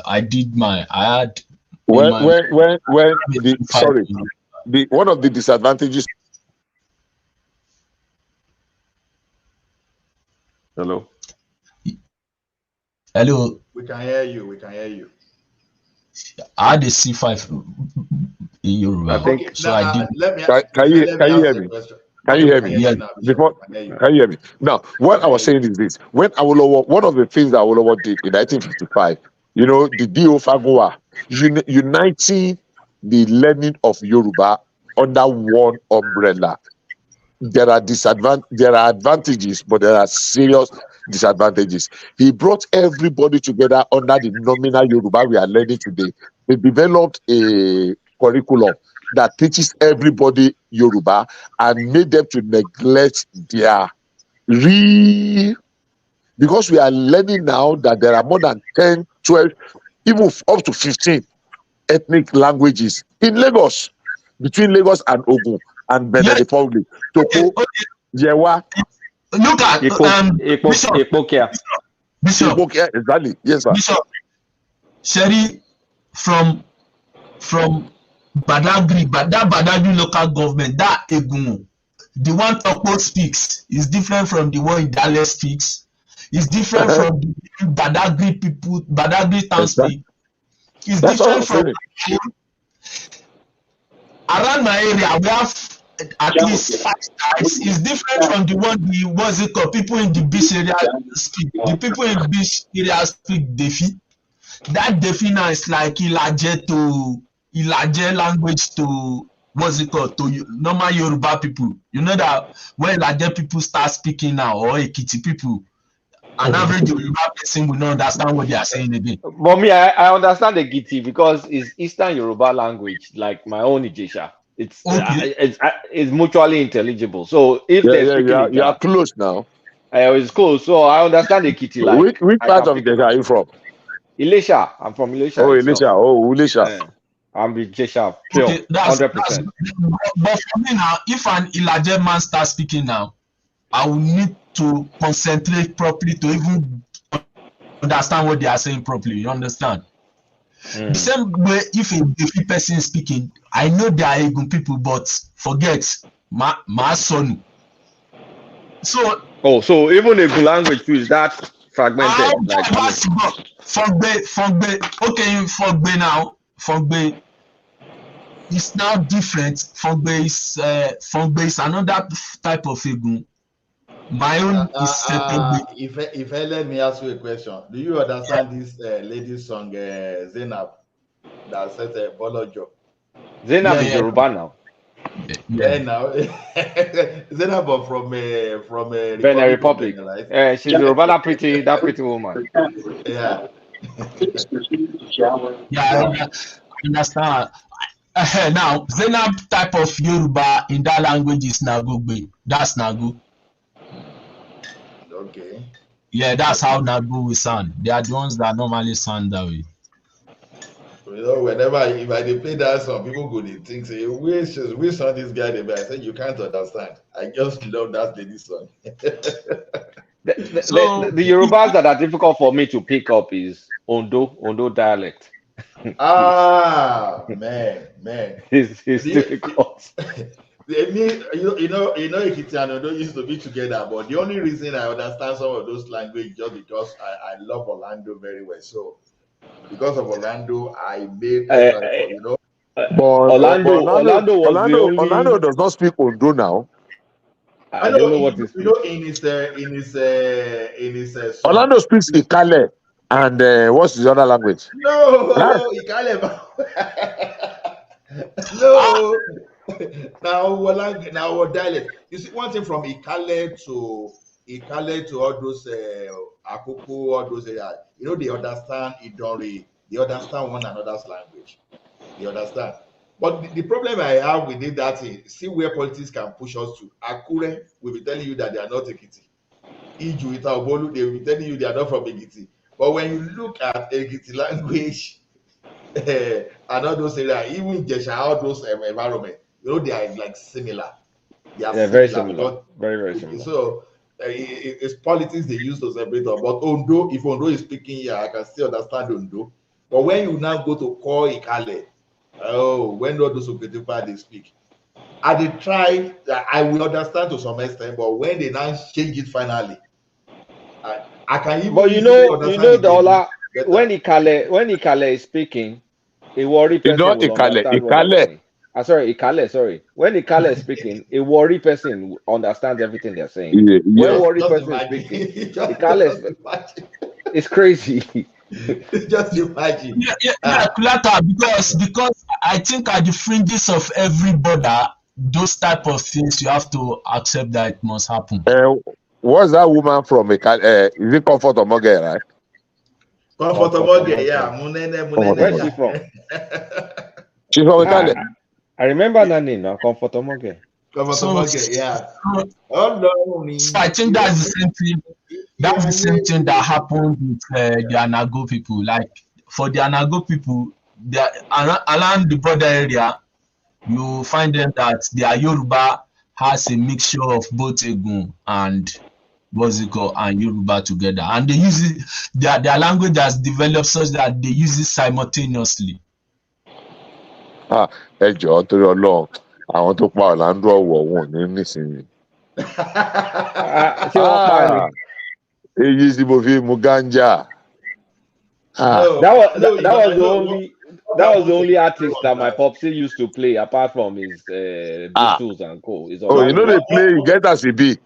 I know all that. I still listen to it on YouTube. I love Now new one you can't listen to. The one way they listen to now the old one. The one I like. The one I like is and the one Nigeria lórí comment only Benin Republic is from Benin. These people don't even know anything. They'll think Ghana is the old Ghana. They'll think it's in Ghana country right now. The old Ghana Empire. No, you say the same thing with Benin. Up till now, till tomorrow, I don't know what that Baba talk for that place. So, for which one? Which of this song? Which one? The one for Alagbon now. Oh, voilà, that one was clear. I think my best one is Lugba. That Lugba. Yeah, I like that Lugba song too. Yeah. No, I like Boshepe Wo, Loshedami O, Olugbalari. That one, those one are all those oldies I so much like because I like the Baluba. My popsy did not listen to Sonny Ade or Obi. He had the tape, so it was just Orlando, Boney M, and ABBA and Beatles. So Abba, the Niger songs me I Abba. knew Yeah, was you just did there. Orlando. Abba, I and the listen to train. Wale Glorious. I listen to Fashola. Wale Glorious. Wale Glorious died too early. All that no Yoruba music. Shola ló sọ̀rọ̀ ẹ̀. Ọlá, Yes, sir. you dey listen to Wale Glorious. All those olóòtú otu yẹ o. Ẹ gbà mí, ara oko wájà, Wale Glorious. When you mention the name, how many people know Wale Glorious? Baba, all those old music na I dey like you.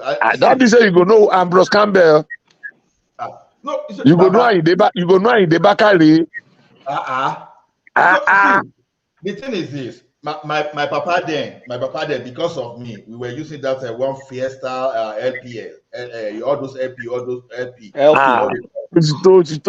Don't go far. You have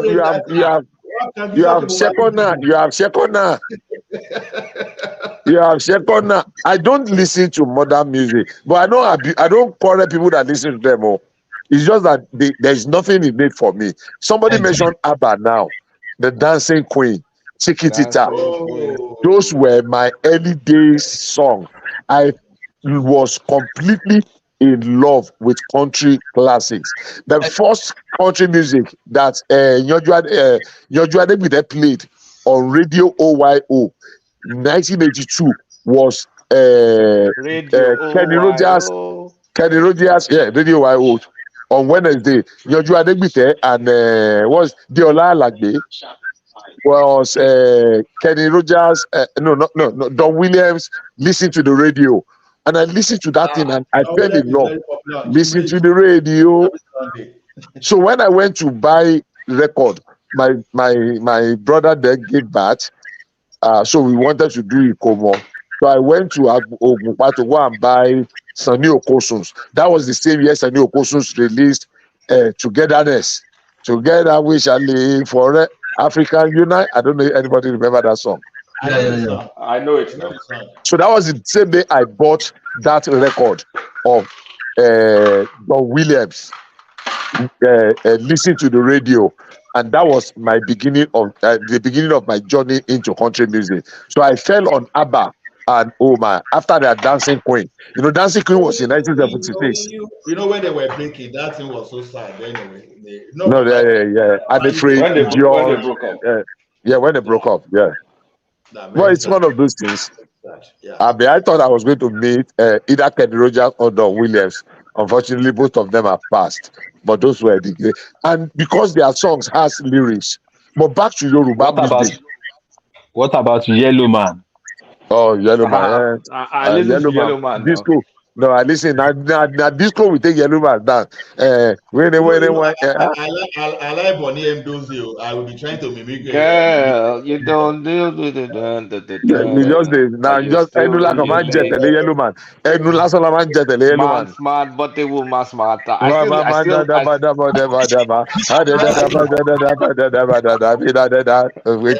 wanna KISS kiss you. I don't understand. I wanna LOV you, love you.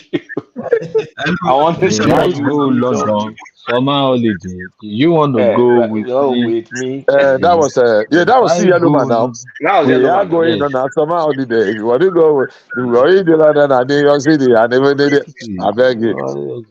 Go to the real Yoruba lyrics. Back to we enjoy them. I used to like this guy very well then. What's the name of Dele Abiodun too? I like Dele Abiodun. No, Dele Abiodun tried. Sunny Ojeki Dele Abiodun Gberi. Dele Abiodun, Michael Ade, Segun Adewale. Oh, I know Michael Ade and Segun Adewale. I know Michael Ade. Awuja Bello. Awuja Bello, yeah. Yeah, those ones song, they really start. I mean, then Uncle Toya Ajagun and this man, Prince General Adekunle. Àwòdì fòpẹ́ olóhùn fẹ́ mọ́ níbi tí ó fòdé kò yé mi o ó fẹ́ ṣẹlẹ̀yà o aráyé ó fẹ́ ṣẹlẹ̀yà. Is it Emperor P. Peters? What's ẹ kìlọ̀ fọ́mọdé kó má rìn ní pàdó kó má fèsì fara kojú. Help me, bro. Say that again. Bàbá dà sọ ní o, dáṣẹ kìlọ̀ fọ́mọdé sọ ní o. Àti àwọn pàlẹ́ wa máa ń gbọ́ láàrin ilé ìyá wa. Èwo ni àwọn arúgbó ẹ̀díṣẹ́ táwọn ṣe lálẹ́ báyìí? No. Àwọn arúgbó wà lórí ètò Those were songs. Those were songs. Look, I keep telling people today, Obey and Sonny, go and listen to a good number of their songs. You will see that they are just repeating Ambrose Campbell. I was shocked when I was talking here some months ago, and many people don't know who Ambrose Campbell was. Wow. Many people don't know. I said some people even thought that Ambrose Campbell was Oyibo man. Come on, you buy Ambrose Campbell. Bishop. Yes, sir. Mr. Bishop. And to calling you matter is the person that made it popular. No. And to call and to writer no matter. And he made it popular. Bàbá tí ṣé nǹkan tẹ́mí sí ni pé tó bá jẹ́ pé copyright wà láwọn ọgbà Ambrose Campbell wọn ni máa gba àwọn copyright wọn lọ́wọ́. No, àwọn olórí they were foreign labels now. What is Decca? Decca was foreign. Wasn't Sony foreign? They were foreign record labels. They weren't local labels at the time, I believe, right? 60s, 70s were foreign labels in Nigeria, I believe. No, but Ambrose Campbell did not just write them, he sang them. Bishop, let's go back to that song. That guy there at Europe that time. Ẹni tí ò láyé ta, tó lọ fàyà gbaná. Ẹni tí ò láyé ta. I missed. What did you? Sorry, I missed that.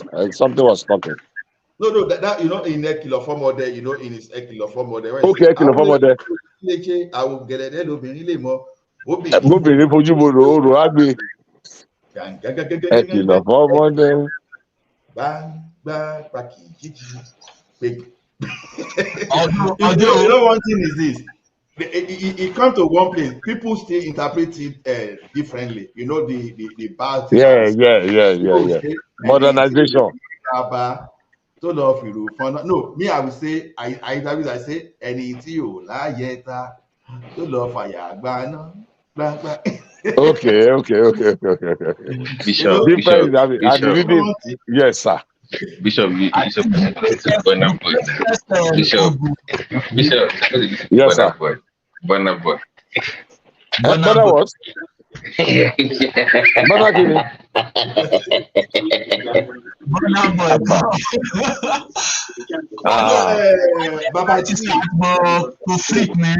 I'm sorry to say that. No, Babati, all those guys, all those that we know, they are good singers, to be honest. They are good now. But the for their time.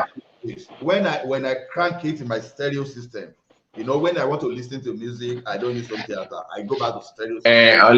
Let me put in trouble since you say they are good. So where do you rank this modern day in your top 10? Do you have to revise those now? Do you put Burna Boy above Sunny Ade? No, I don't know. No. My problem is this. I've not been able to move into this modern day generation music. Bishop, yes. Exactly. Only àwọn eléyìí èmi jẹ́ ẹnìkan nígbà tí rẹ́kọ̀dù tá máa fi ọwọ́ rewind sẹ́yìn tá máa yọ Bible tá máa fi sí tá máa kọ lyrics sílẹ̀. So gbogbo orin tó ní lyrics exactly gbogbo orin tó ní lyrics. Jẹ́ kí n remind Michael Jackson gan lyrics Bishop jẹ́ remind ẹ ṣé o máa ń ra Bishop èwo ló máa ń ra TDK tàbí Denon tàbí Maxwell. No, sorry no. No, Sony. C90 or C60. You guys are being ridiculous. Anyone, the lyrics.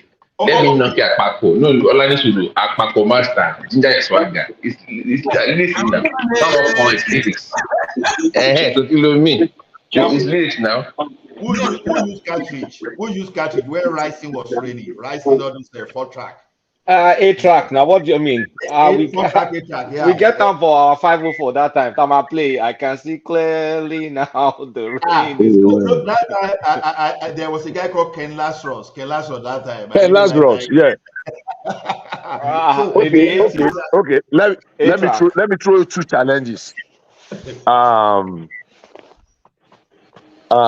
There was this program that was running through music. I remember the music one on football. PBOB, PBOB, Pepsi Best of Football. I remember that. And the Soul Train, the original Soul Train, I where we remember have that Jeffrey too. Daniels. I grew Remember up on Jeffrey those kind Daniels? of things. I remember, of course. Now I grew up on that. What's his name? Exactly. Don Cornelius. Don Cornelius, Jeffrey Don Cornelius. I grew up on Soul Train. That's what I used to watch since. So every Soul had Train VHS. music we listen to back then in the days, the first thing you want to do is to go and write down their lyrics so that you can sing along anytime you go to any of those parties. When you Because start writing lyrics of whispers, I don't know. exactly. Which of the whispers do you have? Which of the whispers do you know? If I start going to 80s and 70s music, I have Careless whispers. Careless whispers. Careless You know, whispers. remember Careless whispers?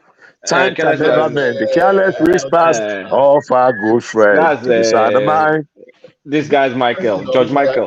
George Michael. Okay, George Michael. What's the name? What's the lyrics of that song now? It's careless whispers, but you know, it used to be Wham. When they were in that group, Wham. Tell the you remember Wham? WAP now, which is other guy. That's when the they one were that's in the group.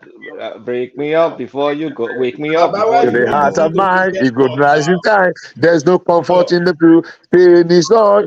I never gonna dance again. Guilty feet has got no reading. Though it's easy to pretend. I know you're not a fool.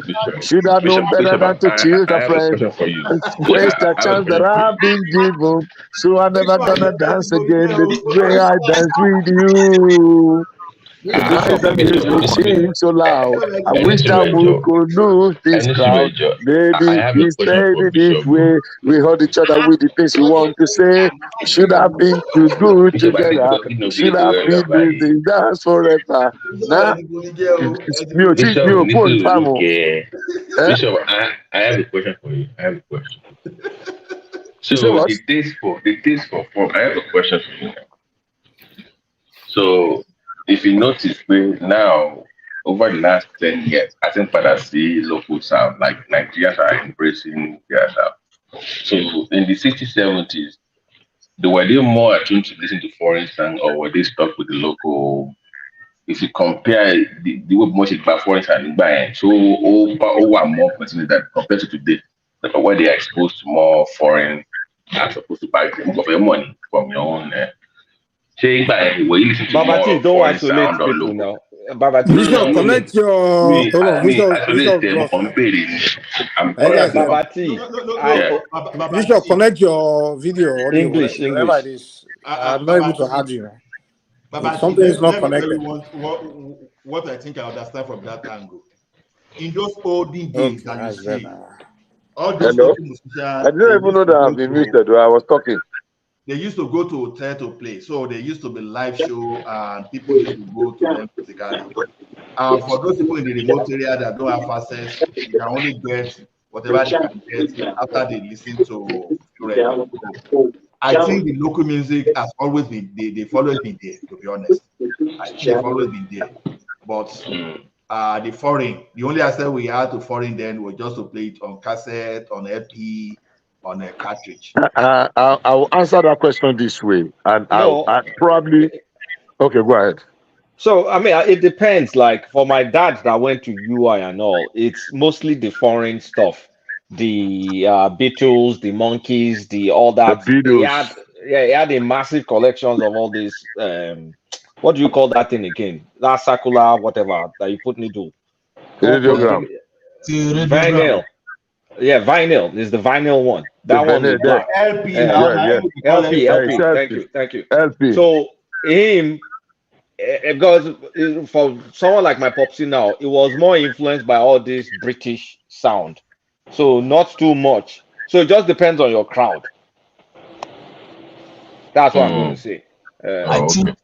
Let me talk on what would have happened to my dad. Because then they used to do all this voodoo festival. They would have been more influenced with the local one because seasons are celebrated 3 times. Is it 3 times? No, 4 times in a year. The seasons are celebrated 4 times a year, so they would have been influenced more with the local what's it called? Local music. It was later when they went to maybe the TTC and the ones that went to the universities amongst them that adopted the Western music. Shower gas. Shower is now red. The truth is this. Shower gas. Go ahead. Is that Simba? That voice sounded like Simba. It's not Simba. This is Remy. Hello? Hello?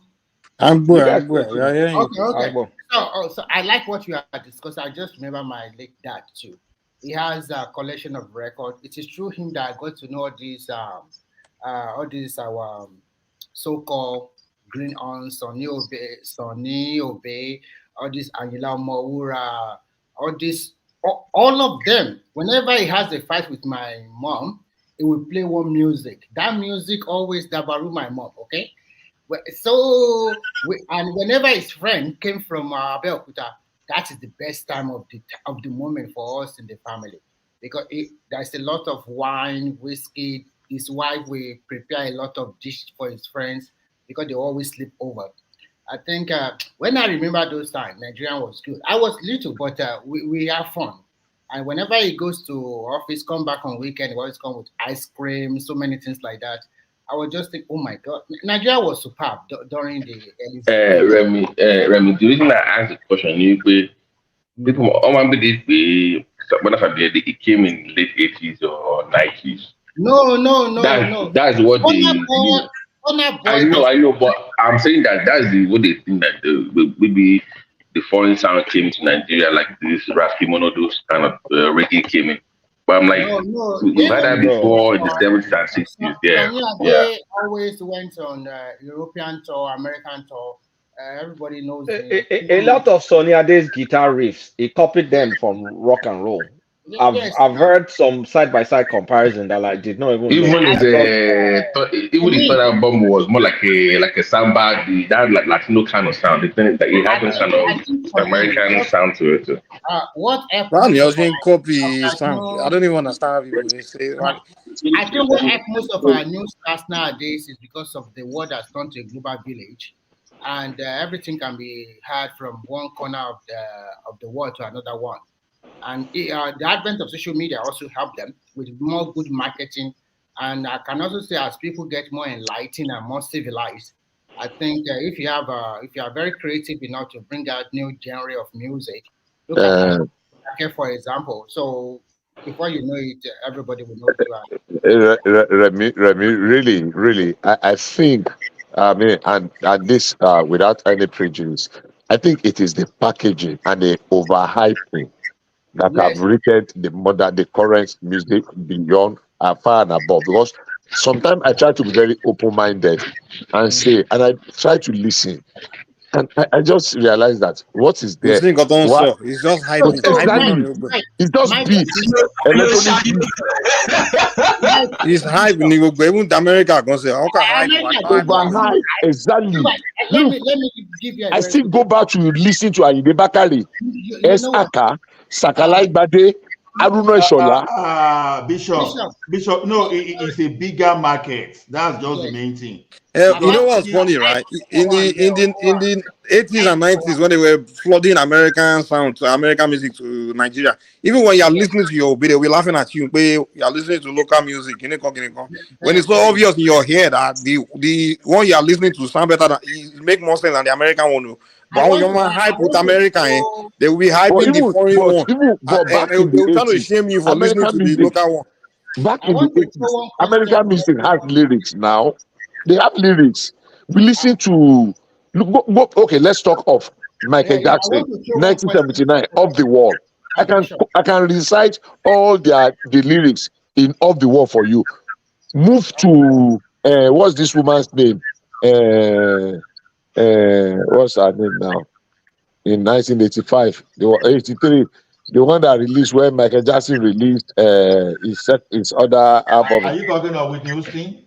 Yeah. No, not with this thing. Bishop, Not, do not you know with what's this thing. funny? I did not watch. Hello, Baba. Bishop, I'll be leaving you sorry. guys. Who among them? Today, right? What did you say? Yeah, I'm leaving. It's been nice speaking with you guys. I just want to sleep before. Okay, Ola. Thank you.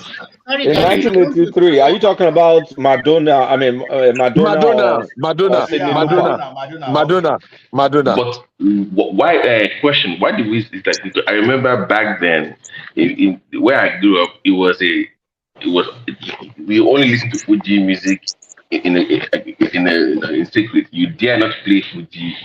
It was not seen as something of that class, or you dare not play Fuji Collington or those kind of sounds in that area. It wasn't. So no comment. There were some sounds. There were some sounds that had crossover appeal, like when but the earlier. when Shina Peter Fuji.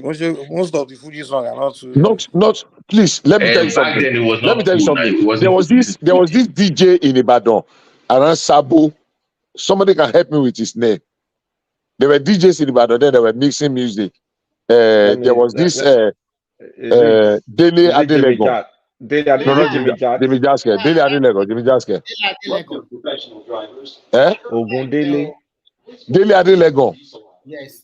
There was another one called Ogundele, and there was one called in Ibadan because DJ. I know what you are trying to say. It will come to my memory. That used to mix. He brought mixing. Where if you go to Best 4, if you go to that nightclub, the one we call Best 4, when Icy Brown was moderating that time in late 80s, early 90s. You know Smollett Alamu? No. Oh, nobody knows Smollett Alamu here. He changed his name eventually to Shitu Alamu. Smollett Alamu. SMALLET. When you say mix, are you talking about local mix or foreign mix? Local and foreign. If now he started with Aruna Shola. Ibadan, no way. So wait. So it was sampling. Because is it making a sound? Was it sampling or was it? I'm trying to understand. No. When I say mixing, playing foreign music and infusing local music in it, and they will blend. There will not be break. It should blend. Bishop, you remember back in the day when you go take a tape, brand new tape to a DJ that you want to record a tape, they will now put all this inside the mix. You know, that's what I'm saying. That was later. Early when it started was when I want to remember. Oh my God, what did I do with this guy's name? Because the first time I heard a mix that became a hit was 97. I think it was Shagomo. But when they did the those are newer times. 90 what? No. Liberian Girl sample with the juju beat. That was Shagomo was. I had okay, this is a kind of a Fuji juju. That was much later. It started with for me. This Aruna Shola. My God, what's this thing? I'm trying to remember that song. Oh my God! Don't let me waste time. If I remember it, I'll bring it up. Was it this? You tell me that you love. I know that guy sampled the foreign. He sampled an American song. There's one song called Inoro. That was Aruna Shola. Exactly, that was one of the first. They mixed that one with modern sound. That was one of the first mixes. Exactly, that was one of the first mixes. I think it was Dele Adelego. I remember then they used to play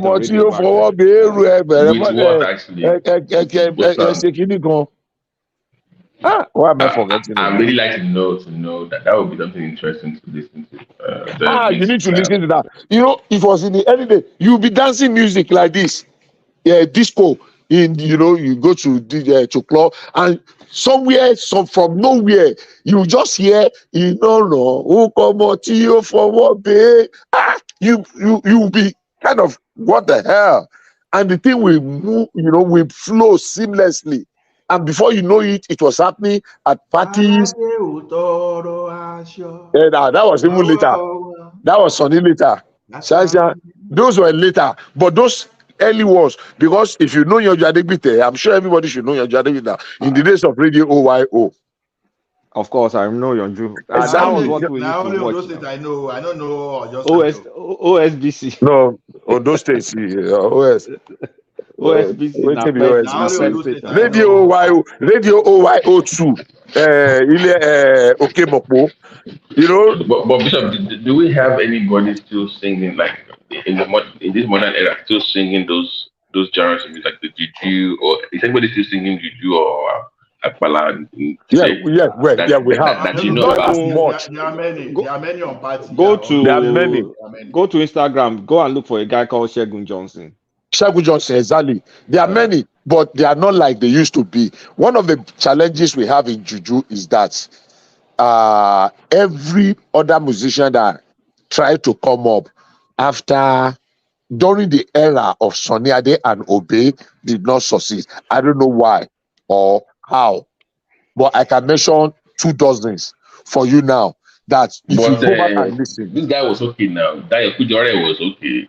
I mean, It was Dayo not Kujore okay. came up for a while. Dayo Kujore didn't really blow. He didn't shine. Even he had that special one with the hit now. What's his name was even more than Dayo. Dayo Kujore did not feature in the top 10. Shegun Adewale was better than This Bishop, this guy. Ilure Funfuni Oriadure. What's his name? Oriadure. What's his name? He did it now. What's his name? Dele Taiwo. I know that one's name. Dele Taiwo Shoko Expo. All those ones are new now. Now new waves. Dele Taiwo was kind of like a one-hit wonder, kind of. Go really rain. Dele Taiwo are somewhere in abroad now. Won't rain. They should have done better than that. I mean, I can mention 10 Juju musicians. I don't know what happened to them. I'm not saying anything happened. I think Juju got hijacked by Obey and Sonny, and they didn't give other they people. They dominated the scene for too long. Dominated it. Over too long. Let me hold on. To buy Fuji. Even from the past, even till now, it's still relevant. Some days you work. Okay, hold on. Adewale, or is that Prince Daddy? You guys like you confuse me all the time. Now let me tell you something. Okay, Babati. Let me tell you something. You see, in the 60s, when Juju came out of High Life and Agidigbo, it evolved to a certain point and then got stuck. From Ajiwere, the days of Sakala Igbade and the others, when Ajiwere came, gradually it evolved to Fuji. Do you know 70% of the instruments that are being used to promote Fuji today were not there back in the days? What they add? But what have they added to Sonny after the first bass guitar? At some point, there were no guitar in Juju. Then they were playing accordion. Then they introduced this a wire guitar. Then they used one stand-up guitar. They used to sit down to play it. Fuji has saxophone. Fuji has everything in Fuji now. Fuji has everything now. Originally, there was no string. There was no single string instrument in Fuji apart from shekere. Fuji stays current. That's the thing with Fuji. What destroyed Juju today is the percussionists. I mean, analog percussionists. They are limited now. When you look at how Sonny and Obey play theirs, number one of those major things that personally I'm not an expert in that area, but what I feel is this: Gongo, Akuba, then bass guitar, and solo guitar, or the solo guitar, or let's say lead guitar. They were part of the major thing. So later, I think Sonny was the first person to introduce 4 guitar. So we heard. When he got Bob, this guy with a fella, there's Bob Uridi, there's another Bob Aladini, right? Bob Aladini. That's the person that say he brought the problem with Juju was it just stuck to the parents. It's not music that translated to the kids well. The only person that could translate it to the kids was Shina Peters. And Shina Peters was a 2-album guy. And after that, it's still the same stock. So at the end of the day, it's still Sonny Ade playing around. But do you know what made Shino Peter tick? Because Shino Peter introduced the fast tempo. He brought Sakara the Afrobeat into some exactly into that is Afro Juju, Shino Peter, whatever. But And it just Shina Peter was instrumental to Sonny retiring early too now. Can Because I according to what try? we heard. Ola, let me push back on what you just said. Did you just say it was 2 album wonder? What about Dancing Time? That was a hit. It's Now. 2 what was albums that now. time? He had What the was Afro that time? Juju What and the was next that time? album. Wait. He had Shinomania. He had Ace. He had Dancing Those are Time. the 2 main ones. That Dancing Time, Okay, Baby, Dancing Time, Baby. Is that one song? That was not It was sweet. good now. Dancing I Time beg, was a it hit. was not good. That's the album sweet. Forget. It was crap. Lord, Bishop, nonsense. Bishop, I like Dancing Time. Oh, that what I like there is what I just sang now. That was when his career died. That Dancing Time. It was still a hit to me. To me, I like Dancing Time, Baby. It was good. That was good. In 1990, which party did you go to in the entire country that you did not hear? Tun tun tun tun tun tun tun tun tun tun tun tun tun. Where? That was it rained.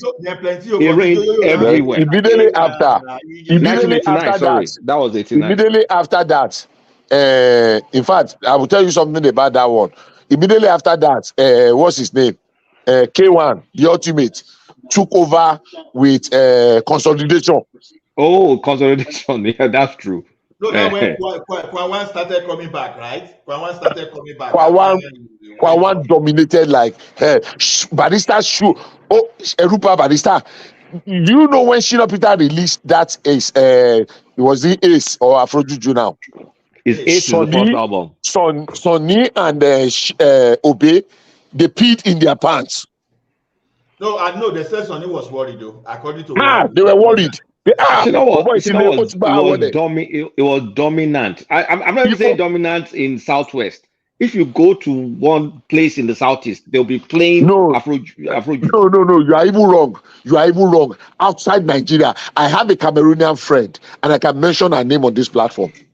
A doctor can sing every word of that. Just like you were singing Awilo Lugumba.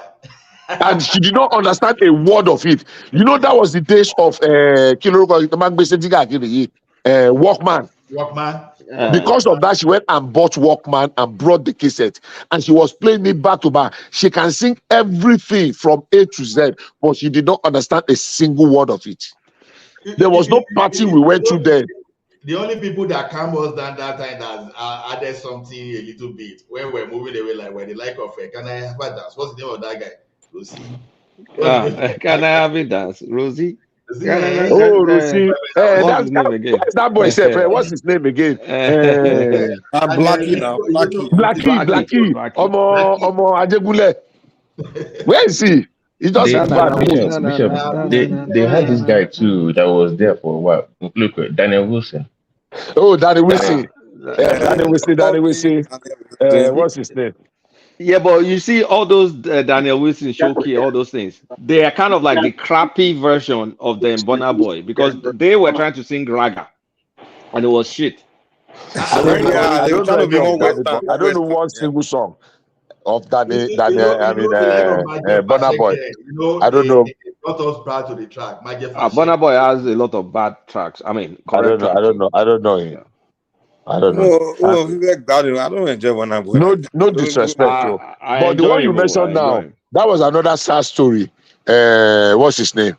Majef Fashek was a sad story. It was a bundle of yes, that's Kimono and Evied now Goli. He went to New York and got hooked on drugs now. Drugs in a little apart from Majef Fashek. Our family contribution to buy Majef Fashek. South African music was already finishing us that time. The like of Lucky Dube or those. No, let me tell you what happened. All Nigerian people were singing reggae, and all of them were singing Mandela. And when they released Mandela, career won't party. So they had nothing to sing about anymore. South Africa the way South Africa was like what they have today. They will have one or two musicians and that's it. When did they release Mandela self? Early 90s. Because I know my majesty na na na na Margaret Free Thatcher. Mandela. Do you know what's funny? Do you know what's funny? Burna Boy is what Fashek was supposed to be, like on the global stage. Like the Man. first album, Tokoshi, that was the projection until I don't know what happened, man. No, Was but it I drugs? love Majid Fashek. You know, Majid Fashek used a lot of gong, dundu, and all those traditional percussion. Yeah, now it's like a Burna Boy. It reminds me of the earlier Burna Boy version, like My Jack is from Malaysia. He's my hometown person. No, it was Benin. It's not No, Benin. his mom. That's his mom. He's come from Malaysia. Well, I don't know why he claimed Benisha. I don't know. He claimed... That's where he grew up. He grew up there. But he's really from Malaysia. He was talented though. He was very talented. The guy was gifted. His voice was one. Oh my goodness. I love that song, man. I love the song. But for Nigerian music, it's until we started going back to authentic sounds that then people, because all them Junior and Pretty, all those, I couldn't listen to any other crap. They can be more original. But guys, but you know what's funny though? You know all those hits in the I won't be Olumente. You know they can't play those songs today because of copyright. They were hits back then, but they did not play all this Olumente because they were just copy and paste in American song, like just sampling with no clearance. Which one, Babati? Like our boys Kasha Kamsi on a control level. Clearance there was no clearance on those songs. Now you can copy and paste it. Yahoo, that's Olumente. Yeah, I love that song. I love that song though. But they said the other guy said he wanted to further his education, that he didn't want to continue with his career. So you know, I live in Oregon now. The guy Shakara Small, and he was using this what's the name of this American car that is very big like this? This 8 liters engine car. Ford Lincoln. Is it Lincoln? Yes, Lincoln. That car is his own car. Lincoln Navigator or no, that's the SUV. But this is a car. That's man,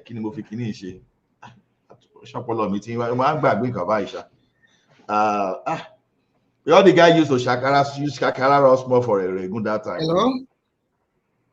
Then all this what's the name of this Shifi? Shotiri Motisanwell. Okay, don't start. Don't start. There was a time to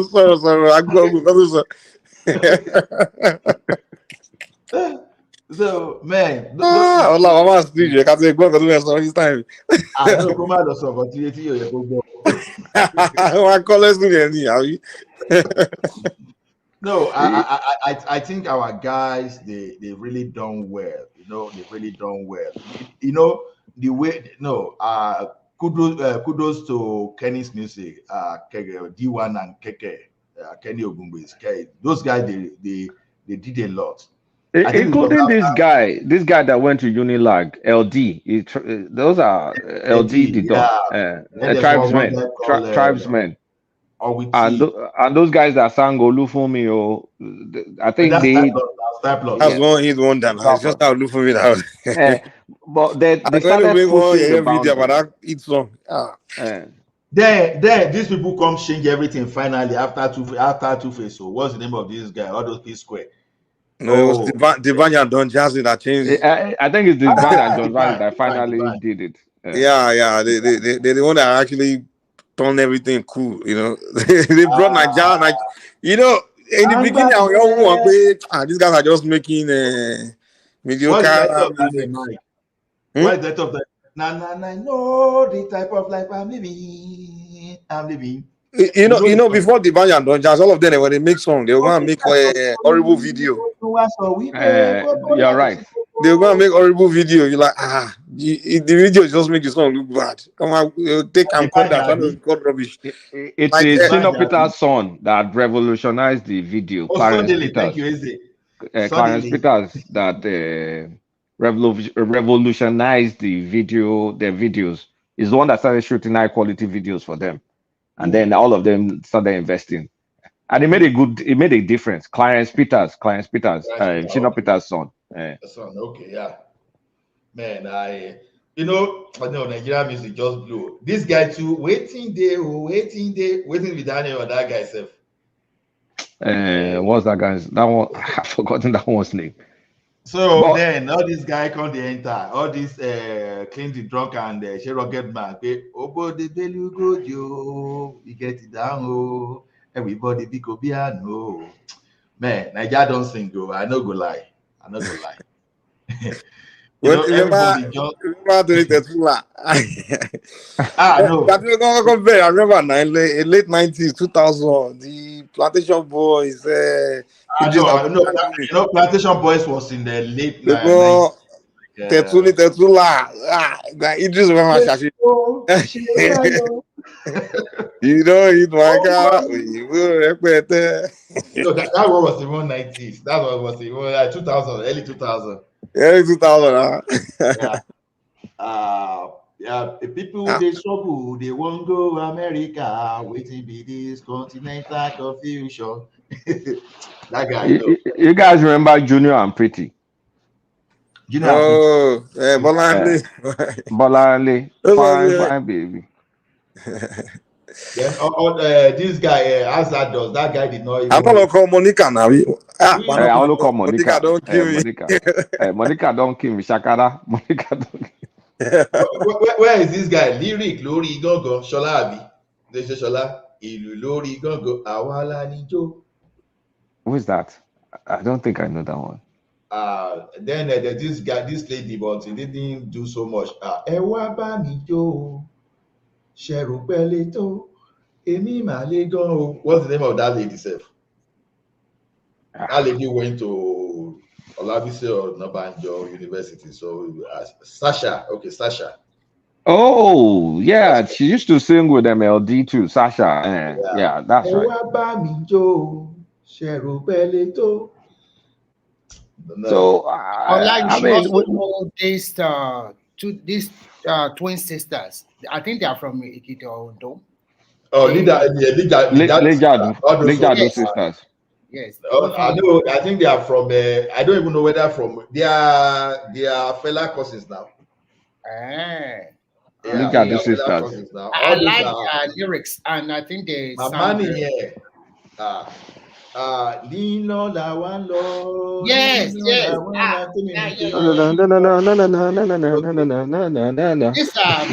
songs that you listen to them. Lino la one lo. Nino la one lo. Kimi leji for me yo. I think they are from Ekiti now. You say you are not from. No. They are not from Ekiti. I think maybe from Ogun State or Oyo State, either of the places. But the way they okay, I don't. Oh, you mean that they are the one that sing danger, they sang Reincarnation too. Reincarnation is that the voice? Yeah, they sang that one. Wow. And but I think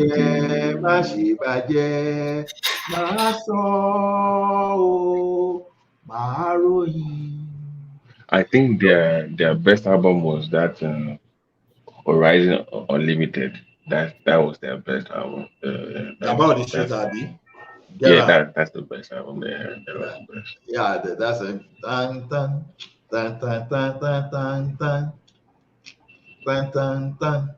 No, it's man. Someday. But are we not reverting back to what we abandoned 10 years ago? You know how we embrace our own culture and everything, and it became popular. Now we are going back to trying to sound like the West again. But we don't see. Okay. Where is that Akwada today? Where is Ewi? We've lost so many of those things now. Ewi, that Akwada, Igala out there, like the one like this one. Like I said, Alabi Ogundepo. Shadi Ogun rocking.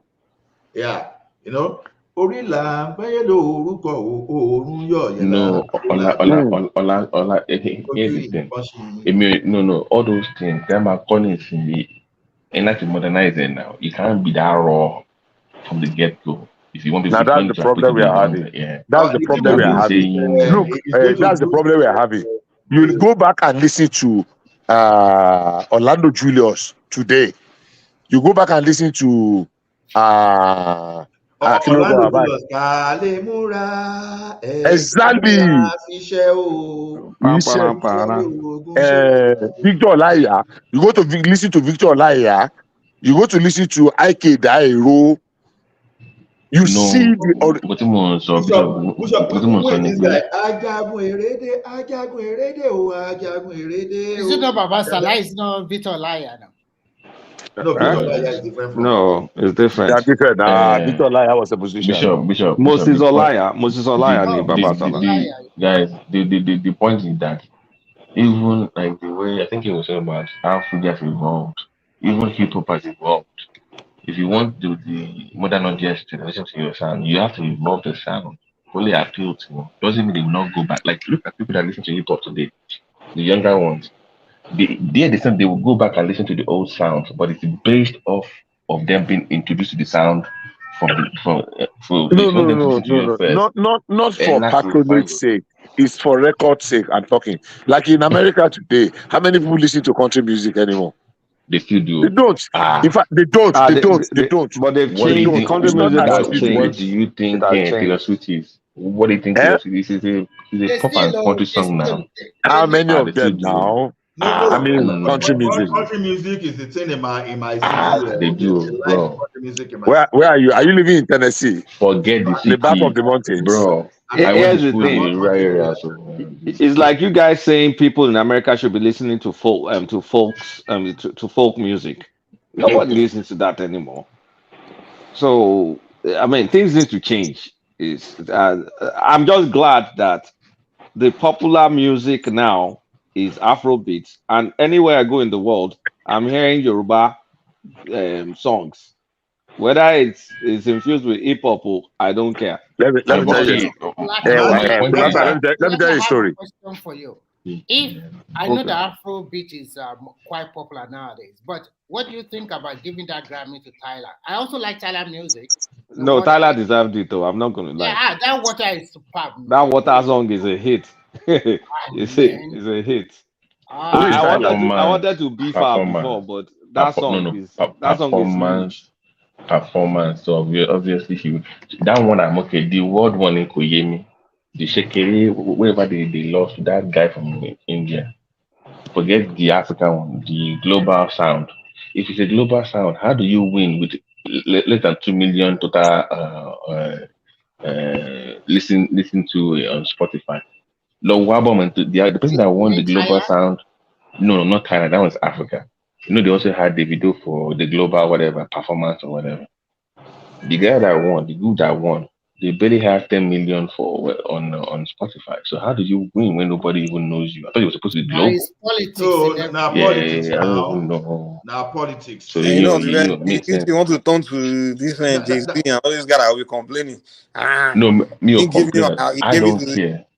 I don't care. I'm just saying that. Babati now politics. It's just like when you talk of Ballot de Hall, for example, now politics.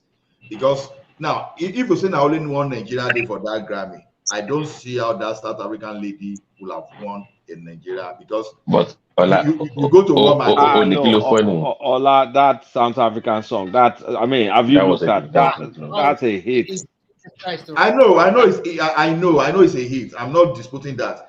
But one thing about, do you understand what it means that you get to I live in Calgary. You get to Walmart and the song you are here listening to is the video, or what's the name of this guy? Rema. This guy,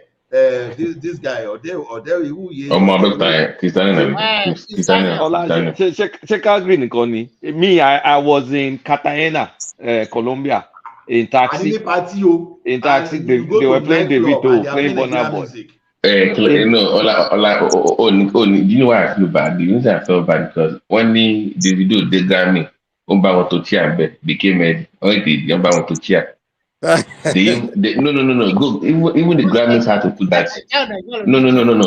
No. Go on TMZ. You will see that those team came in. They were even helping them set up the chair for driving. Why is it? Go to win. No, they say okay. Look bad. They were early. About to share I to win. actually, to me, I So don't really of like. No, Babati. I don't read too much into that guy, all those awards because I know I'm it's sorry, like this. the question is this: if Davido is coming to play in Calgary today, if you release the tickets within the next 5 hours, you will not go get tickets. When you are going to get, someone is going to resell to you. Those are the things that I'm okay with all those. And one thing I like about our Nigerian guys here is that the way they promote our song. You know, a Chinese girl, one kid like that was telling me, "Yeah, you don't know this song." I was just looking like a fool because he was even playing Nigerian song to me. That I say, you don't know he was playing the Ron Town. What's the name of this guy? He was playing that song. I now asked, "How did you get this song?" He said, that I have Nigerian cosplays. That's no, he used to. This lady was with me for like almost 40 minutes. Was playing Nigeria. In fact, was even challenging me on Nigerian music. I said, I started using Ogboju, right? When I started using Ogboju, started going back, to the this thing. Shiny so. Then Yes. we have some Asians too that love Davido and Olamide like anything. Ola, I will tell you something. Generally, Nigerians can vibe, and we can vibe very well. And we also can quickly relate and understand. And we can quickly adjust it to the culture and tradition wherever we find ourselves. And these Oyibo people, they like people that can vibe, that can understand quickly. When you go to most of the bar or club, you can see some Nigerian DJ playing Nigerian music. They mix it with other foreign music. So it's easy for them. In Africa, I've seen it's only Nigeria that is bold and confident to talk to people. The other African people, I don't know what's wrong with them. They are a little bit timid and sometimes too shy to the extent of when you saw that I said, Remy, even do you know Nigerian slogan is raining here now? I know they agree for anybody this year. When do you go to the television? I know they agree. I say, what do you know about? Nigerian slogan now, they know they agree. And now, how can you go be telling me say, I know they agree for anybody? I look and say, where did you get that? When you look at me, say, I know they agree for anybody this year. I say, because nowadays you can see a lot of Eastern European ladies or even Americans or Europeans, they are marrying Nigeria. They are going to Nigeria to even live there. Some are going to Nigeria to create content. And Nigerian people are very welcoming. They will not attack Oyibo people. They will let's just vibe with us. But Remy, just a quick question, might be no digression. But how do you feel your last statement? We are attacking, but we are welcoming. So this is what I noticed. So when you now have an African Nigerian to welcome him, when the Black American sees that it bothers them, it's supposed to be against him. His wife is like, no, we don't hate them like that. We're not supposed to hate. But they feel uncomfortable when you have anybody spoiling. It's a kind of dilemma for them. But they're like, why are you welcoming white people in your career? I'm like, what do you mean welcome white people? You don't hate people like that now. To be frank, Babati, in the southwestern part of Nigeria, we are being trained. I don't know new generation. We are being trained to be accommodating, to give people that opportunity or that chance. We are being trained like like Kenny said, more lonely, so like, why do you have all these white people here? What's the problem? We don't have any issues with anybody, but they like felt uncomfortable because they think Africa is supposed to be owned by all black people, and then it doesn't work that way. And there are white Africans as well. So those people, I don't understand them. They just have this issue with white. Like in Nigeria, all those black girls now, they like Nigeria, they like Nigerian culture, they like to put on those gele, those traditional outfits. Let me be frank with you. If you are not a Nigerian and you see the Nigerian party, you see the glamour, you will never think Nigerians are poor. If you see the way they will match the clothes, the shoes, the handbag, you yourself, you know that, this is classic. Okay. Do people also like it? They now continue to try to wear more Nigerian clothes. They know more about Nigerian culture, the agbada, the cap, the everything. If you are not, people literally, Remy, people at my work, people literally beg to come to attend Nigerian party, like they're begging for movie tickets. I'm not kidding you. Like yes, when they want to come, like please invite. So I will invite them to the wedding. Like, thank you so much. Oh my God, it was. I'm like, really? The way I'm like, to me, it's no big deal, but to them, it's like they went to Super Bowl or something. They're like, oh my goodness. It's the glamour they are looking at. If you look at the traditional white wedding, it's very boring. Everybody just say they are, I do after 5 minutes. Everybody sit down eat. But in Nigeria, you see a lot of movement, you see a lot of attire. They love those 2-day weddings, traditional wedding. They love those. Everybody wants that kind of big one. So everybody want big thing. And before they say Nigerians are very spendthrift, but now everybody like that kind of I'm there, flashy stuff. That's a nice thing from Nigeria, to be frank. It's quite nice, and everybody is getting into it all over the world. I think when I see those weddings, sometimes I really feel good too. But those are expensive ones. These are about $56,000. Yeah. So that is why I remember when I was new in China, they used to ask me, "You, these Nigerians, where do you get the flight ticket money to come here? It's very far. How many of us, Nigeria, this week?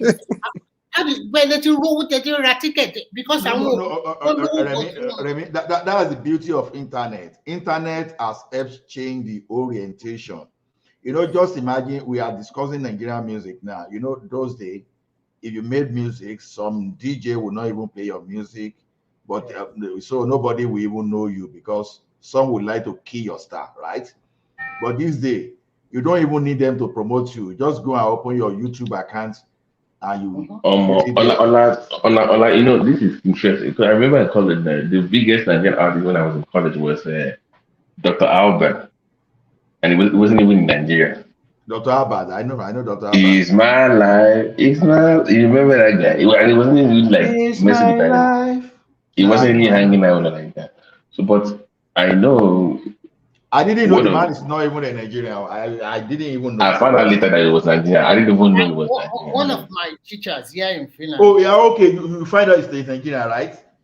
I didn't know initially. I didn't know. I thought you said it's not in Nigeria. No, I believe it. One of my teachers here told me one day that because she usually be on TikTok and she watched one Nigerian comedy, and once you watch one, they continue to push it to you, and she continued to watch a lot. She said, "Oh my God, although there is like," asked me, "What kind of English they are speaking?" I said, "It's a broken English. It's a way they're coining out in West Africa, especially from Nigeria." But she says because she's an English teacher, she says she enjoyed it, and since that she continued to say they are very creative, and she liked the comedy aspect of it. I think so. That is the beauty of the internet and the beauty of social media. So look at all these boys now. During the time of this guy, Babasue, they cannot make money like that. Look at these people now. Just put it there, and before you know it, they are buying expensive vehicles, building mansion. Look at this girl, Tahoma, what's her name? Do you know her? Tahoma. We know that guy. We know that guy you are talking about. That. Oh my God, that guy is thickly rich now. Shaggy, brother Shaggy, go. Brother Shaggy, yeah, brother Shaggy is making more than 10 or 15 million in a month. No, there are many now. See, there was a time I wanted to open. I'm not trying to just post it during the time of Baba Suwe or Baba Salah or something like that. They cannot make that kind of money. But nowadays, all those old artists didn't make so much money now. It's this day that people are now trying to bring them up, and now some of them that Johnny Funke's movie broke Black Panther's it broke Black Panther's record in Nigeria. That movie is not on Netflix now. I think it's just showing on cinema, right? No, I'm saying no. Like the most viewed movie in Nigeria's cinema, I think it was Black Panther that came out. And she broke that record in Nigeria. She broke the number, so she made a lot of money. So Even that Black Panther, that movie. Oh my God, You guys say, Movie here, terrible Jare. Movie here for the hype was too much. No, Mike, you don't know that for a comic head like me, the way they dumped Black Panther down to uplift us, that was terrible. He was the brain child. It was if you read the comics for the Black Panther, you will see how much he dumbed it down. That was terrible, but The way they that's were a difference. shouting, now Black Americans, they don't go parody, you know. It wasn't all that, man. Me, I don't go to the movie theater. I was like, Black Panther, okay, let me just go. I went to watch the movie. I'm like, okay, is this it? Baba, They said blacks are not, they are not used to seeing blacks positive. It's because you never left America now. If you grew up in Africa, we know positive things about blacks. We've seen many black greatness. Oh, Black American, their entire life, they don't show them anything black. That's positive in movie theaters. Mike, I think we must give it to this Western world. They hype their country a lot in terms of. They hype themselves. Do you know? Let me I want to want boring, but very boring society. But they will just hype themselves as the most lively place in the world. I don't pay party in Ugbe. That's how they gbadun. America is the most hype one. The whole world. America is the place. America, you know, Europe is even more lively than America. Very boring country. No. Mike America, what like no, I want me. But yeah, Scandinavia are boring. But I want to be. Remy, listen to me. Mike lives in a gated community. New York, New York at that's why. No. Babati, the places that are supposed to be lively in America is dangerous. That's the thing. So you can't really say what to. No. In America, Mike, let me tell you how we know that this place is lively. Where? You know, I once work with 6 guys. Yeah. Canada is lively. Don't even give me that one. Mike, now let me explain to you. You know, liveliness of a place depends on the activities you create. Ola, let's not include you in this discussion of livelihood. Let's just keep Canada. Let's keep Canada very long. No. Let me help those people that think this place is boring. To be honest, let me help you. Now, many Nigerians now they know they go to club. Yeah, people, even some West African people, they go. So people like us, we see they go, right? Now, I can go from Calgary, drive like 2-3 hours to admitting to go and watch MLS. Hockey, I they watch hockey. You understand? I they go camping. Yeah, Lambert, no. You want to watch events, you want to watch something by yourself. So you socialize, but you want to compare the socialization we do in Nigeria with this Western world? Nigeria, you never get a dull moment in Nigeria. You never get a dull moment in Nigeria. I agree with you, Mike. But exactly, that's what we are talking about. Is that lively? You go there and take pictures and you go back home. When I go for hockey, I don't go alone. Wait now. When I go, there's a play we call 7th half here now. When we finish hockey, we go enter pub for that 7th half. You know, we go jolly small. So I they go for me to travel 3 hours to go and watch MLS in Edmonton. You think say now only me we go? For me to go and watch hockey, you think say now only me we go? So you are driving 3 hours to go and experience liveliness. No, that we in Nigerian community we socialize. Now it's the Nigerian community. We are talking about the eliminate the Nigerians there and tell me how you socialize. In your street, I don't know whether you also experience this. Every weekend when I was growing up, every Friday and Saturday, one of my friends friend to friend of friend, we have a party. We are going to go to that party, and every day we get together in front of my house. We will discuss football. We will see Omoge in front of us. We will chase them. Okay, these are things that you can never forget. We will argue, we will fight, we will play football together. We are like inseparable. There are so many. We know in Nigeria, street to street. We know the boys. You know everybody. You know your whole exactly. It's true. I don't know. It's true. Law. I was the corner conjoined. No, Mike. What I'm saying here is this: you try to make life out of where you are. That's what I'm saying. I'm not No, saying we don't. That's the different argument. That's not what we are talking about. That's the different argument. Now, do you know what some Nigerian do here now? We have a family friend. There was a time. I'm sorry to say this. There was a time that when it just came, early o'clock, around 5 o'clock, we will be ringing our bell to. Well, like you are strengthening our argument. So you need Nigerians to have liveliness. No, I know, but I'm saying. So what are you arguing against, man? Mike. You need your Nigerian people to have liveliness there. What if there was no Nigerians there? Will you say that country is lively? We are saying the countries are not lively. So you are trying to argue that it's lively by telling us that you have your Nigerians there.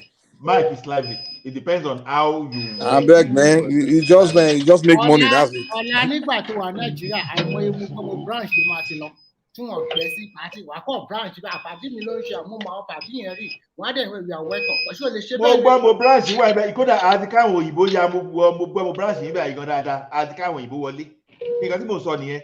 What I'm saying is this is what I'm saying. Like now I'm saying it depends on who you move with and where you are. We even they carry Oyibo, they enter our Bubobu branch. Akata Oyibo, Alawo Fufu. We they carry them, they enter our Bubobu branch. Now, I was in the wedding by just 20 seconds, Babati. Just 20 seconds. We see have a family friend that he works 17, 18 hours a day. You understand? A person like that will tell you that this place is not lively. But a lazy person like me that my own work is around. Well, I don't be creating argument, man. Those countries are not lively. Just don't start creating unnecessary argument. They are not lively countries. No. You have to create your own liveliness. No, hold on. The fact that you're saying you have to create your own liveliness, it means that it's not lively. In Nigeria, you don't have to create your own liveliness. Nigeria is just lively. Once you said you do 3 hours to go and have fun, that was it. You already that was the end of that.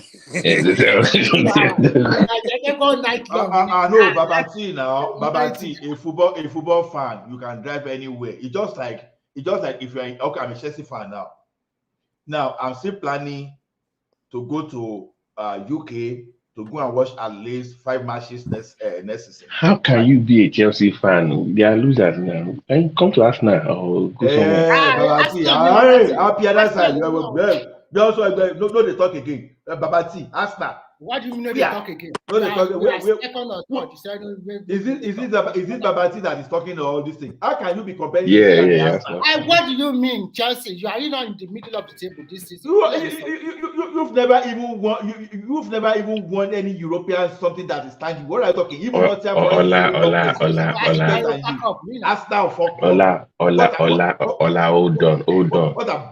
Hold on. You spent $500 million. You are number 11 on the table. Now you have $1 billion. Where are your Champions League? Where are your Europa? What are you talking about? Where's your World Cup? Where's your club? World Cup.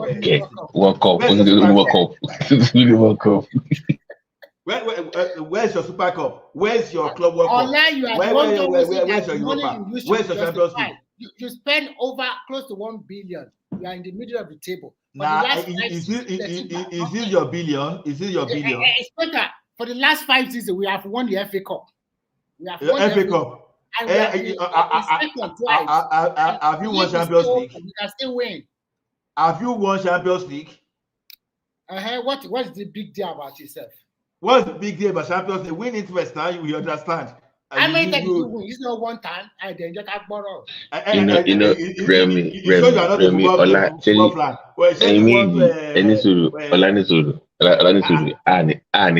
so we are here fighting over us. You can't fight about the Eyimba or shooting stars.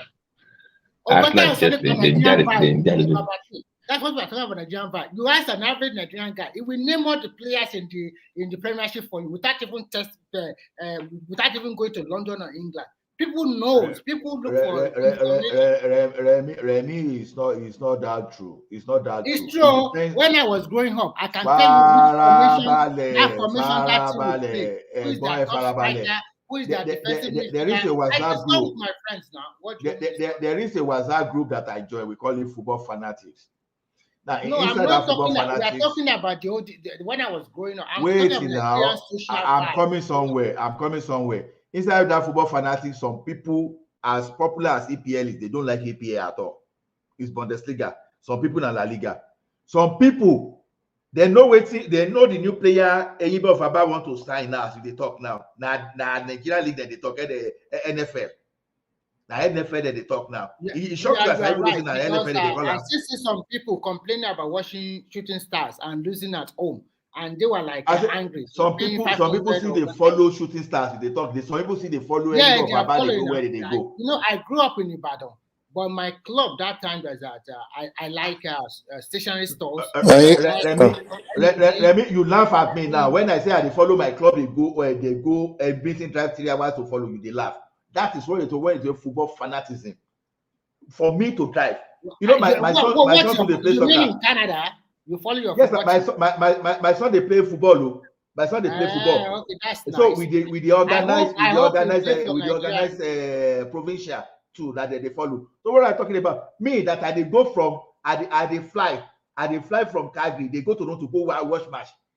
So it depends. Of course, I on like who you are. that your son is playing football, but Canadian League is not something to be right to my about. Fear, forget about that. At least he's playing, right? Forget whether Yeah, your boy is to write playing. about. I think I like that. I like that because So forget. See, wherever you are, you make best of the place you are. Nobody is arguing that now. You can make what fun I'm of trying to make tell best, you is this: but it doesn't change the fact that the countries are not as lively as Nigeria. Period. Yes, you are not adaptable. You have to be adaptable. That's just the problem. No. Do you agree that those countries are not as lively as Nigeria? It's subjective. Forget subjective, man. Just Mike, it's subjective. One thing I hate about having conversation online, you just like to create unnecessary arguments. Mike, we will say something factual. You trying to make it so listen, call a spade and let's move on. You don't need to start saying it's not Mike, wait. No, these societies are not as lively as African society. Period. Just leave it like that. For you, Mike, it's a fact. You already proved. You when you disagree with that, you present argument. You start telling us things that not. You even straighten out. You kill your argument. You say you have to drive 3 hours to go and see lively, to go and experience livelihood. Liveliness? Are you kidding me? Mike, wait. Now I came to this country. Now I no longer eat pando. You no longer what? I no longer eat pando. It's either you get pounded yam or nothing. What does that have to do with the country not being as lively as Nigeria? I say, you understand? Always try to listen first before you react. We are. Go now, ahead. I just said now, I try to eat what some of those food that Oyinbo eat. When I came here, I try to eat some of those food that Oyinbo eat. Now, it's not everyone that we eat or we come here now and eat what Oyinbo eat. Some people, if they don't see amala. What does that have to do with liveliness? That's what I'm telling you. When you are in Rome, you behave like a Roman. When you are in Rome, you behave like a Roman. What does that have to do with liveliness? When you are in Rome, you behave like a Rome. You embrace some of the culture of where you meet. That is when you are seeing. And that will make you more lively than Nigeria, abi? Okay. Now, I start behaving like boring Romans. Now you become more lively than Nigeria. Wait now. You get to Are you telling me that Oyinbo life they don't have how? I will start behaving like Oyinbo, and then I will express more liveliness than Nigeria. Mike, it's still just to argue. The base of the argument is that Nigeria is more lively than societies. No, it's still just to argue with you, Mike. You only see things from your own lens. You don't present good arguments. You behave as if out of 8 billion people in the world, as if Nigerian culture is the only one that is lively among them. Are you kidding? No, I'm telling you that Nigeria is more lively than Canada. Are you kidding? Nigeria is more lively than Canada. That's the argument. As I speak to you now, people and are that's the fact. Now. As I speak now, people are in party, they are in clubhouse, they are enjoying themselves. Are you saying they like? So you have to go to club and party to experience lively. In Nigeria, you don't even have to step out of your neighborhood to be lively. So what will you be doing when you are in Nigeria? What will you be doing? Your neighbors alone are just like you talk. Everyone around you is interactive. You don't have to go and spend money somewhere before you experience liveliness. Canada is boring. Just accept it. Allah is boring. Mike, You can see something from It's your own just a lens. fact. There's no need to be You arguing. don't, you Let's don't, you move don't have on. to accept. You don't have to. This is not the first time we've been making this argument. So you just have to accept. The other time we're talking of Christmas period here. Someone when You have to wait till Christmas period. no, I'm just telling you, when Emeka was telling you that, was telling us that Christmas was born here, whereas he was referring to only Christmas Day, when nobody will move. But during the Christmas period, you understand? You can see my costume. You can see my Christmas costume. Do you know how So many what is your point? What is your point now? My point is this. When you don't always look at it from your own lens or your own mirror, just like some America will think that everyone, Africa is just a country. You understand that? Where some people still believe in Africa, we still live on the tree. That is exactly what you are What does saying. that have to do with my point, man? It has a lot to do because you think this place What is does that boring. have to do with the fact that Nigeria is more lively than Canada? Nigeria is more lively than Canada. Just accept it. There's no need to create argument to just dance around. It's a fact. It's a fact. Okay. You are the only one that holds fat in the entire world. You are the only one that knows fat. No, a fact is a fact. There's no argument around it. Nigeria is more lively than Canada. That's Mike Olawale's fact. You see, Does anybody else disagree with me that Nigeria is more lively than Canada? Those Igbo countries are boring. I bet. I disagree with you. Okay, tell us your own. Prove your own. Well, you are looking at it from our own lens, like the way we which lens am I? Which lens am I supposed to look at it from? Yeah, let me from our own lens. To argue with honestly. Let me land now. So like in Nigeria, for example, we're so when we're so interactive. Like when you go to one community, literally everybody almost know one another. Like you communicate when there's and that is liveliness, right? No, let me land. That's not liveliness. But during festivities, everybody goes to one another. Like let's say you're doing Muslim festival now, and that's you liveliness, call your friends, correct? You do all of that. But here is it liveliness? Well, everybody's yes or no. Just answer now before so we know we are following you. No. Wait, what do you? No, when you say we interact in Nigeria everywhere, we all interact. Is that liveliness? Yeah. Yes, it is liveliness. Just say it's liveliness. It is because you know one another. Right. When you have something going on, you have people come to you. What you're doing, you're able to invite people. We have you don't even need to invite them. They'll just show up.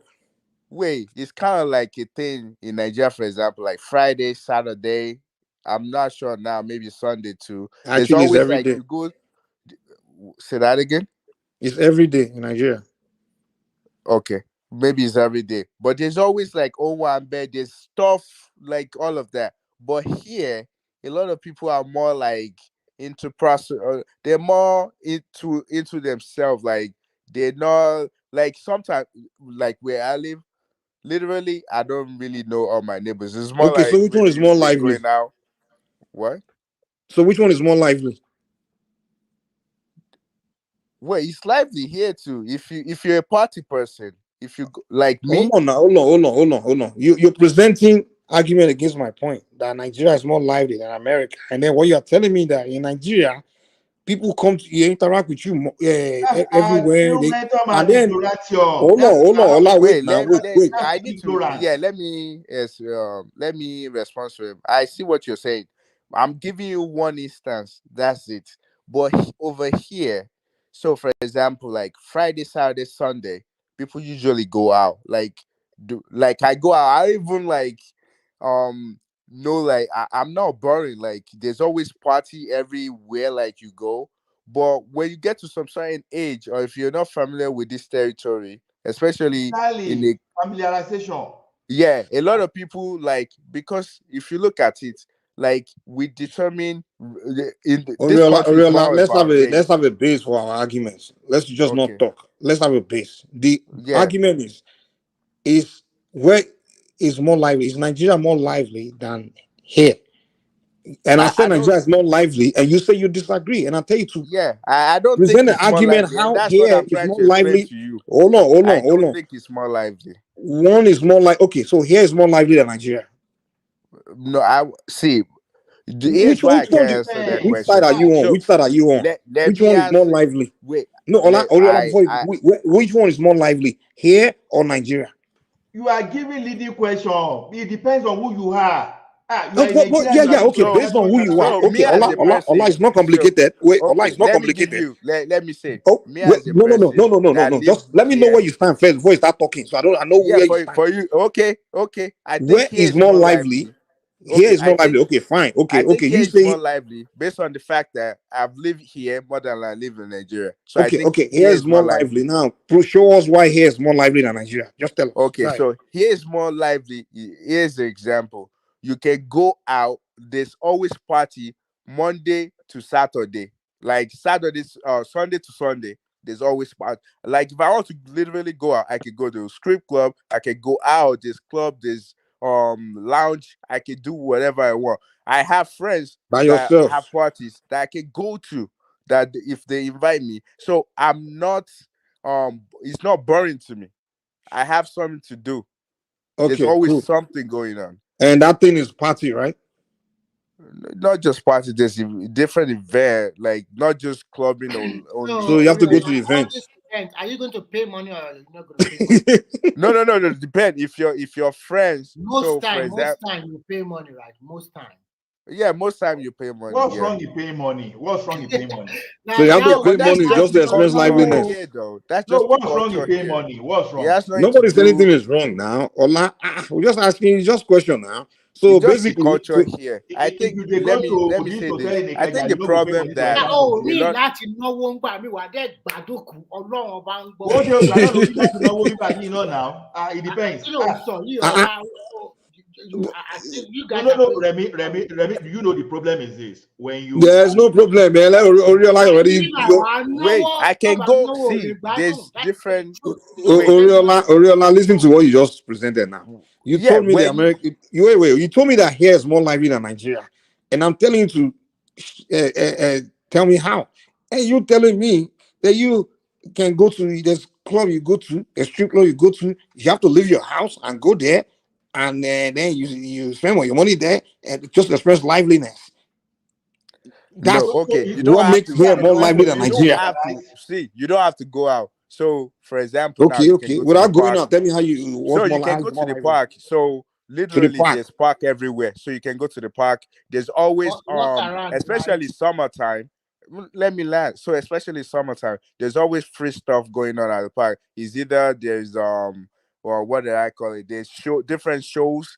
And if you're students or you are familiar with let's say library, for example, hot there's club for always someone stuff who don't even going know on. at all. There's stuff going on at the library. Like they have different Yeah, but events. when you get They're there, all then what do you free. do? No, they're all free. Just like Okay, the park it's stuff, free. Okay, they're when free. you get there, do you start interacting with people?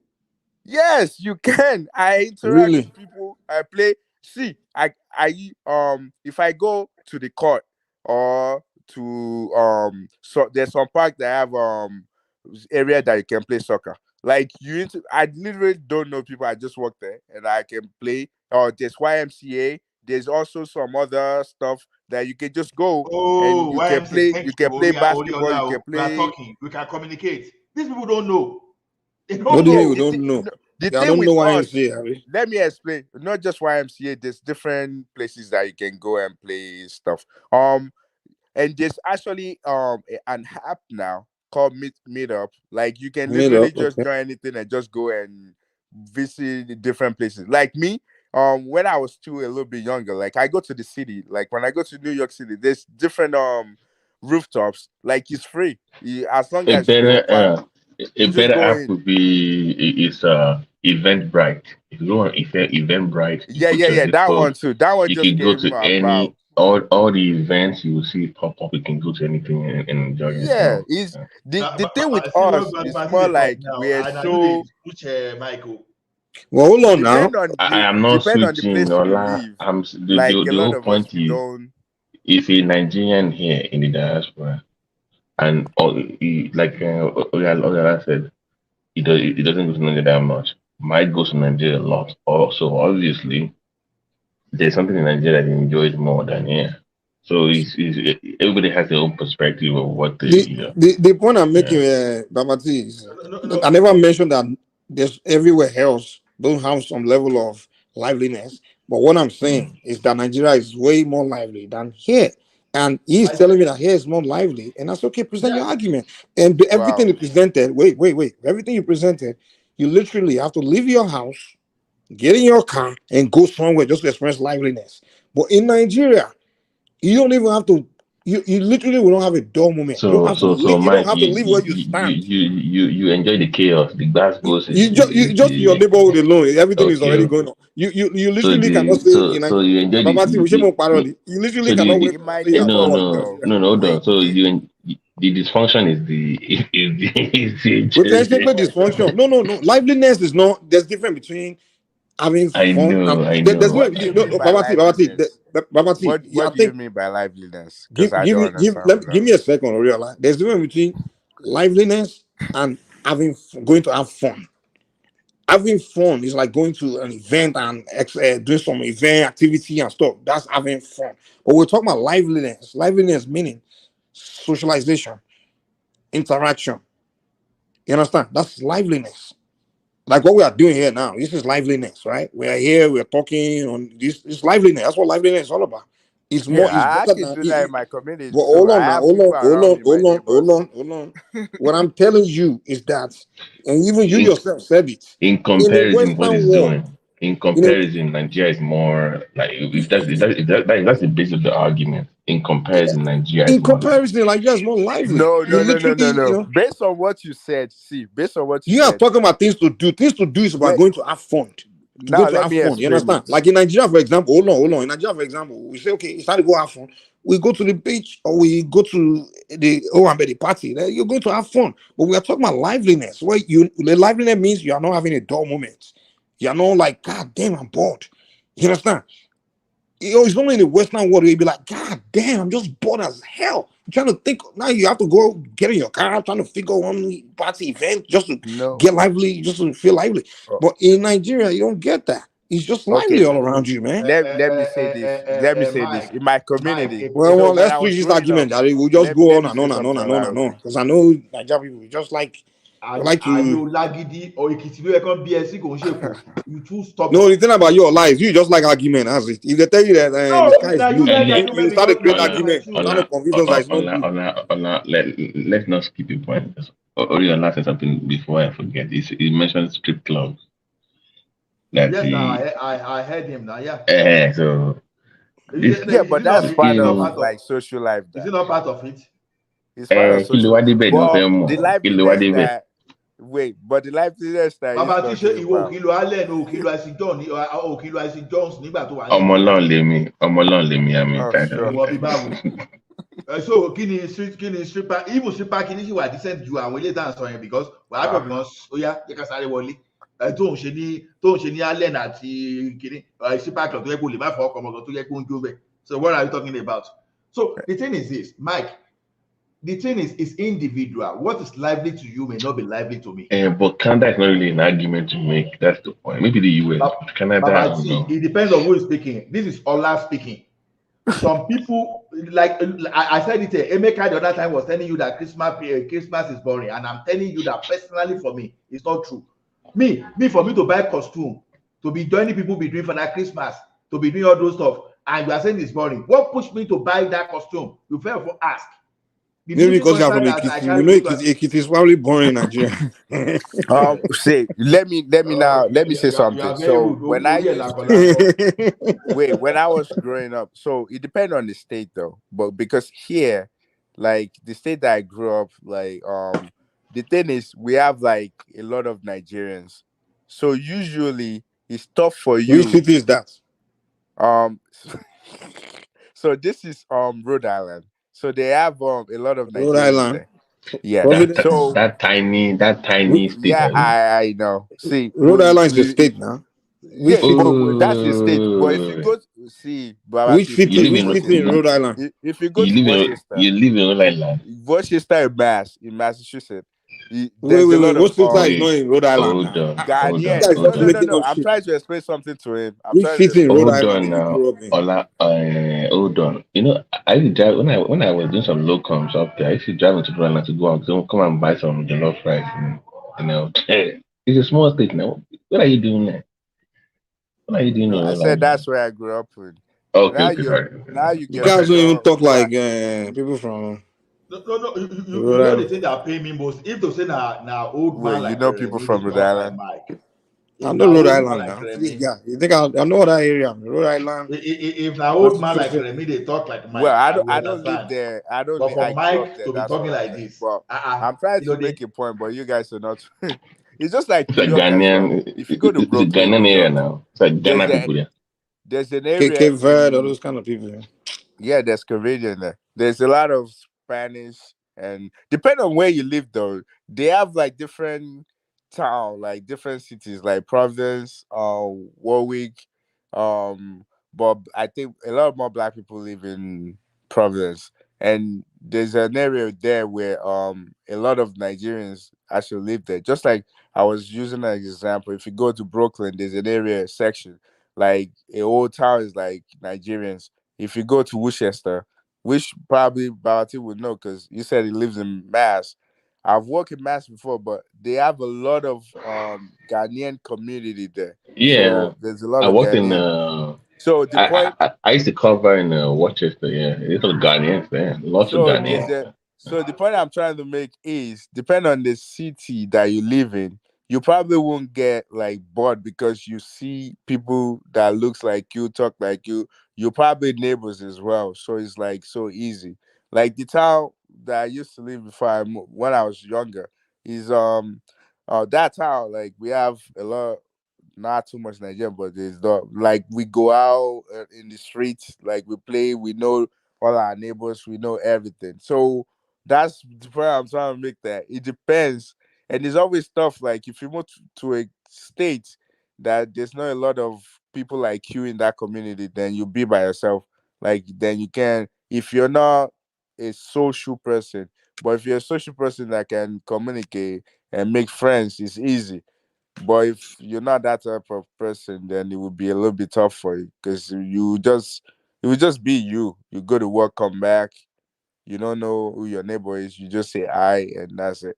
Like where I live now, it's not even a Nigerian neighborhood, but I still communicate because a lot of them, like I have young people around me, like almost like my age and stuff, all professionals. So we just like we communicate. We have little kids.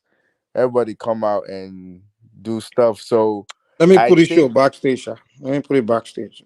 We can continue, sir. Go ahead, I talk, think continue. I think that way you won't